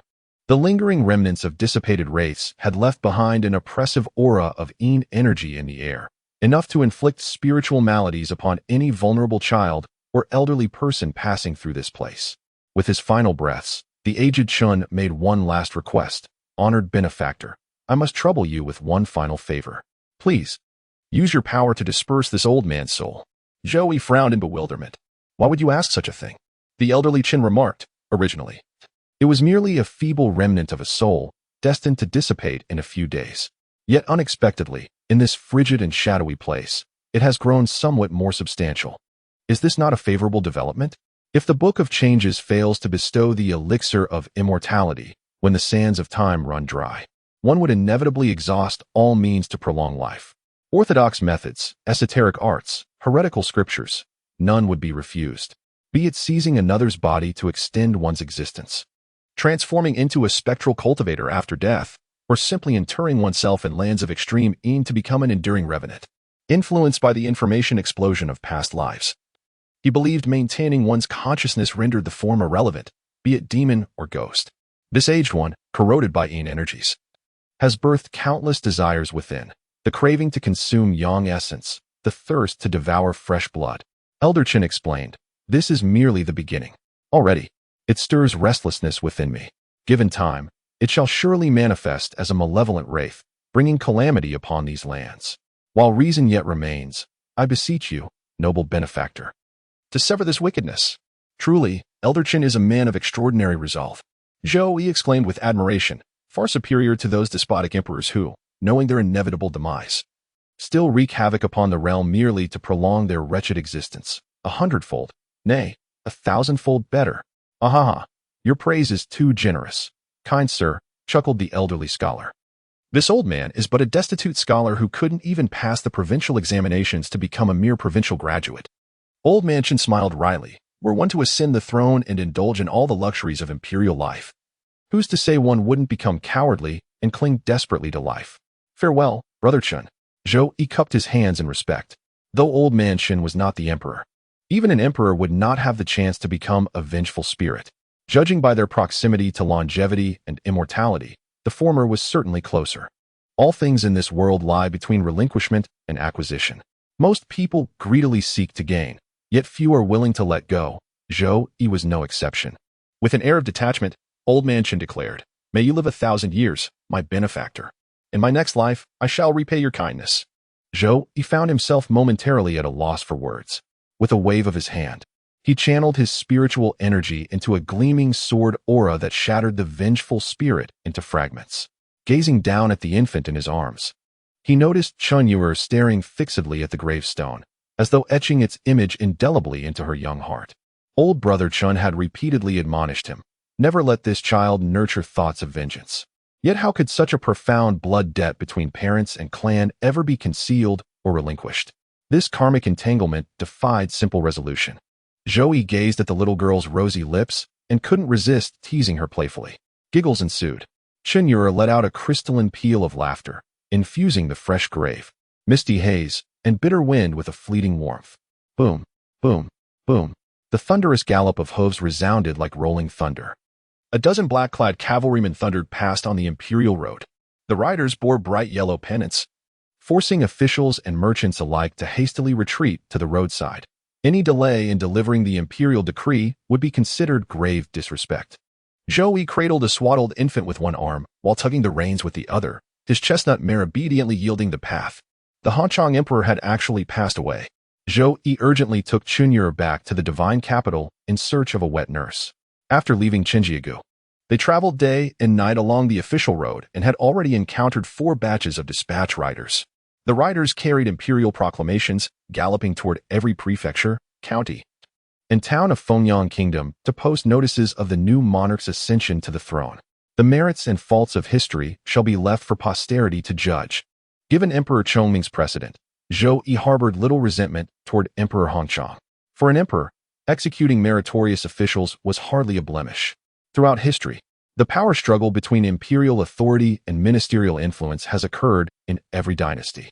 By reclaiming lost territories, unifying the land, reducing corvée labor, and lightening taxes, Emperor Hongchang undoubtedly earned his place in the annals of history.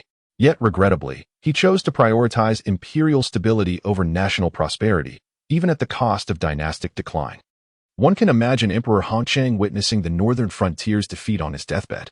Indeed, humanity learns nothing from history, for when confronted with pivotal moments, all choices are ultimately self-serving.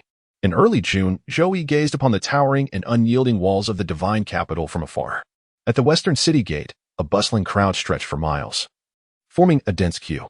Hundreds of heavily armored imperial guards stood vigilant, meticulously inspecting every carriage, horse, and pedestrian entering or exiting the city.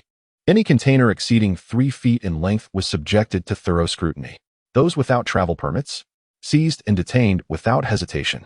Has this blade been registered with the authorities? If not, apprehend the bearer immediately. And the bow and arrows? The imperial court issued an edict temporarily prohibiting hunting and confiscating. The imperial guards conducted thorough inspections without leniency. A young man who arrogantly claimed to be the son of a metropolitan official was immediately beaten and kicked, then dragged away to be shackled with heavy cangs. Dozens of people stood in neat rows along the city walls, their necks burdened by 100-pound cangs that would break them within days. The commander roared, "Assaulting imperial guards is tantamount to rebellion. Take my name card to the metropolitan office and summon officially for questioning." This approach alarmed many merchants and officials, for the most lucrative businesses were clearly prohibited by law. Yet the common folk regarded the general with reverence, seeing him as nothing but an upright official. There was no other reason, simply justice itself. A portly merchant stepped forward, pressing several silver notes into the general's hand. "Esteemed commander," he implored, "our Wantong Bank has been a venerable institution in the divine capital for 2 centuries. Might we humbly request your gracious consideration?" "Of course. I am well acquainted with the Wantong Bank." The commander tucked the banknotes into his sleeve and commanded his soldiers, "First, inspect his goods to see if there are any contraband items. Otherwise, why would he attempt to bribe this general?" The merchant let out a startled cry. But before he could intervene, the imperial guards had already uncovered several sets of armor from the carriage. "Privately forged armor. Wantong Bank is plotting a rebellion." Upon witnessing this situation, other merchants either departed with their carriages or dispatched messengers to seek influential patrons in the capital.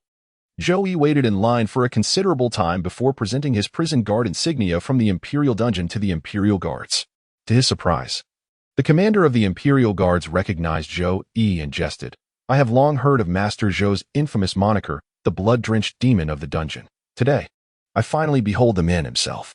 Zhou Yi humbly replied, "A mere sobriquet from the Jianghu, hardly comparable to the esteemed title of a general." Zhou Yi was not the least surprised. In the divine capital, the number of first-rate martial artists could be counted on one's fingers, no more than 50 in total. Among 3 to 4 million inhabitants, only about 50 stood out, truly 1 in 10,000.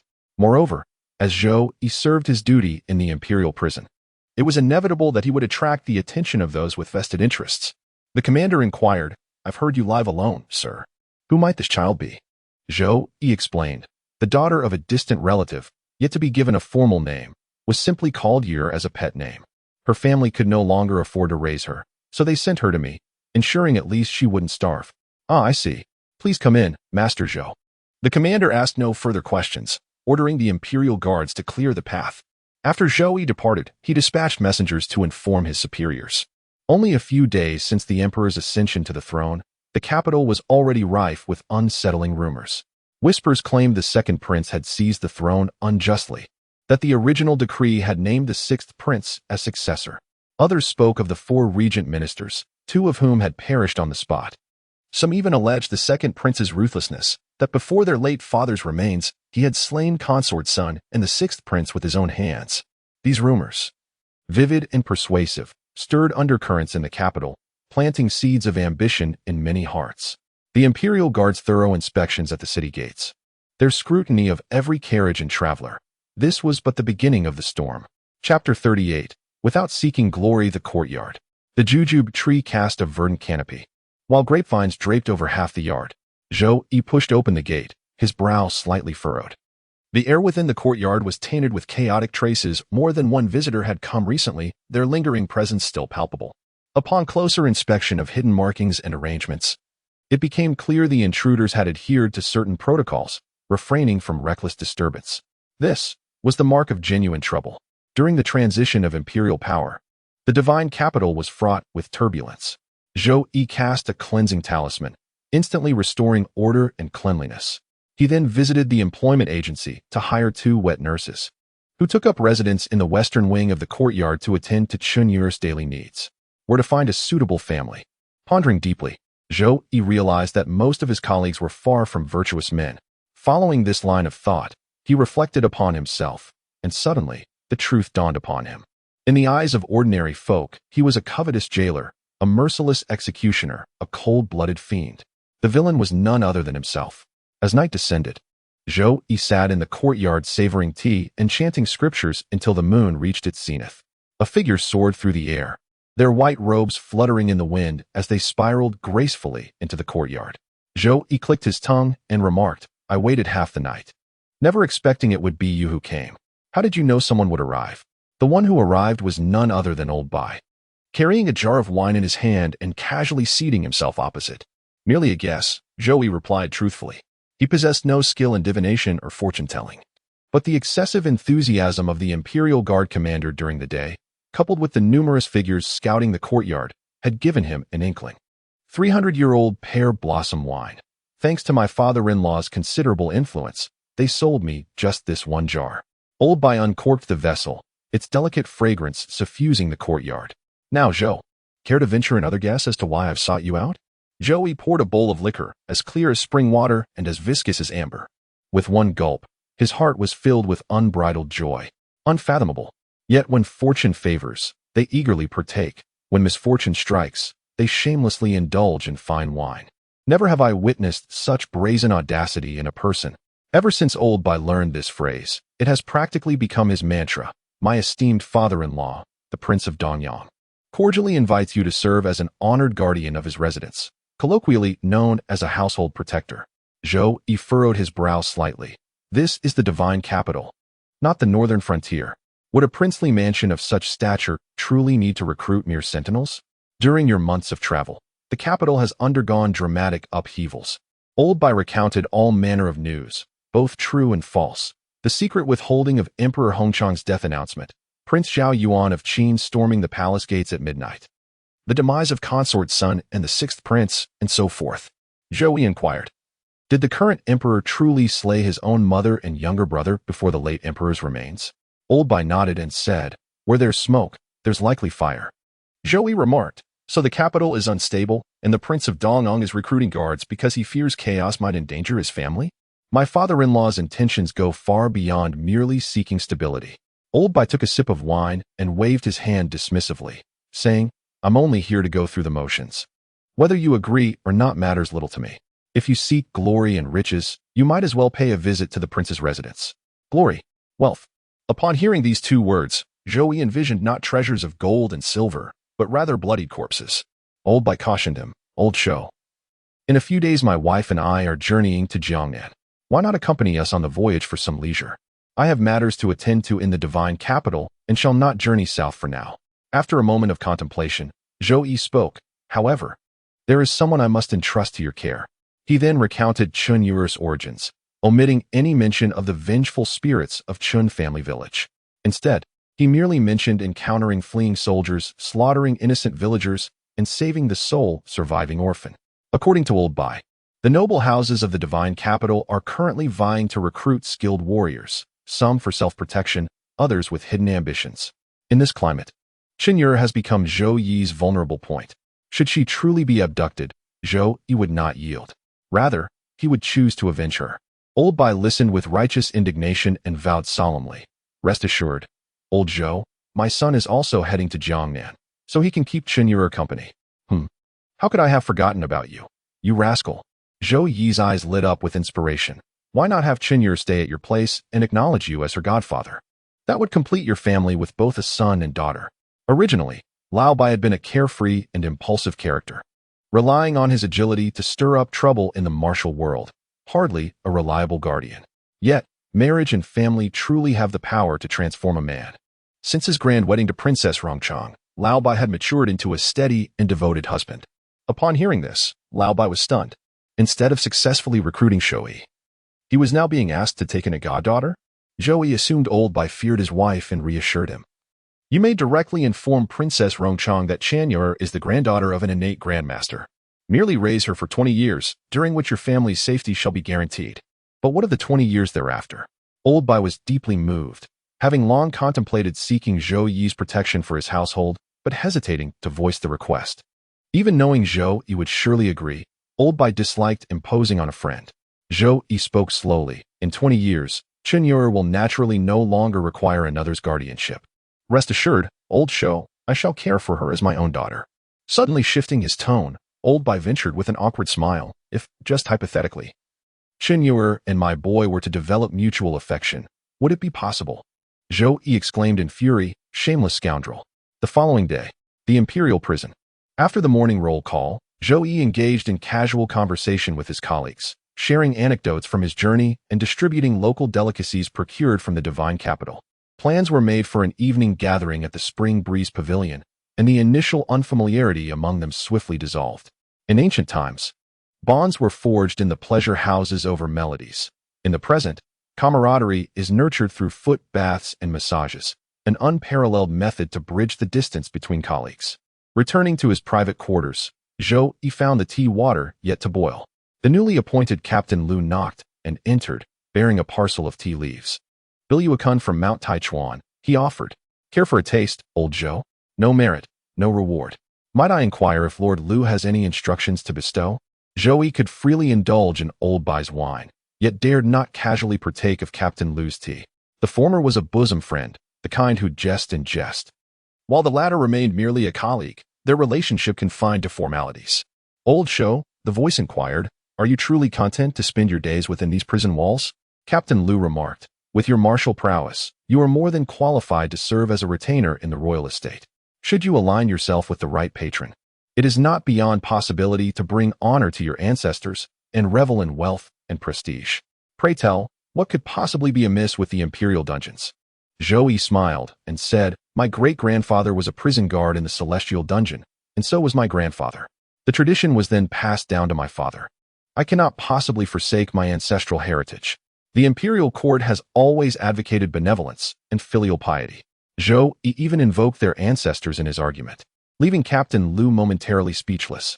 Zhou Yi then remarked, "We do not seek wealth or glory, only a peaceful life. Please take this tea back, Lord Lu." Captain Lu waved his hand dismissively and said, "Old Zhou, don't stand on ceremony with me. This Biluakun tea is a gift for you. From now on we'll be colleagues, and I may need your support and guidance in the future. Then I shall not decline your gracious offer," Zhou Yi said with a smile. "Lord Lu, please wait a moment. Today we shall savor this renowned tea together. No need to address me as sir, we're of similar age. Just call me Old Lu." "Haha, Old Lu it is." After a brief moment, the rich aroma of tea wafted through the air, intoxicating the senses. Zhou Yi had spent over 2 decades leisurely savoring tea and reciting scriptures, honing his skills to master the refined art of tea ceremony. Given a few more centuries, he would undoubtedly evolve into an erudite scholar well-versed in the classics of Confucianism, Buddhism, and Taoism, excelling in music, chess, calligraphy, painting, wine, flowers, and tea. Only the poetic arts remained elusive. No amount of effort could compensate for a lack of innate talent. In the following days, numerous visitors arrived at his home or the prison, offering various inducements, ranging from wealth and glory to prestigious titles and military honors. Yet Zhou Yi gracefully declined each one.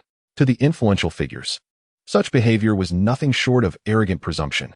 Thus, they dispatched skilled fighters to scale walls and trespass under cover of night, intending to teach him a lesson, only to flee back battered and bruised. Zhou Yi merely displayed his tempered physique, refined through primordial essence and nourished by mystic energy, having already reached the pinnacle of organ forging. One step further would ascend him to the marrow-cleansing zenith of body refinement. The marrow-cleansing realm commands the strength to cleave through armies with ease. Especially within the divine capital, when minor conflicts erupted, marrow-cleansing masters became even more invaluable. After the news spread, more people came to court his favor. It wasn't until Zhou Yi took decisive action, crippling several nuisances and publicly declaring his stance, that tranquility was restored. I seek no riches, I covet no power. I would rather grow old and perish within these prison walls. Only then did the clamor subside. Chapter 39. Schemes within schemes outside the Shanyang Palace. The eunuch on duty halted Zhang Xingyang's advance. Standing upon the steps, he gazed down with an air of superiority and declared, "Lord Zhang, His Majesty has already retired for the evening. Should you have any matters to address, you may submit a memorial at tomorrow's court assembly. I bear urgent business that demands His Majesty's immediate attention. I implore you, Eunuch Su, to relay my request." Zhang Xingyang replied, his eyes fixed upon the brilliantly illuminated palace. The faint strains of silk and bamboo instruments drifted through the air, accompanied intermittently by the playful laughter of women chasing one another in merriment. Eunuch Su shook his head. "This humble servant dares not disturb His Majesty's rest. Lord Zhang, I must insist you withdraw for the night." With unwavering determination, Zhang Xingyang knelt upon the ground and proclaimed, "This subject beseeches an audience with His Majesty."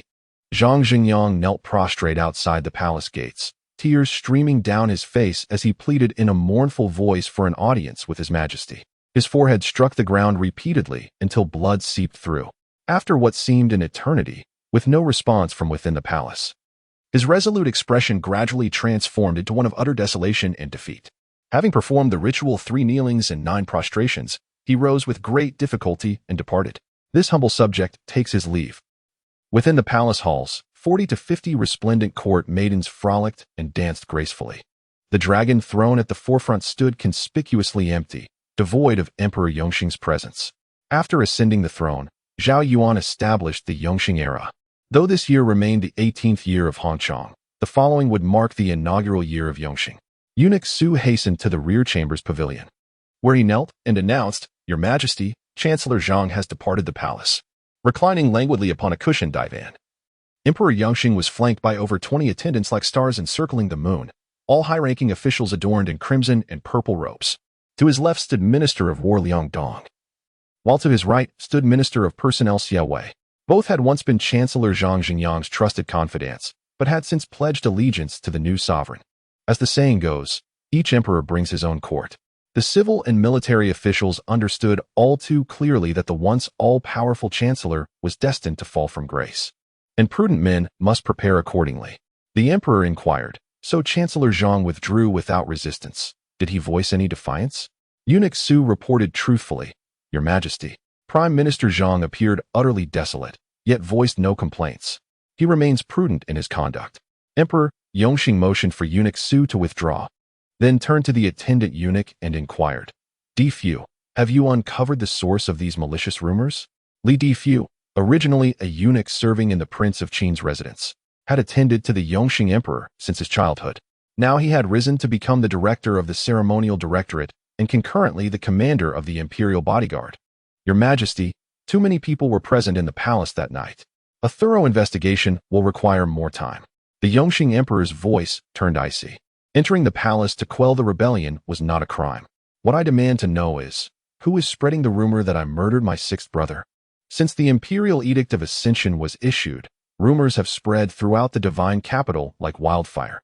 Accusations of usurpation, filial impiety, and other slanders subtly undermining the Yongxing Emperor's newly claimed throne. Li Difu fell to his knees with a thud. Your Majesty, this old servant deserves death for failing to fully secure control over the embroidered uniform guard. The Yongxing Emperor's brow furrowed slightly. He was sorely tempted to order this useless wretch dragged out and executed, yet in his hasty ascent to power, his inner circle of reliable men remained pitifully sparse. The position of the embroidered uniform guard's commander was far too critical, better entrusted to a loyal fool than left vulnerable to outsiders. Your Majesty, Xia Wei interjected. Any discerning eye can see these rumors are baseless. Those who spread them care not for truth, only for tarnishing your Majesty's name. Rather than chasing shadows and letting rumor-mongers lead us by the nose, we should strike at the root. The beneficiaries of these whispers can only be those three. The late emperor had 6 princes. The eldest legitimate son was confined to the cold palace, and the 6th prince had already passed away. Only 3 remained eligible to replace Emperor Yongxing. Emperor Yongxing nodded slightly, a glint of ruthlessness flashing in his eyes. When executing his first brother, his heart had still wavered with mercy, but subsequent executions became increasingly effortless. Were it not for considerations of reputation, he would have already exterminated the entire households of his 3 younger brothers, thereby silencing the capital's malicious rumors. These cowardly conspirators who lurk in shadows. Once peace is negotiated with Great Yong and provincial armies are recalled to the capital, they shall all be eradicated without exception. The eternal prosperity emperor turned his gaze upon the minister of war. Are the capital garrisons secure? Your Majesty may rest assured. Alone I entered the capital garrison, vehemently denouncing the Sun family for their greed in exploiting soldiers' blood, heedless of imperial grace, and was promptly stripped of authority. Several rebellious military leaders were executed. Silencing all dissent as control over the capital's forces was firmly secured. Liang Dong remarked with satisfaction, to prevent the Sun family from rising again, we've dispersed the garrison troops, reassigning them to various offices within the divine capital, now utterly foolproof. The Yongxing Emperor praised, Minister Liang is truly a pillar of the court. The capital garrison had been the emperor's sole concern. Even if other malevolent forces rebelled, they could never breach the imperial palace, fiercely guarded by the elite troops. Now, with the Yongxing Emperor's proclamation recognized across the provinces of Fengnong, any rebel force failing to swiftly capture the palace would face annihilation once the loyalist armies arrived. Then, a voice echoed through the chamber. Your Majesty, an assassin has been apprehended. The emperor coldly snorted, bring him in. Entered a white-robed monk, aged and gaunt, who neither knelt nor bowed. Instead, he flung a black-clad man to the ground and reported, this man, known in the martial world as he who touches the sky, excels in lightness techniques. Rumor has it he was recently recruited by the Prince of Chu's household. The emperor declared, a mere rustic dares claim the heavens? Send him to the imperial prison for interrogation. Investigate his entire lineage, then exile them all to the northern frontier. The monk snapped the man's limbs with eerie swiftness before vanishing like a phantom. Emperor Yongxing gazed approvingly at the kneeling Li Difu and remarked, this was well handled. Though martial artists belong to the lower strata, they prove effective in safeguarding the imperial quarters from prying eyes. Relieved, Li Difu flattered, Your Majesty, this humble servant dares not claim credit. Those righteous martial masters eagerly joined the imperial guards upon hearing they would serve Your Majesty. Emperor Yongxing replied with satisfaction. It appears the common folk have pledged their allegiance to us. The 2 ministers stroked their beards with knowing smiles, while the assembled officials clasped their hands in reverent praise. Your Majesty, ordained by heaven, may your reign be everlasting and prosperous. Emperor Yongxing harbored grand ambitions for stability. Thus, according to the preordained strategy, he would first play the role of a negligent ruler for a few days, allowing the petty troublemakers to reveal themselves before sweeping them all up in one fell swoop. In the secluded and desolate northwestern corner of the imperial palace stood an unnamed hall. The attending eunuchs, upon seeing Zhang Zhenyang approach, not only refrained from obstructing him, but instead bowed respectfully. Prime Minister, His Highness has been awaiting your arrival for quite some time. Inside the dimly lit hall, illuminated only by a single flickering candle, the deposed crown prince, Zhao Xian, paced restlessly, his expression fraught with anxiety. Zhang Zhenyang entered and spoke with measured calm. Your Highness, in the face of great matters, one must maintain composure and tranquility. Father-in-law, you may not be aware. Zhao Xian's expression turned slightly bitter as he spoke, according to whispers from palace attendants. My younger brother has gained control over both the Ministry of War and Ministry of Personnel, now holding military authority over the capital garrison and power over official appointments. His position on the imperial throne grows ever more secure. Zhang Xingyang remarked. Liang Dong, a mere armchair strategist, and Xia Wei, an opportunistic fence-sitter. These two incompetents are hardly worth our attention. Zhao Xian questioned in bewilderment. But weren't these two men personally promoted by your father-in-law as pillars of the state?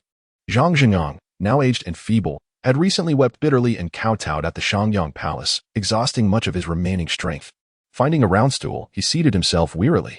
Had the late emperor truly promoted capable ministers, he mused, this old prime minister would have been replaced long ago. When you ascend the throne in the future, remember never to allow only one voice in the court. Even if it's wrong, there must always be two. Zhao Xian bowed respectfully and said, I shall heed my father-in-law's teachings. If you truly listen to my words, you should never have associated with the Li family in the first place. How could you have fallen into such a predicament? Zhang Xingyang knew full well that this son-in-law of his was of mediocre talent, lacking both ability and wisdom. Yet he foolishly attempted to manipulate the situation, turning what should have been a guaranteed victory into a disastrous defeat. Were it not for his daughter's pleading and the existence of his grandson, Zhang Xingyang would have undoubtedly followed the late emperor's decree.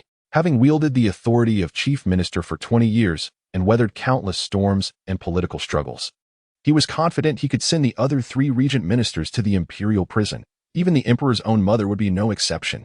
Chapter 40. The assassination at Yongqing. My son-in-law acknowledges his faults. Henceforth, all matters shall be decided by my father-in-law. Zhao Xian's face flushed with shame.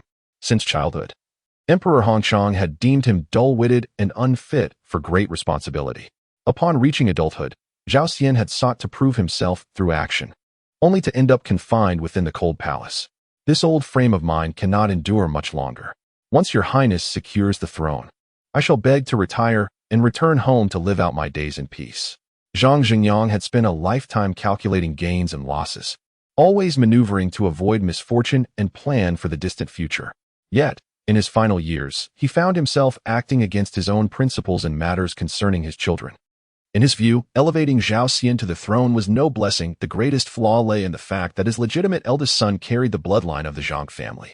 No emperor, no matter how magnanimous, could tolerate a surname not his own wielding the empire's power for 2 successive generations. By then, whether the imperial surname of Fengyang remained Zhao or became Zhang would be uncertain. Conversely, by adhering to the late emperor's decree, the Zhang family, though diminished, would remain a respected local clan. But once they meddled in the succession of the throne, even if they achieved overwhelming victory in the short term, they would be sowing the seeds of their own annihilation. Noticing Zhang Xingyang's shifting expression, Zhao Xian inquired, Father-in-law, when shall we act? The longer we delay, the more secure my younger brother's reign becomes. This cannot be rushed. Your Highness's greatest blemish now is the late emperor's edict of deposition. The late emperor's posthumous title is Qian, and the imperial histories have enshrined his reign as the resurgence of Hongchang. Who would dare defy the judgments he made in his lifetime? Zhang Xingyang must clarify this matter with Zhao Xian to prevent him from acting recklessly and jeopardizing their grand plan. Thus, even if His Highness overthrows Zhao Yuan and ascends the throne, gaining the recognition of the imperial clan would prove exceedingly difficult. Zhao Xian anxiously inquired, what should we do then? Wait, Zhang Xingyang declared. Once Zhao Yuan takes action and eliminates the 3 royal houses of Chu, Han, and Jing, then we shall strike to overthrow him. Zhao Xian questioned with skepticism, and will the imperial clan truly acknowledge me then? When the time comes, your highness will be the sole remaining descendant of the late emperor, whether it be the imperial clan or the court officials. They'll have no choice but to grudgingly acknowledge your legitimacy, Zhang Xingyang declared. For a ruler who restored the dynasty's glory to bypass his own legitimate eldest son in favor of a collateral branch would inevitably be condemned by history as both disloyal and unfilial. Zhao Xian inquired, could Zhao Yuan truly bring himself to commit such a merciless act? The late emperor had 6 sons, yet only Zhao Yuan possessed a nature of deep suspicion and chilling ruthlessness, always acting with vindictive retribution. Otherwise, why would I have chosen him to ascend the throne without just cause? Zhang Xingyang remarked, of course, temperament is merely a prerequisite. Subsequent stratagems are required to compel Zhao Yuan to eliminate the three princes. Zhao Xian inquired respectfully, "Father-in-law, I beseech you to enlighten me." In recent days, rumors have surged through the capital, with various noble houses scrambling to recruit martial experts from the Jianghu, all orchestrated by my hand. Observing Zhao Xian's bewildered expression, Zhang Jingyang sighed and massaged his temples before elaborating further. The purpose of this maneuver is to fabricate an illusion. Firstly, that skilled warriors are scarce and difficult to enlist. Secondly, that such experts can decisively sway small-scale conflicts, subtly implying their advantage in the struggle for the imperial throne. What, then, is amiss with this approach? Zhao Xian remarked. Upon hearing of this matter, my son-in-law also dispatched men to recruit several skilled individuals. Zhang Jingyang raised an eyebrow and uttered a few names. Hong Hua, Wang Yizhang. The merciful monk, old Taoist Chiu. Zhao Xian's face flushed crimson. No matter how slow-witted he might be, he now understood. These were all Zhang Jingyang's men. Others, like your highness, are also following the trend of recruiting talents everywhere. It is said that some even promise noble titles. Zhang Jingyang spoke slowly. To make such a bold promise, one must harbor grand ambitions. Witnessing this, the imperial court had no choice but to follow suit in recruitment. Lest martial experts from various mansions freely enter and exit the palace grounds, endangering Zhao Yuan's safety. Zhao Xian's eyes revealed a look of bewilderment. What did this have to do with seizing the throne? Scholars like Liang and Xie, long dulled by their rigid bookishness, would never deign to stoop to associate with the common folk of the martial world. Thus, this task was destined to fall upon Li Difu. Li Difu, a mere petty eunuch who seldom ventured beyond the princely estates, could scarcely recognize any true martial arts masters. Zhang Jingyang remarked. The skilled warriors under my command had already ingratiated themselves with Li Difu's relatives well beforehand. Without raising the slightest suspicion, they smoothly entered the palace to take up their duties. Hiss. Zhao Xian gasped in astonishment, his heart simultaneously gripped by alarm and elation, alarmed by the official's sinister machinations, yet elated that the most cunning conspirator was their own ally. Moreover, among the three elite warriors of the royal residence, one of their own had ascended to the esteemed position of court advisor. Zhang Jingyang remarked, in a few days' time, the master assassins from Prince Chu's mansion will infiltrate Shanyang Palace to carry out their lethal mission. Tell me, after Zhao Yuan sustains injuries, do you suppose he'll retaliate ruthlessly against the three princes? Zhao Xian nodded repeatedly in astonishment and inquired, Father-in-law, where did you manage to recruit so many formidable warriors willing to pledge their allegiance? The denizens of the martial world are inherently unruly and difficult to tame. Few could have anticipated that Zhang Jingyang would succeed in recruiting numerous masters as his devoted warriors. The tale is long indeed. After the capture of the Songtian king, the imperial guards failed to extract his martial techniques, and all assumed the legacy had been severed. Zhang Jingyang remarked, yet I had my agents discreetly monitor the matter. Eventually, we traced the remnants to the Tsang family in Jiangnan, under the guise of Buddhist and Taoist doctrines to vanquish evil and uphold righteousness. We finally seized the devouring heaven demonic art. Zhao Xian exclaimed in astonishment. Can this cultivation technique mass-produce martial arts masters? What they have learned are merely fragmented texts, not only shortening their lifespan but also lacking the method to integrate inner energy. Zhang Jingyang stated, the complete manual will be entrusted to your highness in due time, which can be imparted to the palace attendants for cultivation, ensuring an unbroken lineage of imperial innate masters for generations to come. Father-in-law's immense kindness. This humble son-in-law shall never forget for eternity. Zhao Xian raised his hand toward the heavens and solemnly vowed, the imperial throne shall rightfully pass to my eldest son Rong'er. The Zhang family shall enjoy perpetual prosperity, sharing the fate of our nation. Should the Zhao lineage ever betray this oath, may the dynasty crumble and our bloodline be severed. Zhang Jingyang nodded slightly. There's no need for such solemn vows. Your sincerity is enough. The vicissitudes of officialdom have long made me distrust any oaths. The foundation of promises and vows lies solely in whether the interests at stake are substantial enough. After hearing Zhang Jingyang's plan, Zhao Xian felt the imperial throne was within reach. Why not simply assassinate Zhao Yuan and the others directly? Such deception cannot elude the world's scrutiny, regardless of evidence. You shall be condemned for fratricide and usurpation, Zhang Jingyang declared. Conversely, overthrowing the tyrant Zhao Yuan would restore righteousness to its source. Ascending the throne with unanimous acclaim would greatly benefit your future governance of the imperial court. Zhao Xian's eyes reddened slightly upon hearing these words, which sounded like arrangements for one's final affairs. Zhang Jingyang coughed twice and said, "Rest assured, I can still hold on for 2 or 3 years, at least long enough to find you a capable chief grand secretary to oversee major affairs." Zhao Xian bowed deeply, nearly touching the ground, his eyes brimming with tears. "My deepest gratitude, Father Mentor," he uttered with profound reverence. In the early days of July, the Emperor Yongxing suffered an assassination attempt, sustaining grievous injuries. The assassin immediately consumed poison and perished on the spot. After meticulous investigation by the imperial guards, it was revealed he was an attendant of the Prince of Chu's household. When this news spread, the entire court erupted in uproar. The Ministry of War mobilized the imperial guards to besiege the Prince of Chu's residence, while the embroidered uniform guard conducted a thorough search, uncovering imperial robes and seals.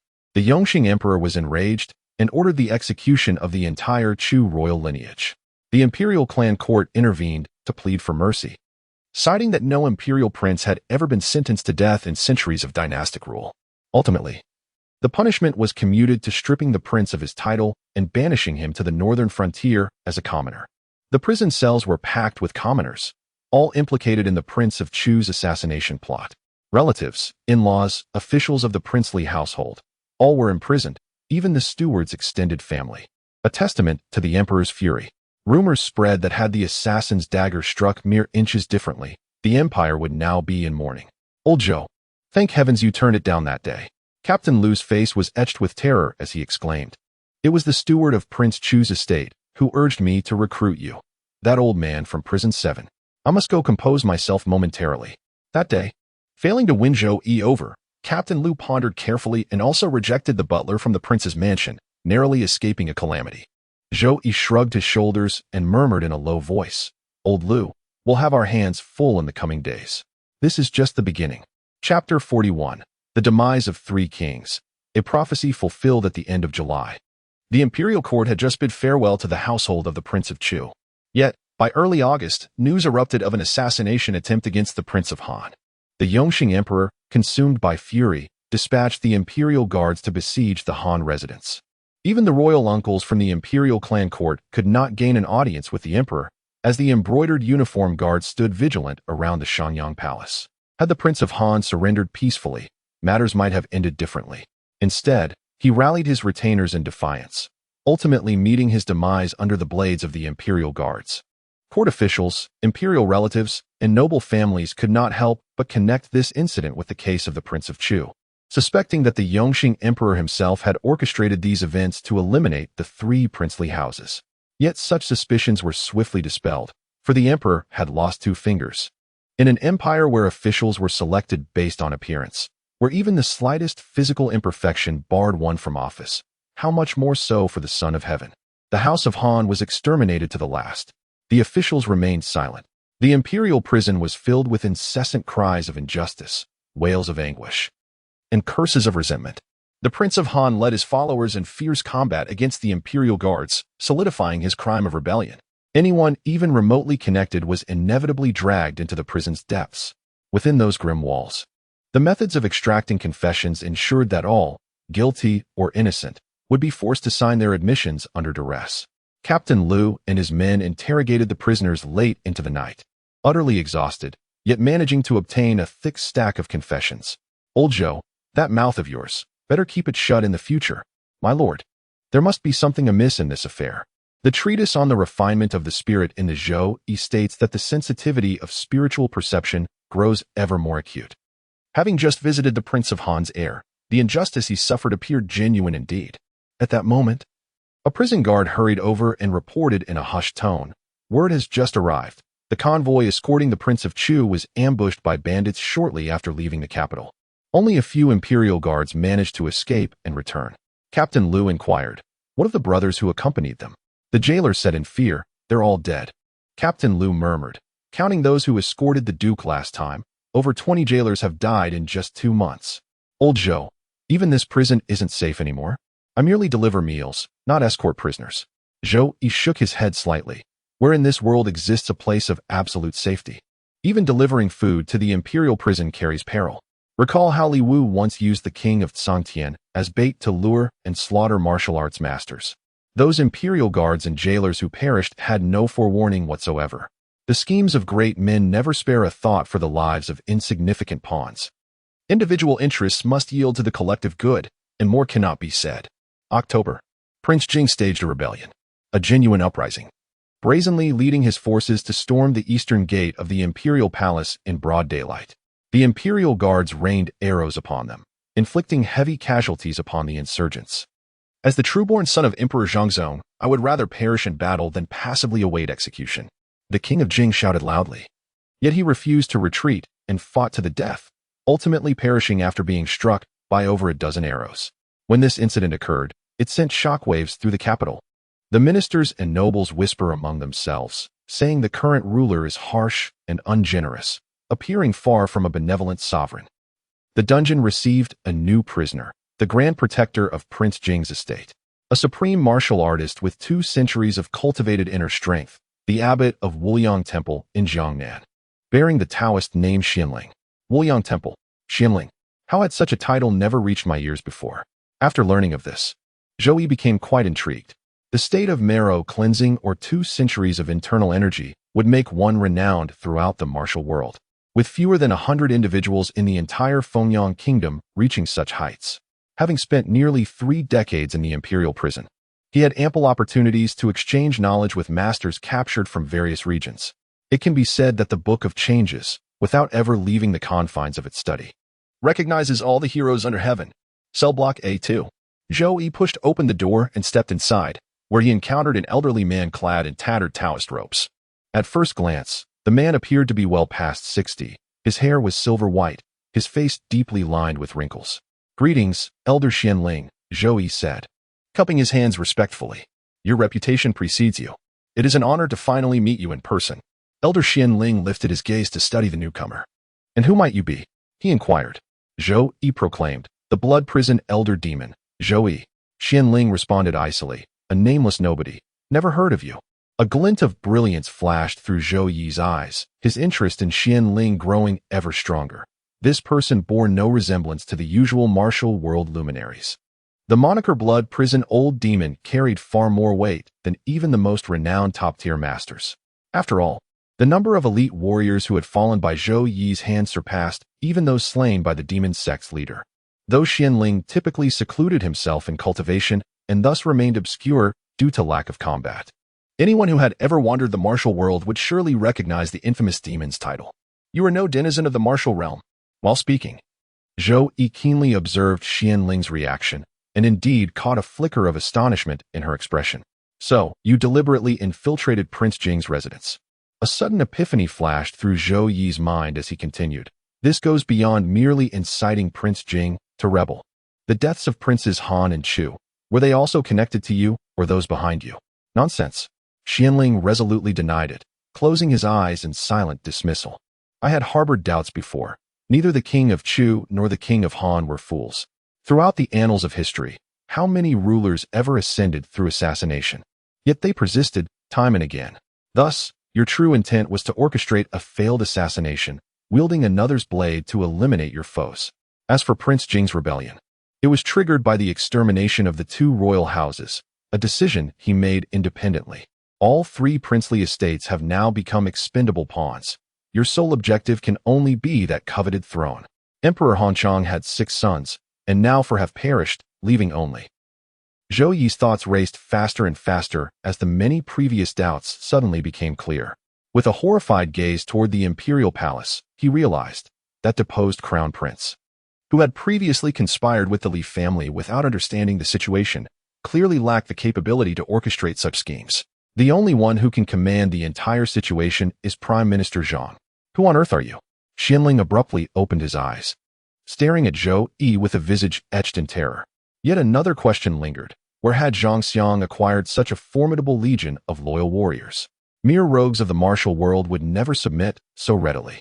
Zhou Yi's brows furrowed slightly as he flicked his fingers, channeling a surge of spiritual energy into Xuanling's body. The energy coursed through his meridians, revealing with stark clarity the withering decay of his internal organs. Even without further torment, death loomed near. "I, too, have cultivated the Taoist arts," Zhou Yi murmured, his inner chi serene and harmonized, most adept at nourishing meridians and viscera. With mastery, one could even reverse aging, restoring youth to the aged. Yet your organs, they wither as if. Prying open Xuanling's mouth, Zhou Yi examined his teeth, pristine, untouched by time, gleaming like those of a youth. A chilling realization dawned. The devouring heaven demon art. As Zhou Yi had surmised, Prime Minister Zhang was cultivating elite warriors through the devouring heaven demonic art. The formidable experts recruited by the three princes were all Zhang's men, which explained their frenzied attempts to assassinate the emperor. Wait a moment.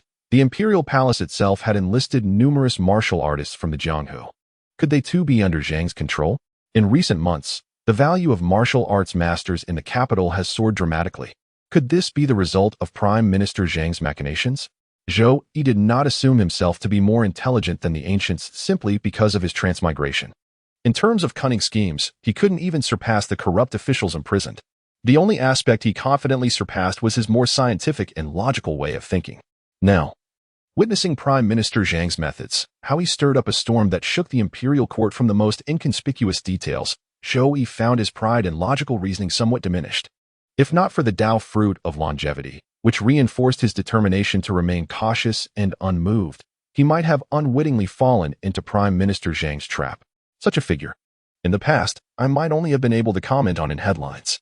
Zhou Yi had no concrete evidence indicating that all the schemes originated from Prime Minister Zhang's hand. Yet through free evaluation of evidence, the ultimate beneficiary is invariably the perpetrator. This merely reflects the situation in the capital. Prime Minister Zhang's machinations extend far beyond. 2 months have passed since the peace negotiations between Fengyang and Daong. Yet there has been no progress whatsoever.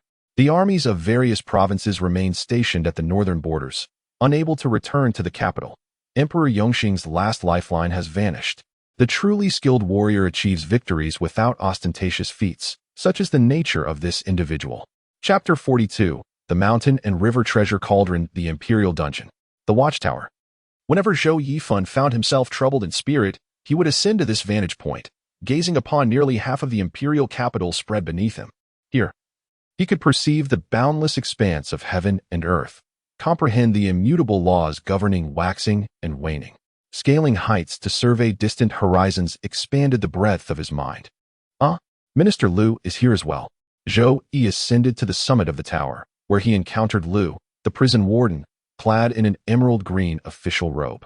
Standing with hands clasped behind his back, his countenance etched with melancholy. With a heavy sigh, Lu the warden remarked, "These recent days, the capital has been embroiled in tumultuous unrest, its political climate as unpredictable as shifting winds. Troubled in mind, I sought solace in the view from this height. The divine capital, a realm that gathers the essence of an entire nation, has never known true tranquility." Gazing toward the eastern gate of the imperial palace, Zhou Yi beheld the vermilion walls and jade-green tiles gilded by the setting sun.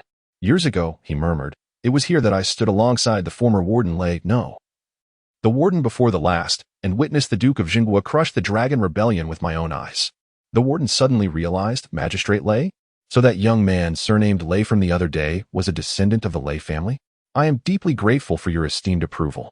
Zhou Yi shrugged nonchalantly and remarked, "Having spent considerable time in the imperial prison, one inevitably becomes acquainted with numerous individuals and must consider various social obligations. Truly, old Zhou is an invaluable treasure within the prison walls." Warden Lu was filled with envy, for recently many distinguished individuals had regarded Zhou Yi as an honored guest.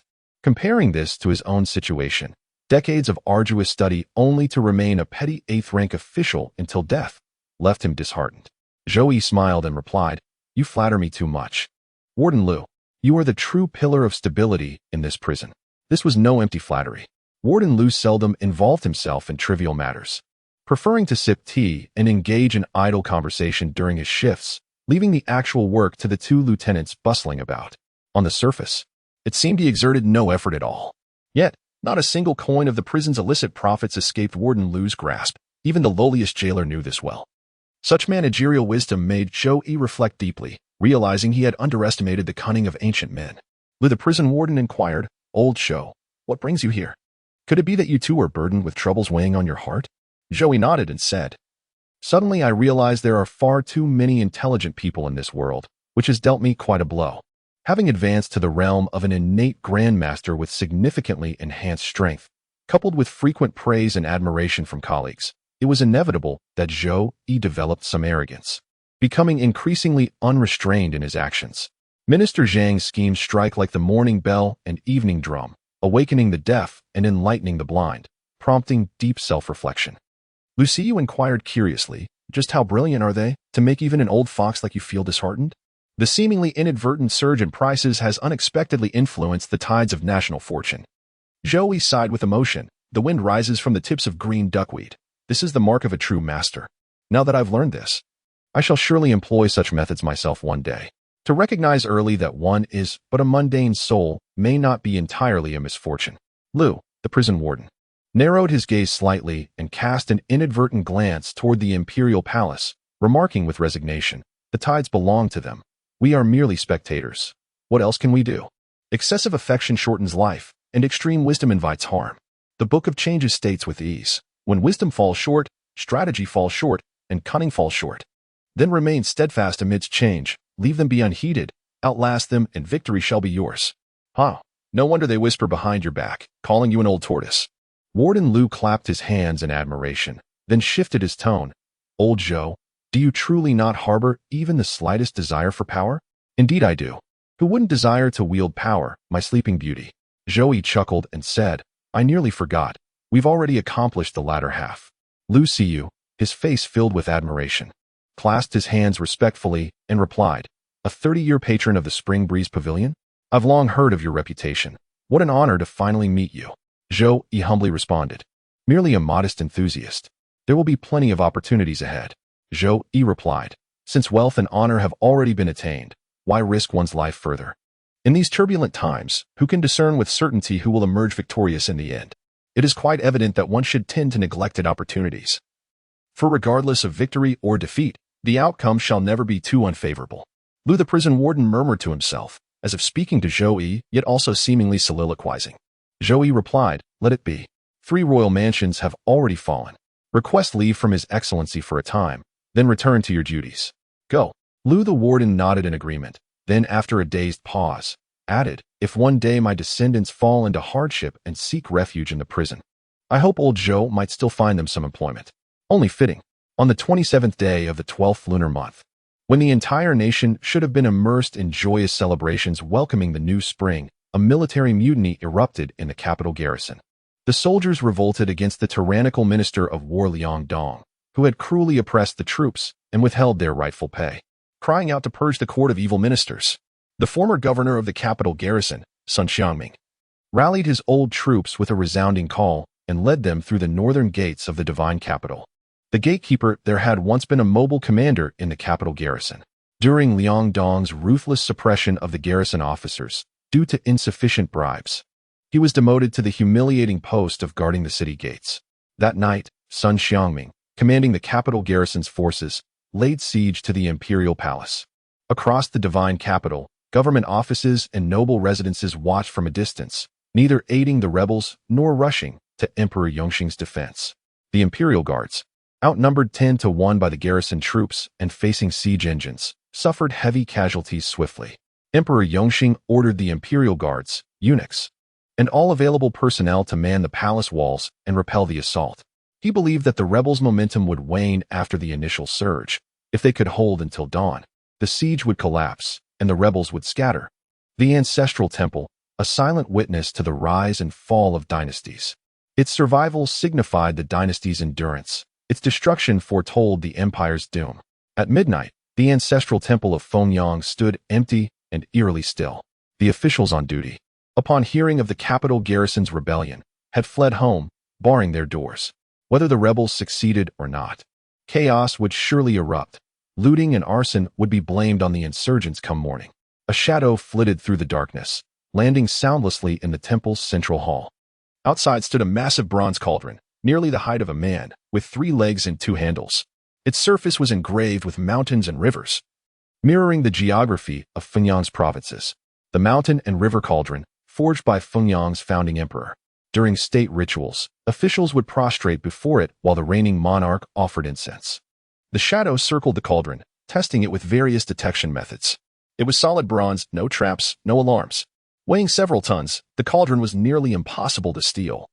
And even if removed, it could never pass undetected through city gates. Moreover, though one of Fenyang's 3 treasures, its value was symbolic rather than practical. Any thief daring to steal it would risk extermination of their entire clan, all for the meager profit of melted bronze. Thus, the temple officials never imagined anyone would target the cauldron.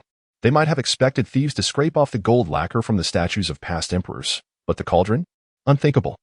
I had presumed I would have to wait until the fall of Fenyang Kingdom, when the ancestral temple lay half in ruins, before making my move. Yet fate has bestowed upon me this golden opportunity. The northern gates stand wide open, the sacred temple unguarded, with all eyes turned toward the imperial palace. This treasure is clearly destined to be mine. Zhou Yi dissipated the shadows, revealing the visage of an elderly man with silvered hair, so altered that even familiar acquaintances would fail to recognize him. His frame contracted slightly as he stooped to slip beneath the cauldron, encircling its legs with both arms. With a mighty heave arise, Zhou Yi let out a low shout as the earth rumbled violently. The mountain and river cauldron, dormant for over 3 centuries, tore free from the ground. Channeling his magical energy, he once again conjured the shadow talisman, enveloping the massive cauldron in swirling black mist. Under the cover of night, he sprinted frantically toward the northern city. The sheer weight of the bronze cauldron made it impossible to employ lightness techniques or even run silently. Each footfall resounded like thunderous drumbeats. Fortunately, the streets were in utter chaos, with bandits pillaging homes and patrolling soldiers exploiting the disorder for their own gain. Amidst the frenzy for gold and jewels, no one paid heed to the deafening reverberations. By the time he reached the northern gate, it stood wide open, guarded by merely a dozen distracted soldiers. Boom, boom, boom. A massive, inky black fog surged forth with explosive force, resembling a frenzied wild bull. Ghosts! The guards dared not obstruct him, in chaotic disarray. They cast aside their weapons and fled in all directions. Zhou Yi hoisted the mountain and river cauldron out of the divine capital, placed it upon the prepared carriage, and with a crack of his whip, sped northward without pause. Chapter 43, the half-year emperor in the 18th year of Hongchang's reign, concurrently the 1st year of Yongxing. Emperor Yongxing appointed treacherous officials who embezzled military funds, sparking mutinies that besieged the imperial palace. The deposed crown prince, Zhu Xian, confined in the cold palace, allied with righteous scholars, and entered Shangyang Palace for an audience. Zhang Xingyang spoke with solemn sincerity, "Your Majesty, for the stability of the dynasty." This old minister dares to implore, abdicate in favor of Zhongzong's rightful heir. Overcome with rage, Emperor Yongxing collapsed and perished. Emperor Yongxing reigned for merely half a year, ascending the throne in May and passing away in December, earning him the historical epithet the half-year sovereign. Consequently, the first half of that year was recorded as the 18th year of Hongchang, while the latter half became the inaugural year of Yongxing. Upon his enthronement, Emperor Zhao Xian proclaimed a general amnesty for the assassination and treason charges against the 3 princes' households. However, with all members of the 3 princes' families having perished, the imperial clan had to adopt heirs from collateral branches to continue their lineage. Civil and military officials, along with the nobility, unanimously praised His Majesty's benevolence and virtue. On the 3rd day of his ascension to the throne, coinciding with the Lunar New Year, Emperor Zhao Xian proclaimed a new era named Jinglong. Accompanied by his civil and military officials, he paid homage at the ancestral temple to announce his reign to the imperial ancestors. It was then that the temple officials discovered the sacred mountain and river cauldron had mysteriously vanished, sending shockwaves through the court and the populace. Emperor Jinglong immediately ordered the imperial guards to conduct a thorough investigation. Soon, it was revealed that on the night of the rebellion, many had heard thunderous booms resembling celestial drums. The guards on duty testified that they had witnessed a massive surge of violet mist soaring northward toward the distant frontier. Emperor Jinglong had only ascended the throne for a few days and dared not casually redeploy the capital's garrison or imperial guards. Thus, the matter was ultimately left unresolved. The Ministry of Works recast the grand sacrificial cauldron, its weight exceeding tenfold the original, intricately engraved with the map of Fenyang Kingdom in golden and silver threads, and inlaid with jade and precious gems. Its extravagance and splendor surpassed the mountain and river cauldron 100-fold. Emperor Jinglong was immensely pleased and named it the Jinglong Cauldron. With the mountain and river cauldron lost, rumors spread among the people, inevitably suggesting that just as Emperor Yongxing had executed his own brother, so too had Jinglong, thereby angering the ancestors of Fengyang. Later, unofficial histories recorded, the cauldron fell to the northern frontier, such was the will of heaven. The imperial court is ever-changing, with factions rising and falling in turn. Yet all this is not to do with Zhou Yi. The carriage raced day and night, exhausting several horses along the way. 3 days later, on the first day of the Lunar New Year, Zhou Yi had already crossed the capital's borders, arriving in the heart of Qianzhou. Among the 6 northern provinces, Qianzhou alone did not belong to the northern frontier. Shielded by the natural barrier of the Serpentine Mountains at its northern border, it had enjoyed over a century of peace, and its cities flourished in prosperity. Pingshan County, a cluster of low hills to the west of the city, known as Pingshan, gave the county its name. At this moment, outside the city gates, soup kitchens had been set up, where throngs of disheveled refugees lined up with pots and bowls, waiting for their share of gruel. Zhou Yi reined in his horse and inquired, "Elder brother, what calamity has befallen Qianzhou?" "We fled from the northern frontier where war has erupted once more." The elderly man's face was darkened by hardship, making his age indiscernible. As he cradled an infant in his arms, dipping his fingers into gruel to feed the child, Zhou Yi inquired with bewilderment, "Hasn't the imperial court been negotiating for peace all along?" The great Yong dynasty seized the opportunity during the power transition in Fengyang Kingdom and the demoralization of its northern frontier troops to reclaim its lost territories. After Emperor Yongxing ascended the throne, he mobilized armies from various provinces to march northward, confronting the forces of Great Yong. With the substantial military reserves accumulated by his father, Emperor Yongxing might not necessarily lose to Great Yong in an all-out war. The Great Yong Emperor, not being overly greedy, demanded Fengyang Kingdom cede territories, pay reparations, and return the remains of the imperial prince and marshal from the ancestral temple. After prolonged negotiations between envoys from both nations failed to establish concrete terms, how did hostilities erupt once more? The old man shook his head and said, "Warfare is beyond this old man's understanding." A younger refugee nearby chimed in, "Word has it that one of our generals refused to surrender and launched a surprise attack on the Yong army. They set fire to the encampments, killing tens of thousands. They reveled in their slaughter, but it is we who suffer the bitter consequences. Yet one must not speak thus.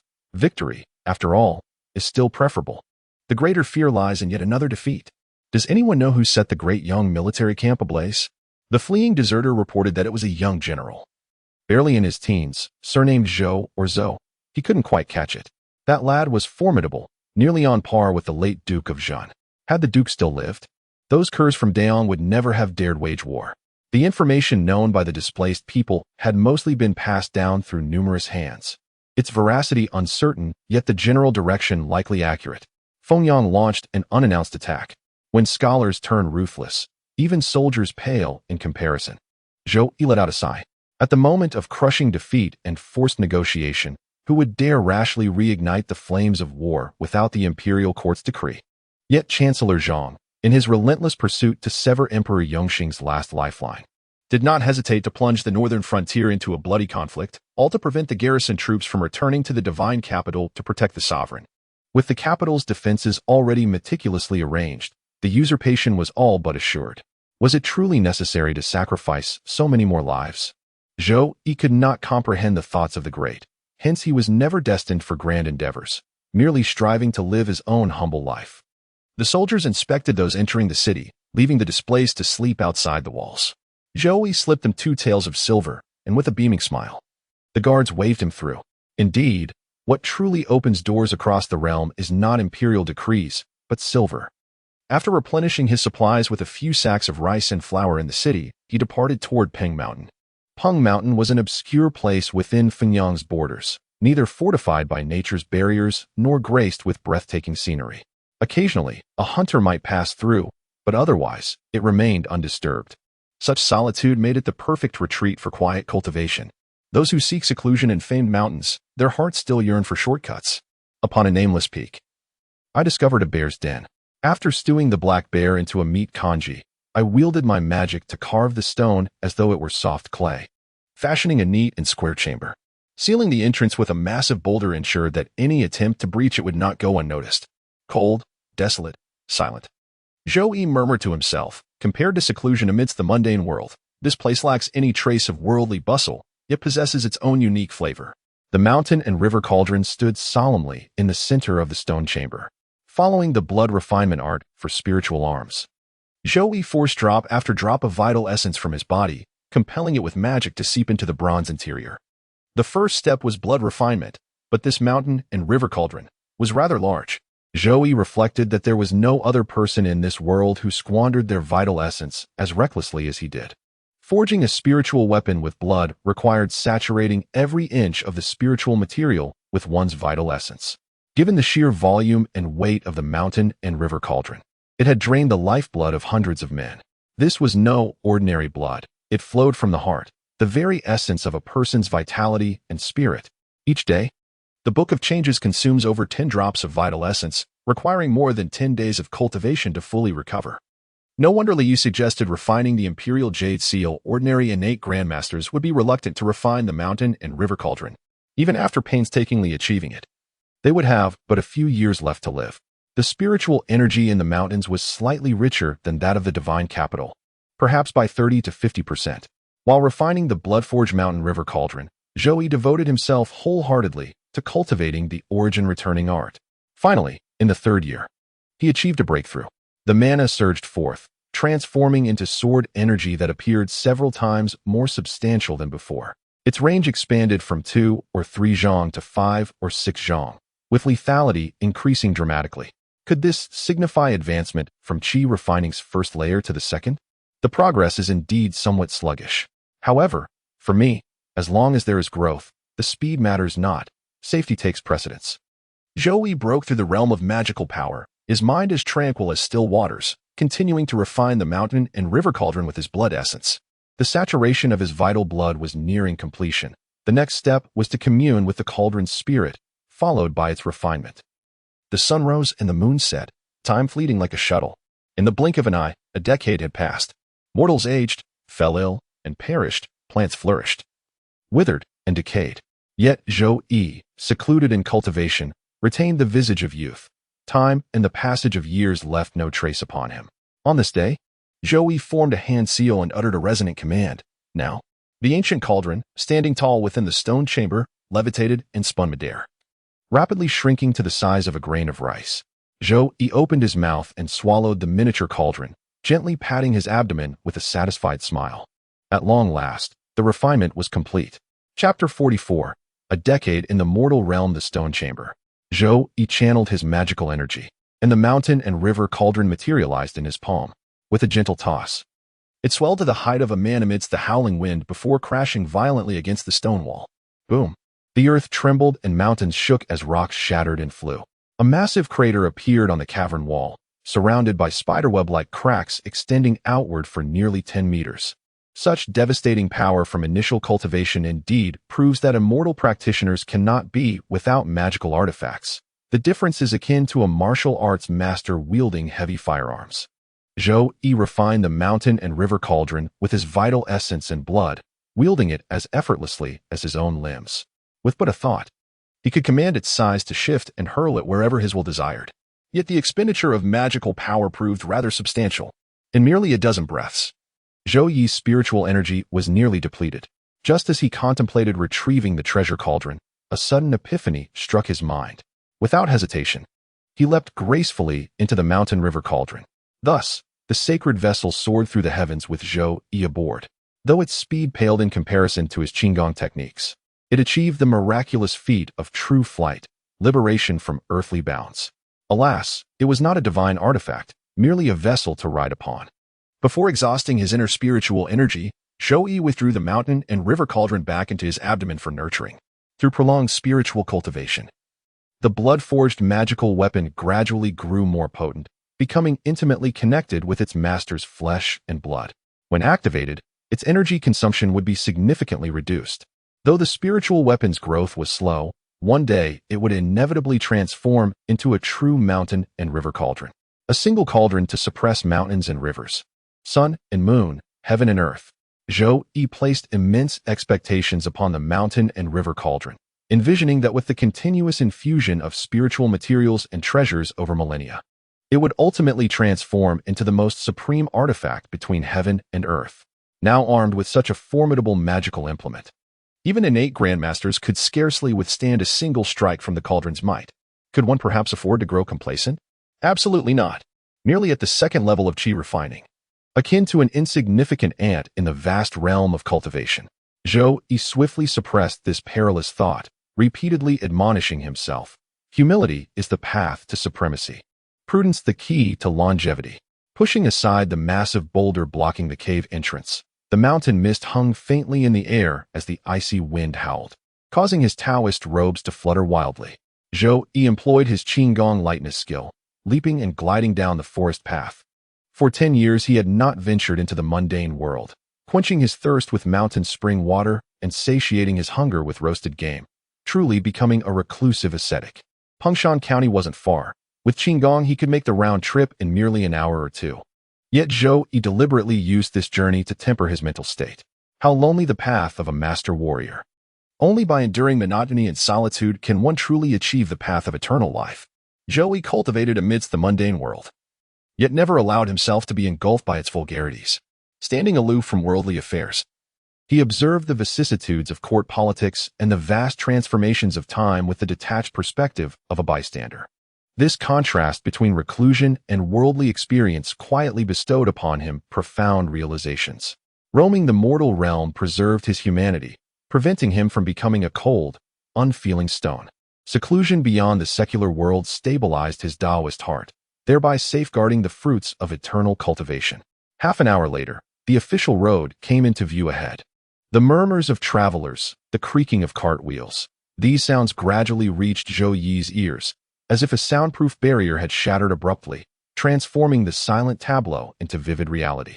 At this moment, Zhou Yi ought to have composed a Taoist poem to articulate the epiphanies in his heart, thereby manifesting an aura of transcendent grace.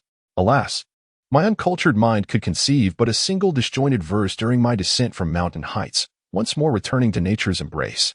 No further inspiration came. With abandon, I let forth a mighty roar. This old demon, Zhou, has returned. My cry startled flocks of birds from their woodland perch, sending them scattering through the skies. In the 10th year of Jinglong's reign, on the Laba festival, within the Bai family estate, a sprawling mansion renowned throughout the capital for its winding corridors, ornate pavilions, and fantastical rockeries.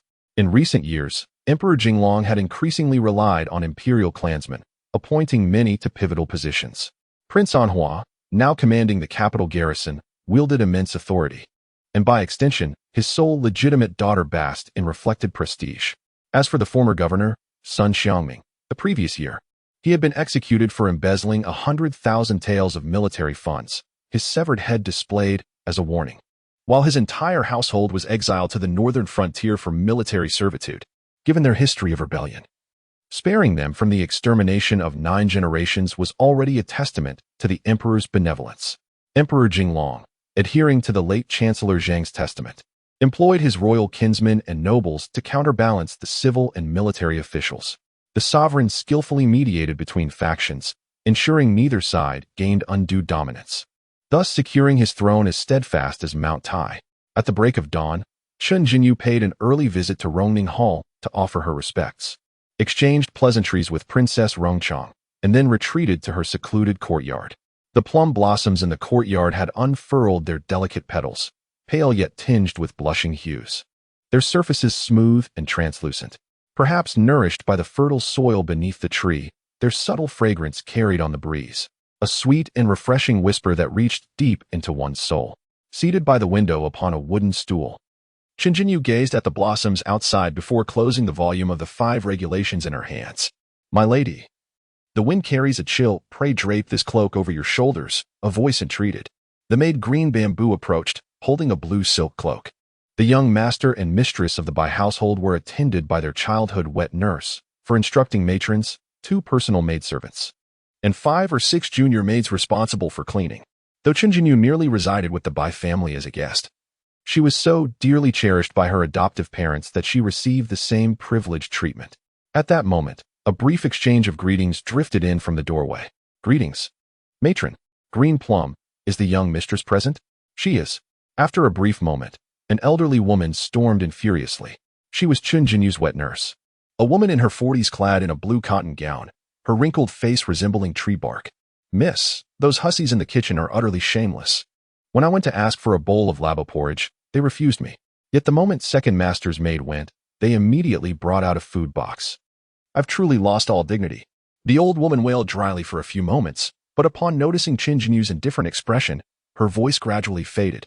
Once she quieted, Qin Jinyu waved her hand dismissively. Nurse Hu, go fetch my portion of labo porridge, then leave. Miss, And whose face twitched upon hearing this, momentarily at a loss for words. A cold glint flashed in Qin Jinyu's eyes. An aunt who suddenly felt the temperature in the room drop by several degrees. Shivering, she hastily retreated. That greedy old wretch, murmured Green Bamboo, pursing her lips in disapproval. Her voice just loud enough for Qin Jinyu to hear.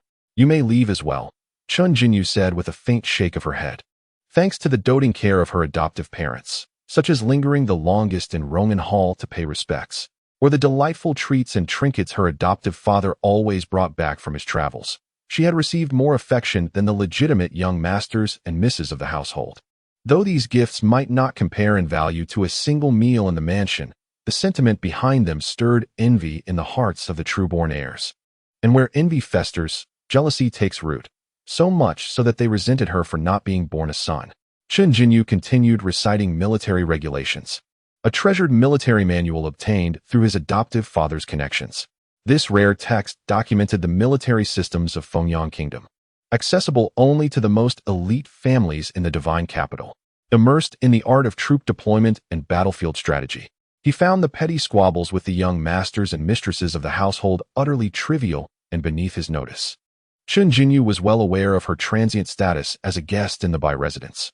Knowing she would inevitably depart one day, why then should she make life difficult for her adoptive parents? Night fell. The northern wind swept across the land. Outside the window, the branches swayed wildly, their twisted shadows cast upon the paper like spectral figures. Creak. A faint sound stirred Qin Jinyu from slumber, her eyes gleaming like twin stars in the darkness. Since your excellency has come, why skulk like a thief in the rafters? As she spoke, several thin beams of light shot forth with a sharp thunk as they embedded into the wood.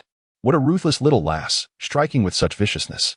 A figure descended from the rafters, silver-haired, yet with a childlike rosy complexion, clad in a faded indigo Taoist robe, worn threadbare from years of neglect. Trespassing into a maiden's chamber, by law, one may be slain without question. Qin Jinyu flicked his wrist, sending forth 3 streaks of light, now discernible as silver needles fine as ox hair. Not bad technique, the old Taoist remarked, his voice unhurried, his stance unmoving as he allowed the needles to pierce toward the fatal acupoints, the philtrum, the heart, and the lower abdomen. A crooked path cannot overcome the righteous. What a waste of such promising talent. As the words faded, the 3 silver needles froze in midair, unable to advance even a fraction further, as if held by an invisible force. Qin Jinyu's face paled slightly, and she couldn't help but exclaim in astonishment. A Xiantian Grandmaster. Chapter 45. The cauldron subdues the malevolent spirit. Cease your cries, little maiden. I have sealed off the perimeter within a 30-meter radius. Even if you scream your lungs out, no one will come to your aid. The old Taoist gestured casually, summoning a chair with a wave of his hand before settling into it with an air of nonchalance, crossing his legs as he scrutinized Qin Jinyu. The girl of 12 or 13 possessed an upright and sturdy frame. Judging by her proficiency in wielding concealed weapons, she could effortlessly crack open a man's skull. Though her features were rather plain, there was an unmistakable aura of icy aloofness about her. Qin Jinyu's brows furrowed momentarily before smoothing out as he bowed deeply, saying, Jinyu pays respects to my benefactor. Has old Bai told you everything? The elderly Taoist was none other than Zhou Yi. Upon returning to the divine capital, his first act was to visit Jinyu. His adoptive father had once informed Jinyu that a benefactor would come to impart martial arts. Hence he had not taught her internal cultivation techniques. Qin Jinyu replied, It's just that so many years have passed, I nearly forgot and couldn't recall it earlier. You wouldn't understand. Zhou Yi mused casually, fabricating an excuse, certainly not admitting he had forgotten due to refining treasures. I merely wish to preserve your childhood intact. Tell me, how have you fared these years? Peace and joy, said Qin Jinyu. My adoptive parents have cared for me with meticulous devotion, treating me as their own daughter. That's good. At least that scoundrel Lao Bai has done something reliable. Zhou Yi suddenly found himself at a loss for words. The tiny infant he once knew, no larger than a winter melon, had now grown into a woman. Between them, There was no profound emotional bond, and Zhou Yi, never one for warmth, remained silent for a long moment before finally asking, "Your hidden weapon techniques, they're rather ruthless." Lao Bai's style leans toward elegance and flair. Did someone else teach you? This technique is named the death-defying needle, passed down by Aunt Hua in our household. Qin Jinyu explained, rumors say Aunt Hua was once a saintess in the martial world. But she defected from her sect for my adoptive father's sake and married him 5 years ago. Kind sir, please don't misunderstand Aunt Hua. She treats me exceedingly well. I was the one who begged her to teach me these hidden weapon techniques. Zhou Yi's expression stiffened.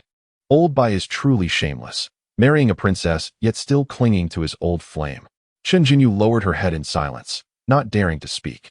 The elderly Taoist before her bore an uncanny resemblance to the legendary recluses and eccentric immortals who wandered the mortal realm.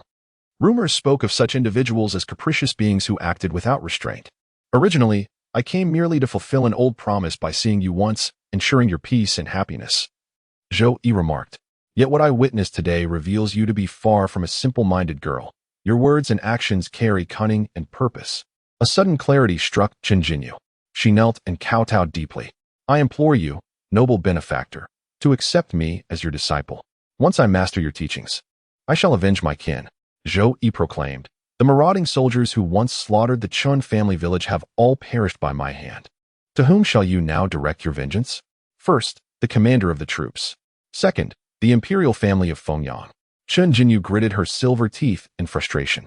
Having scoured countless sources of information, she understood all too well that Emperor Zhongzong's deep-seated fear of Duke Xinguo had precipitated the catastrophic collapse of the northern frontier, leading to the unjust suffering of her Qin clan. There is some truth to that, she conceded reluctantly. Zhou Yi's tone then shifted meaningfully. Yet pursuing vengeance in this manner may claim many innocent lives, especially given your considerable political acumen and influence. Then let the innocent seek vengeance upon me. Qin Jinyu's voice was icy and detached. Jinyu is but a mere woman, ignorant of grand matters like state and nation. I only know this when a father is unjustly slain. It is the son's duty to seek vengeance. Very well. Zhou Yi clapped his hands in admiration. Back in the day, I encountered one who was utterly devoted to the greater good, only to witness his entire family perish, yet still failed to prevent widespread suffering. Li Wu sacrificed himself for the stability of the nation, and for that, Zhou Yi holds him in the highest esteem. However, to expect me to emulate such an example is utterly out of the question. Back then, if Li Wu had steeled his heart and betrayed Emperor Chongming's profound kindness and nurturing grace by leading his army to seize the Phoenix Kingdom, the northern frontier might not have descended into chaos. Perhaps fewer lives would have been lost. Of course, this is mere hindsight wisdom. Zhou Yi spoke solemnly. When I saved you years ago, I tested your spiritual roots with my magic. Today, I shall impart upon you a cultivation technique. Qin Jinyu attempted to bow in gratitude, but found his entire body immobilized by an overwhelming force, rendering him incapable of uttering the final word of reverence. This one does not take disciples. Zhou Yi's decision to rescue Qin Jinyu had stemmed purely from an instinctive urge to protect a human child, devoid of any disdain toward the Fengyang imperial family. Lamentation over the harshness of the world or any other such considerations. Do not impose causality recklessly, for only then can one tread the path to immortality. Therefore, the title of master and disciple cannot be established. This cultivation technique is called the return to origin art. Zhou Yi recited the return to origin art once, and Qin Jinyu had already committed every word to memory flawlessly, bowing deeply with her forehead touching the ground. Qin Jinyu pledged, the grace of imparting this sacred method shall be eternally engraved in Jinyu's heart. Zhou Yi declared, before the age of 20, devote yourself wholeheartedly to cultivation. I shall safeguard you within the divine capital. Thereafter, the karmic ties shall be severed. Even should you perish upon the path of vengeance, do not entertain thoughts of my intervention to save you. Qin Jinyu respectfully bows once more. Such immense kindness is beyond what I dared to hope for. Should my benefactor ever have need in the future, I would not hesitate to sacrifice my life without hesitation. Zhou Yi raised an eyebrow with subtle intrigue. These words carry an uncanny familiarity. The voice drifted like ethereal mist. Qin Jinyu lifted her gaze, only to find the chamber devoid of any presence. As she prepared to rise, the voice whispered once more by her ear, Little one, the plum blossoms in your courtyard bloom with unnatural vigor. Beneath their roots lie countless buried bones. Such methods, they suit my taste rather well. Thus, I shall grant you one final guidance. Go to the Forsaken City. Seek General Zhou. The courtyard. A decade had passed since his last return, and the gate lock had rusted over. Zhou Yi effortlessly snapped the iron lock and pushed the door open, only to find his skeletal remains sprawled across the yard. Clad in coarse linen, the delicate bones bore no resemblance to a trespassing thief, nor did they show signs of martial cultivation in life. Could this have been an ordinary commoner? Zhou Yi slightly furrowed his brows. Before departing, he had deliberately dismantled the traps in the courtyard precisely to prevent harming innocent civilians. The intricate mechanisms and snares arranged within the compound originated from a master craftsman of the imperial prison, their blades and edges coated with lethal poisons capable of felling even seasoned martial artists. Though common folk might succumb to greed upon seeing an empty dwelling, theft warrants punishment, not death. Wrapping his hand in protective spiritual energy, Zhou Yi turned the corpse over for examination.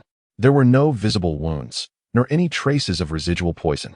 Even after a decade of decay, natural desiccation should not reduce a body to mere bones.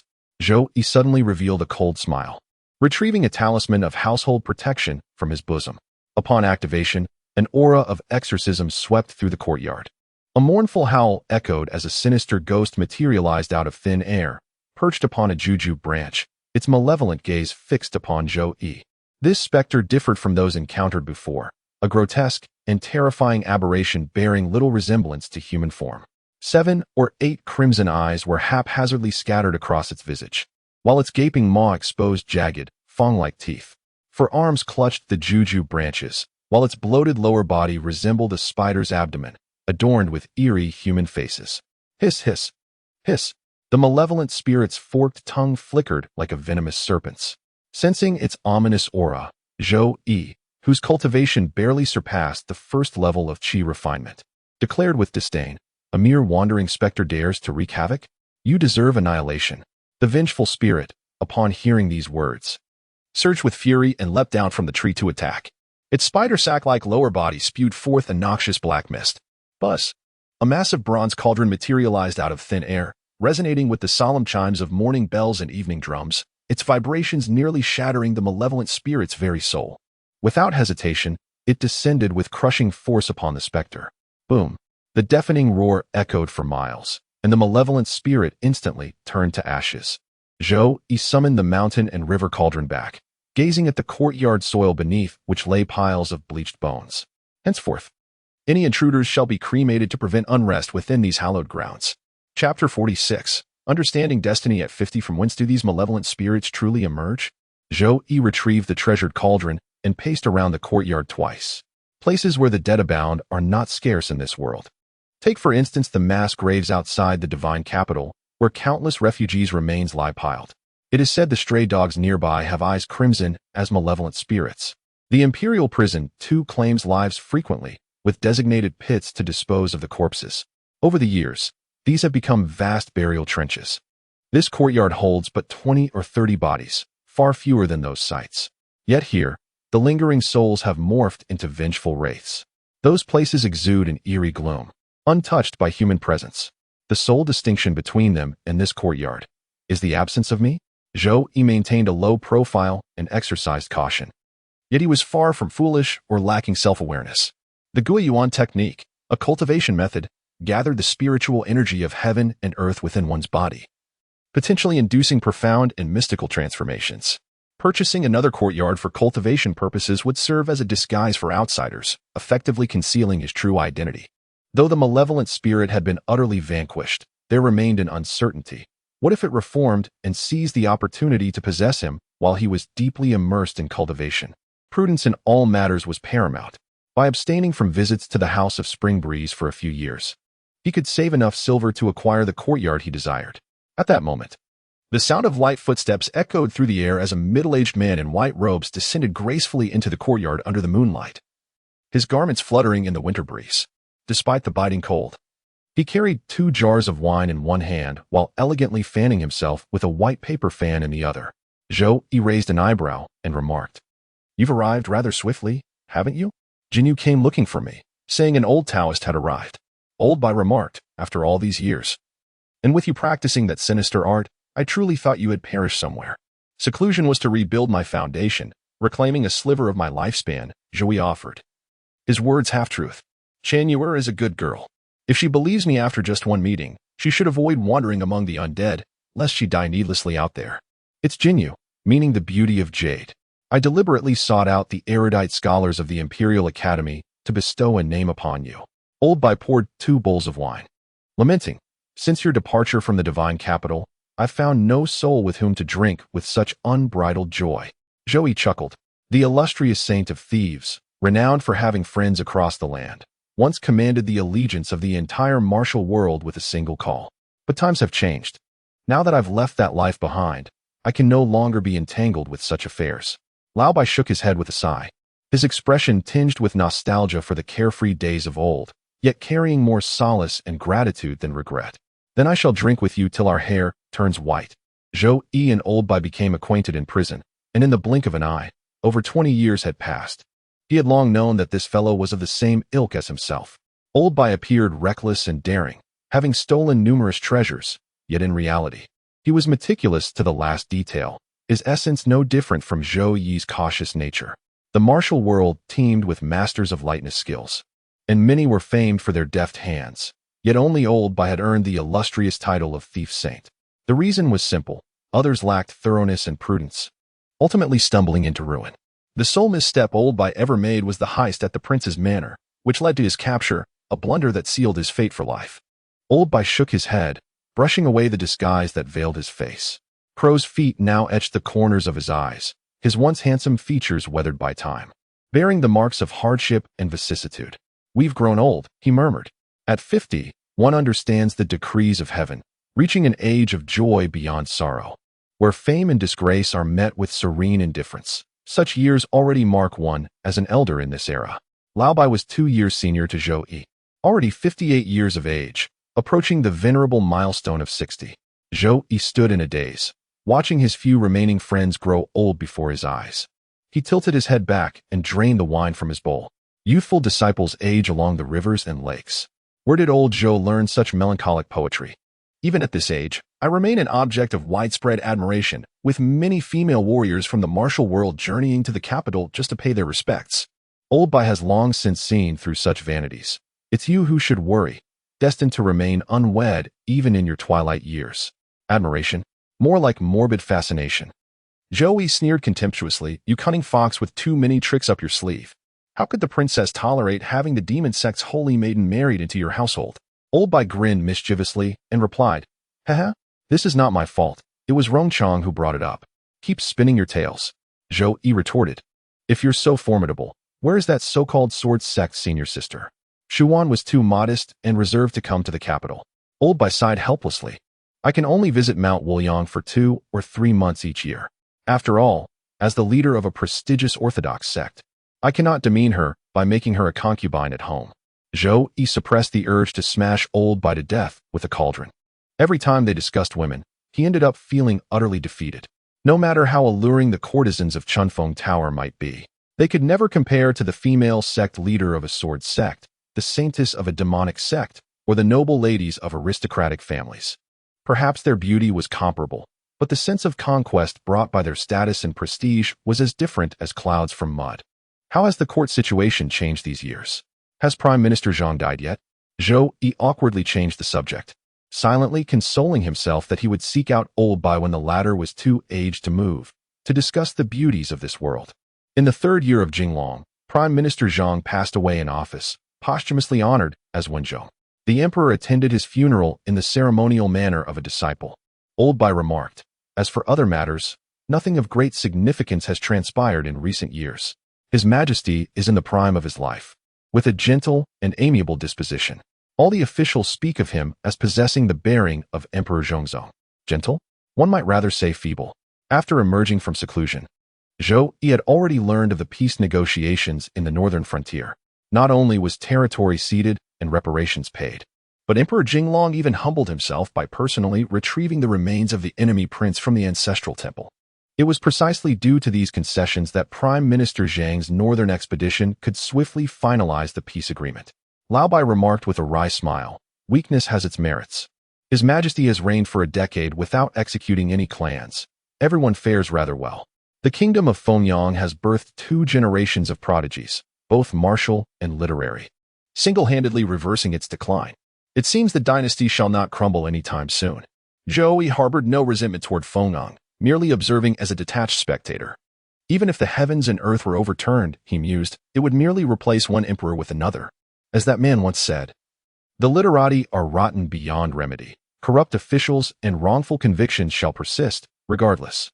2 old men, reunited after a decade, spoke endlessly over wine.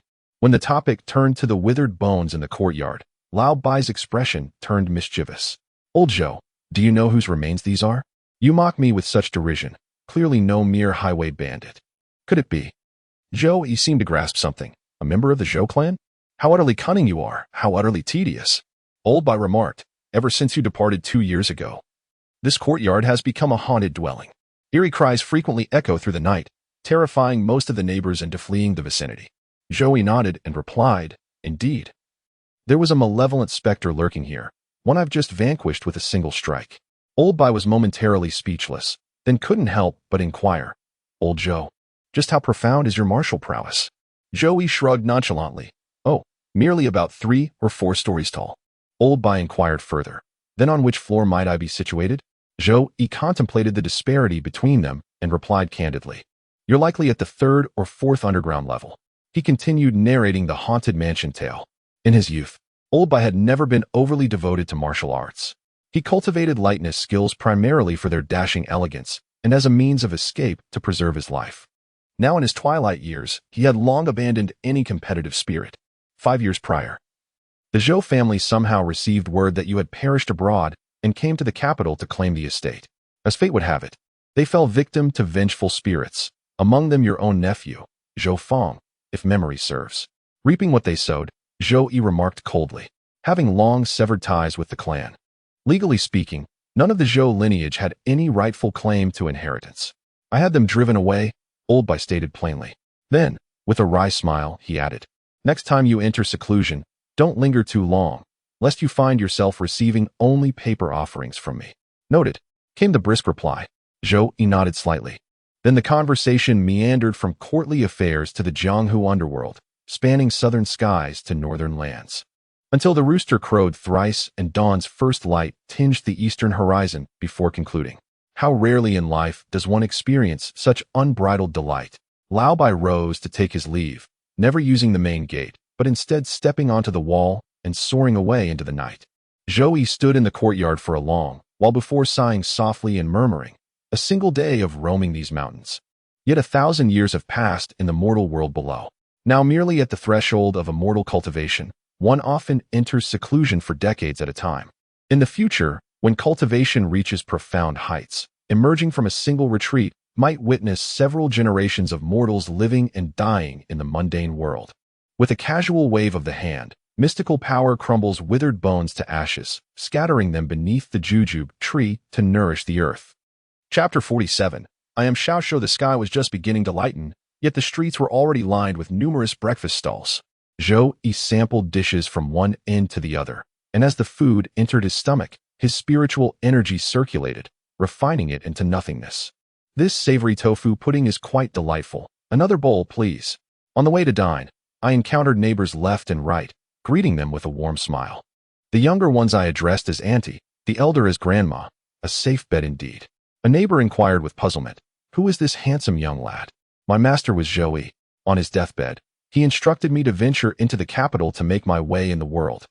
Zhou Yi appeared to be in his early 20s, bearing a resemblance of 70 to 80% to his true form. Nourished by spiritual energy over the years, his features were already considered quite striking in the eyes of ordinary people. Yet, when compared to Lao Bai, Zhou Yi would console himself by asserting that temperament mattered more than mere appearance. Ah, the disciple of Master Zhou. The elderly neighbor looked skeptical and inquired with hesitation. Did you truly spend last night within that courtyard? Zhou Yi was regarded as a capable man among the locals, speaking gently in daily life. Whenever neighbors encountered difficulties, a word from him to the authorities would settle matters, earning him considerable respect. The master had set up traps in the front courtyard. Any ordinary person entering would. Zhou Yi mimicked a neck-snapping gesture.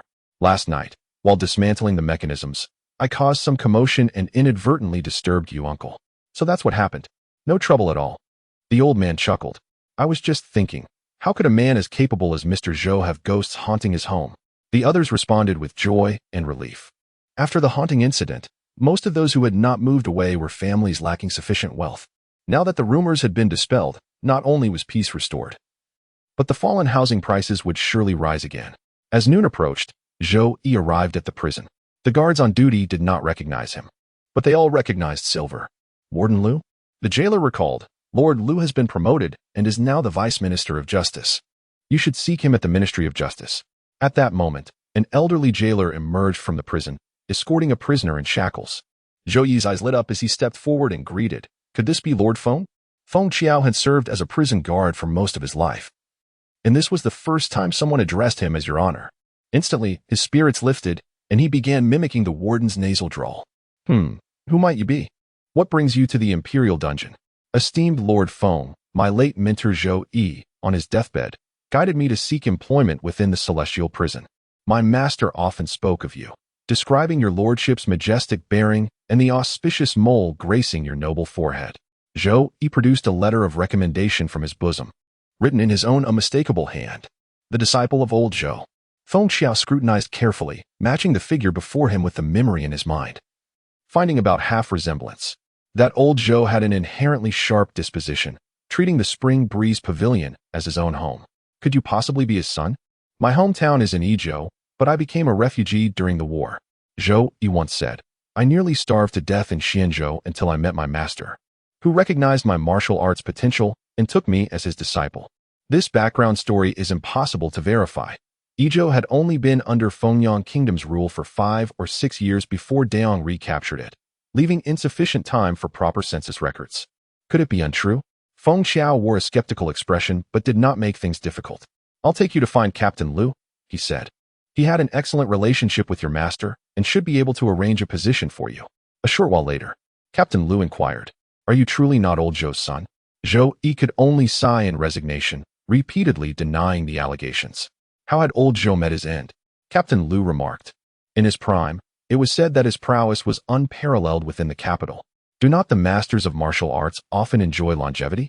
With sorrow etched upon his countenance, Zhou Yi spoke mournfully. 5 years ago, Master attempted the marrow-cleansing ritual by force.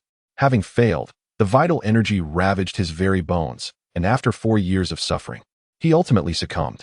In the martial path of body tempering, the initial stages of skin, sinews, and organ refinement require gradual accumulation through persistent polishing. For those blessed with superior talent in techniques and medicinal baths, these phases present no significant bottlenecks. Yet marrow cleansing stands apart. When vital energy penetrates the deepest recesses of bones to purify the marrow, 10 times more fragile than internal organs, the slightest misstep brings devastating consequences. Those aging masters in the martial world who have perfected organ refinement are not ignorant of marrow cleansing methods. Most simply dare not advance further. Having attained the organ refinement realm, they already lack for neither wealth nor status, and thus lose the desperate courage of their earlier years. The earthen jar is bound to break by the well's edge. How could someone as wise as old Zhou, cautious his entire life, suddenly lose his composure in old age? Captain Liu sighed deeply.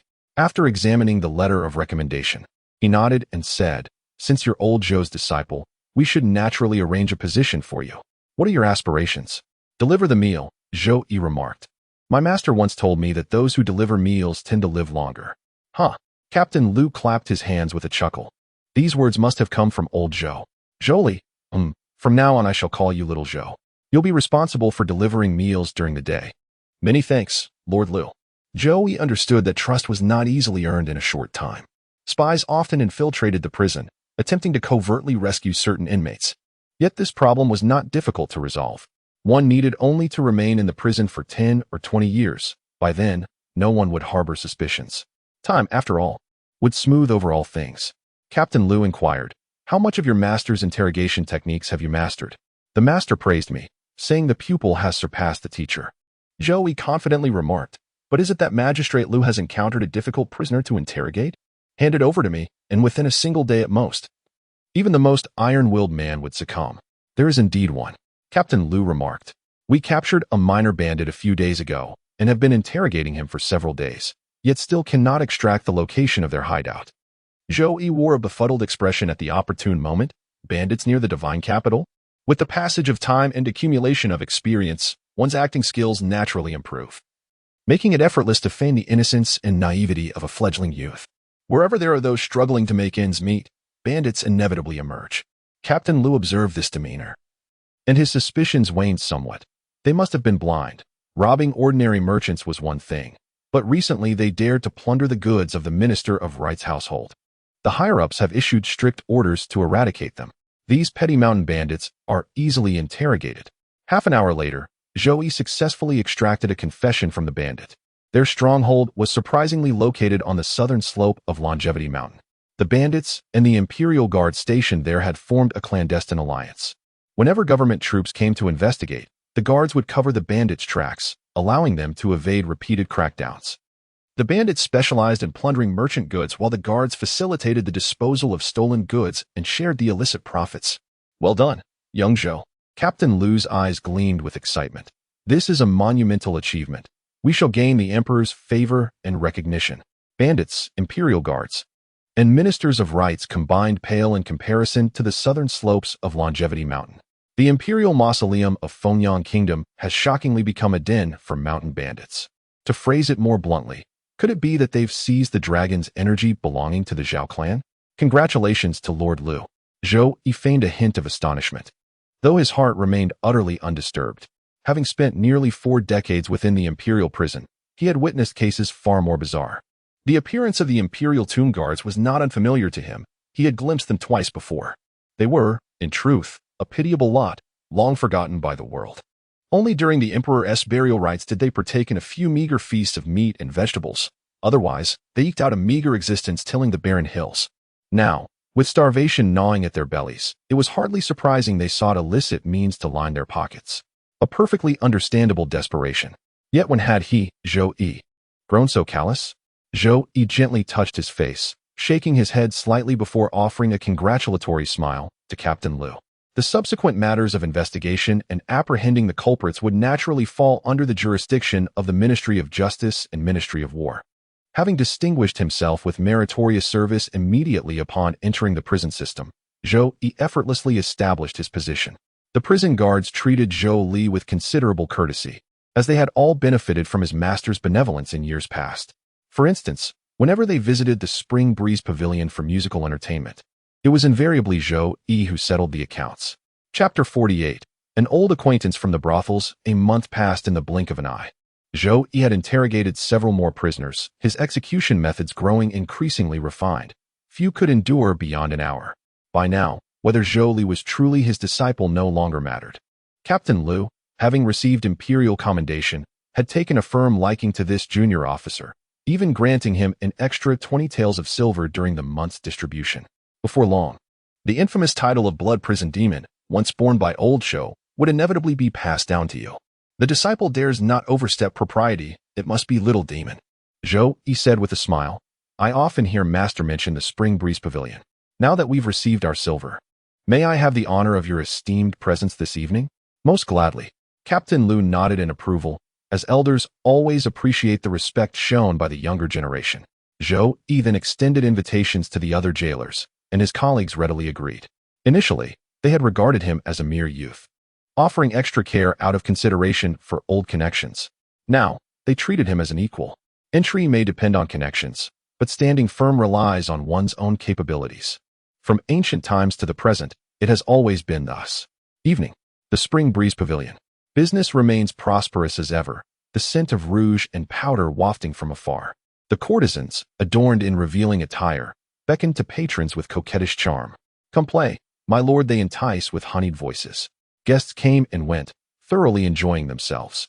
Captain Lu led a group of jailers inside, coincidentally catching the courtesan mid-dance. Through the hazy crimson gauze, her figure was half revealed yet half concealed, tantalizingly elusive. With every sinuous arch of her waist, she elicited waves of cheers from the patrons. This season's reigning courtesan, Lady Susu, was renowned as the possessor of the most exquisite waist in the divine capital. Captain Lu exclaimed in admiration. Originally, the Shota district opened the Bright Moon Tower, and the Spring Breeze Tower seemed to be declining. But once Lady Susu took the stage, No one could challenge her supremacy as the reigning champion. Feng Qiao exclaimed in astonishment, "Showed a quarter? Isn't that the territory of the Imperial Academy and the Ministry of Rites? How could a brothel possibly operate there?" Rumor has it the proprietor is none other than a high-ranking official from the Ministry of Rites itself. Captain Lu remarked, "I once accompanied Minister Lu on a visit. How shall I put it? The ladies were indeed beautiful, yet somewhat reserved, apparently procured from the Imperial Music Academy. What's the point if they're so restrained?" His colleagues unanimously expressed disdain, for the prison guards were all rough men who could scarcely appreciate the delicate charm of fragile beauty. "You simply don't understand," someone retorted. "It takes a scholar to truly know how to enjoy such refined pleasures." Zhou Yi clicked his tongue in disdain, remarking, "The court of imperial entertainments houses only the families of disgraced officials. To us, it's no different from the Spring Breeze Pavilion. Yet for the high-ranking ministers, they behold the wives and daughters of their former colleagues." The other officials drew out their voices in unison, expressing scorn and revulsion. "Xiao makes a fair point," one murmured. "No wonder the court officials all flocked to the moonlit tower." Captain Lu's eyes flickered with unmistakable interest. As they spoke, the madam swayed her hips toward them, bowing in apology before even reaching them. "Master Lu, we're overwhelmed with guests tonight. I truly can't spare a private chamber. Would you mind sitting in the main hall?" "Lead the way." Captain Lu nodded slightly, indifferent to whether her excuse was genuine. Within the imperial prison, only Warden Lu and Old Zhou could secure a reserved room at Spring Breeze Pavilion at any time. No one else held such privilege. "Are you Lady Yin?" Zhou Yi tentatively inquired. "Oh, this young gentleman seems rather unfamiliar, yet his countenance is remarkably handsome." The madam covered half her mouth with a handkerchief. Speaking with evident pride, "The name Yunyang hasn't been uttered in many a year. Pray tell, young sir, where did you hear of Yunyang?" The name of the brothel madam shone most brilliantly, perhaps the most glorious moment of her entire life, as the entire divine capital buzzed with excitement because of her. With an enchanting charm and captivating allure, a single melody from her pipa stirred the entire city. 16 years have passed, and now I am but a forgotten name. My master once told me that in the divine capital, the unrivaled first of the pipa was none other than Lady Yun. Zhou Yi remarked with a smile. Other courtesans, whether strumming the zither or playing the flute, merely put on a show for their patrons, a pretense to prove they are not unrefined, all to elevate their standing. Only Lady Yun, in her pursuit of mastering the pipa, wore her fingers to ruin. Unconsciously, Lady Yun hid her right hand, her voice tinged with melancholy as she murmured, "Your master, was it old Zhou?" Zhou Yi exclaimed in astonishment. "Indeed, among the million souls of this divine capital, all praise my coquettish charms. Yet only old Zhou admires my pipa melodies." Yunyang inquired softly, "It has been many years since we last met. Pray tell, how fares he now?" "The master passed away last year." Zhou Yi's words carried a trace of melancholy. In those days, he had shared delightful conversations with Yunyang, who was truly devoted to music. Had she been born in a different era, her beauty and talent would have undoubtedly made her an adored goddess. Their connection ran deep, and once in a drunken haze, Yunyang even spoke of redeeming herself from the brothel. Perhaps out of wariness or distrust toward courtesans, Zhou Yi never sought her out again. "That heartless old man, good riddance," Yunyang remarked with a coquettish pout, her voice tinged with subdued emotion. "Come upstairs with me. There is still a private room reserved for old patrons.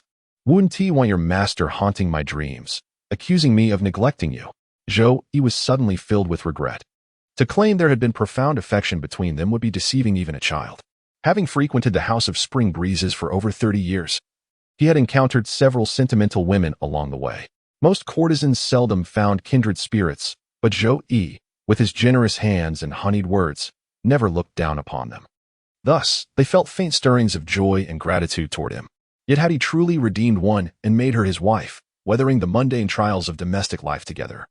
With Zhou Yi's ever-wary nature, it's doubtful their union would have flourished. "Old Zhou, though you are gone, legends of you still linger within the House of Spring Breezes." Captain Lu murmured to himself, the two individuals he admired most in this lifetime. One was the former prison warden, now Minister Lu, whose political acumen and instincts had reached an almost ethereal level. The other was Zhou Yi, a mere prison meal deliverer who somehow managed to linger in the thoughts of the most renowned courtesan.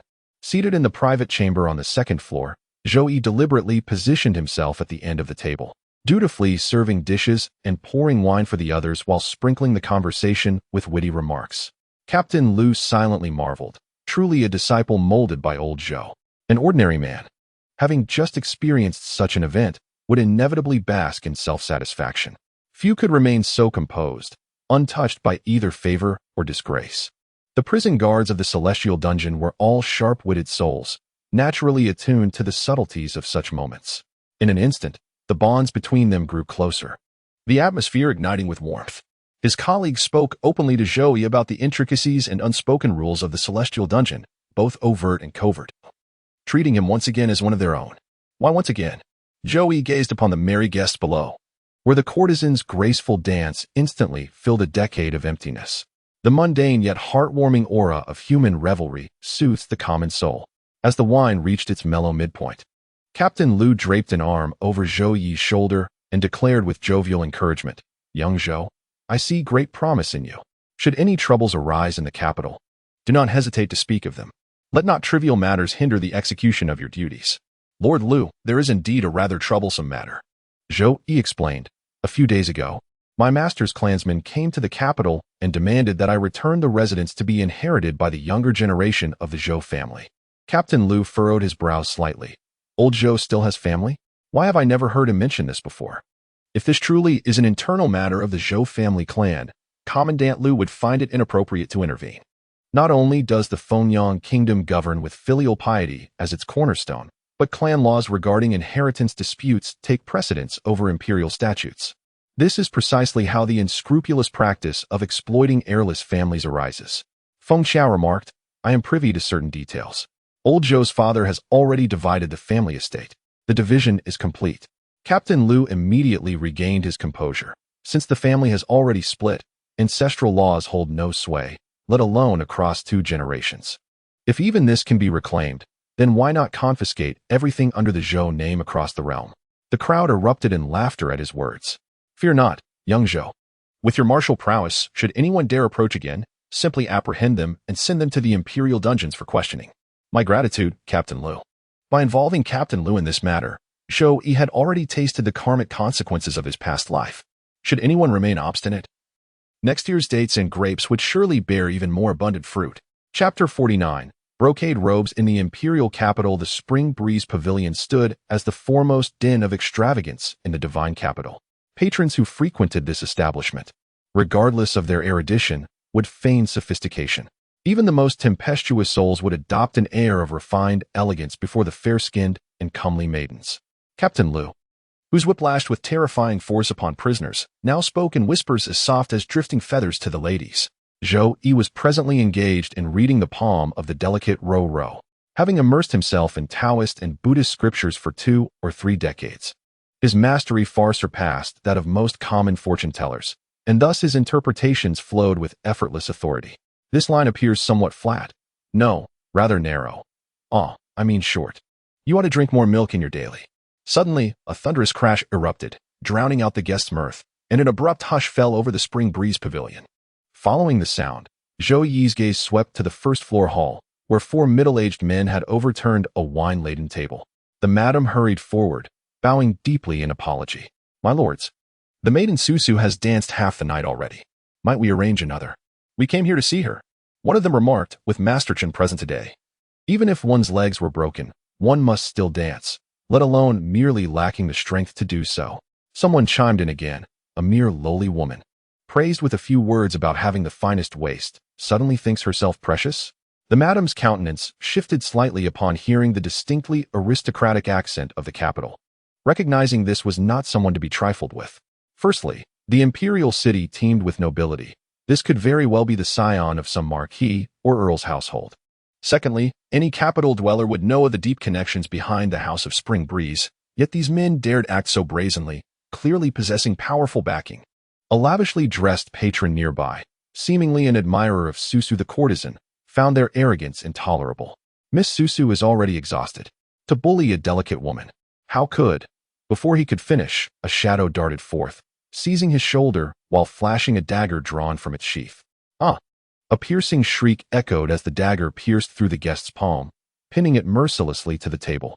The last man, who remained seated with undisturbed composure, retrieved a plaque from his bosom and tossed it into the madam's embrace. "Continue singing," commanded the imperial guard. The madam scrutinized the plaque, which bore the inscription Xinyang. household of the embroidered uniform guard, and trembled uncontrollably in fear. Moments later, the melodious strains of silk and bamboo instruments resumed, and the courtesan Susu ascended the stage once more, her undulating movements even more alluring than before. Casting a glance at the injured patron, Chunyang inquired with notable gentleness, "From whence do you hail, Daizhou?" The guest's palm still dripped with blood, yet he dared not utter a sound, casting pleading glances at his companions on either side, none of whom dared speak a word. What a splendid place for salt production. Chunyang smiled and said, "I heard there are pirates causing trouble over there, secretly colluding with many salt merchants. Are you among them?" "No, absolutely not." The guest violently wrenched his hand free, allowing the dagger to slice it clean in half, then fell to his knees with a thud, kowtowing desperately. "Spare my life, my lord. I am kin to Vice Minister Liu from the Ministry of Revenue." Chunyang remained expressionless, leisurely sipping his wine. The guest gritted his teeth. "My lord, I'm willing to offer 30% of the silver to your residence." 70%. Chunyang spoke slowly. "There's no need to give anything to the Liu family anymore. In just a few days, he will no longer hold his official position."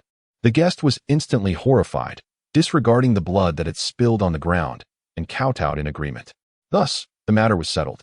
Only then did the madam dare to have her people carry the injured away, clean the floor, and arrange for the finest courtesans in the establishment to attend to them. Once the commotion subsided, the once jovial atmosphere of the spring breeze pavilion dimmed considerably. Some of the more cautious patrons discreetly took their leave, wary of drawing the attention of the imperial enforcers. In a private chamber on the second floor, Zhou Yi, having witnessed the entire affair, was struck with astonishment at the authority of the embroidered uniform guard. "Lord Liu, how is it that the embroidered uniform guard wields such formidable power?" The embroidered uniform guard was established by the founding emperor of Fengyang Kingdom, initially recruiting only from the nobility and even collateral branches of the royal family. Their loyalty was unquestionable, as these aristocrats had proven their mettle on the battlefield, their martial prowess honed through blood and steel.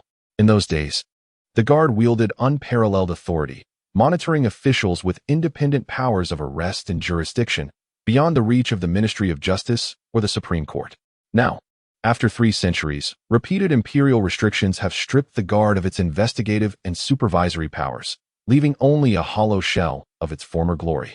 Only the destitute among the nobility or neglected illegitimate sons would seek refuge in this institution, which retains its fearsome reputation but little actual influence.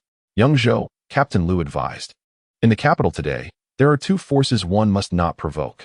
First, the embroidered uniform guard. The current emperor favors the nobility and has restored their authority to oversee officials. Their influence is resurgent. Second, the Zhang family. The empress is the eldest daughter of Duke Wenzhong, and the crown prince is her grandson." Zhou Yi inquired with puzzlement. "Having only recently arrived in the capital, I've heard many speak of His Majesty's benevolence. Old Zhou only passed down his craft to you, but failed to impart the ways of the world." Feng Xiao, his drunkenness rising, chimed in, "The emperor's benevolence is reserved for his officials, nobles. In the imperial clan, what use is his mercy to the common folk?"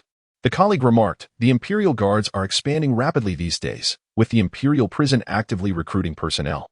Old Feng, you might consider giving it a try." Cough, cough. "Don't speak nonsense. What's wrong with the imperial dungeon?"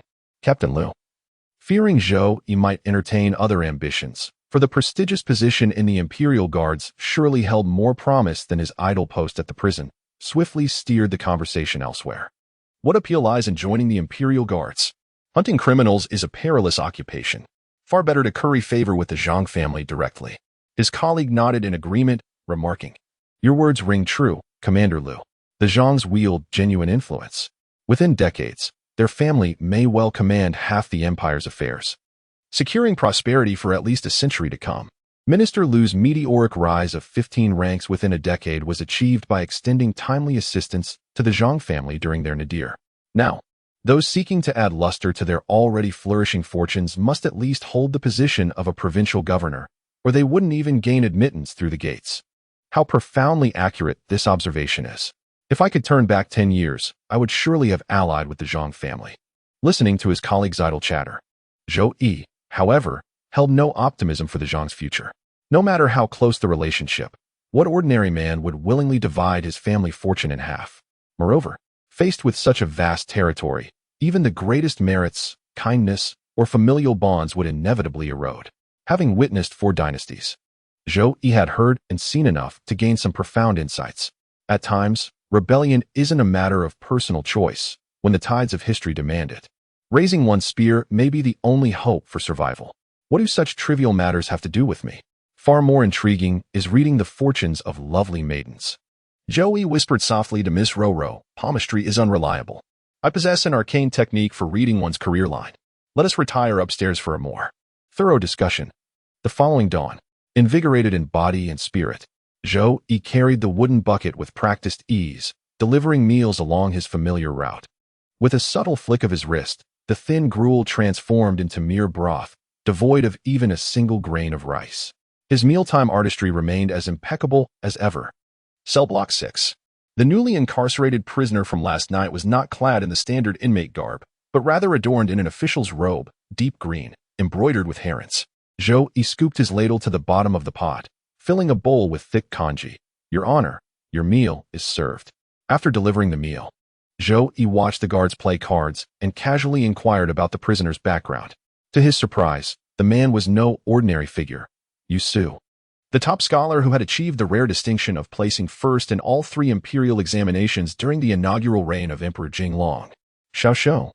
This one must be treated with utmost care, said Captain Lu, tossing aside a losing hand. This morning, Captain Ma mentioned that palace eunuchs arrived last night, instructing us not to neglect Editor Yu. It's likely the Emperor's own directive. Zhou Yi frowned in bewilderment. The Emperor's most favored disciple. How did he end up in the imperial dungeons? I cannot say for certain. Perhaps some inappropriate words were spoken. The imperial prison has confined many officials who fell afoul of the law due to their speech or writings.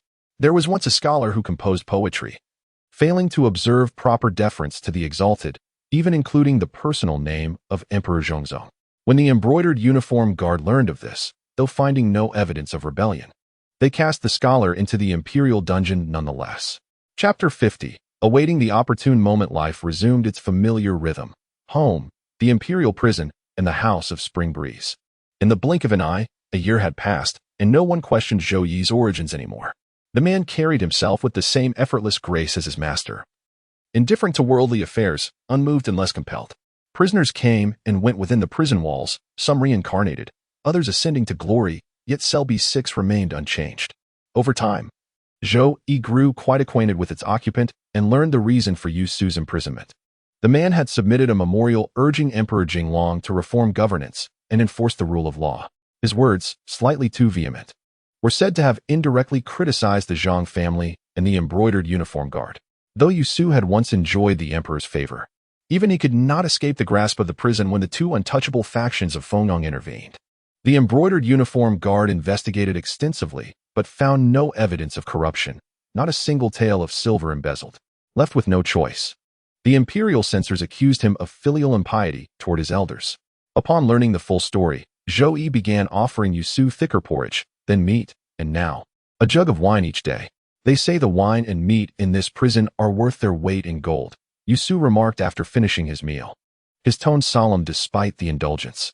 I have no money to pay you, nor will I ever. No payment necessary, Zhou Yi replied with a chuckle. I've seen many honest officials in these cells, but none quite like you, old you. Su arched a brow. And what, pray tell, is so special about me?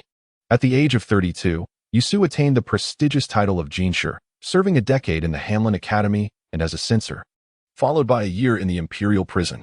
Now 43, he could indeed be addressed as an elder before Zhou Yi. Zhou Yi remarked. Upright, yet not rigid.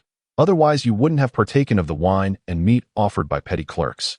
Those who refuse are merely pedantic. Su replied. One studies to comprehend principles, not to cling to outdated conventions.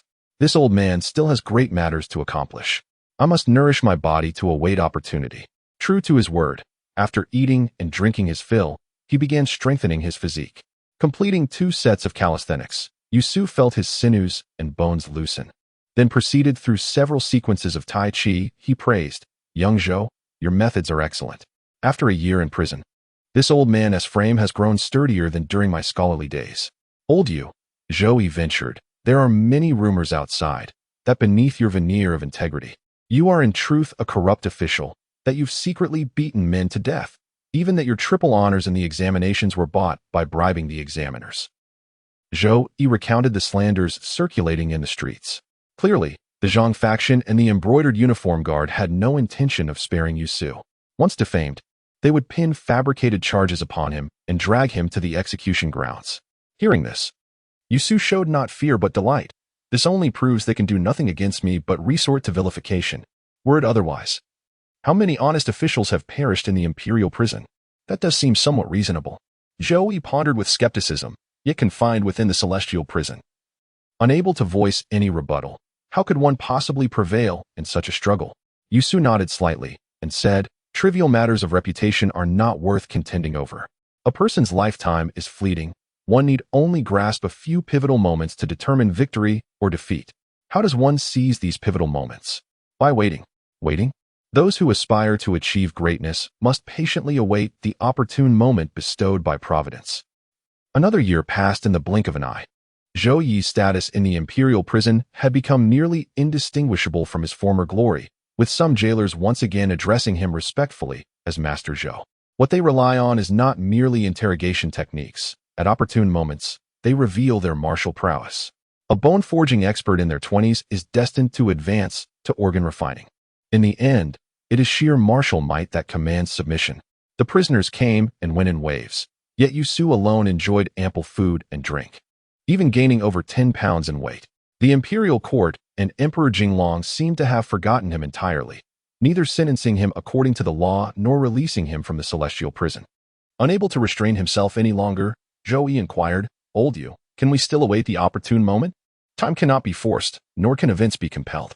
Yusu remarked with serene detachment, the moment has not yet arrived. Refrain from reckless action lest you squander your energy in vain and torment yourself. Certain matters cannot be hastened. Human effort struggles against celestial decree. Yet one may await the day when heaven and earth conspire to lend their strength. Zhou Yi furrowed his brows slightly upon hearing this.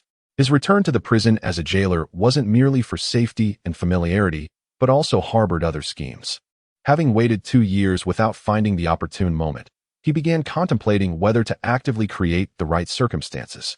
Yusu's words had sparked a revelation within him. True masters of strategy excel in patiently awaiting the propitious moment, for when fortune lends its aid, all endeavors become permissible. The most difficult moves to anticipate are those made in idle leisure, and the most imperceptible actions stem from a mind devoid of intent. Observing Zhou Yi's contemplative silence, Yusu mistook it for incomprehension and declared with smug satisfaction, this principle is far too profound for your grasp. Perhaps by the time you reach 60 years of age, you might begin to comprehend it. And what if even then enlightenment eludes you? Zhou Yi is 58 this year, and in 2 years he will reach the venerable age of 60. Yusu curled his lips in disdain. Then it must be your own incompetence. The fellow hadn't even planted his banner. Zhou Yi failed to subtly regain the upper hand and asked curiously, Old you, I've always wondered, why did they falsely accuse you of being unfilial? This matter was indeed no false accusation. Yusu recalled, when I first came of age, I encountered an elderly Taoist who divined my fortune, claiming my kinsman would bring me great harm. At that time, I was deeply immersed in Taoist mysticism and possessed a fiery temperament. I immediately severed ties with my clan and even relocated my ancestors' graves. Cutting myself off from the lineage was, in severe terms, an act of unfilial defiance, a grave transgression in these times. Zhou Yi mocked, Old you. To think you were deceived by a Taoist priest, yet still have the audacity to boast of your youthful wisdom. The old Taoist wasn't entirely wrong, Yusu continued. My courtesy name Shoshua, guarding simplicity, was bestowed by him. Yusu elaborated, guard simplicity, embrace purity, be prudent in speech, diligent in action. The old Taoist warned I would someday face calamity through careless words, advising constant vigilance in speech. This Taoist seemed literate and cultured. How could he counsel you to abandon your family and move ancestral graves? Perhaps his divination was mistaken. In the 14th year of Jinglong's reign, the imperial guards grew increasingly unscrupulous, with their commander Feng Zhong being covertly referred to as the inner chancellor. Their spies and informants surveilled the realm, and many faced punishment for mere words, some imprisoned in the celestial dungeons for reflection, while the more unfortunate were condemned to the imperial prison. The common folk dared not speak of state affairs, communicating only through furtive glances.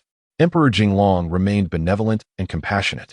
praised by his officials as possessing the virtues of a sage ruler, governing effortlessly while the empire flourished in tranquility.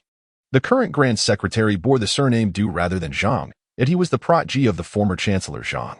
Most of the 6 ministries' high-ranking officials maintained ties with the Zhang family, often gathering at the Zhang residence after court to deliberate on state matters.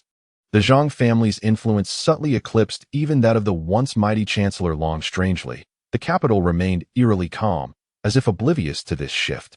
Perplexed, Zhou Yi sought Yusu's counsel on the matter. Behind the Zhang family came the reply, "There stands a mastermind guiding their every move." Yusu explained, "The Zhang family will not rebel now, nor will they in the future. Instead, they are maneuvering to gradually isolate His Majesty both within and outside the court, paving the way for the Crown Prince's ascension. Precisely because they refrain from rebellion. They garner support from officials, nobles, and even the imperial clan would not object. Once the Crown Prince assumes the throne, the Zhang family can gradually relinquish their power, thereby smoothly averting the calamity of extermination." Yusu exclaimed in admiration, "Such effortless mastery of skill is only achievable by Lord Wenzhou. In my lifetime, I could never attain such heights." Zhou Yi sneered in response, "No matter how brilliant Zhang Wenzhou's methods may be, he remains a corrupt official and a traitor to the nation. That is why I refuse to emulate him." Yusu had always held Zhang Xiang in contempt. He remarked, "Lord Wenzhou's arrangements were quite commendable, yet once power is grasped, who would willingly relinquish it? After all, the precedent set by the Duke of Jingguo speaks volumes." Li Wu voluntarily surrendered his military authority, even taking poison in prison to end his own life, only to be met with the extermination of his entire clan. The credibility of the Zhao imperial family has been utterly shattered. Although the Crown Prince shares blood ties with the Zhang family, once ascending to that position, notions of familial affection vanish from his heart. Zhou Yi asked in bewilderment, "Old Yu, if you see things so clearly, why do you still oppose the Zhang family?" Yusu shook his head and heaved a sigh. During the twilight years of Emperor Zhongzong's reign, there was deliberate indulgence in governance. The administration of officials and military preparedness have deteriorated to such an extent that reform has become imperative. Should this rot persist unchecked, I fear calamity may befall us. Chapter 51. The unseen pawn beneath the luminous moon and scattered stars, the courtyard lay serene. Today marked Zhou Yi's 60th birthday, and he had invited Old Bai to share a drink. A bowl of noodles, 4 cold dishes, for hot, prepared by Chef Lu of the small kitchen, once a mere apprentice trailing behind his father, chopping vegetables, now surpassing his mentor in culinary mastery. Renowned throughout the capital, Chef Lu's skills were beyond the reach of even the wealthiest merchants. Yet, he never neglected his duties at the prison. Strict rules, meager pay. Zhou Yi, curious, once asked him, "Why cling to such work? Master Zhou, in the bloom of your youth, how could you fathom the taste of sorrow? Life is arduous for us common folk. One must always leave a path of retreat." Chef Lu remarked with a sigh, "In my youth, I sought refuge in the imperial prison twice. The first time was uneventful, though I felt stifled by the injustice. Upon returning to the tavern after the second occasion, I discovered the innkeeper and several servers, their corpses already reeking of decay. Even now when I reminisce, I sleep with one eye open, checking the door bolt repeatedly throughout the night." Zhou Yi did not inform him that the door bolt could only deter gentlemen, proving utterly futile against martial arts masters. At that moment, the sound of the door creaking open echoed as Old Bai entered, carrying wine. A grandmaster of martial arts, celebrating his 60th birthday in such a shabby manner, who would believe it if word spread? "After all these years, you finally used the main entrance." Zhou Yi, with his keen perception, frowned and inquired, "How did you get injured?" Old Bai, still unconvinced, retorted, "Crossing swords with that blackguard. It's merely my advanced years that made the victory less decisive. Otherwise, he wouldn't have even grazed my heel." Zhou Yi nodded slightly and inquired, "If that's the case, has the matter of the boundless sword sect been resolved?" Lao Bai nodded solemnly and said, "At least we've preserved our lives. Though we must disband the swordsmanship sect and serve under Commander Qian of the Imperial Guards. Last July, Minister Du memorialized that martial arts practitioners disrupt the law, asserting that those in the martial world must also be subject to the nation's legal jurisdiction. The Imperial Guards exploited this pretext to conduct sweeping arrests of criminals, purging martial sects across the realm, whether orthodox or unorthodox factions. All were compelled to either submit to the Guards' authority or face incarceration in the Imperial prison under charges ranging from brawling and murder to seditious assembly. The guards boasted formidable masters within their ranks, particularly the enigmatic black-clad division under Commander Feng Zhong, whose prowess was deemed unfathomable, earning them the moniker Black Hounds among Jianghu circles. Initially targeting only minor gangs while established sects observed from the sidelines, the tide eventually turned against these ancient institutions when their own arrests commenced, leaving them powerless to reverse their fate. The patriarch of the Boundless Sword sect, an old flame of Bai's, presided over a lineage spanning 4 centuries, older even than the Fengyang kingdom itself, lacking formal land deeds to Mount Boundless. Provincial authorities mobilized troops to besiege the mountain while the imperial guards arrived to apprehend murder suspects. Though nominally an orthodox sect with stringent discipline, how could disciples devoted to chivalrous justice possibly remain untainted by bloodshed? In the past, the unspoken rules between the imperial court and the Jianghu were always to divide and rule, but now they no longer hold true. Unable to withstand the imperial pressure, the Boundless Sword sect sought aid in the divine capital and found Old Bai. Zhou Yi chuckled. Old Bai, this is your moment to shine. Surely those old fogies from the Boundless Sword sect must be groveling before you now? Bullshit. Old Bai spat and said coldly, those old fools think that if I don't beg the Prince of Dongong, it means I'm not making an effort, that I'm deliberately letting the sword sect disband just to marry Shu Wen back into my household. Typical human nature. After Zhou Yi offered a few words of persuasion, Old Bai finally let go of his resentment. The imperial guards swept through the martial world, capturing so many prisoners that the imperial dungeons overflowed. Those awaiting interrogation were temporarily confined in the celestial prison. These so-called heroes and warriors dared not defy the imperial guards or the imperial court, instead placing the blame for the martial world's calamity upon renowned martial artists, cursing them for their inaction. Old Bai wore a troubled expression as he asked, Old Zhou, what are your thoughts on this matter? The crimes of those martial arts masters were not falsely accused, having witnessed numerous villains in prison who tyrannized the common folk by relying on their formidable martial prowess. Zhou Yi believed the imperial guards' crackdown on the martial world was neither entirely good nor bad. The benefit was that the imperial court's strict governance over martial artists reduced the exploitation and oppression suffered by ordinary people. The drawback was that once the martial sects were eradicated, new exploiting classes would immediately emerge to fill the void without any gap.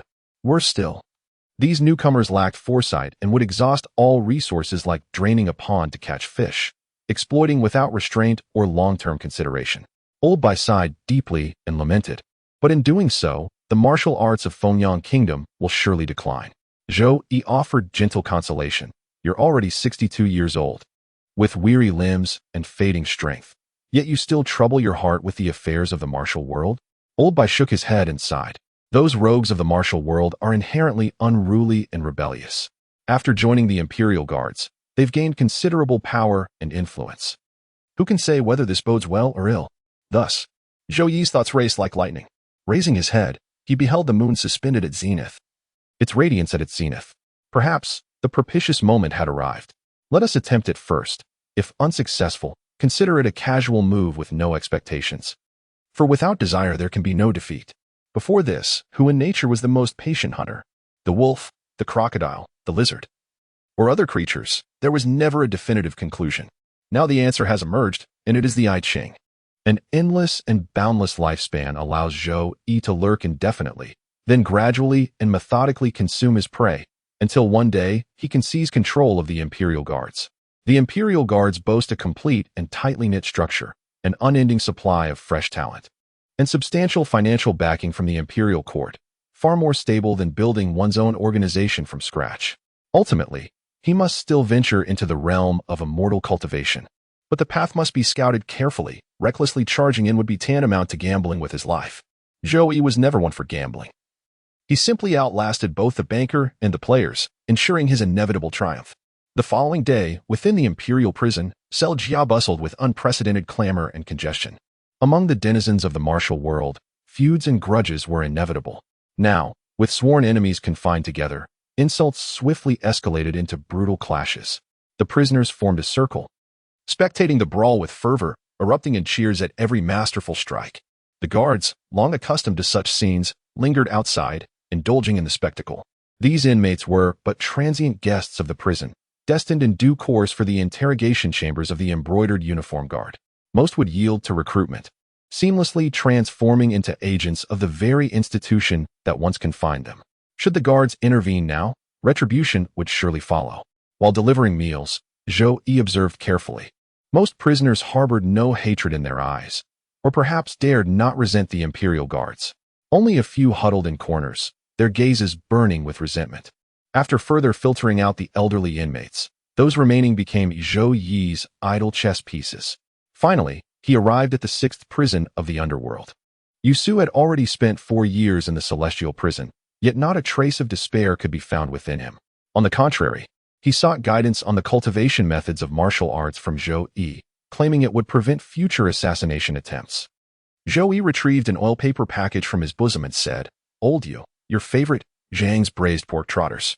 "You're a good lad," Yusu replied. Yusu nodded while speaking, "My time is drawing near. Should any matters arise in the future, you may seek me at the Ministry of War. Anything not in violation of the law shall be arranged for you." Why was old Yu so certain about the Ministry of War? With His Majesty's gracious favor, wouldn't the Ministry of Personnel or Ministry of Revenue have been more advantageous? Zhou Yi had already harbored suspicions that the reason for Yusu's reinstatement was simply because Emperor Jinglong needed a trustworthy confidant. Having devoured the braised pork trotter, Yusu licked his fingers with lingering satisfaction. The Ministry of Personnel holds prestige, and the Ministry of Revenue controls wealth, yet all honor and riches ultimately rest upon the foundation of the Ministry of War. May your journey be smooth, old Yu. Zhou Yi clasped his hands in courtesy, though deep down, he doubted Yusu could achieve his ambitions. The accumulated contradictions of the Fengyang kingdom, festering for centuries, had reached the twilight of the dynasty. No mortal effort could reverse the heavens' decline. Only by shattering the old order could new vitality be restored. The maladies of the realm were not unseen by Yusu alone. Even the nobility and imperial clans were well aware of the issues. Yet whether they were willing to act upon them was an entirely different matter. At the midnight hour, the prison echoed with the rhythmic chorus of snores as the drowsy jailers succumbed to slumber. A shadowy figure slipped stealthily into the dungeon, gliding along the darkened corridors until it reached cell A7. Concealing itself in a blind spot, it began transmitting a psychic message. "Awaken, little one." The clear call by his ear abruptly roused Yen Wu from deep slumber. Glancing around in bewilderment, he found no trace of any presence. Then the aged, drawn-out voice resonated once more. "Seek me not," it intoned, "but answer this. Dost thou crave vengeance?" Chapter 52. Enduring solitude, what price must I pay? Yen Wu's voice was hushed to the faintest whisper, yet he was certain the old eccentric lurking in the shadows could hear every word. Once the young master of the divine fist manner, he had witnessed martial artists who had reached the pinnacle of cultivation, men who could discern the buzzing of a mosquito across 30 meters. "You show promise," came the measured response. "There are no free feasts in this world." Zhou Yi silently reassessed Yen Wu's worth, elevating his estimation by another tier. With deliberate slowness, he continued, "This old man requires you to join the embroidered uniform guard. Climb as high as you can, become 1,000 household commander. The Imperial Guard commander oversees intelligence operations for an entire prefecture. Though his official rank may not surpass that of a provincial governor, his authority is scarcely inferior. Does our esteemed senior seek to manipulate the imperial court?" Yen Wu speculated on the eccentric old man's thoughts in order to preserve his life and gain further advantages. When his late father had imparted martial arts teachings, he had recounted numerous tales of the Jianghu's peculiarities, most frequently emphasizing the old eccentric's erratic temperament and perverse disposition. Caution was imperative in any interaction with such a being. What could this insignificant imperial court possibly possess that would be worthy of an old master's covetous gaze? The imperial throne, deemed a treasure in the eyes of others, is in my view utterly worthless. Zhou Yi's voice carried a trace of madness as he declared, "The only pursuit worthy of this venerable one in this mortal realm is the path of immortal cultivation and eternal life." Yen Wu pondered deeply upon hearing these words, meticulously analyzing each syllable and phrase to sketch a portrait of the enigmatic elder lurking in the shadows, a being of formidable power, brimming with arrogance and conceit, yet indifferent to worldly authority, with dwindling longevity, placing desperate hopes upon the elusive path of immortality, much like the aging emperors chronicled in historical annals. Yen Wu's mind settled slightly, believing he had grasped the elder's disposition, and inquired, "I am willing to submit to your guidance, venerable one. Might I inquire what benefits I may receive?" As the words faded, a heavy blow struck his head, plunging him into unconsciousness. A shadowy figure slipped into the cell, and Zhou Yi pressed his palm against Yen Wu's back, channeling his spiritual energy through the meridians and bones. Moments later, Yen Wu stirred awake, assaulted by a foul stench. His body coated in a greasy, viscous filth. His limbs felt robust, his meridians unblocked, a profound purification of body and soul.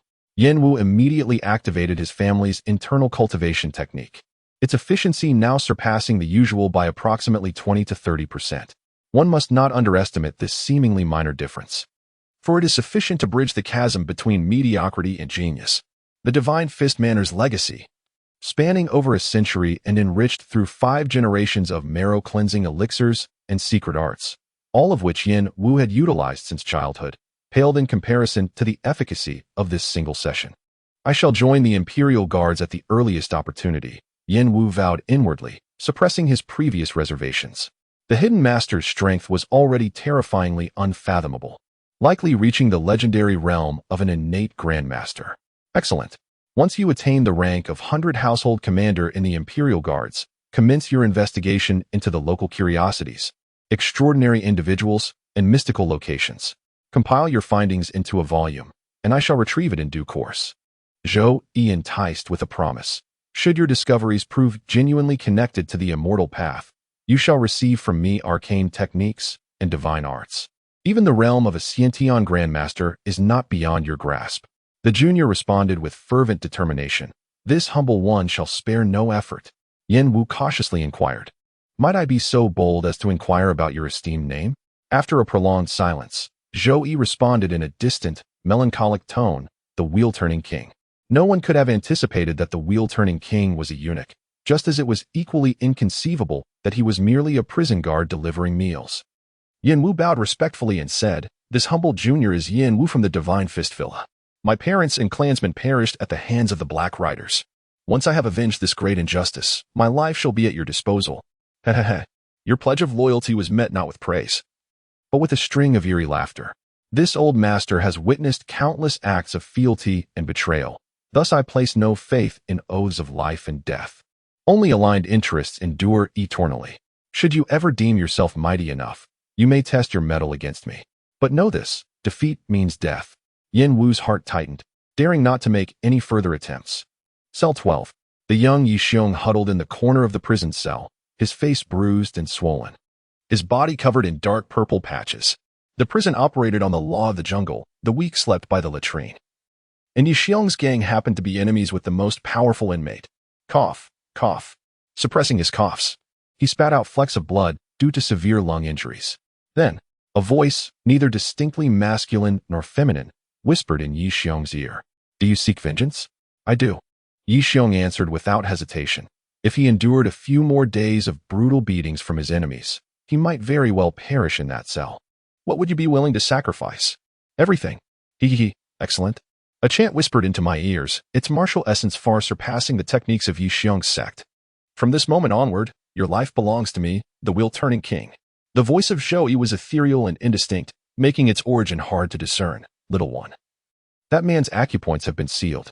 You may now experience the wonders of the devouring heaven technique. Yixiong turned his gaze toward the lone straw mat in the cell. The burly man, who had once snored thunderously, now lay as silent as the dead. Many thanks, King of Reincarnation. Do you yearn for power? To command the winds and clouds, to stand invincible before all, to comprehend the profound meaning of existence, to truly live, affirm, or deny. The alluring voice, like a phantom's whisper, echoed through the prison corridors. The desires of martial artists far surpassed those of common folk. They practiced martial arts not for physical cultivation, but in pursuit of wine, women, wealth, and glory, or to covet fame and power. When fortune beckoned, none would relinquish it, even if it meant striking a bargain with the demons of hell. With a casual move on the chessboard, Zhou Yi would no longer concern himself with the subsequent developments, merely providing the initial capital without hovering like an overbearing nanny. After all, within the celestial prison, what abounds are not resources but individuals steeped in profound hatred. Should one batch perish, another could be recruited. Each year, selecting 3 or 5 promising candidates, those with pleasing dispositions and decent aptitudes, would undergo marrow-cleansing refinement. while the less gifted would be taught forbidden arts. There would never be a shortage of pawns. Cast the net wide, gather the fish aplenty. Even if 99 out of 100 pawns perish prematurely, securing just one would yield a 100-fold return. Zhou Yi allowed these pieces to develop independently. After serving in the Imperial Guards for a decade or two, who would suspect them of being another spies? Once their martial prowess ascended, they would at least rise to the rank of regional commanders, their agents dispersed across provinces, cities, and counties, ensuring no peculiar individuals or artifacts escaped surveillance. This scheme might appear crude, yet stretched across the vast expanse of time, it rendered him invincible. Zhou Yi understood that his greatest adversary was not some celestial deity or demonic entity, but the boundless, unrelenting solitude. Gods and demons could ultimately be surpassed, yet loneliness, with the passage of time, only grew more insurmountable. For instance, in the mundane world where spiritual energy is sparse, the growth of one's magical power is as sluggish as a snail's pace. Even after decades of cultivation, one may find no progress at all, inevitably yearning to enter the realm of immortal cultivation. Yet, to rashly venture into such a domain is akin to courting death. This is merely the Qi refining stage, where at most a few centuries of endurance can lead one to its pinnacle. But upon breaking through to higher realms, facing bottlenecks that remain unyielding for hundreds or even thousands of years, does one then dare to gamble for serendipitous opportunities? Adventure is out of the question. In this lifetime, I shall never seek adventure. Only through the patient tempering of time can one overcome bottlenecks. Zhou Yi possesses an abundance of time. Yet time also stands as his greatest adversary. He must endure the profound solitude of its slow passage and the tedious crawl of progress, for by abstaining from contention, one avoids defeat. As for overcoming solitude, one can only draw inspiration from the ancient beings described in previous scriptures, among whom Indra bears the closest resemblance to me. With the same endless lifespan and equally mediocre talent, one must take Emperor Chakra as a cautionary tale. Refrain from engaging in petty conflicts of pride, never vie for the title of the world's greatest, and maintain a low profile while acting with prudence. Even when facing formidable adversaries in this lifetime, simply outlast them, then dance upon their graves. The Book of Changes reflects on the fatal lessons of the immortal, advocating daily self-reflection and constant reminders to remain composed and avoid recklessness. Chapter 53. The advantage lies with the emperor in the 15th year of Jinglong's reign. Yusu was reinstated and promoted to Minister of War, tasked with inspecting the capital's military camps on behalf of the emperor. A month later, the commander of the capital garrison, the Prince of Dongyang, resigned, leaving Minister Yu unrivaled in influence. Zhou Yi silently delivered meals in prison, but in the years that followed, their interactions dwindled and their bond faded. The world does not revolve around any single person, nor does time pause for anyone. Everyone is occupied with their own affairs. A decade passed in the blink of an eye. Zhou Yi's chess pieces, each with their own fate, scattered across the board. 3 years prior, Yan Wu perished, his path cut short. The pawn Zhou Yi had placed high hopes on fell into an ambush during a mission, dying before he could even avenge his great grievance. Whether it truly was an ambush, Zhou Yi couldn't be bothered to investigate. Rumor had it that Yan Wu possessed extraordinary talent, advancing with astonishing speed, which bred jealousy in his superiors. They assigned him to infiltrate the military intelligence of the Great Yong. Yi Xiong succeeded in his revenge, eliminating the Imperial Guard captain who had slain his parents. However, fearing for his own life, he dared not continue cultivating demonic arts, gradually fading into mediocrity. Zhou Yi did not pressure him, lest he provoke a reversal of fortunes decades later. Of the 30 or so pawns Zhou Yi had placed, only 4 rose to the rank of captain, and just 1 ascended to the position of commander. Yuan Shan, a man of modest talent but shrewd adaptability, had once been the heir to a minor gang in Shuzhou. When Zhou Yi imparted the devouring demon art, this scoundrel was the only one shameless enough to kowtow loudly in public, drawing bewildered stares from fellow prisoners who assumed he had lost his mind. For 8 years, Yuan Shan avoided field assignments, dedicating himself to amassing wealth. Somehow, he managed to befriend Feng Zhong, even addressing him as godfather. 2 years ago, he was promoted to commander of Shuzhou Prefecture. Shortly after assuming office, he arrested over a dozen corrupt officials, striking terror into the hearts of the local bureaucracy. The other 4 captains need not be elaborated upon. They were diligent and dutiful in their duties, enduring numerous injuries and earning considerable merit. Combined with a stroke of luck, they were assigned to remote counties as captains. These were the ordinary pawns. Life and death held little significance to Zhou Yi, who merely inquired occasionally without imposing any demands. Yet as pawns multiplied, some inevitably harbored sinister designs. Take the former deputy Qian Yuan Shan, who sought to leap that final crucial half-step by reporting the wheel-turning king to the imperial guards. Fortunately, Zhou Yi maintained only single-threaded connections with all pawns, with neither fixed times nor locations. The imperial guards turned the prison upside down in their frantic search, yet found no trace of the so-called reclusive master. Yuan Shan, imprisoned, swore to the heavens, repeatedly assuring Commander Zhong that he would capture the wheel-turning king. Zhou Yi stood among them at that very moment, carrying a wooden bucket to deliver meals. The human heart, far more intricate than the path of immortality. In the 24th year of Jinglong's reign, autumn, the hour of midnight, Zhou Yi returned from the Spring Breeze Pavilion with a volume in hand, Strange Tales of Shuzhou. A decade of toil had not been in vain, at last. There was a harvest. If indeed there existed artifacts of the immortal cultivation realm within, he could impart the method to break through the innate realm to young Yuanzi. Zhou Yi purified himself with a ritual bath, lit incense, and cleansed his hands before turning to the first page. In the southwest of Shuzhou, a century-old peach tree, struck by lightning, sprouted anew. The following year, it bore a solitary peach weighing 3 caddies and 7 tails. A consumptive who consumed it was cured. Young Yuanzi had done well, discerning what constituted a genuine marvel. Unlike that fool from the Northwestern Reclamation who spoke of mythical beasts, only to present a pig gilded in gold. Over the past decade, I have gathered numerous tales of the extraordinary, excluding perilous locations too dangerous to verify and elusive individuals whose traces cannot be found. None of the remaining accounts bore any relation to celestial beings.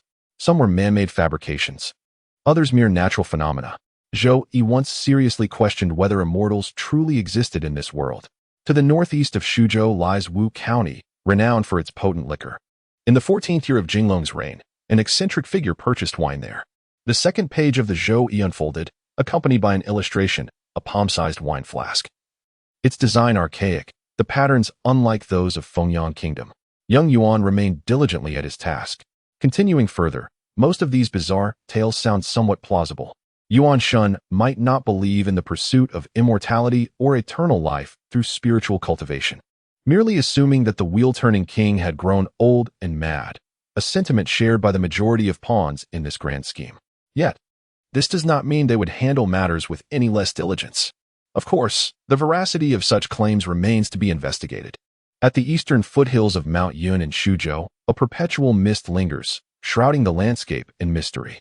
When dispatched scouts ventured in, they inexplicably emerged only after nightfall. Mount Yun again. Zhou Yi's gaze sharpened slightly. Over the past decade, there had been several strange tales connected to Cloud Mountain. Local villagers witnessing rainbow lights descending into the peaks, encountering oddly dressed strangers asking for directions, and hearing the eerie howls of unknown beasts at night. If there truly were cultivators dwelling within Cloud Mountain, how could Emperor Chongming have failed to uncover such conspicuous traces? Zhou Yi's first instinct was not to investigate, but to doubt the veracity of Yunshan's information. After all these extraordinary tales were merely hearsay passed between people. Their truth or falsehood remained shrouded in ambiguity. There must be something profoundly suspicious about this entire affair. Within the borders of Fengyang Kingdom, Zhou Yi has discovered 7 such forbidden zones shrouded in mystery. All are nestled deep within mountain forests. Whether celestial paradises or natural hazards remains uncertain. The records continue. In the 12th year of Jinglong's reign, a river demon emerged in the lower reaches of the Bai River, rumored to be a 50-foot azure serpent demanding child sacrifices. It was ultimately slain by an immortal who descended upon a rainbow, sword in hand. The grateful locals erected a shrine and worship. This site warrants investigation. Zhou Yi folded this page thoughtfully, pondered over it for a moment, then gently smoothed it out again. Immortals, best kept at a distance. On the final page of the booklet, in the first month of this year, a white deer appeared west of Shuzhou. The embroidered uniform guards scoured the mountains relentlessly, and by the 5th month, presented it to the divine capital. His Majesty was overjoyed and promoted this humble servant to the rank of Embroidered Uniform Guards Pacification Commissioner, granting authority over the affairs of the southwestern provinces. Young Yuan has climbed the ranks once more. Zhou Yi marveled at the astonishing rise from obscurity to a 4th-rank official in merely a decade. Such meteoric ascension was only possible within the emperor's personal guard. Within the opulent halls of Shenyang Palace, the melodious cries of a white deer echoed gracefully. The majestic creature strolled with an air of elegance, trailed by a retinue of over a dozen attendants, all trembling lest their esteemed charge suffer even the slightest mishap. In his twilight years, Emperor Jinglong had forsaken the pursuit of immortality and alchemy, instead becoming enamored with auspicious omens. Regional officials, eager to curry favor, presented white sparrows, white swallows, white fish, and the like. Many were rewarded with promotions for their offerings, yet none compared to the priceless white deer now before him. Just days prior, an attendant who had neglected its care had been summarily dragged out and beaten to death. Seated upon his dragon throne, the emperor observed the deer's joyful calls with delight. "Minister you," he proclaimed with a smile, "the appearance of this white stag heralds the flourishing prosperity of our dynasty. Your Majesty, this humble subject speaks of the northern frontier. Yusu has just reported upon returning from border patrol that local warlords have already emerged. If we continue to delay, I fear the calamity of regional militarization may befall us. My esteemed you, the desolate northern borderlands rely entirely upon the Ministry of Revenue to sustain its military forces. Even if chaos arises, it is but a trivial ailment. Once provisions of military pay are cut off, the turmoil can swiftly be quelled." Emperor Jinglong spoke in a grave tone. "The true peril of our dynasty now lies within the very walls of the imperial palace. Your Majesty, you must not act rashly." Yusu earnestly advised. "Now that we have only secured military authority, the governance of officials in the court remains unrectified. Only by clipping these two wings can we ensure absolute safety." Yusu had long foreseen that Emperor Jinglong would inevitably reinstate the crown prince, intending to seize this opportunity to overhaul military preparations and reform bureaucratic governance. After a decade of arduous efforts, the military defenses of Fengyang Kingdom had been completely revitalized, especially with the firm control over the capital garrison. The capital garrison, serving as the imperial city's shield, was the very reason Emperor Jinglong had endured for so long, never once revealing his intention to reinstate the crown prince in court. Minister Yu understands military and state governance, yet remains ignorant of palace coups. Emperor Jinglong clapped his hands and declared, "Come forth, all of you. Let Minister Yu witness that we are no incapable ruler."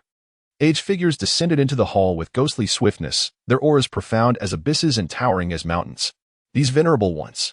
Yusu had witnessed supreme masters before, yet the disparity between them and these elders was vast. Overcome with awe, he gasped, "Could these be grandmasters of martial arts?" Martial arts masters are exceedingly rare in this world, yet 8 have emerged simultaneously, truly an occurrence beyond belief. "Huh." Emperor Jinglong observed Yusu's astonished expression and revealed a smug smile. "By ordering the imperial guards to extensively capture martial artists from the Jianghu, we aim to cultivate them. Yet regrettably, that arcane technique proves too esoteric. Few can master it to perfection.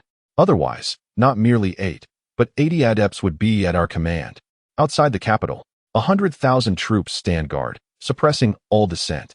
Within the walls, 8 grandmasters ensure my safety, while the Zhang family possesses merely 6. 8 against 6, the advantage is undeniably mine." Chapter 54, Governing from Behind the Curtain, Autumn Winds and Rains. The Sioux River. A misty haze shrouded the river's surface as a black canopied boat swiftly approached the shore. Standing at the prow, Zhou Yi gently guided the long pole, his face unable to conceal a trace of disappointment. Days prior, news from the imperial guards had reached him. A legendary white jade spirit turtle, an auspicious creature of myth, had been sighted along the banks of the Sioux River. Not far from the divine capital, Zhou Yi had taken leave to investigate. After much effort, he had finally captured the white jade spirit turtle, only to discover yet another man-made omen of good fortune.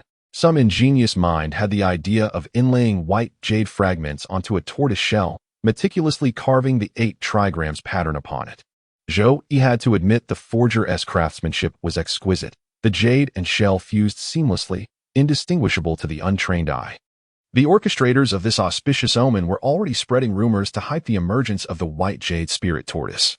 Now, Zhou Yi had intercepted it ahead of time, fished out the so-called divine creature, and stewed it. Who knew if they would fabricate another one later? At Sushui Pier, the usual clamor was absent in the rain.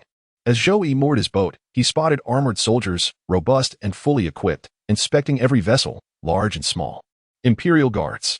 What upheaval had befallen the divine capital? The imperial guards, distinct from the capital garrison and the prefectural militia, were directly under the emperor's command and typically exempt from such menial and arduous tasks. Zhou Yi presented his prison warden's badge. Over the years, the name young master Zhou had gained considerable renown in the divine capital, sparing him any undue harassment from the guards. At the city gates of the divine capital, he faced yet another inspection by the imperial guards. The shops within the city had their doors and windows tightly shut, while soldiers patrolled the streets at intervals, subjecting any suspicious passers-by to repeated interrogation. A familiar scent reached my senses. The Book of Changes has witnessed the rise and fall of 4 dynasties. Yet only during times of tumultuous political upheaval does such an atmosphere of tension prevail. The imperial prison. Chaos reigns, with cries of injustice echoing endlessly. Captain Liu, his beard streaked with silver, directs the jailers to sort and incarcerate the disgraced officials, distinguishing those from noble lineages, those of humble origins, those with influential connections who might yet rise again, or those whose families possess considerable wealth. Zhou Yi whispers, "Old Liu, what has transpired in the court?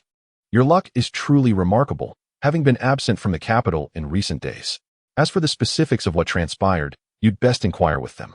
Colonel Liu, advanced in years with but a few remaining before retirement, has grown increasingly circumspect in his speech. "What fortune do you speak of?" "With tremendous effort expended. All I got was a bowl of turtle soup." Zhou Yi went to the kitchen to fetch a wooden bucket, distributing the meals differently based on the cell numbers.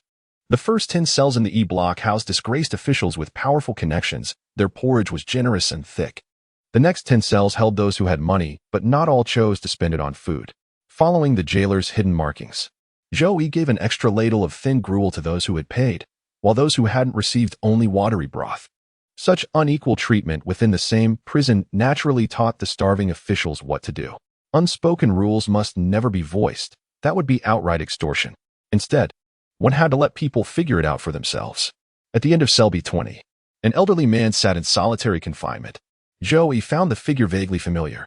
As he drew closer and took a clearer look, "Well, old you. Back in here again, are we?"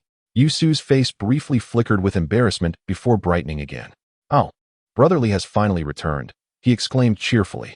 "Be a dear and warm some wine for this old man, and fetch 2 of Zhang's famous pork trotters as well." Zhou Yi chuckled knowingly. "I see," he remarked with amusement. "So, old you has come once more to quietly await the opportune moment, How dare you mock me in such a manner?" Yusu's face flushed crimson as he retorted vehemently. "Did you not proclaim that failure is the mother of success? How can my momentary setback be deemed as defeat? Now you have 2 mothers." Zhou Yi chuckled a few times, noticing Yusu's darkening expression, then fetched wine and meat from the kitchen. Yusu, seemingly starved for days, devoured the food ravenously, gulping down meat and wine with abandon, bearing no resemblance to the famed statesman of Fengyang. A moment later, burp. Yusu let out a satisfied belch, his spirits somewhat restored, before suddenly slumping in resignation. "For the sake of this meal, mock me if you will," he sighed.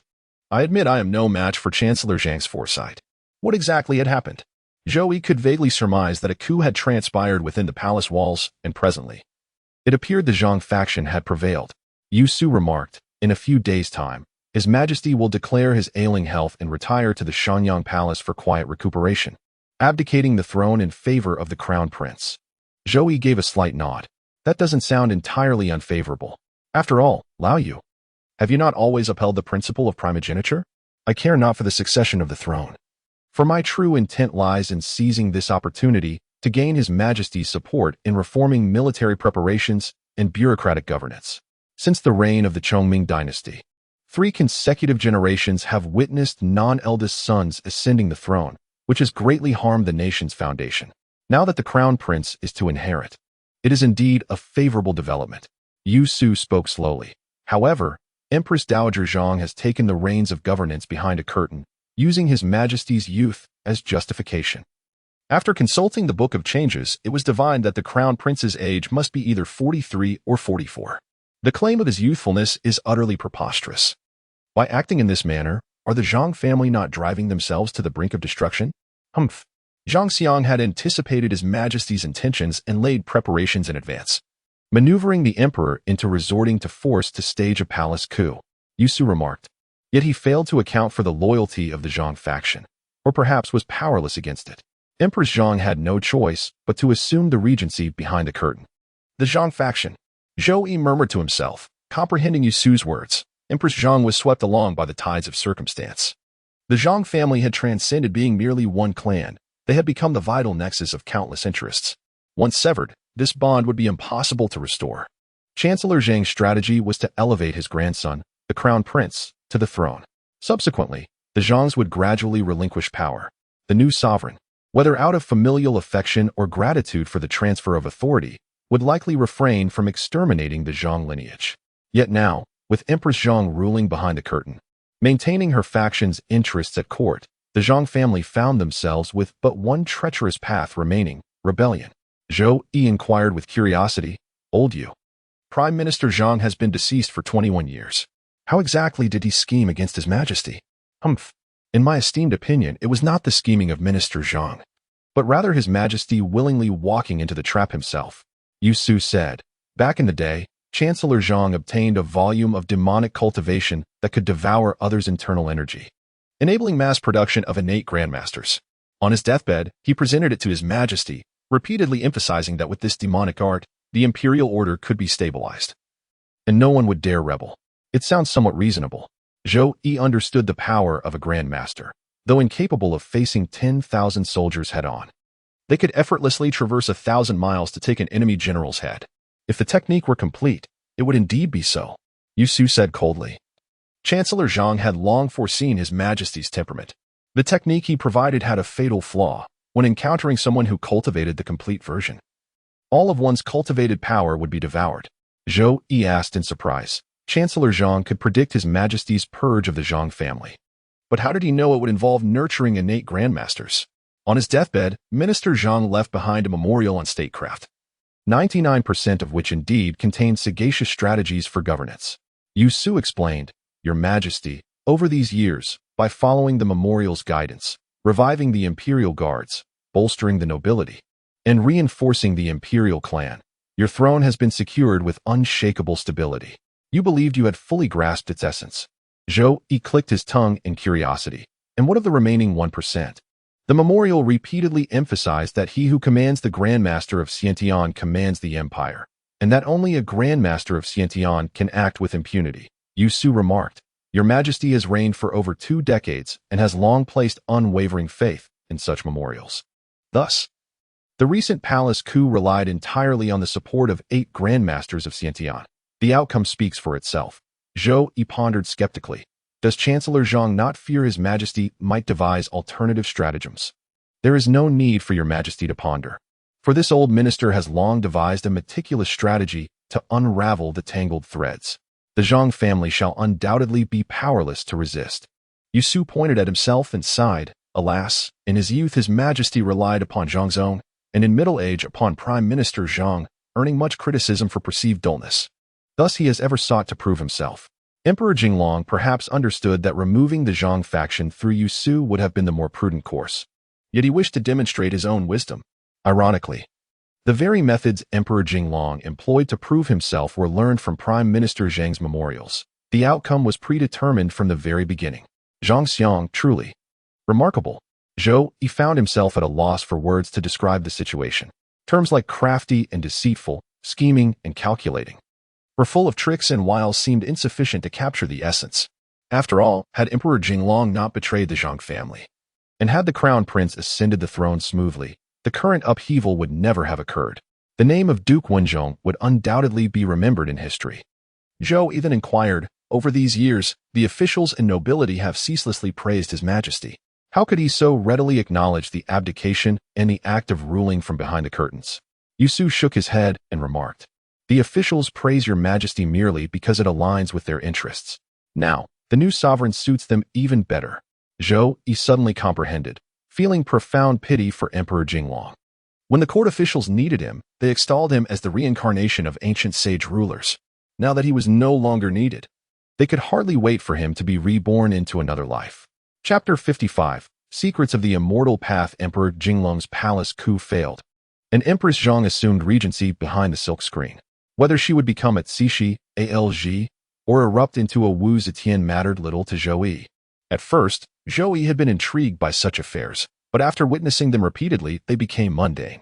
Today one ascends the throne, tomorrow another collapses. He, or they, all share but one inevitable fate. They must all perish. The world seemed to grow increasingly indifferent. Zhou Yi gave a faint shake of his head, setting aside mundane trivialities as he continued contemplating the gradual infiltration of the imperial guards. A mere decade had passed in the blink of an eye, yet remarkable progress had been made. With this foundation established, inserting additional operatives would prove far simpler henceforth. Most men possess comparable talents. Whether promoting candidate A or B matters little. In such circumstances, one merely requires an influential hand to tip the scales. The commander of the Imperial Guards holds sufficient sway over personnel appointments. Young Yuan would undoubtedly prove useful on numerous future occasions. Perhaps it would be prudent to pay him a visit when time permits. After laying out his chess pieces, Zhou Yi had always maintained connections from the top down. Yet this morning, Yuan Shun arrived at the Imperial prison. Having presented an auspicious white deer as tribute, and with the backing of his influential patron, Yuan Shun successfully ascended to the rank of 4th-grade embroidered uniform guard commander. Overseeing the surveillance of several southeastern provinces, a position of immense power and authority. This time, Yuan Shun returned to the capital to escort a prisoner. Given that the captive was a 2nd-grade provincial governor, it was barely justifiable for a commander to personally oversee the transfer.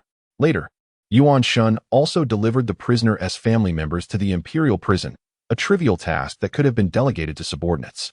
Hardly warranting a personal visit from someone of his stature, Warden Wu and Captain Liu attended to Yuan Shun with utmost caution, accompanying him on a thorough inspection of the prison.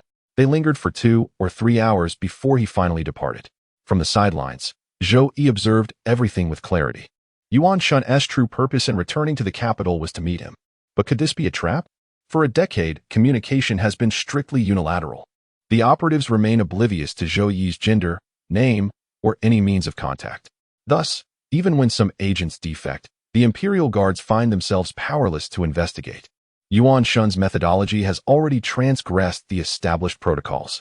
In the divine capital, it would be impossible to mobilize a massive army for a siege. The Imperial Court's most formidable force lies in its 6 or more Grandmaster-level martial artists.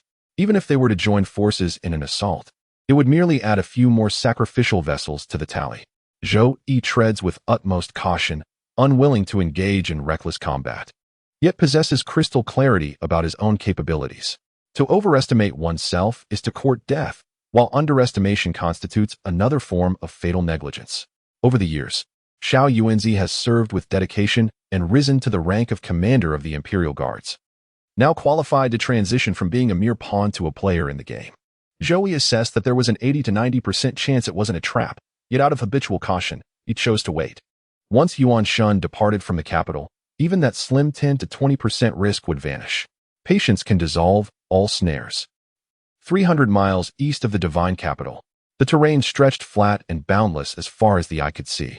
Over 300 soldiers marched along the official road, bearing the Yuan family banner at the forefront. Among them was a carriage where Yuan Shun sat with eyes closed in repose. His corpulent countenance set in an uncharacteristically solemn expression that seemed oddly incongruous with his usual obsequious and unctuous demeanor. Only in solitude did Yuan Shun permit himself such unguarded moments. In his youth as heir to the gang, he had been a slender and handsome lad. But within mere months, he had doubled his weight to accommodate the peculiar preferences of his adoptive father Feng Zhong, who favored rotund and foolish-looking men. Yuan Shun's ascension to the position of garrison commander was achieved not merely through silver, but through far more intricate machinations. Suddenly, a voice whispered by Yuan Shun's ear, "What business do you seek from this old man?" Yuan Shun suddenly opened his eyes to find an elderly Taoist priest seated in the carriage, his silver hair contrasting with a youthful complexion, dressed in a faded indigo robe. "Who might you be?" Zhou Yi proclaimed. "The celestial jade capital in the heavens, with its 5 towers and 12 cities. Yuan Shun's face lit up with joy as he promptly bowed in reverence, declaring, "I pay homage to my sovereign." Ever since the betrayal of a chess piece, Zhou Yi had each individual memorize a unique code to prevent impersonation of the wheel-turning king. With a light chuckle, Zhou Yi remarked, "How many times must I remind you? Ours is a partnership. There's no need to address me as your majesty." Your Majesty has aided this humble servant in seeking vengeance. I dare not overstep my bounds. Having spent a decade within the embroidered uniform guard, Yuan Shun was all too familiar with the unspoken rules of the bureaucratic world. When superiors or patrons spoke of mutual benefit, cooperation, or equality, it was merely a show of high regard. But should one truly grow complacent and place themselves on equal footing, that would spell certain and irreversible ruin. Zhou Yi nodded slightly and said, "Speak. What matter brings you to seek this old man?" "All is well now," Yuan Shun explained. Commander Zhong of the Imperial Guards was a loyalist to the retired emperor. He has been dismissed and his property confiscated due to corruption and bribery. My humble return to the capital was to contend for the position, Zhou Yi remarked. "So now you failed?" The embroidered uniform guard's vice commander holds the 4th rank, equal in status to the garrison commander. However, the vice commander is stationed at the capital's yamen and frequently receives imperial summons for counsel, standing just one step away from the commander-in-chief. Should Yuan Shun ascend to this position, Zhou Yi's pawn would find it far easier to climb within the guard's hierarchy. Though this move would expose the pawn's identity, Yuan Shun neither could nor would dare refuse. Gathering subordinates of the same faction and dispersing them across regional prefectures would prove invaluable in the struggle for the commander-in-chief position. Moreover, the ghastly manner of Zhou Yu's demise years ago remains vividly etched in memory. Yuan Shun sighed and said, "The one competing against me is Qian Yang, grandson of the Marquis of Qi. My godfather cannot show too much favoritism, and in the end, Qian Yang's merits surpassed mine, securing the position of vice commissioner." The Marquis of Qi, Qian Yang. After a moment of recollection, Zhou Yi remarked, "The reason for your defeat was not a lack of merit. If promotions were based solely on merit, you wouldn't even qualify for the rank of a centurion by now." Yuan Shun, puzzled, asked, "I beg for your lordship's guidance."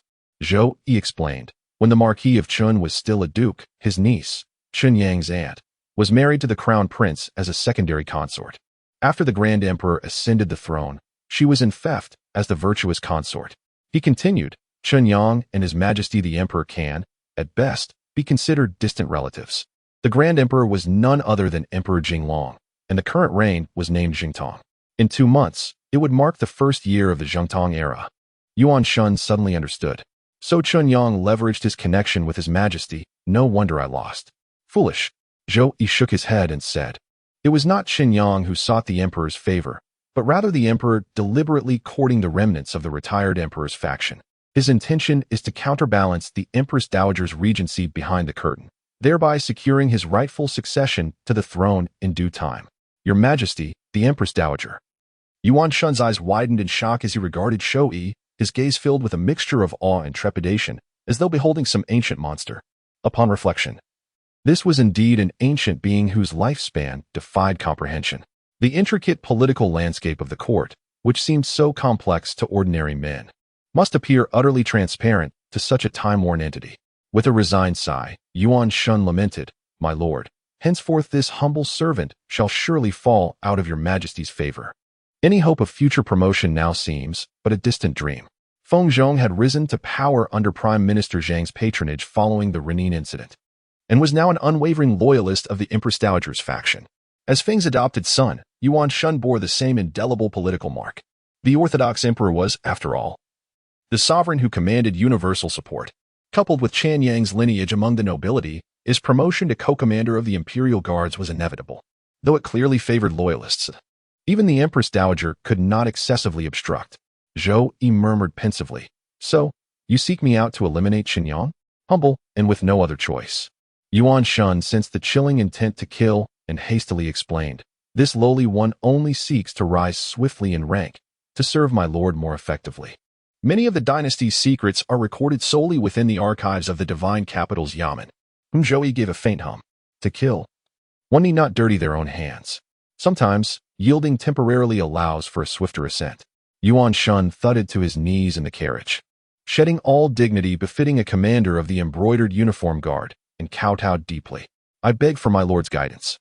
In my humble conversations with my adoptive father, Feng Zhong, I learned certain secrets about Emperor Chongming, secrets tied to the legendary immortals who walk the path of cultivation."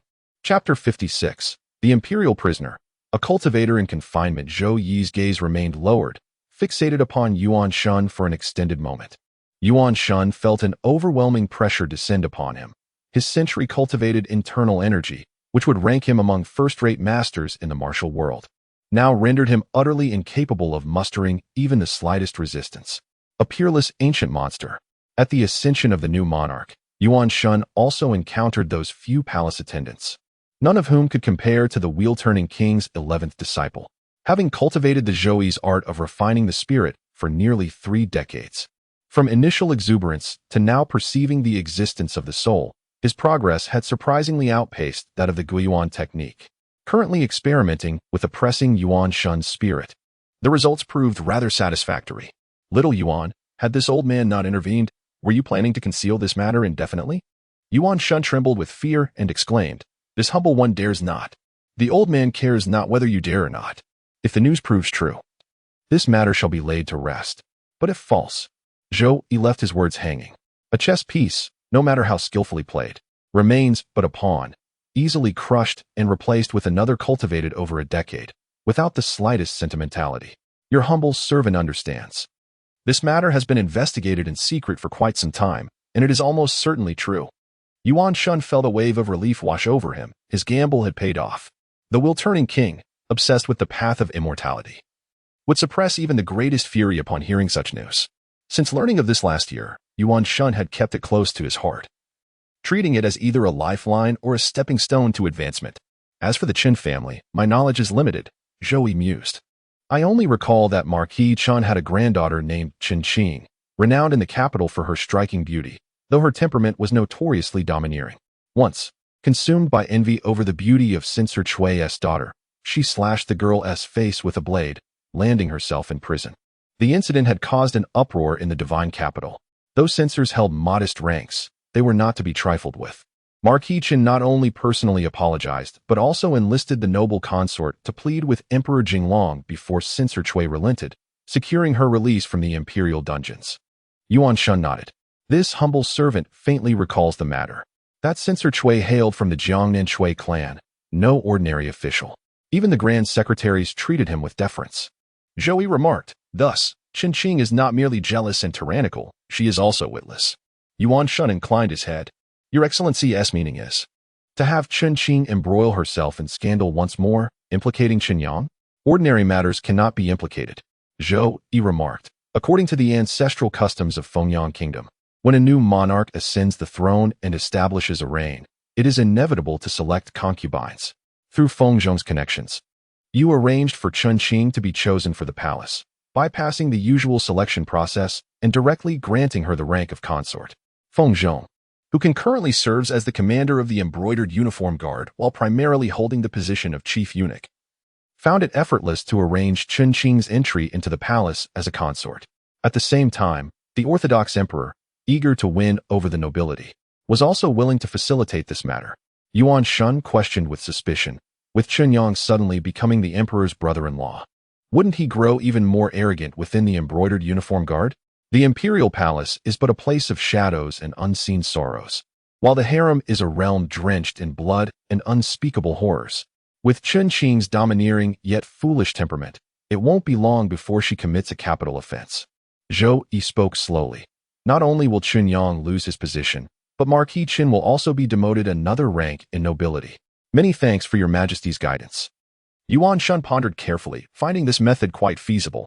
With the authority of his godfather Fengzhong within the palace, it would be difficult for Qin Qing to avoid committing a heinous crime. Zhou Yi let out a cold snort and demanded, "Speak. What intelligence have you uncovered, Your Majesty?"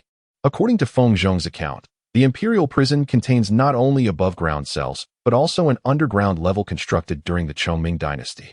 Yuan Shun reported, initially, this humble servant assumed it was merely a special confinement for criminals of a sensitive nature. However, as Fengzhong revealed, the underground cell holds only one prisoner. Zhou Yi's mind stirred, faintly forming a suspicion. That individual is said to be an immortal, Yuan Shun continued, who was captured by Emperor Chongming's design while visiting mortal Qian. At first, this humble servant doubted the tale, given Emperor Chongming's fanatical obsession with the Taoist path to immortality.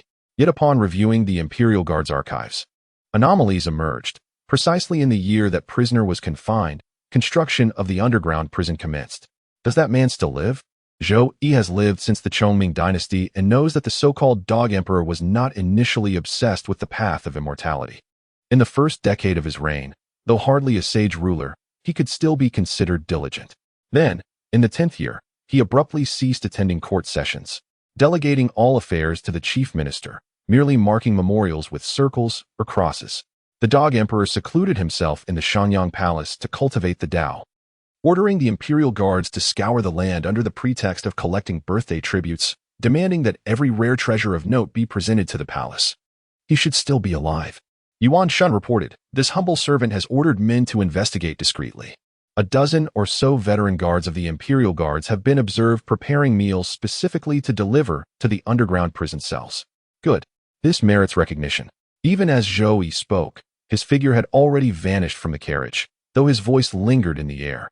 Should you dare conceal anything from me again, the torments I command will make the imperial guard's method seem 100 times gentler. Humbly I understand. Yuan Shun remained kneeling for a long while before daring to raise his head. Fortunately, he hadn't turned traitor with this old monster's temperament. Not even the emperor could have protected him. Yuan Shun heaved a sigh of relief, composing himself before penning a letter which he commanded his subordinates to deliver to his adoptive father Feng Zhong's residence. The imperial prison was dimly lit yet not oppressively cold. Every 10 days or half a month, Zhou Yi would cast talismans of tranquility to cleanse the lingering spirits of wrongfully or tragically executed prisoners. As a result, both the jailers and inmates lived longer within its walls. Zhou Yi continued delivering meals at a measured pace, even though he suspected the presence of cultivators within the prison. He refrained from hastily investigating. As a martial arts grandmaster, he stood nearly unrivaled among mortals, and while few places in Fengyang Kingdom posed a threat, the imperial prison was one of them. Beyond its intricate traps and mechanisms, the cells housing cultivators were buried deep underground. Once sealed, escape became nearly impossible. Moreover, if even cultivators could not break free, the peril of the place spoke for itself. The monk's news is insignificant.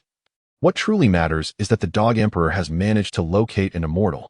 This proves that the strategy of gradually infiltrating the imperial guards to surveil the realm is indeed correct. Immortals originate from the mundane. Whether visiting kin or returning to one's roots, they are never solitary. Wait a little longer. Once complete control over the embroidered uniform guard is secured, traces of those who cultivate immortality shall surely be found. Zhou Yi has weathered the rise and fall of dynasties, observing the shifting tides of power. His will tempered to the hardness of iron and stone. Let alone mere cultivators, even if celestial artifacts descended from the heavens, his first thought would be to flee Fengyang Kingdom, lest the clash of mighty beings obliterate the land for 1,000 miles. Within the prison, little has changed, save for Yusu resuming his physical training. Zhou Yi holds deep admiration for Yusu, first and foremost for his incorruptible integrity. It is said that the imperial guards intended to frame Yusu, but upon witnessing the humble abode of this high-ranking official, a simple dwelling with only a deaf and mute elderly servant, even their commander, Feng Zhong, shook his head in either admiration or resignation. To this day, they have been unable to definitively convict him. Moreover, Yusu's resilience and unyielding spirit remain unbroken. Despite twice rising and falling, enduring 2 imprisonments, he still faces the future with unwavering confidence. As the saying goes, one can discern gain and loss by reflecting on the lives of others. On this particular day, Zhou Yi brought wine, meat, and provisions, and during their leisure, he spoke of affairs in the capital. Yusu exclaimed in pleasant surprise, "Brotherly, are you saying that after the death of the Duke of Qinghua, His Majesty posthumously honored him as the Prince of Qiqing with the posthumous title Martial Resolve and enshrined him in the Imperial Ancestral Temple?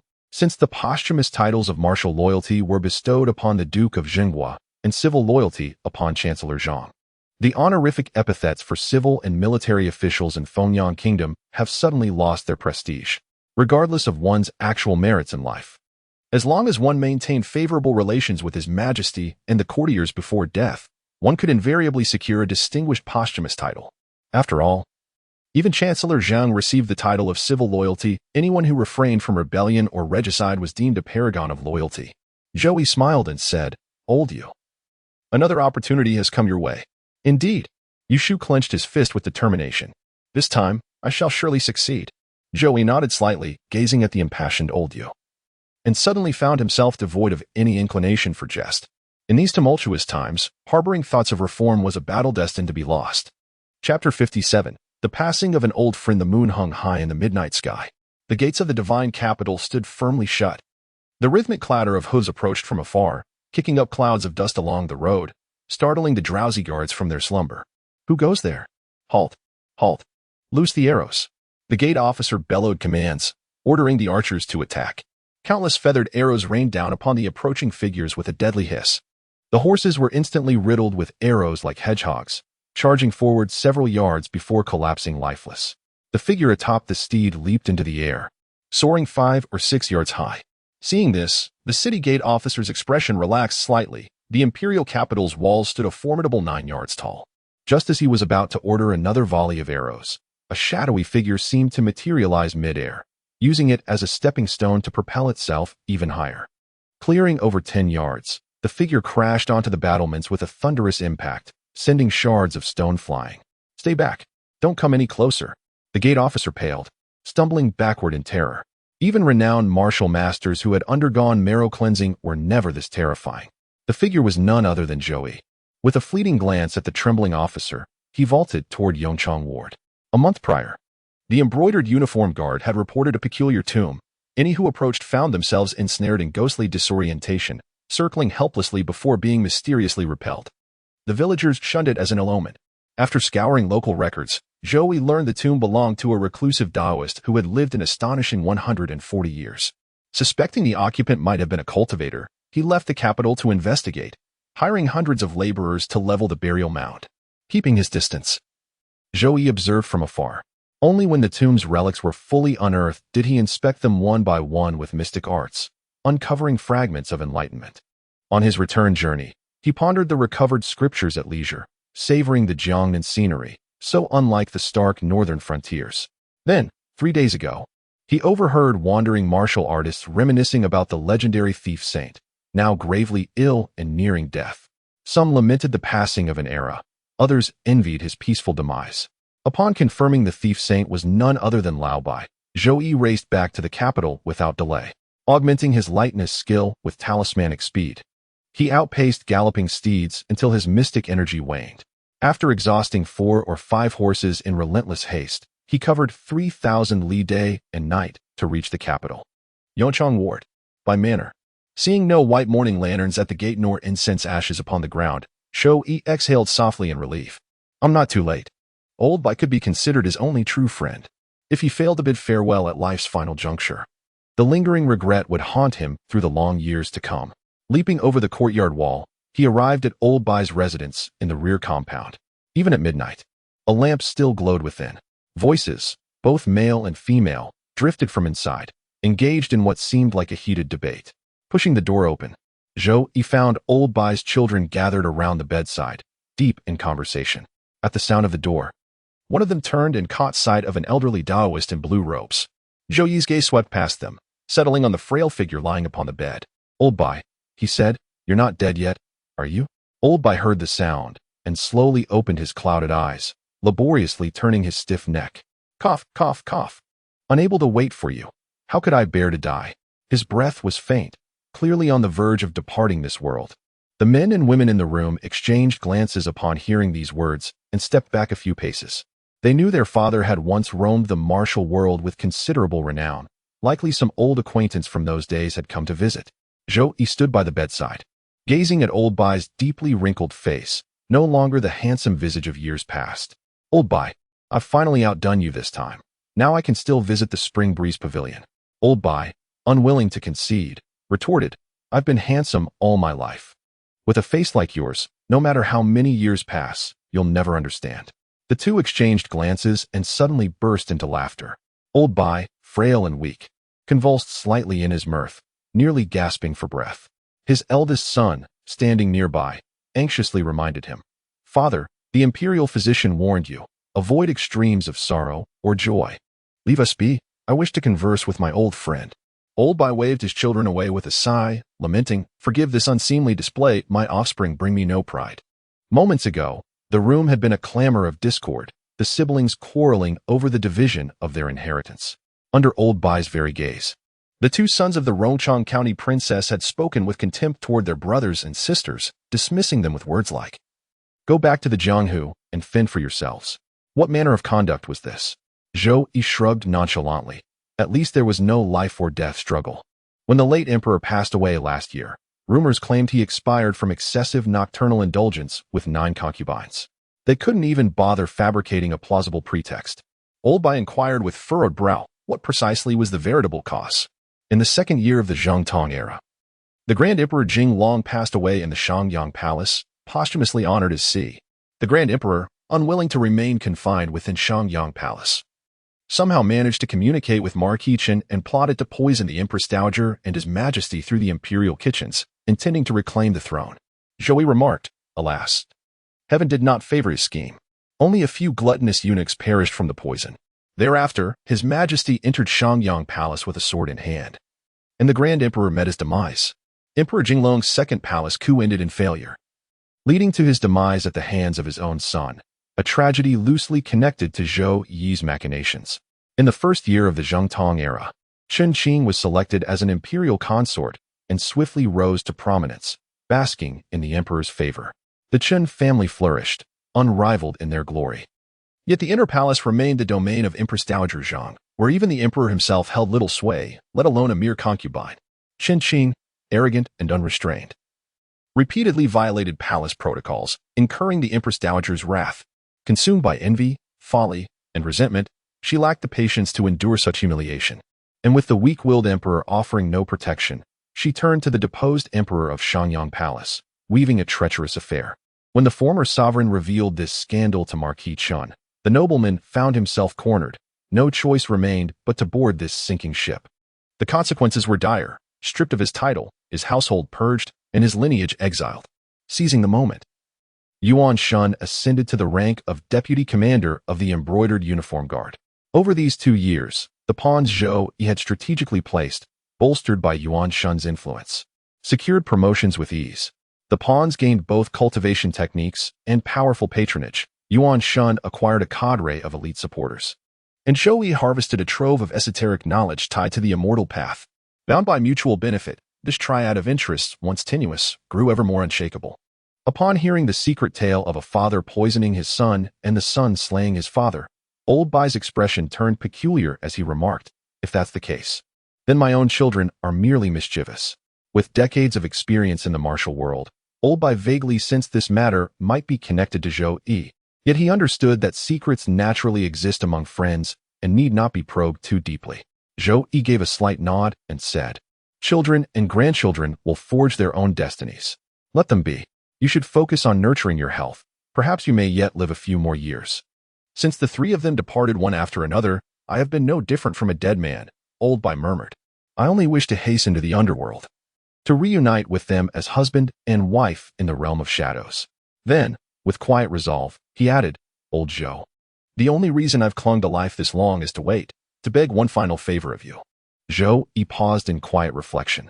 40 years have we known each other, yet this appears to be the first occasion such words have passed between us. Should I seek your assistance and incur a debt of gratitude, would our friendship endure? After resting for a moment, Old Bai continued, "I don't have many days left in this world. Our friendship shall end here. I can swallow my pride to ask you for a favor. Speak. What is it you need?" Zhou Yi had an inkling of speculation. It was most likely entrusting blessings to future generations. Old Bai was neither the first nor would he be the last. After all, with the passage of time, one inevitably bids farewell to familiar faces, one after another. Among my offspring, the eldest appears honest but is in truth unkind, yet deludes himself into believing he plays the role well. The second is an arrogant and spoiled wastrel, one whom you, old Zhou, would surely disdain. The third takes after their mother in ruthlessness but lacks the wisdom to conceal it, inevitably inviting calamity. Only the youngest, with their sharp and adaptable nature, may achieve something of merit in the future. Now, with the maternal relatives wielding power and the court in turmoil, great upheaval is certain to come. Old Bai pleaded, "My father-in-law is aligned with the Empress Dowager's faction, and when the inevitable reckoning arrives, the Bai household may be implicated. Should the unthinkable occur, Old Zhou, I beg you to shelter the youngest branch of my family and ensure their safe departure from the capital." Zhou Yi questioned, "Old Bai, Are you so certain that the Empress Dowager's faction will face retribution? Lao Bai nodded affirmatively and declared, the dominance of imperial in-laws never lasts long. Even if His Majesty cannot resist now, their descendants will surely seek vengeance in the future. The longer they monopolize state affairs, the deeper the royal family's resentment grows. When the backlash comes, it will bring utter annihilation, the complete extermination of their lineage. Chapter 58. Preliminary Insights into Formation Arrays. Zhou Yi pondered briefly before nodding in agreement. Old Bai's request was hardly an arduous matter. Even if implicated by the Duke of Dongyang, it wouldn't warrant the execution of his son-in-law's household. Among the nobility of Fengyang Kingdom, intermarriage spanned generations. If such bloodshed continued, few would remain unscathed. Old Zhou, my deepest gratitude. Though the Jianghu claims I have 800 friends, you alone are truly worthy of trust. As Old Bai spoke, his pupils gradually dimmed.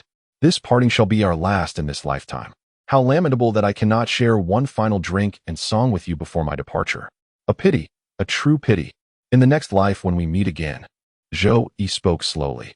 If you tell me of Pear Blossom White, I shall know it is your reincarnation, and surely accompany you in drinking the wine from our cups once more. Splendid, splendid. Old Bai's voice grew faint.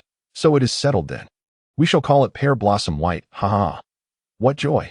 Zhou Yi stood in silence for a moment before gently closing Old Bai's eyes with his hand. Suddenly remembering something, he retrieved a bronze mirror from his robes and channeled his spiritual energy, causing it to glow with an ethereal light. Yet no trace of lingering souls could be found. With a sigh, he turned and stepped outside.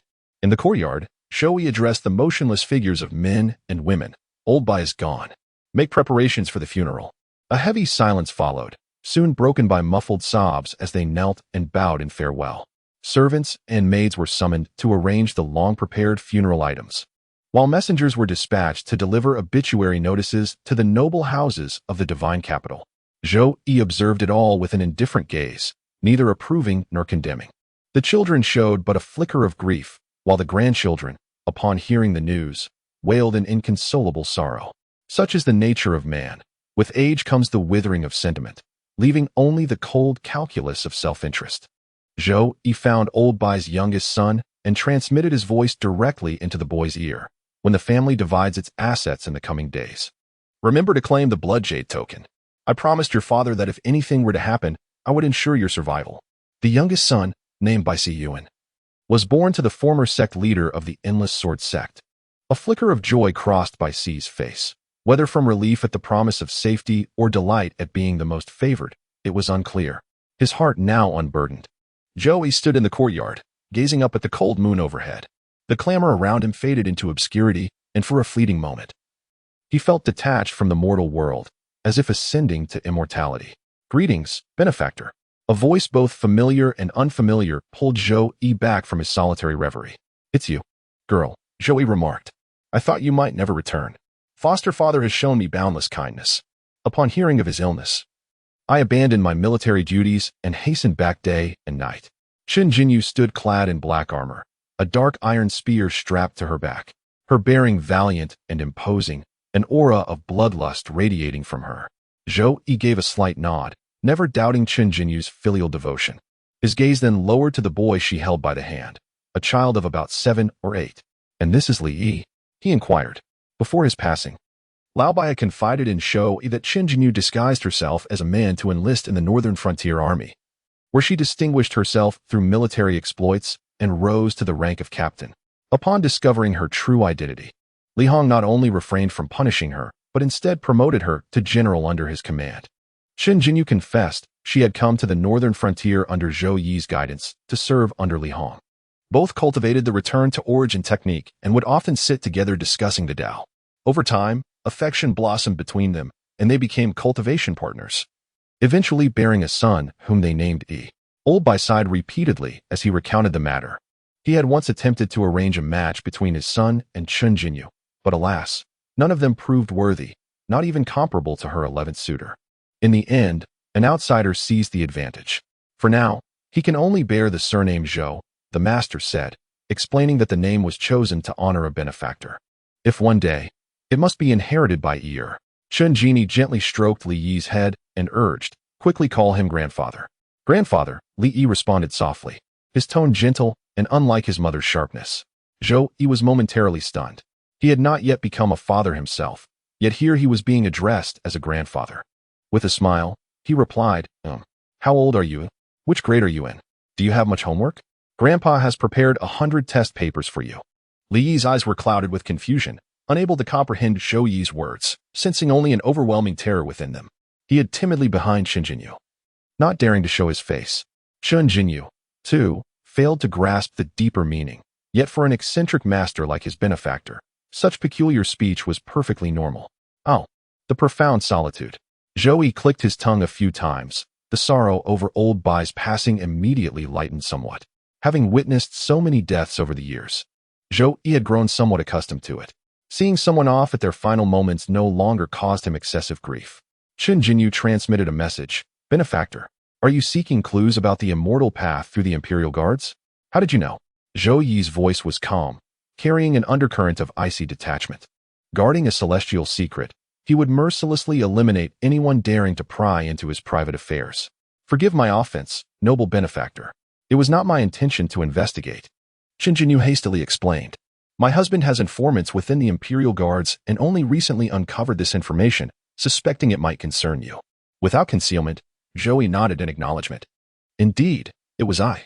Qin Jinyu spoke with solemn gravity. My husband and I shall lend our full support to aid you in seeking the immortal path.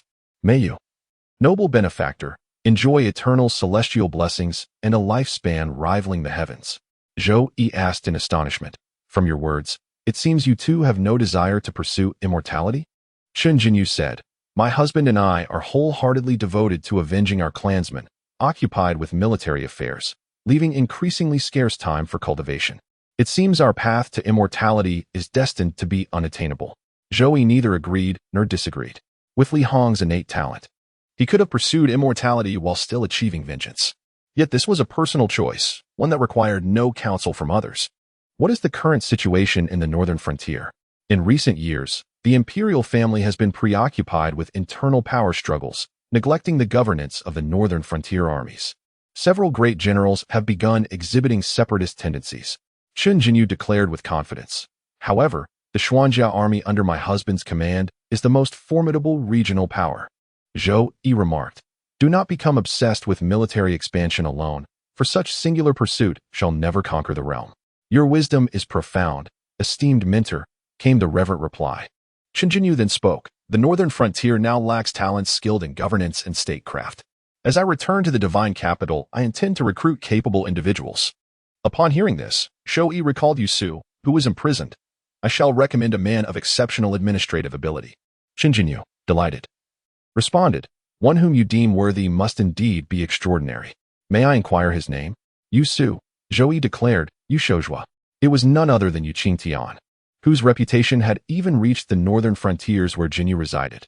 While it was possible to make early contact with him, persuading him to join the northern campaign would require waiting until he had experienced 3 rises and falls, suffering yet another defeat. Qian rose and fell twice, amassing immense fame. Could he possibly fail again upon his resurgence? Her desires were doomed to fail. After conversing at length with Qin Jinyu, Zhou Yi agreed upon future means of communication and the exchange of information before departing from the Bai residence. Upon returning to his courtyard, Zhou Yi sipped tea to soothe his mind, then retrieved a jade slip from his robes. This slip had been unearthed from a tomb in the south, while the other burial artifacts of gold, silver, and jade held no spiritual essence. This piece alone responded to infused mana, allowing one's consciousness to delve into its contents. Within it were recorded the Greenwood art, a primer on formations, and the travelogue of Taoist Lingyun. The Greenwood art resembled the return to origin art, yet its teachings were more complete, detailing cultivation from the 1st to the 13th level of Qi refinement. The preface explicitly stated that only those with a wood spiritual root could practice it. Only then did Zhou Yi realize the truth. Cultivation indeed required innate spiritual roots, and he possessed none. Heaven's design leaves one path unsealed, yet man must grasp it for himself. All things in existence harbor a glimmer of hope. Even without spiritual roots, cultivation is not entirely impossible. For instance, martial arts masters at the innate realm can channel the spiritual energy of heaven and earth. Yet, how many in this world truly attain such martial enlightenment? Zhou Yi once again perused the rudimentary explanations of formations, only to find that while he recognized each individual word, their combined meaning eluded him. As he walked, he recited them repeatedly, yet grasped merely a thousandth of their essence, perhaps even less. Mastery would require slow and deliberate contemplation. The talisman notes he had obtained from Zhou Yi now seemed a true bargain, for they amounted to nothing less than a foundational guide to talismanic arts. Yet how many years would it take to master even this? Chapter 59, The Ruthless Captain. As the ancient adage goes, a master leads one through the gate. But cultivation remains an individual endeavor. The latter speaks of personal struggle, while the former emphasizes the importance of guidance, a crucial stepping stone. Many gifted souls in this world, lacking proper mentorship, stand before the gates of knowledge yet fail to enter, ultimately squandering their potential. An introduction to array formations exemplifies this truth. Though its contents are not profoundly complex, Zhou Yi, unfamiliar with even the basics of restraints and inscriptions, dove headfirst into studying the maze formation, spirit-gathering formation, and minor five-elements formation. The process proved arduous indeed. After half a night of diligent study and copious note-taking, his progress remained negligible. At this rate, mastery would require no less than a decade. Not bad at all, he murmured. Zhou Yi harbors no fear of time's passage, nor does he rush to master all mysteries. In the vast expanse of immortality, having pursuits prevents the emptiness of existence. Currently cultivating essence, energy, and spirit simultaneously. His progress may be gradual, but his foundation stands unshakable. In time, he shall study every art, talismans, formations, alchemy, and artifact forging, spending millennia to become an omniscient immortal. Zhou Yi carefully stored away the jade slip, having already perused the third section of travelogues numerous times. The experiences of Taoist Lingyun bore striking resemblance to Wei Chang's own. Both had fortuitously obtained cultivation manuals and possessed the rare with spiritual roots, leading them to devote themselves to secluded practice in remote temples. Upon reaching the third layer of Qi refinement, Lingyun found his spiritual power stagnating beyond all hope of advancement. Unlike Zhou Yi, who could rely on temporal perseverance, the Taoist chose to wander the mortal realm in search of celestial mountains and blessed lands mentioned in ancient legends. Zhou Yi surmised that the spiritual energy in the secular world was simply too sparse, making cultivation beyond the third Qi refinement layer exceedingly difficult. After breaking through to the second layer himself, he noticed his own progress slowing considerably. For decades, Lingyun traversed the three kingdoms of Fonyang, the northern Great Yong, and southern Great Li, yet never discovered those fabled immortal sanctuaries. During his travels, he encountered several rogue cultivators. The elementary array compendium was obtained through an exchange with a scabby-headed monk in Great Yong. This unlikely pair, a Buddhist monk and Taoist priest, journeyed together for over a decade, leaving behind numerous folk legends in their wake. In the concluding passages of his travelogue, Lingyun reflected with poignant wisdom, though he never gained entry to an immortal sect in his lifetime, perhaps this wasn't misfortune. To have found 2 or 3 kindred spirits, and to have wandered the mortal realm for 140 years. What extraordinary fortune indeed. While Lingyun was traveling through Fonyang, he explored several peculiar and perilous sites. The imperial guards had previously reported these locations, but it now appears they were not inhabited by cultivators. Nevertheless, the journey was not entirely fruitless. Lingyun suspected that the 8 great aristocratic families of Jiangnan, which have endured for millennia, might have some connection to cultivators. Regrettably, he realized this too late. With his life nearing its end, Lingyun no longer had the inclination to verify his suspicions. This task could be entrusted to Yuan Shan, who could dispatch the imperial guards to conduct thorough surveillance. Zhou Yi harbored no fear of these aristocratic families. The fact that Li Wu had managed to suppress them in the past indicated they were not genuine practitioners of the immortal path. More likely, they merely possessed some diluted ancestral lineage. Moreover, monitoring these families was, after all, part of the Imperial Guard's official duties. Previously, their surveillance focused on detecting signs of rebellion. Now, the objective would shift to uncovering any traces of extraordinary individuals or mystics. As the saying goes, many things or people in this world seem to manifest the moment they are spoken of. The very next morning, when Zhou Yi arrived at the prison for roll call, he found all the guards standing at the entrance. They stood ramrod straight, their formation as orderly as troops awaiting inspection. Puzzled, Zhou Yi asked, "Old Lei, what's going on?" Old Lei was a descendant of the former warden Lei, having toiled as a prison guard in the imperial dungeon for nearly 3 decades before being promoted to the position of bailiff in recent years. Old Zhou. This is by order of Captain Yang. We must await his inspection before proceeding to prison duty. You've been absent these past days, and he's already flown into a rage several times, vowing to make you regret it upon your return. Who exactly is this Captain Yang? Didn't old Lu mention he intended to stay for another half-year? Zhou Yi wore a puzzled expression. Before leaving the capital, he had shared drinks with Captain Lu, who mentioned his successor would be surnamed Luo. Captain Lu was implicated in bribery and embezzlement, having allegedly sold his position to the Luo family, and had recently been exiled. Old Lei responded, Captain Yang is no ordinary man. Rumor has it he's a distant relative of the Yang family, one of the 8 great clans of Jiangnan, and connected to Minister Yang of the Ministry of War. A pity we couldn't bid farewell to old Lu. The way Captain Yang handled this matter, Zhou Yi felt a pang of sympathy. Of course, Captain Lu was no saint. His crimes were surely substantiated. For any official in the prison system could be found guilty of countless misdeeds if scrutinized.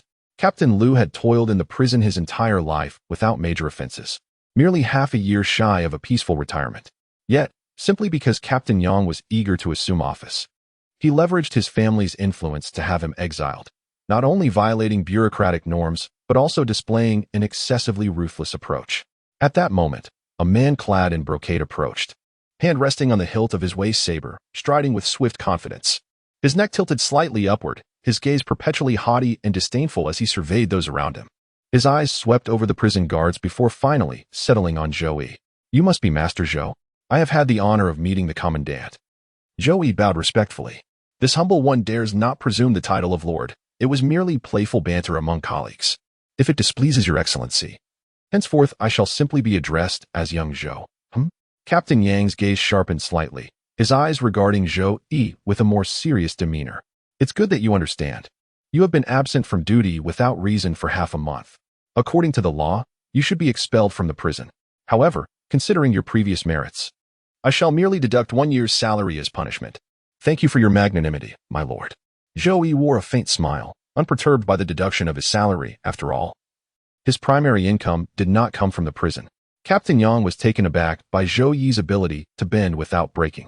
He had assumed that a man of talent would possess a temper, thus giving him grounds to assert his authority. Afterward, he continued his reprimand, emphasizing that henceforth, no prisoner was to offer bribes within the prison walls. Any jailer caught accepting private payments would face severe consequences. This matter has been repeatedly stressed, he declared, yet yesterday, someone still dared to defy it. Captain Yang declared, last night, the duty officer by Sanner accepted bribes from prisoners in the 9th prison. This morning, he was already sent to the capital's jail, sentenced to 100 lashes and 3 years of imprisonment. The crowd gasped in shock. The prison guards erupted in uproar. As seasoned jailers, they were all too familiar with the terror of 100 strokes. Under severe punishment, one would either perish or be left permanently disabled. Captain Yang declared coldly, mark my words carefully. Regardless of past practices, from this moment onward, these are the rules we shall abide by. After Captain Yang departed, the prison guards whispered among themselves in discontent. However, given Captain Yang's powerful connections, so formidable that even Warden Wu dared not show his face, what could these low-ranking officials possibly do? One guard, unable to suppress his indignation, protested, Officer Zhou, that bastard Yang is deliberately making an example of you. How can you just swallow this insult? Zhou Yi shook his head with a wry smile. What else can we do but endure? He's from an aristocratic family. We common folk dare not provoke such nobility. Old Lei asked with puzzlement. Captain Yang's actions have not only offended us, but wouldn't he fear the prisoners causing trouble in the jail? Commander Yang's visit to the imperial prison was most likely a mere formality to embellish his official record. Once he achieves some superficial accomplishments in reorganization, he'll undoubtedly be promoted. Why would he concern himself with the thoughts of prisoners? After all, prisoners are but prisoners. How could they possibly defy the heavens? Zhou Yi advised with a measured tone, endure for now, and bear these years of hardship with patience. Upon hearing this, even the jailers who had cultivated their martial arts to temper their internal organs felt their resolve waver, losing their backbone. They had no choice but to obediently comply with Captain Yang's rules. Afterwards, when Captain Yang received reports from his trusted aides and learned of the jailer's conduct in his absence, his impression of Zhou Yi shifted slightly. This man possessed the skill to administer punishment, understood the virtue of patience, and could keenly assess the situation. Indeed, a talent worth employing. Once I reorganized the prison, I shall promote him and bring him along to serve in the military. What future lies in rotting away in a dungeon for a lifetime? Zhou Yi remained oblivious to Captain Yang's evaluation, and even if he had known, he would have paid it no heed.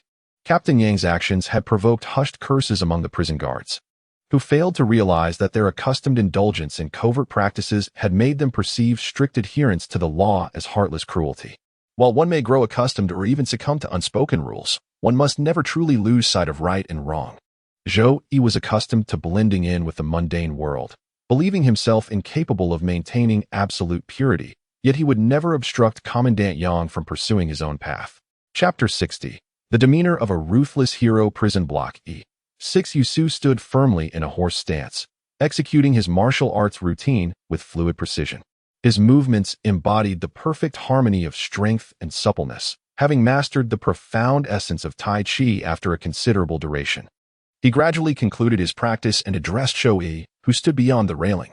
Old Zhou, your martial art is truly remarkable, not merely for cultivating the body and mind, but for encapsulating the fundamental principles of heaven and earth. And what might these principles be? Zhou Yi was startled in his heart. Even as a cultivator, he could not perceive the profound mysteries within. Could it be that Yusu was truly a once-in-a-generation genius, like those described in folklore who attained enlightenment through Tai Chi and ascended to immortality in broad daylight? The ways of the world resemble this Tai Chi. By not contending, one contends with none. By taking no action, one leaves nothing undone. Yusu sighed and lamented. In the past, I acted with undue haste in my endeavors. Reforming the court's governance cannot be achieved overnight, which is why I suffered 2 defeats. Zhou Yi's emotions gradually settled, and after a long pause, he responded stiffly, that makes sense. Yusu's solemn and dignified expression suddenly changed as he shamelessly pleaded, brotherly. Quickly bring out the trotters. Without you around these past days, my mouth has been so deprived it could spit out a bird. Yusu was a man of genuine destitution. In Zhou Yi's absence, the jailers might not have dared to humiliate him. Yet none would dream of spending their own coin to bring him meat and wine. Zhou Yi passed the trotters and fine liquor through the bars. Old you, he inquired. Do all officials wear their integrity upon their countenance as plainly as you? With trotters, one is brotherly. Without them, just old Zhou. Had my countenance been but a shade thinner, I'd have perished countless times over by now. Yusu never spoke of how perilous bureaucratic reform could be. With Emperor Jinglong meeting an untimely demise, his own survival till now was nothing short of miraculous. Old Zhou, he mused. Do you know why I relish gnawing on pig's trotters? Zhou Yi curled his lips disdainfully. Presumably you've experienced starvation before? Such a profoundly etched memory. Did your dying kin leave you a pig's trotter before passing? Yusu snorted contemptuously. How utterly banal. How insipid. Conversing with the wise is dreadfully tedious. I would not consider myself an intelligent man. Zhou Yi shook his head and said. It's merely that after hearing and witnessing so much in prison, at first one might feel pity for a case or two, but now it's like reading storybooks. At most, one feels sorrow for a while before moving on. There are simply too many such cases, which is precisely why this old man must pursue reform. Yusu sighed deeply and said, in my youth, my family was still prosperous. But after experiencing sudden misfortunes and living the life of common folk, I finally understood the true purpose of scholarship. Zhou Yi gazed at Yusu's shining eyes and couldn't help but caution him. Old you, I fear you cannot prevail. Even a fool like you can perceive it. Do you think an old man like me would be unaware? Yusu took a sip of wine. Perhaps choked by its intensity or overwhelmed by its potency, tears streaming down his face. Yet there are certain things one must do, even knowing full well they may fail, even if it means facing death itself. The slightest reform from the imperial court can benefit countless common people.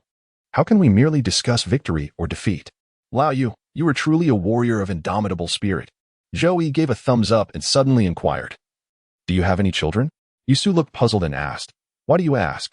Zhou Yi smiled and said, it is not uncommon for people to entrust me with the care of their descendants.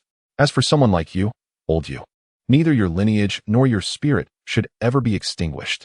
The deeds I have undertaken are far too perilous, lest they bring harm to others. I have not even taken a wife. Yusu cast a glance at Zhou Yi and murmured in a low voice, Old Zhou, you are an extraordinary man. Yet some matters still warrant caution. Zhou Yi inquired with keen interest, Old you, what exactly do you mean by that? During my inspection of the northern frontier, I discovered numerous military factions forming a potential separatist force. Yusu remarked, such a grave threat to the imperial court cannot be ignored.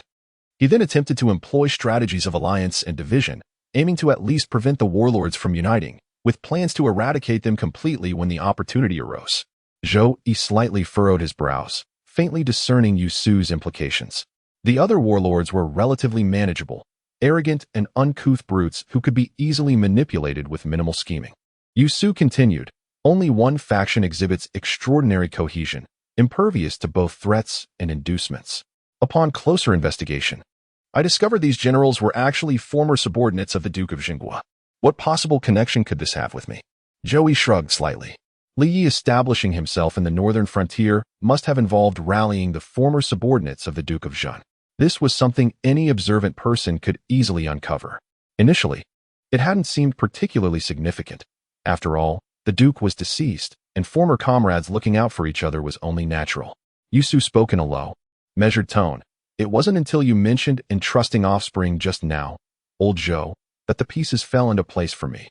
Zhou Yi's brow furrowed imperceptibly. A wisp of magical energy gathered within his sleeve, coalescing into a sword aura poised to strike at any moment. Old Yu, he said coolly, you've been investigating me? Old Zhou, don't be angry. It's just a matter of habit, merely habit. Yu Su sensed Zhou Yi's genuine anger and quickly clasped his hands in apology, explaining. This old man has encountered too many traps and has grown accustomed to investigating everyone around me. Moreover, someone as extraordinary as you isn't the first I've met. You've encountered others before. Zhou Yi did not deny it, for Zhou Li's identity was never worth scrutinizing. After all, there had been no trace of activity in Qianzhou, and no one had previously bothered to investigate a mere prison guard. Of course, the true reason for acknowledging his identity was that Zhou Yi was only 72 years old now. Had he been 172, Yu Su would already be dead. Zhou Yi would arrange a grand funeral for him, with an epitaph inscribed upon the tombstone. Curiosity killed the cat. Yu Su nodded and said, the old Taoist who once told my fortune was surnamed Yang. Zhou Yi responded with surprise. The Yang family of Jiangnan? Ah, the venerable elder Yang. Yu Su remarked. The newly arrived Yang Zheng is the esteemed great-grandson of elder Yang. Zhou Yi committed the Yang family to memory and remarked. This Commandant Yang is no ordinary man. He possesses the bearing of a formidable leader. Yu Su spoke with a grave tone. On the very first day of your arrival, you sought me out to speak, aiming to secure the support of my former associates in the Ministry of War.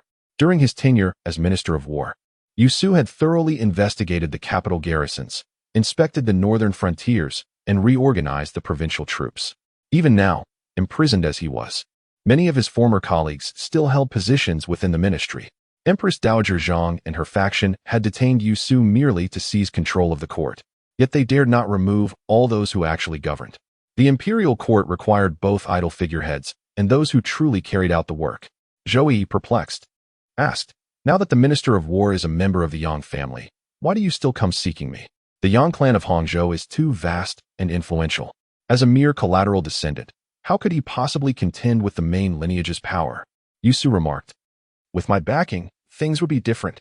Seeing his ambition and capability, the Yang family would likewise extend their full support. With both forces combined, within a few years he could ascend to a position of considerable military authority. What an astute stratagem! Zhou Yi exclaimed in admiration. The guards stationed outside fall under the jurisdiction of the imperial prison. In theory, Commander Yang could be promoted to the position of general commander, effectively taking one step into the imperial guard system. In a few more years, he could command the imperial palace guards, becoming a close confidant of the emperor. Old Yu, since you've discerned his intentions, why did you still agree?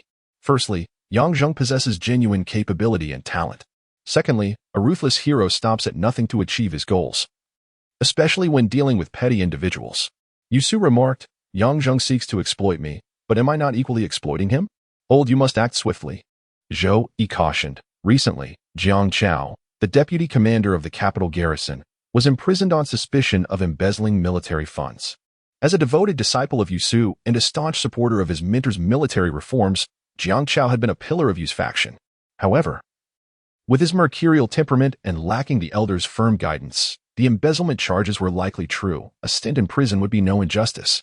A cold glint flickered in Yu Su's eyes. Soon, very soon, at most 3 more years, and everything I have lost shall be restored to me. Zhou Yi gathered the dishes and prepared to leave, But after a few steps, he suddenly turned back and inquired, "Old you, what are your thoughts on the northern frontier?" This old man's loyalty does not lie with Fengyang. Zhou Yi nodded slightly. The old man had narrowly escaped death once more. Chapter 61. The Legend of Cloud Mountain. This old fox is even more cunning than corrupt officials. Zhou Yi never considered himself an elite. Had he been one in his past life, he wouldn't have been reduced to a 996 workhorse. The Tao fruit of longevity merely bestowed endless years, not transcendent wisdom. Men like Yu Su, who neither practiced martial arts nor cultivated immortality, devoted their entire lives to struggle, scheming, and cunning far beyond Zhou Yi's grasp. Perhaps after several centuries, having weathered countless storms, Zhou Yi might attain such mastery, where stratagems and calculations could be deployed and withdrawn with effortless subtlety. But how tedious! All these intricate plots, these beguiling facades, why not simply outlive them all? Zhou Yi paid no heed to the prisoners' lamentations. They would grow accustomed to the swill after a few days. Carrying his bucket, he proceeded to the prison office. Originally intending to while away the time watching his colleagues play cards, he found the guards sitting upright, engaging in desultory conversation. Upon inquiry, Zhou Yi learned that Captain Yang had issued an order strictly prohibiting drinking and gambling within the prison. When his shift finally ended, Zhou Yi returned to his courtyard. He first devoted 2 hours to studying formations before commencing his cultivation of the Guiyuan technique. The path of refining qi prized constancy and focus. At midnight, Zhou Yi slowly concluded his practice. With a wave of his hand, his face transformed into the aged visage of the wheel-turning king. Decades of honing his disguise techniques had elevated them to a sublime level. Concealed by shadow talismans, he traversed the capital under cover of darkness. Tongfu District, the Yuan residence. Pavilions over water, grotesque rockeries, once the property of a wealthy merchant. The estate had been confiscated when its owner was implicated in illicit trade with the Great Yong dynasty. Sold at the exorbitant price of 100 taels. It now belonged to a high-ranking embroidered uniform guard commander. Black-clad guards stood sentry at the gates, with both overt and covert patrols rendering the compound impregnable. Yet Zhou Yi slipped through like a wisp of dark wind, effortlessly penetrating the inner chambers. Within the house, Yuan Shun lay entwined with his 18th concubine when a sudden disturbance in the main hall startled him awake. His first instinct was to reach for the poisoned crossbow bolt concealed beneath his pillow. "Come forth and meet your elder," Zhou Yi commanded, sipping tea, undoubtedly imperial tribute leaves. Yuan Shun hastily draped a robe over himself and emerged, bowing deferentially. "My lord, what are your instructions?" Zhou Yi commanded, "Dispatch a few capable operatives to Jiangnan. Keep a close watch on the 8 great families, particularly the Yang clan of Hangzhou. Even if one of their hounds stirs, it must be meticulously documented." "Understood. This humble servant shall arrange it at dawn," came the obedient reply. Yuan Shun speculated. Could the 8 great families of Jiangnan have ties to the immortal path? Perhaps. After a brief silence, Zhou Yi changed the topic. What exactly happened with the rumors about Yunshan Mountain that were reported back then? The voice was soft, yet it struck Yuan Shun's ears like a thunderclap, his legs buckling as he fell to his knees. "Spare me, my lord. I had no other choice." "So, Mount Yun was indeed a fabrication?" Zhou Yi's eyes flashed with a murderous glint as sword energy circled around Yuan Shun's neck, drawing beads of crimson blood.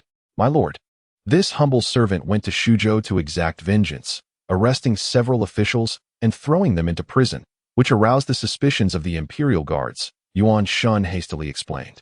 "As you know, the imperial guards operate without regard for evidence. They coerced me into delivering false intelligence to you and requested palace envoys to lay an ambush at Mount Yun. Humbled and under surveillance, I dared not speak plainly. So I depicted Cloud Mountain as a celestial paradise utterly unlike the mortal realm, hoping His Majesty would grow wary." Zhou Yi sneered coldly. "Had it been otherwise, you would have perished long ago. Thank you for your mercy, my lord." Yuan Shun kowtowed repeatedly, his sweat pooling on the ground.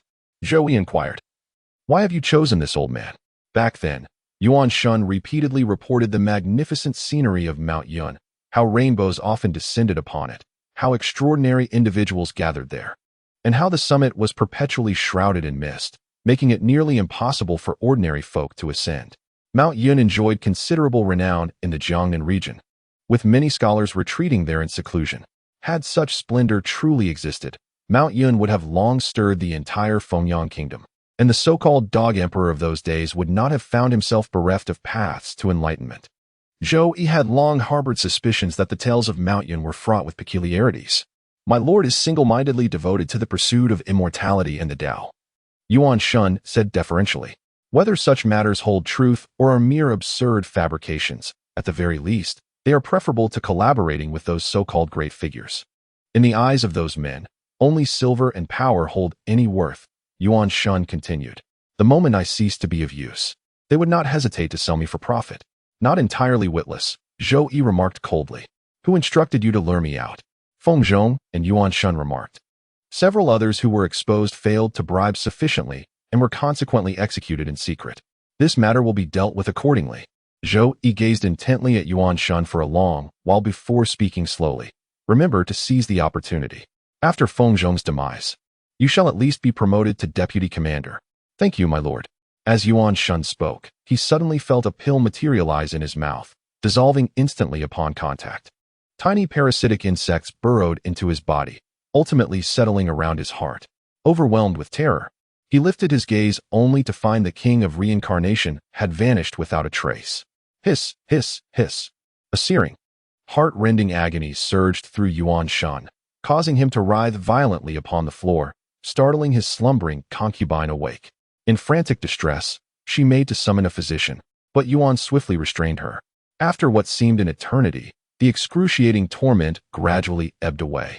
Lying prone upon the cold ground, Yuan Shun began silent calculations, precisely how much silver would be required to properly bribe the deputy commander. Several wealthy merchants in the capital have been under surveillance for nearly half a year. The time has come to cast the net and confiscate their properties. Time flows like a river. In the spring of the 14th year of Zhengtong, Zhou Yi carried a wooden bucket delivering meals, noticing the prisoners had all visibly lost weight. Young man, spare an extra scoop or two. We're practically starving to death. Silver. I possess an abundance of silver. 100 taels for a bowl of thick porridge. The prisoners were utterly famished, resorting to every conceivable means coercion and bribery, just to secure an extra bowl of watery gruel. Zhou Yi silently delivered the meals. Over the past few months, nearly half the jailers had been replaced. Those who remained were the ones who could resist the inmates' temptations and refrain from pocketing silver. Any guard who couldn't control their greed and succumbed to the lure of money was promptly thrown into the cells by Yang Xiaoxiao. Peering through the bars at their former colleagues now imprisoned, the remaining jailers trembled with fear, not daring to disobey orders and strictly enforcing the rules. As a result, the price of food in the prison soared. Even a single bowl of thick congee now cost 100 taels of silver. That day, after finishing his meal deliveries, Zhou Yi was about to find a quiet spot to slack off and cultivate immortality when old Lei hurried over. Lao Zhou, he said, there's a tough nut in cell A2. Captain Yang wants you to interrogate him. Zhou Yi frowned. What's his background? The notorious river pirates of the Jiangnan region, the supreme leader of the 72 linked docks, was known by the fearsome moniker Chaos Dragon of the Waters. Old Lei whispered in a hushed tone. From what I gathered through last night's interrogation of Captain Ma, this individual has monopolized the waterways of Jiangnan for over a decade, amassing untold fortunes in silver. Yet when the imperial forces stormed the interlinked docks, the wealth vanished without a trace. Does this even require further questioning? Zhou Yi curled his lips in disdain. 9 times out of 10, they were nothing but lackeys of the Jiangnan aristocratic families.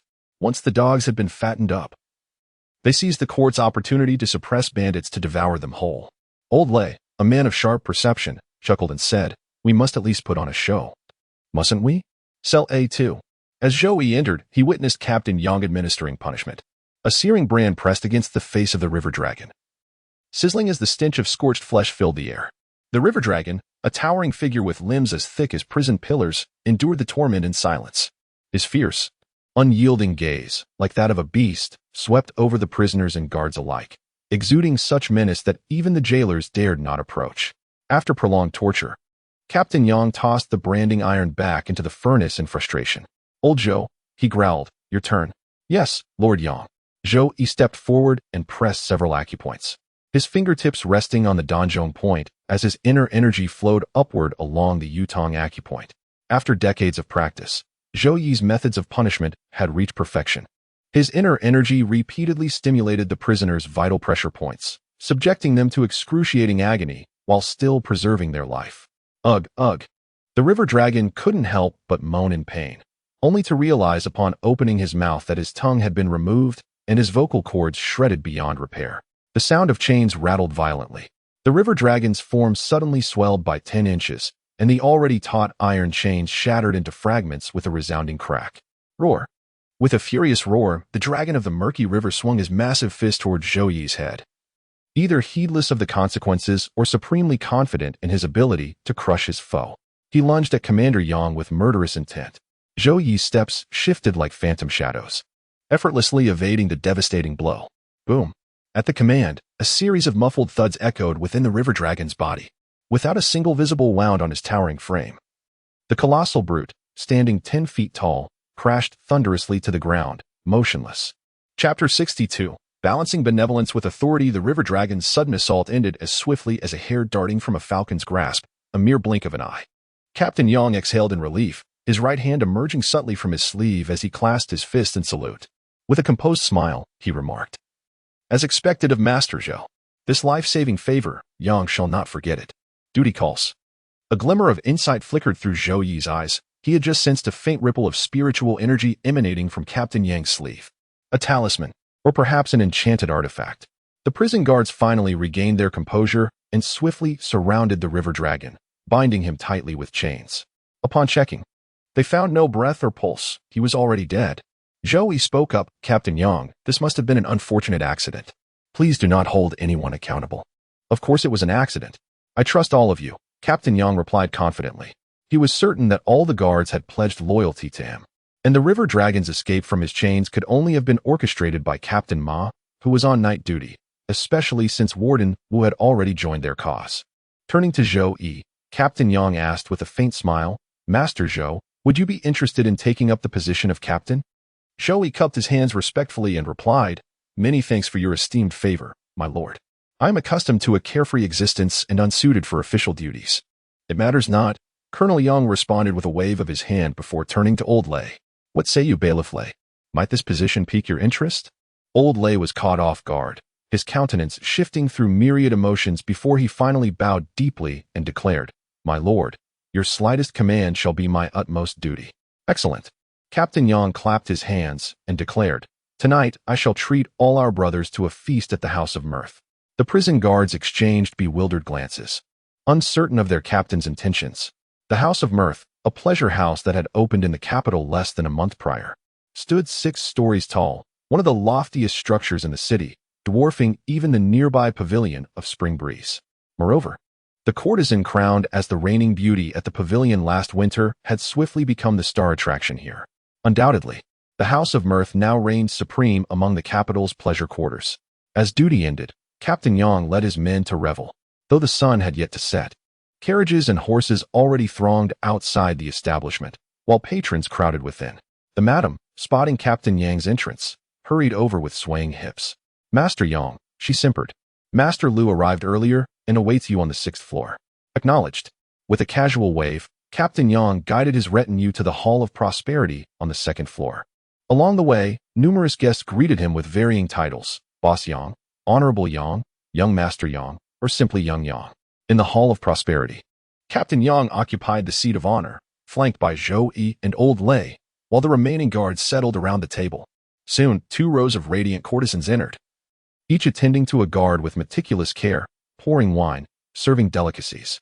"These past days have been trying for our brothers," Captain Yang began, raising his cup. "My actions were for your futures. Exploiting prisoners through bribes and extortion is no lasting path. Ill-gotten gains must eventually be repaid." The guards listened in silence, awaiting elaboration. "Rather than face confiscation and exile, better to keep our hands clean and serve with peace of mind," he continued. "I understand how costly life in the capital is. Hence I established this House of Mirth. The silver it yields includes your shares. Your dividends shall be no less than before, only greater." This. The jailers wore expressions of bewilderment, for though they were avaricious, they were no fools. How could a mere petty official presume to divide silver among them? "This silver concerns all of you as well," Captain Yang explained. In the past, prisoners who wished for better food and accommodations had to bribe officials with silver, which was against the law. Now, they simply need to visit the 2nd floor of Joyful Grove to purchase designated refreshments. and their incarcerated loved ones will be well taken care of. So that's how it is. The prison guards silently calculated, though not as profitable as before. After enduring months of hardship, this new arrangement seemed like a heavenly blessing. Captain Yang was indeed right. Secretly accepting bribes was always risky. But with Joyful Grove as a cover, the silver could be laundered clean. Even if imperial inspectors arrived, no evidence of wrongdoing could be found. The prison guards chorused in unison. Magistrate Yang has considered everything with great thoroughness. We shall obey your every command without question. Excellent. Let us drink heartily. Captain Yang, shedding his usual stern demeanor, spoke with an effortless warmth that soon had the prison guards moved to tears, their loyalty sworn to the heavens as they bared their hearts. Zhou Yi observed this coldly, a pang of disappointment stirring within him, mingled with a newfound wariness toward the captain. Previously, when Yusu had described Captain Yang as a formidable strategist, Zhou Yi had dismissed the notion. In his eyes, a man who ruled through sheer cruelty and oppression. Devoid of generosity was no mastermind, merely a walking corpse awaiting burial. A true strategist must wield not only ruthlessness but also the art of bestowing favor. Now, it seemed Old Yu had been right all along. Zhou Yi sighed inwardly, though outwardly he maintained a bright smile, clinking cups with his colleagues in lively camaraderie. In these trying times, who doesn't wear more than one mask? Brothers, feast and drink to your heart's content. No need to settle the bill. Captain Yang rose and declared, the second young master of the Lu family from Luyang Prefecture has matters to discuss with me. I must take my leave for now. In the future, when you come out for drinks, simply head straight to Happy Grove. Just charge everything under my name. Lord Yang has departed to attend to his duties. We shall follow his lead with unwavering loyalty. The jailers respectfully saw him off before returning to their revelry, the atmosphere now considerably more animated. The prospects outlined by Captain Yang were vast indeed. Avenues for profit extended far beyond mere petty fees. With prisoners in the celestial prison clearly priced, and his connections facilitating the transactions, they were certain to fetch premium sums. Zhou Yi marveled at Captain Yang's methods, first instilling fear to magnify the subsequent benevolence, whereas leading with kindness would only erode authority. As the saying goes, strike first, then offer a sweet date. Though the tactic may seem trite, it masterfully manipulates human psychology, proving infallible in practice. Old Lei promised a promotion. Now harbored hopes that after enduring another decade or passing the position to his son, he might yet restore his family's former glory. Old Zhou, he mused. Why do you suppose Lord Yang first seized so many of our colleagues? Those who succumb to temptation easily invite trouble and are likely unworthy of Lord Yang's acquaintance. Zhou Yi replied with a smile, though he dared not claim it was to purify their ranks. So that's how it is. Old Lei laughed heartily. Fortunately, I resisted, earning Lord Yang's approval. Now I can revel freely in this joyful grove. The jailers chimed in agreement. Captain Lei makes a valid point. I still prefer the Spring Breeze Pavilion. Zhou Yi's words cast a momentary hush over the gathering before the atmosphere reignited with fervor. Yet his statement would undoubtedly reach Commander Yang's ears, effectively severing his ties within their circle entirely. The following day, Zhou Yi reported for duty at the appointed hour. Officer Feng handed him a ledger inscribed with prisoners' names. Marked with circles, crosses, and check marks respectively were indications for thick porridge, meat, and wine, all purchased by relatives and old acquaintances spending silver at the Pleasure Grove. Yesterday, I learned of Zhou Yi's situation, a plate of fennel-flavored beans and a bowl of wine priced at 100 taels. Officer Feng whispered in a hushed tone, Old Zhou, following Captain Yang, you could indulge in the finest delicacies and wines. With your talents, wealth and glory are within effortless reach. Why persist in such stubbornness, Zhou Yi raised an eyebrow slightly. Since yesterday, Master Zhou had become Old Zhou. Cell 6 of the prison. Zhou Yi crouched outside the bars, passing a pig's trotter and wine to Yusu. Yusu took a sip and remarked in surprise, this pear blossom wine today must be at least 50 years aged. What's the occasion for celebration? Zhou Yi said, Old Yu, I must take my leave. Yusu was momentarily taken aback. Yet he did not attempt to persuade him to stay, for men of such extraordinary nature were all resolute in their will. Why? Zhou Yi remarked. I sought refuge in the celestial prison for tranquility, yet now it has nearly transformed into a bustling marketplace. How could I not flee far away? Yusu suggested. Shall I speak to Yang Zheng and ask him to stop bothering you? Zhou Yi declined. A mere prison guard is not worth the attention of someone as esteemed as you, Lord Yu.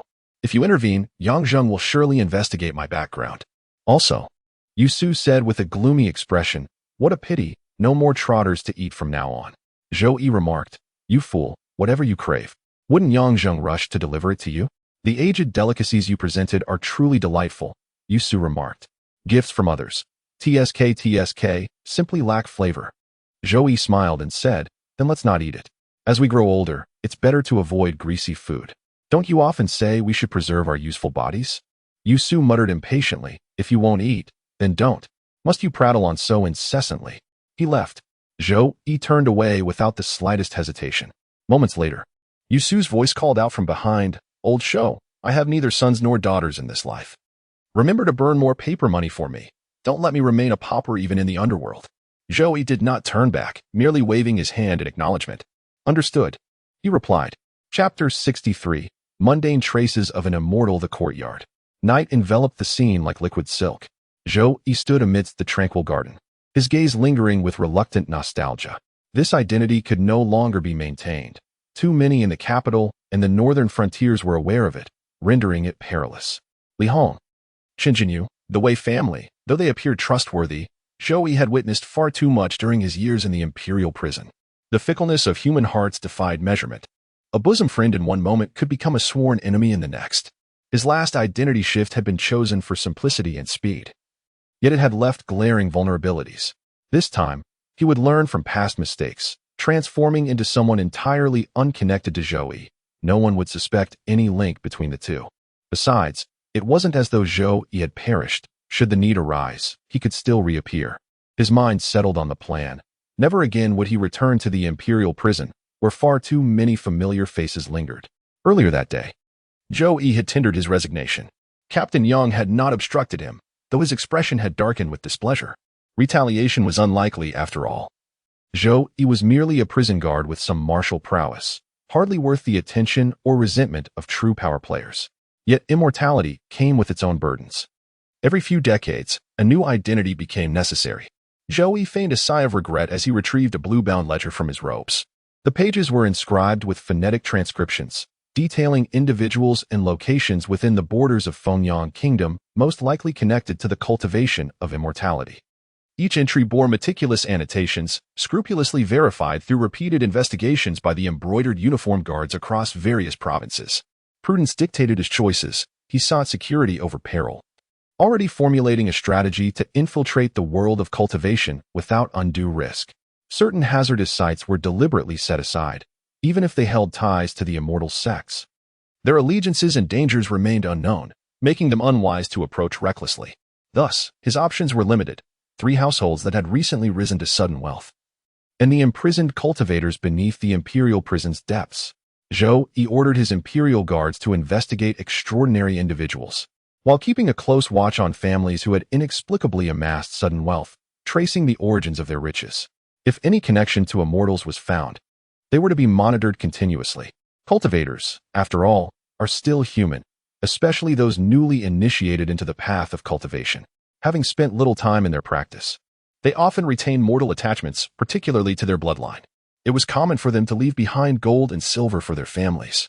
Over the years, the Imperial Guard's investigations into the suddenly wealthy households of Fengyang Kingdom revealed that 99% of their fortunes were acquired through means explicitly forbidden by law: deception, fraud, grave robbing, and tomb raiding, employing all manner of unscrupulous methods. This was hardly surprising, as the rigid class stratification in Fengyang Kingdom far surpassed what Zhou Yi had witnessed in his previous life. After repeated scrutiny, 3 households emerged as the most suspicious. Undercover agents of the Imperial Guards skillfully extracted information from them, and all 3 claimed to have family members who had left to become wandering Taoist priests. Zhou Yi pondered for a long while before setting aside the 3 households for the time being, instructing the covert agents to continue surveillance. The intelligence gathered suggested that the 3 potential cultivators were still young, with at least several decades of life ahead of them. Since Zhou Yi had yet to witness the true capabilities of cultivators, it was unwise to assume they lacked detection methods. Waiting idly for their return might prove disastrous. If these young cultivators returned after mastering their arts, they might employ divination, sensing, or other mystical techniques. What awaited Zhou Yi might not be an immortal opportunity, but a fireball the size of a millstone. After thorough investigation and elimination, the safest option turned out to be the underground prison beneath the imperial dungeons. The fact that one cultivator had been captured by the foolish emperor and imprisoned in a mundane jail for decades indicated both his weakness and lack of lethal spells. Zhou Yi pondered for a long while before shaking his head slightly. For now, I shall retreat to seclusion in the mountains for 2 or 3 years. We'll make further plans once the investigation results from the Jiangnan aristocratic families emerge. However, the prospects seemed dim. Even that dog emperor, so obsessed with the path of immortality in those days, dared not touch the Jiangnan clans. He must have had his reservations. The 7th year of Zhengtong reign.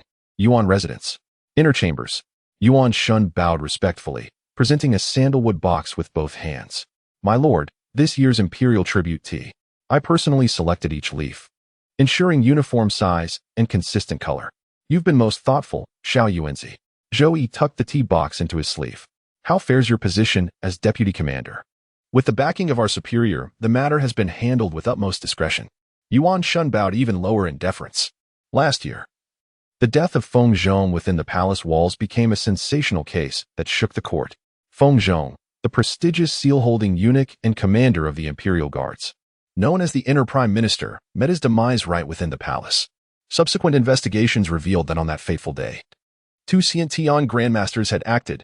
One lured away the imperial guardians assigned to protect him, while the other struck the fatal blow.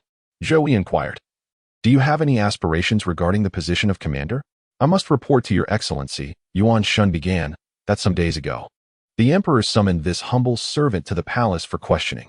With Empress Dowager Zhang now aged and Feng Zhong deceased, His Majesty has appointed Yu Qingtian as the second assistant. This lowly official believes the Zhang family ship has reached its end.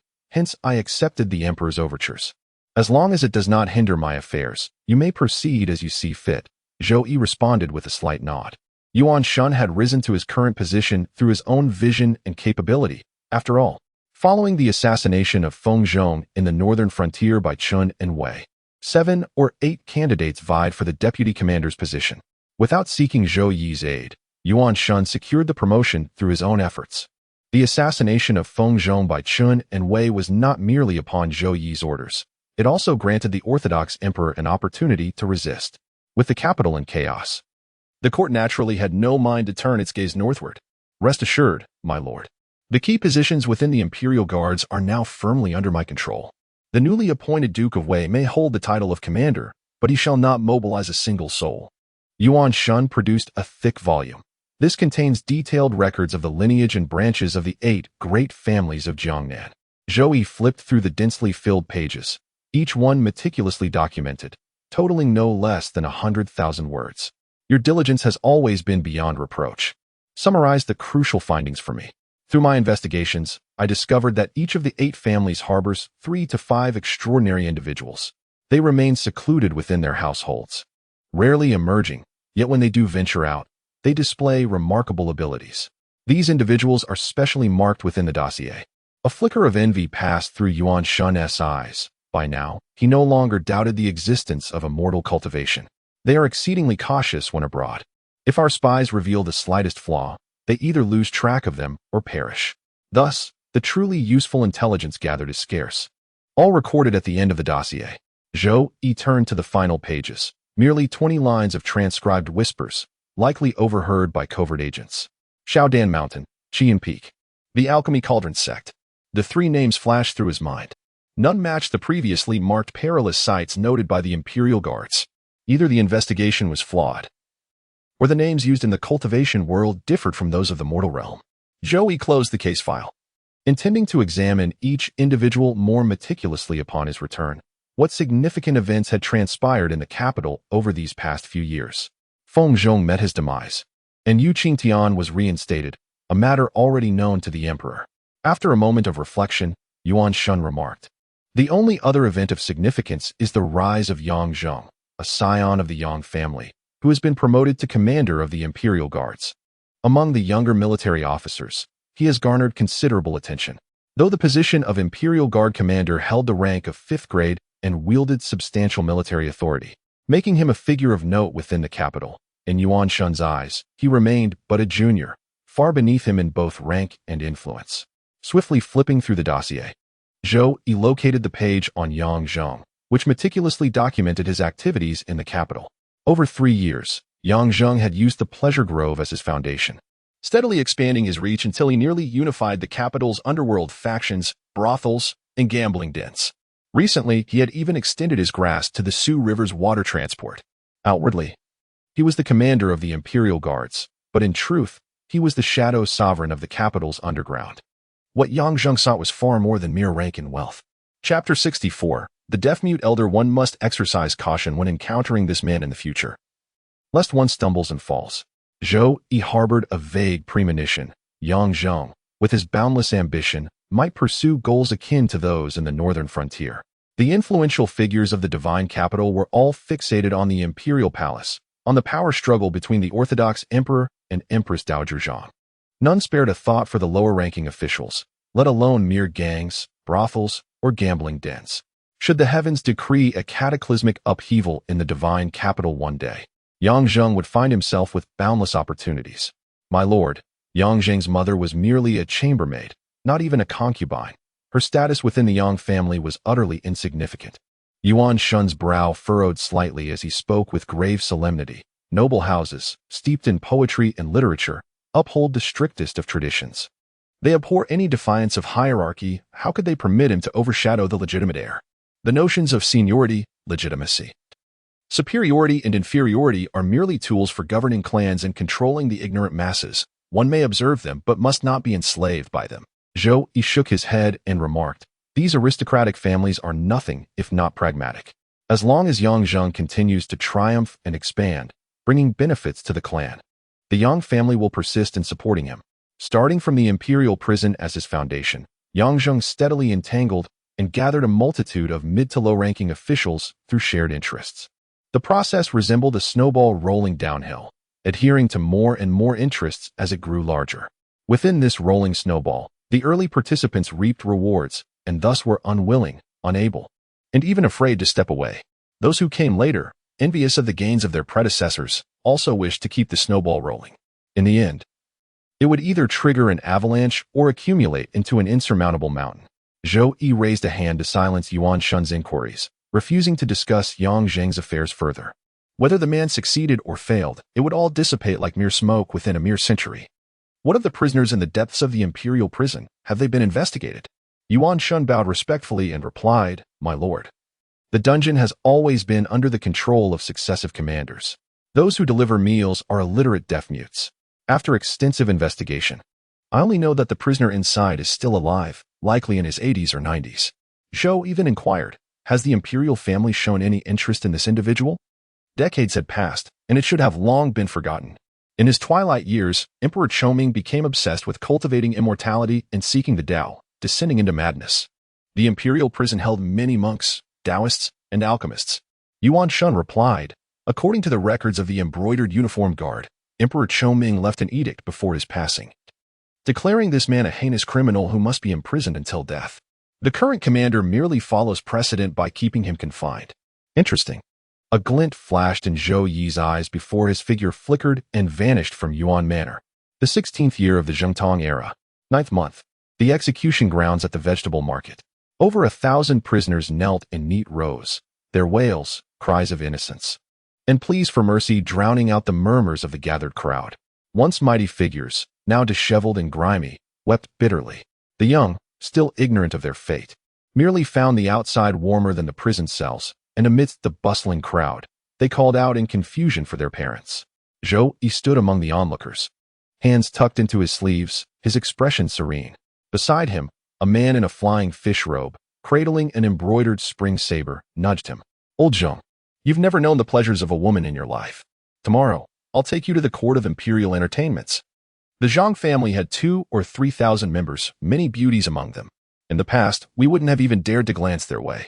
What? Zhou Yi turned his head with a bewildered expression, emitting a faint buzzing sound from his mouth as he pointed to his own ear. Old you, what were you discussing with old Zheng? At such an advanced age, being both deaf and mute, it's entirely possible they can't even distinguish between men and women. The words of this imperial guard provoked uproarious laughter among his colleagues. As they spoke, the hour of execution arrived. The supervising official, Yang Zheng, solemnly proclaimed the 12 grave crimes of the Zhang family: treason, immorality, disrespect, internal rebellion, and so forth, before casting down the execution tally. Carry out the sentence. The chilling sound of the blade fell, thud, thud, crack. Thousands of beheadings took place, yet even all the executioners from the capital were insufficient for the task. Each man had to sever over a dozen heads. Thus, the execution grounds continuously gushed with blood, resembling fireworks displays. Whenever a spurt reached several meters, it would incite roaring cheers from the crowd. The common folk cared not what crimes the Zhang family had committed, so long as high-ranking officials were losing their heads. It was cause for celebration. As the execution concluded, the entire market square was drenched in crimson, leaving no space to tread without stepping upon the sanguine pool that clung stickily to one's soles. Come, let us retire to the Spring Breeze Pavilion for wine. Old Yu waved his hand, and a dozen men swaggered away in formation. Whether commoners or officials, all hurriedly made way upon encountering them. After being favored by 2 generations of emperors, the power of the imperial guards had only grown stronger since the founding emperor's reign. The premier pleasure quarter in the divine capital was the Blissful Grove. The Spring Breeze Tower, once glorious, now stood desolate with sparse patrons, none of them wealthy. For 3 consecutive years, it had ceased hosting the courtesan selection, as the Blissful Grove monopolized the human trade through brokers, skimming off the most talented girls at the source. Any attempt by the Spring Breeze Tower to hold such an event now would only invite ridicule. Old Yu and his colleagues frequented the Spring Breeze Tower because Commander Yuan Shun of the Imperial Guards openly despised the Blissful Grove. Following their superior's lead, the guardsmen patronized only this establishment. Inside the private chamber, Zhou Yi sat at the lowest seat, silently indulging in food and drink, avoiding conversation. His colleagues paid him little mind. Old Zheng, deaf and mute, was difficult to communicate with, but since he reported directly to the commander, they treated him with courtesy. After several rounds of dishes and wine, tongues loosened. Old Yu clicked his tongue and remarked, "What a spectacle today." Barely a year after the Empress Dowager's mourning period, the emperor's maternal clan has been wiped out. The Zhengtong emperor's order to exterminate the Zhang family's 9 clans shocked the court. Many of the late emperor's veteran ministers knelt, pleading for mercy. Even Chief Minister Yu Su petitioned, arguing that slaughtering one's own mother's kin would tarnish his majesty's virtue. Yet, as witnessed today, the emperor overruled all objections, appointing Yang Zheng, who had distinguished himself in purging the Zhang faction, as overseer of the executions. Every male of the Zhang clan and their allies was executed, while the women were consigned to the music bureau. Thus, the illustrious Zhang family, influential across 4 reigns, vanished like smoke. After enduring 15 years of hardship since ascending the throne, Old Yu mused, who wouldn't resort to ruthlessness. The imperial guard beside him remarked, "The Zhang family has prospered for far too long, their conduct growing increasingly insolent. Rumor has it that shortly after the Empress Dowager's funeral, Zhang Heng dispatched messengers to His Majesty with an audacious demand that all official appointments and dismissals must first be discussed with him." A fellow officer gasped in astonishment. Can such a thing truly be? Zhang Heng was the patriarch of the Zhang family, the elder brother of Empress Dowager Zhang, and the maternal uncle of the Zhengtong emperor. Why was Zhang Heng absent from today's execution? The imperial guard solemnly declared, "Commander Yuan has summoned the venerable physician Ge, who employed ginseng and golden needles to sustain life, while Master Lu the Blade personally conducted the execution by slow slicing. Precisely 10,000 cuts were administered, known as death by 1,000 cuts." Hissed the assembled crowd gasped in unison before erupting in praises for His Majesty's wisdom, declaring the treacherous Zhang faction deserved execution. The imperial guards, being the emperor's personal army, held particular disdain for the Zhang faction under the ironclad leadership of their current commander Yuan Shan. As the banquet concluded, Old Yu and his companions escorted the courtesans upstairs while Zhou Yi waved his muffled farewells through stifled sobs. Returning to his solitary residence in Dehuai Lane, the dwelling stood secluded behind a haphazard cluster of crooked trees that nonetheless shrouded the courtyard in complete seclusion. Having devoted over a decade to deciphering the arcane principles of formation arrays, Zhou Yi had gleaned profound insights. By arranging objects according to esoteric patterns, he could disorient intruders, obscure visibility, or even subtly enhance the flow of spiritual energy within his chambers to marginally accelerate cultivation. At dawn the following day, Zhou Yi arrived early at the imperial prison to collect the meal containers from the kitchen. The prison exuded an oppressive gloom. its corridors steeped in a bone-chilling miasma that pierced through even the sweltering summer heat. If ordinary dungeons embodied cruelty at level 1, this place surpassed 10. Its very air thick with the spectral remnants of countless tormented souls.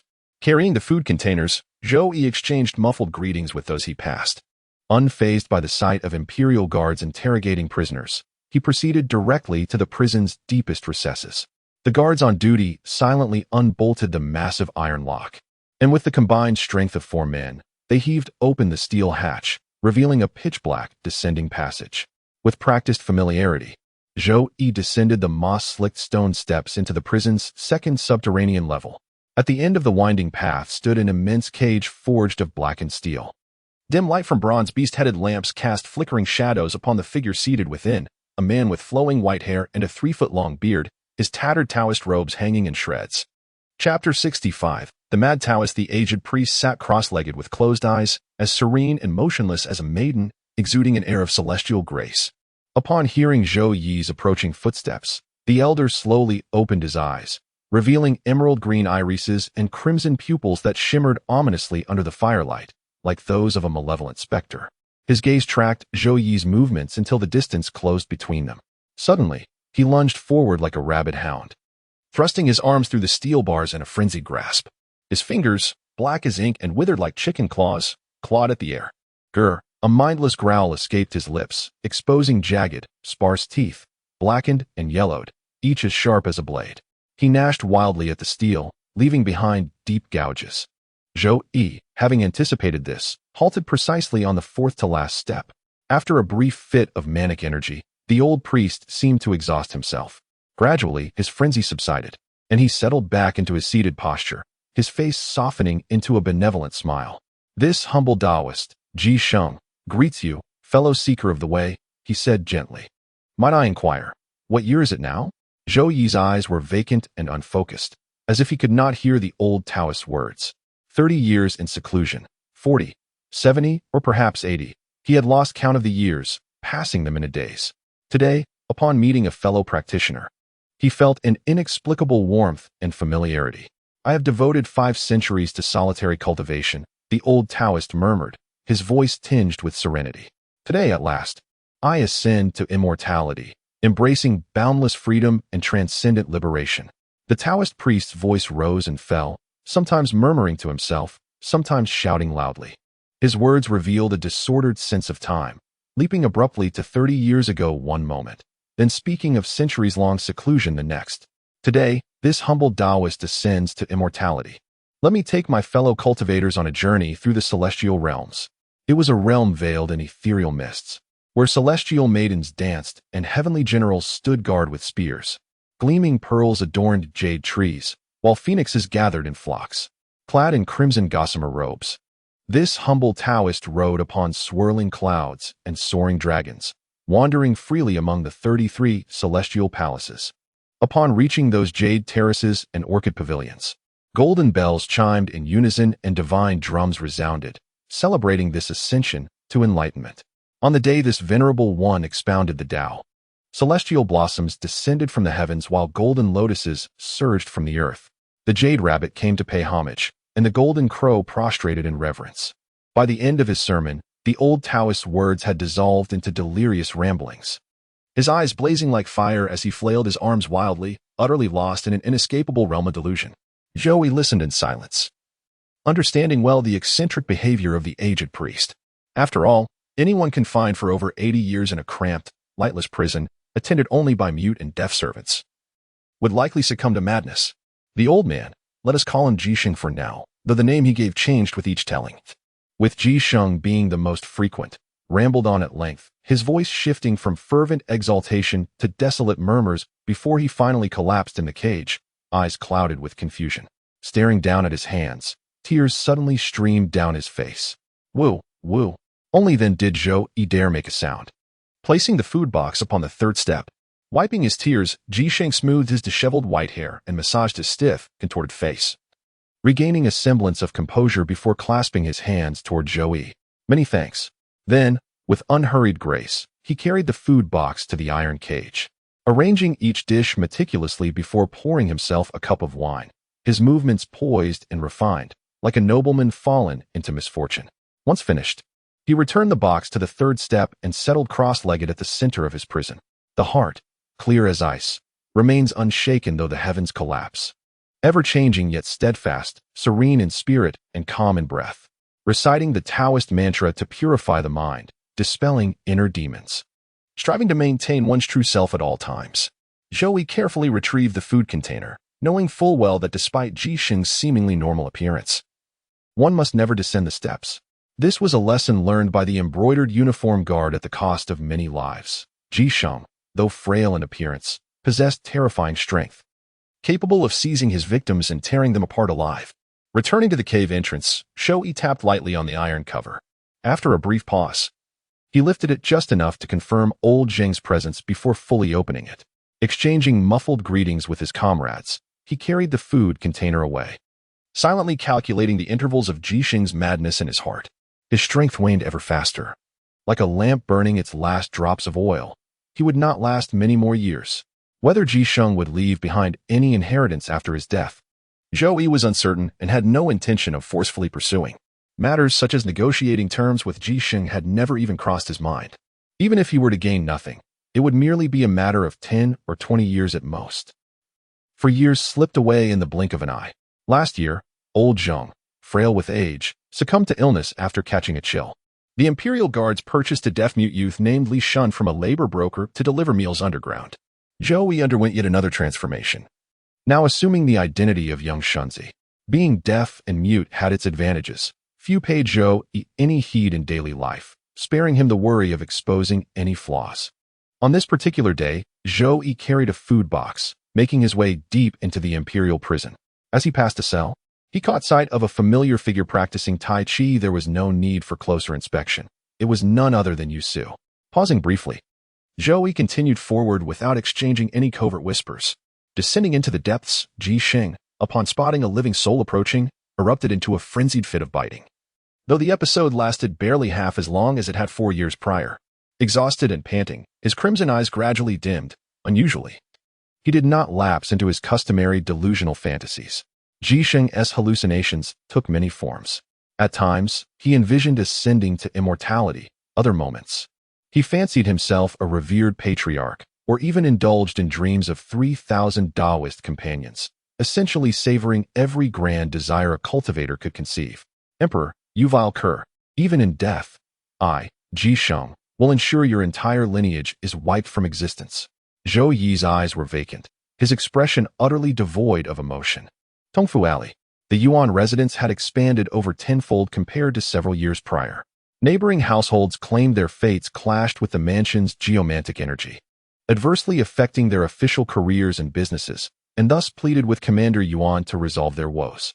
Yuan Shun purchased their properties at low prices, constructing extravagant artificial mountains and streams, meticulously modeled after the famed landscapes of his hometown, Shuzhou. Such unrestrained extravagance was unparalleled even in the divine capital. Court censors repeatedly submitted memorials denouncing Yuan Shun, enumerating his 10 major crimes, and beseeching Emperor Jingtong to execute the Yuan clan to the 9th degree to uphold imperial law. Yet, citing insufficient evidence, Emperor Jingtong repeatedly shielded Yuan Shun, emboldening the Imperial Guard's arrogance. Study. Yuan Shun was practicing calligraphy, his brushstrokes flowing like coiling dragons, faintly exuding the grace of a master. Fine handwriting, a voice abruptly remarked. Yuan Shun looked up to see an elderly man with white hair, clad in a faded indigo Taoist robe of uncertain vintage, and promptly bowed in reverence. Greetings, my lord. After all these years, why bother with such formalities? Zhou Yi casually took a seat, studying Yuan Shun for a moment before remarking, worry less in your daily affairs. Take more tonics, perhaps you might extend your lifespan by a few years. Yuan Shun, now in his 50s, ought to have been at the zenith of his political career. Having cultivated the devouring heaven demonic art in his early years, he had forfeited over 2 decades of his lifespan. Now with crane-like white hair and chicken skin complexion, his aged and decrepit appearance far exceeded his actual years. Yuan Shun replied respectfully, thank you for your concern, my lord. This humble servant has already arranged for a successor to ensure no delays in our affairs. Remember to send a branch of the Yuan family to the northern frontier. I have no time to oversee too many matters myself. After giving these brief instructions, Zhou Yi inquired abruptly, That old man Yu, how has he ended up in prison again? At yesterday's early court session, Minister Liu from the Ministry of Revenue, Minister Dong from the Ministry of Personnel, along with over 10 censors, simultaneously impeached Lord Yu. They accused members of the Yu family of exploiting Lord Yu's status to extensively sell official titles and positions, engaging in corruption and bribery. Yuan Shun remarked, concurrently. The prefect of Hangzhou submitted a memorial stating that members of the Yu family had seized farmland and caused numerous deaths. As they operated under Lord Yu's name, local officials dared not intervene. Members of the Yu family? Zhou Yi raised an eyebrow with subtle intrigue. This old master has heard that Yu severed ties with his clan years ago, going so far as to relocate even his ancestors' graves. Your Majesty may not be aware that during the critical period of Minister Yu's struggle against the Zhang faction, many censors impeached him for lacking filial piety, deeming him unworthy to serve as a role model for scholars, let alone hold the position of Chief Grand Secretary. Yuan Shun replied. Minister Yu then returned to his hometown, relocated his ancestral graves back to the clan, and had his name reinstated in the family registry to fulfill his filial duties. After a moment of contemplation, Zhou Yi pressed further. Clan disputes alone would not warrant the imprisonment of a Chief Grand Secretary. What was the true reason? Chapter 66. The reappearance of the Flying Sword Yu was not merely an individual, but the leader of a faction within the imperial court. Despite the formidable power of the Zhang family, Yu had managed to overthrow them, a testament to his own influence. Though he lacked the earth-shaking capabilities of figures like Prime Minister Long or Prime Minister Zhang, his stature was such that he would not have been imprisoned merely for the crimes of his clansmen. Zhou Yi concluded that the court had concealed the truth. As the commander of the Imperial Guards, Yuan Shun oversaw the surveillance of all officials and was privy to nearly all court affairs. The true reason for Yu's imprisonment was his attempt to persuade the emperor to reform the tax system. Zhou Yi's gaze sharpened as he solemnly declared, Yu intended to impose taxes on scholars? How astute of his majesty. The great Yong dynasty cast a covetous gaze upon our lands. To avert another catastrophe like the Renin incident, the imperial court diverted most tax revenues to sustain the northern frontier armies. Yuan Shun remarked. Compounded by relentless natural calamities in recent years, local prefectures desperately require disaster relief funds. The Ministry of Revenue has long been operating at a deficit. Seizing the opportunity, Minister Yu proposed reforming the taxation system, advocating for the abolition of laws exempting officials and gentry from taxes. No wonder they abandoned him, Zhou Yi murmured in sudden realization. He then inquired, how does His Majesty view this matter? According to the eunuchs of the Shangyang Palace, Minister Yu initially persuaded His Majesty to experiment with taxation in a single prefecture. Subsequently, Vice Minister Qian privately sought an audience, insinuating that Minister Yu might become the next Long or Zhang Prime Minister, which sowed seeds of doubt in the emperor's mind. Yuan Shun remarked. Minister Qian further advised His Majesty that the empire is governed in collaboration with the scholar officials, not the common folk. If the court is short of funds, it should simply impose additional taxes rather than undermine the very foundation of the imperial rule. What a splendid foundation of imperial rule indeed. Xiao Yuanzi. Dispatch someone to handle a matter. Zhou Yi does not believe Yu is capable of reforming the tax system. Even without Vice Premier Qian, others would still petition against him. No matter how much the Orthodox Emperor supports him, he cannot withstand the relentless slander from the officials and nobility. Yu's imprisonment is merely a matter of time. Yuan Shun bowed and said, My lord, your command? Zhou Yi instructed. Employ the traditional craftsmanship of the Imperial Guards, forge a dragon robe, and place it in Yu's residence. Then send someone to report it to the censor. Yuan Shun hesitated. My lord, no one would believe Minister Yu would create a dragon robe. Everyone knows it's a frame-up, but that won't prevent his conviction. Zhou Yi could not discern Yu's true intentions, so he chose to go with the flow and force the situation to its inevitable conclusion. In the autumn of the 20th year of the Orthodox reign, Yu was sentenced to execution for the crime of treason, having been found in possession of an imperial dragon robe. His clan, burdened with countless transgressions, faced punishments ranging from exile to beheading. At the execution ground in the marketplace, Yu knelt on the ground in his prisoner's garb. Thousands of common folk gathered in solemn silence, their eyes fixed upon the solitary old man upon the scaffold. Over the years, the reputation of Yu the Just had spread throughout the kingdom of Fengyang, particularly for his reforms in governance, which had tangibly impacted the lives of every citizen. And now, the Just One was to die? The Imperial Guard stationed at the execution ground kept shouting reprimands, yet failed to prevent the gathering crowd. The supervising official glanced at the sun overhead, fearing further delay might incite a riot.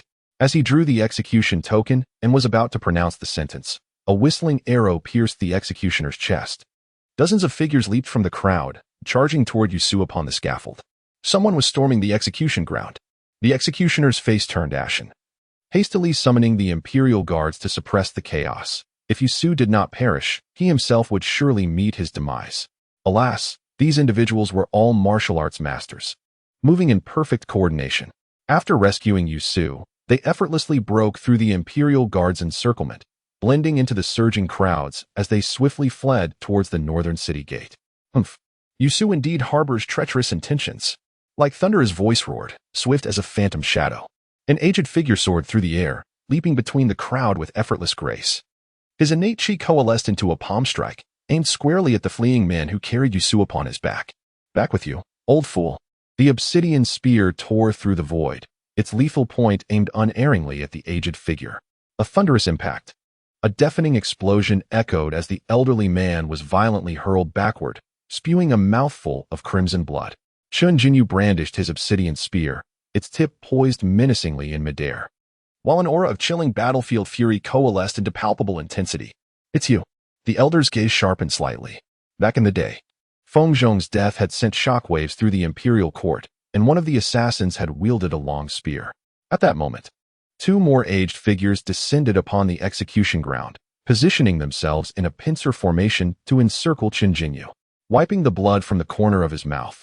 The elder sneered, "Young whelp, the embroidered uniform guard has long been aware of the plot to storm this execution. With the three of us united, no one under heaven can stand against us. Today shall mark your demise." Chen Jinyu saw that Yusu had already gone far, lightly tapping the ground with his feet as he swiftly retreated. The old man leaped forward in pursuit, only to hear a voice beside his ear. "Your opponent is me." "Who?" The elderly man was about to turn his head when suddenly every hair on his body stood on end, forcing him to abruptly shift sideways in midair by half a zhang. Swish! The azure longsword swept through the air, effortlessly cleaving through the protective chi barrier and severing the elder's shoulder at its root. The old man let out a piercing shriek, his movements ghostly as he split into 3 or 4 illusory afterimages. Yet how could any human match the agility and swiftness of a flying sword? With a graceful arc through the air, the blade bisected all the phantom figures at their waists. As the illusions dissipated, they revealed the elder's body, cleanly severed in two. Even with such a grievous wound, the tenacious vitality of a Qian grandmaster kept him clinging to life. Gazing in horror as the flying sword returned to the hands of a middle-aged man in embroidered robes, the elder gasped out, You are a descendant of the Duke of Jinghua? For centuries within the Phoenix Kingdom, historical records document only the Duke of Jinghua as a martial arts grandmaster possessing the esoteric art of flying swords. I am the true-born son of the Duke of Jinghua. Li Yi gripped his long sword, his piercing gaze sweeping over the two remaining grandmasters. With the distance exceeding 30 meters, his flying sword could not strike them down in one fluid motion. The two grandmasters exchanged a glance, their hearts gripped by terror, and in the blink of an eye, they vanished from the execution grounds. Shanyang Palace. Useless. Utterly useless. The Orthodox Emperor roared in fury, nearly fainting upon hearing the Imperial Guard's report. The newly appointed Prime Minister Qian, the 6 ministers of the board, and the commander of the Imperial Guards, Yang Zheng, among other high-ranking officials, knelt prostrate on the ground, silently enduring the Emperor's scolding while equally aghast that Su had been abducted. This was no mere jailbreak. It was an act of sheer audacity. Yusu, with his incorruptible and upright nature, would never willingly associate with the powerful and wealthy. It must be that they needed him. A frail old man, unable to bear burdens or wield strength, his sole capability lay in governing the people and the state. Moreover, the abducted individual was none other than a remnant of the once mighty Duke Qian. The Orthodox Emperor vented his fury, his voice icy as he demanded, "Why is everyone silent?" Prime Minister Qian sensed the Emperor's gaze resting upon him and knew it was time to speak. "Your Majesty, the remnants of the Li family dare to show themselves now. Surely having made thorough preparations, it is likely they will rise in rebellion within days. The imperial court must take thorough precautions, deploying the capital garrison to safeguard the city while ordering the embroidered uniform guard to conduct an exhaustive search for the traitor Li's hiding place." The Orthodox emperor pondered briefly before nodding solemnly. Granted. Yuan Shun, the commander of the imperial guards who had been the sole standing official in the hall, immediately dropped to his knees with a thud. Your Majesty, this humble servant is guilty. In recent years, the imperial guards have indeed detected traces of the rebel Li, intending only to capture him before reporting to your Majesty. Never did they anticipate such a massive disturbance would ensue. Minister Yuan, there is no need for self-reproach. Your timely warning was meritorious. The blame lies solely with the negligent protection of the imperial guards. Emperor Jingtong's expression softened slightly as he inquired further, where did the imperial guards uncover these leads? And what of the scale of his forces? Your Majesty, in recent years, the rebel Li has been active in the Jiangnan region. Yuan Shun spoke with a helpless expression. However, the imperial guards in Jiangnan are too constrained by local authorities. After years of investigation, we've only vaguely detected traces but remain uncertain of Li's hiding place. The ministers in the hall turned their gazes toward Yangzheng. Jiangnan has long been under the control of powerful families. Even imperial authority struggles to exert influence there. Only they could possibly shelter the rebel Li. Yangzheng feigned a startled demeanor. Your Majesty, the Yang family is utterly loyal to the court. We would never collude with the traitor Li. The Orthodox emperor's countenance darkened with gloom. Even Yangzheng could only guarantee the loyalty of the Yang family, yet harbored no confidence whatsoever in the other 7 kindred clans. Should the rebel Li gain the support of the southern aristocratic families, he could effortlessly amass an army of 1 to 200,000. Just like during the turmoil of Conghuang in years past. This would undoubtedly shake the very foundations of the imperial dynasty. Your Majesty, this is a peril we absolutely cannot afford to ignore. Prime Minister Qian remarked, when the Duke of Jin pacified the realm in his time. His descendants may have inherited his military treatises, yet relying solely on the capital garrison remains precarious. The Zhengtong Emperor nodded slightly, well versed in the annals of the dynasty, intimately aware of the Duke of Jin's legendary prowess, though the capital garrison had been replenished and rigorously drilled under Yusu's reforms. Its lack of battlefield experience rendered its true combat effectiveness uncertain. As the emperor's gaze turned toward him, Minister of War Yin stiffened before speaking with forced resolve. Your Majesty, the northern frontier armies, tempered by constant warfare, remain the empire's elite. Deploying 100,000 to safeguard the divine capital would ensure absolute security. After a pensive silence, the Zhengtong Emperor inclined his head and decreed, approved. Chapter 67, The Cycle of History, the 21st year of Zhengtong. Spring. The eastern gate of the divine capital. A vast sea of people surged, buzzing with excitement. Under the deliberate propaganda and guidance of the imperial court, the populace had already forgotten Yuqi Tian. Their gazes now riveted upon the renowned frontier general, Zhou Hong. At the age of 14, he was appointed as a guerrilla commander precisely during the Renin Rebellion, when the northern frontier suffered a crushing defeat, plunging the dynasty into turmoil. Leading a mere 3,000 troops, Zhou Hong launched a night raid against the forces of Great Yang, setting their interconnected camps ablaze and earning instant fame in a single battle. For his valor, he was promoted to the rank of deputy general, stationed at the desolate city of Huang, where he repelled multiple assaults from the Great Yang army. After the peace treaty between the two nations, he rose to the position of regional commander, overseeing military affairs for an entire northern province. Over the next 4 decades, spanning 2 dynasties, he led campaigns against Great Yang, securing far more victories than defeats, truly becoming the dynasty's unshakable pillar. The people, ever fond of heroes, especially a great general who safeguarded the nation's stability, had gathered at the eastern gate since dawn, eagerly awaiting Zhou Hong's arrival with his troops for the imperial review by Emperor Jingtong. As noon approached, the thunderous sound of hooves announced Zhou Hong's approach.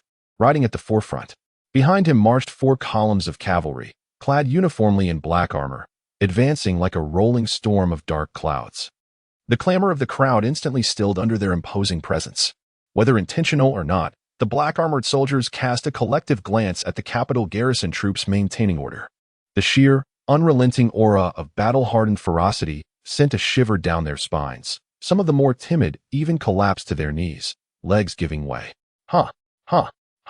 After the initial shock, the common folk witnessed the usually arrogant capital garrison suffer an embarrassing defeat, erupting into roaring waves of mocking laughter.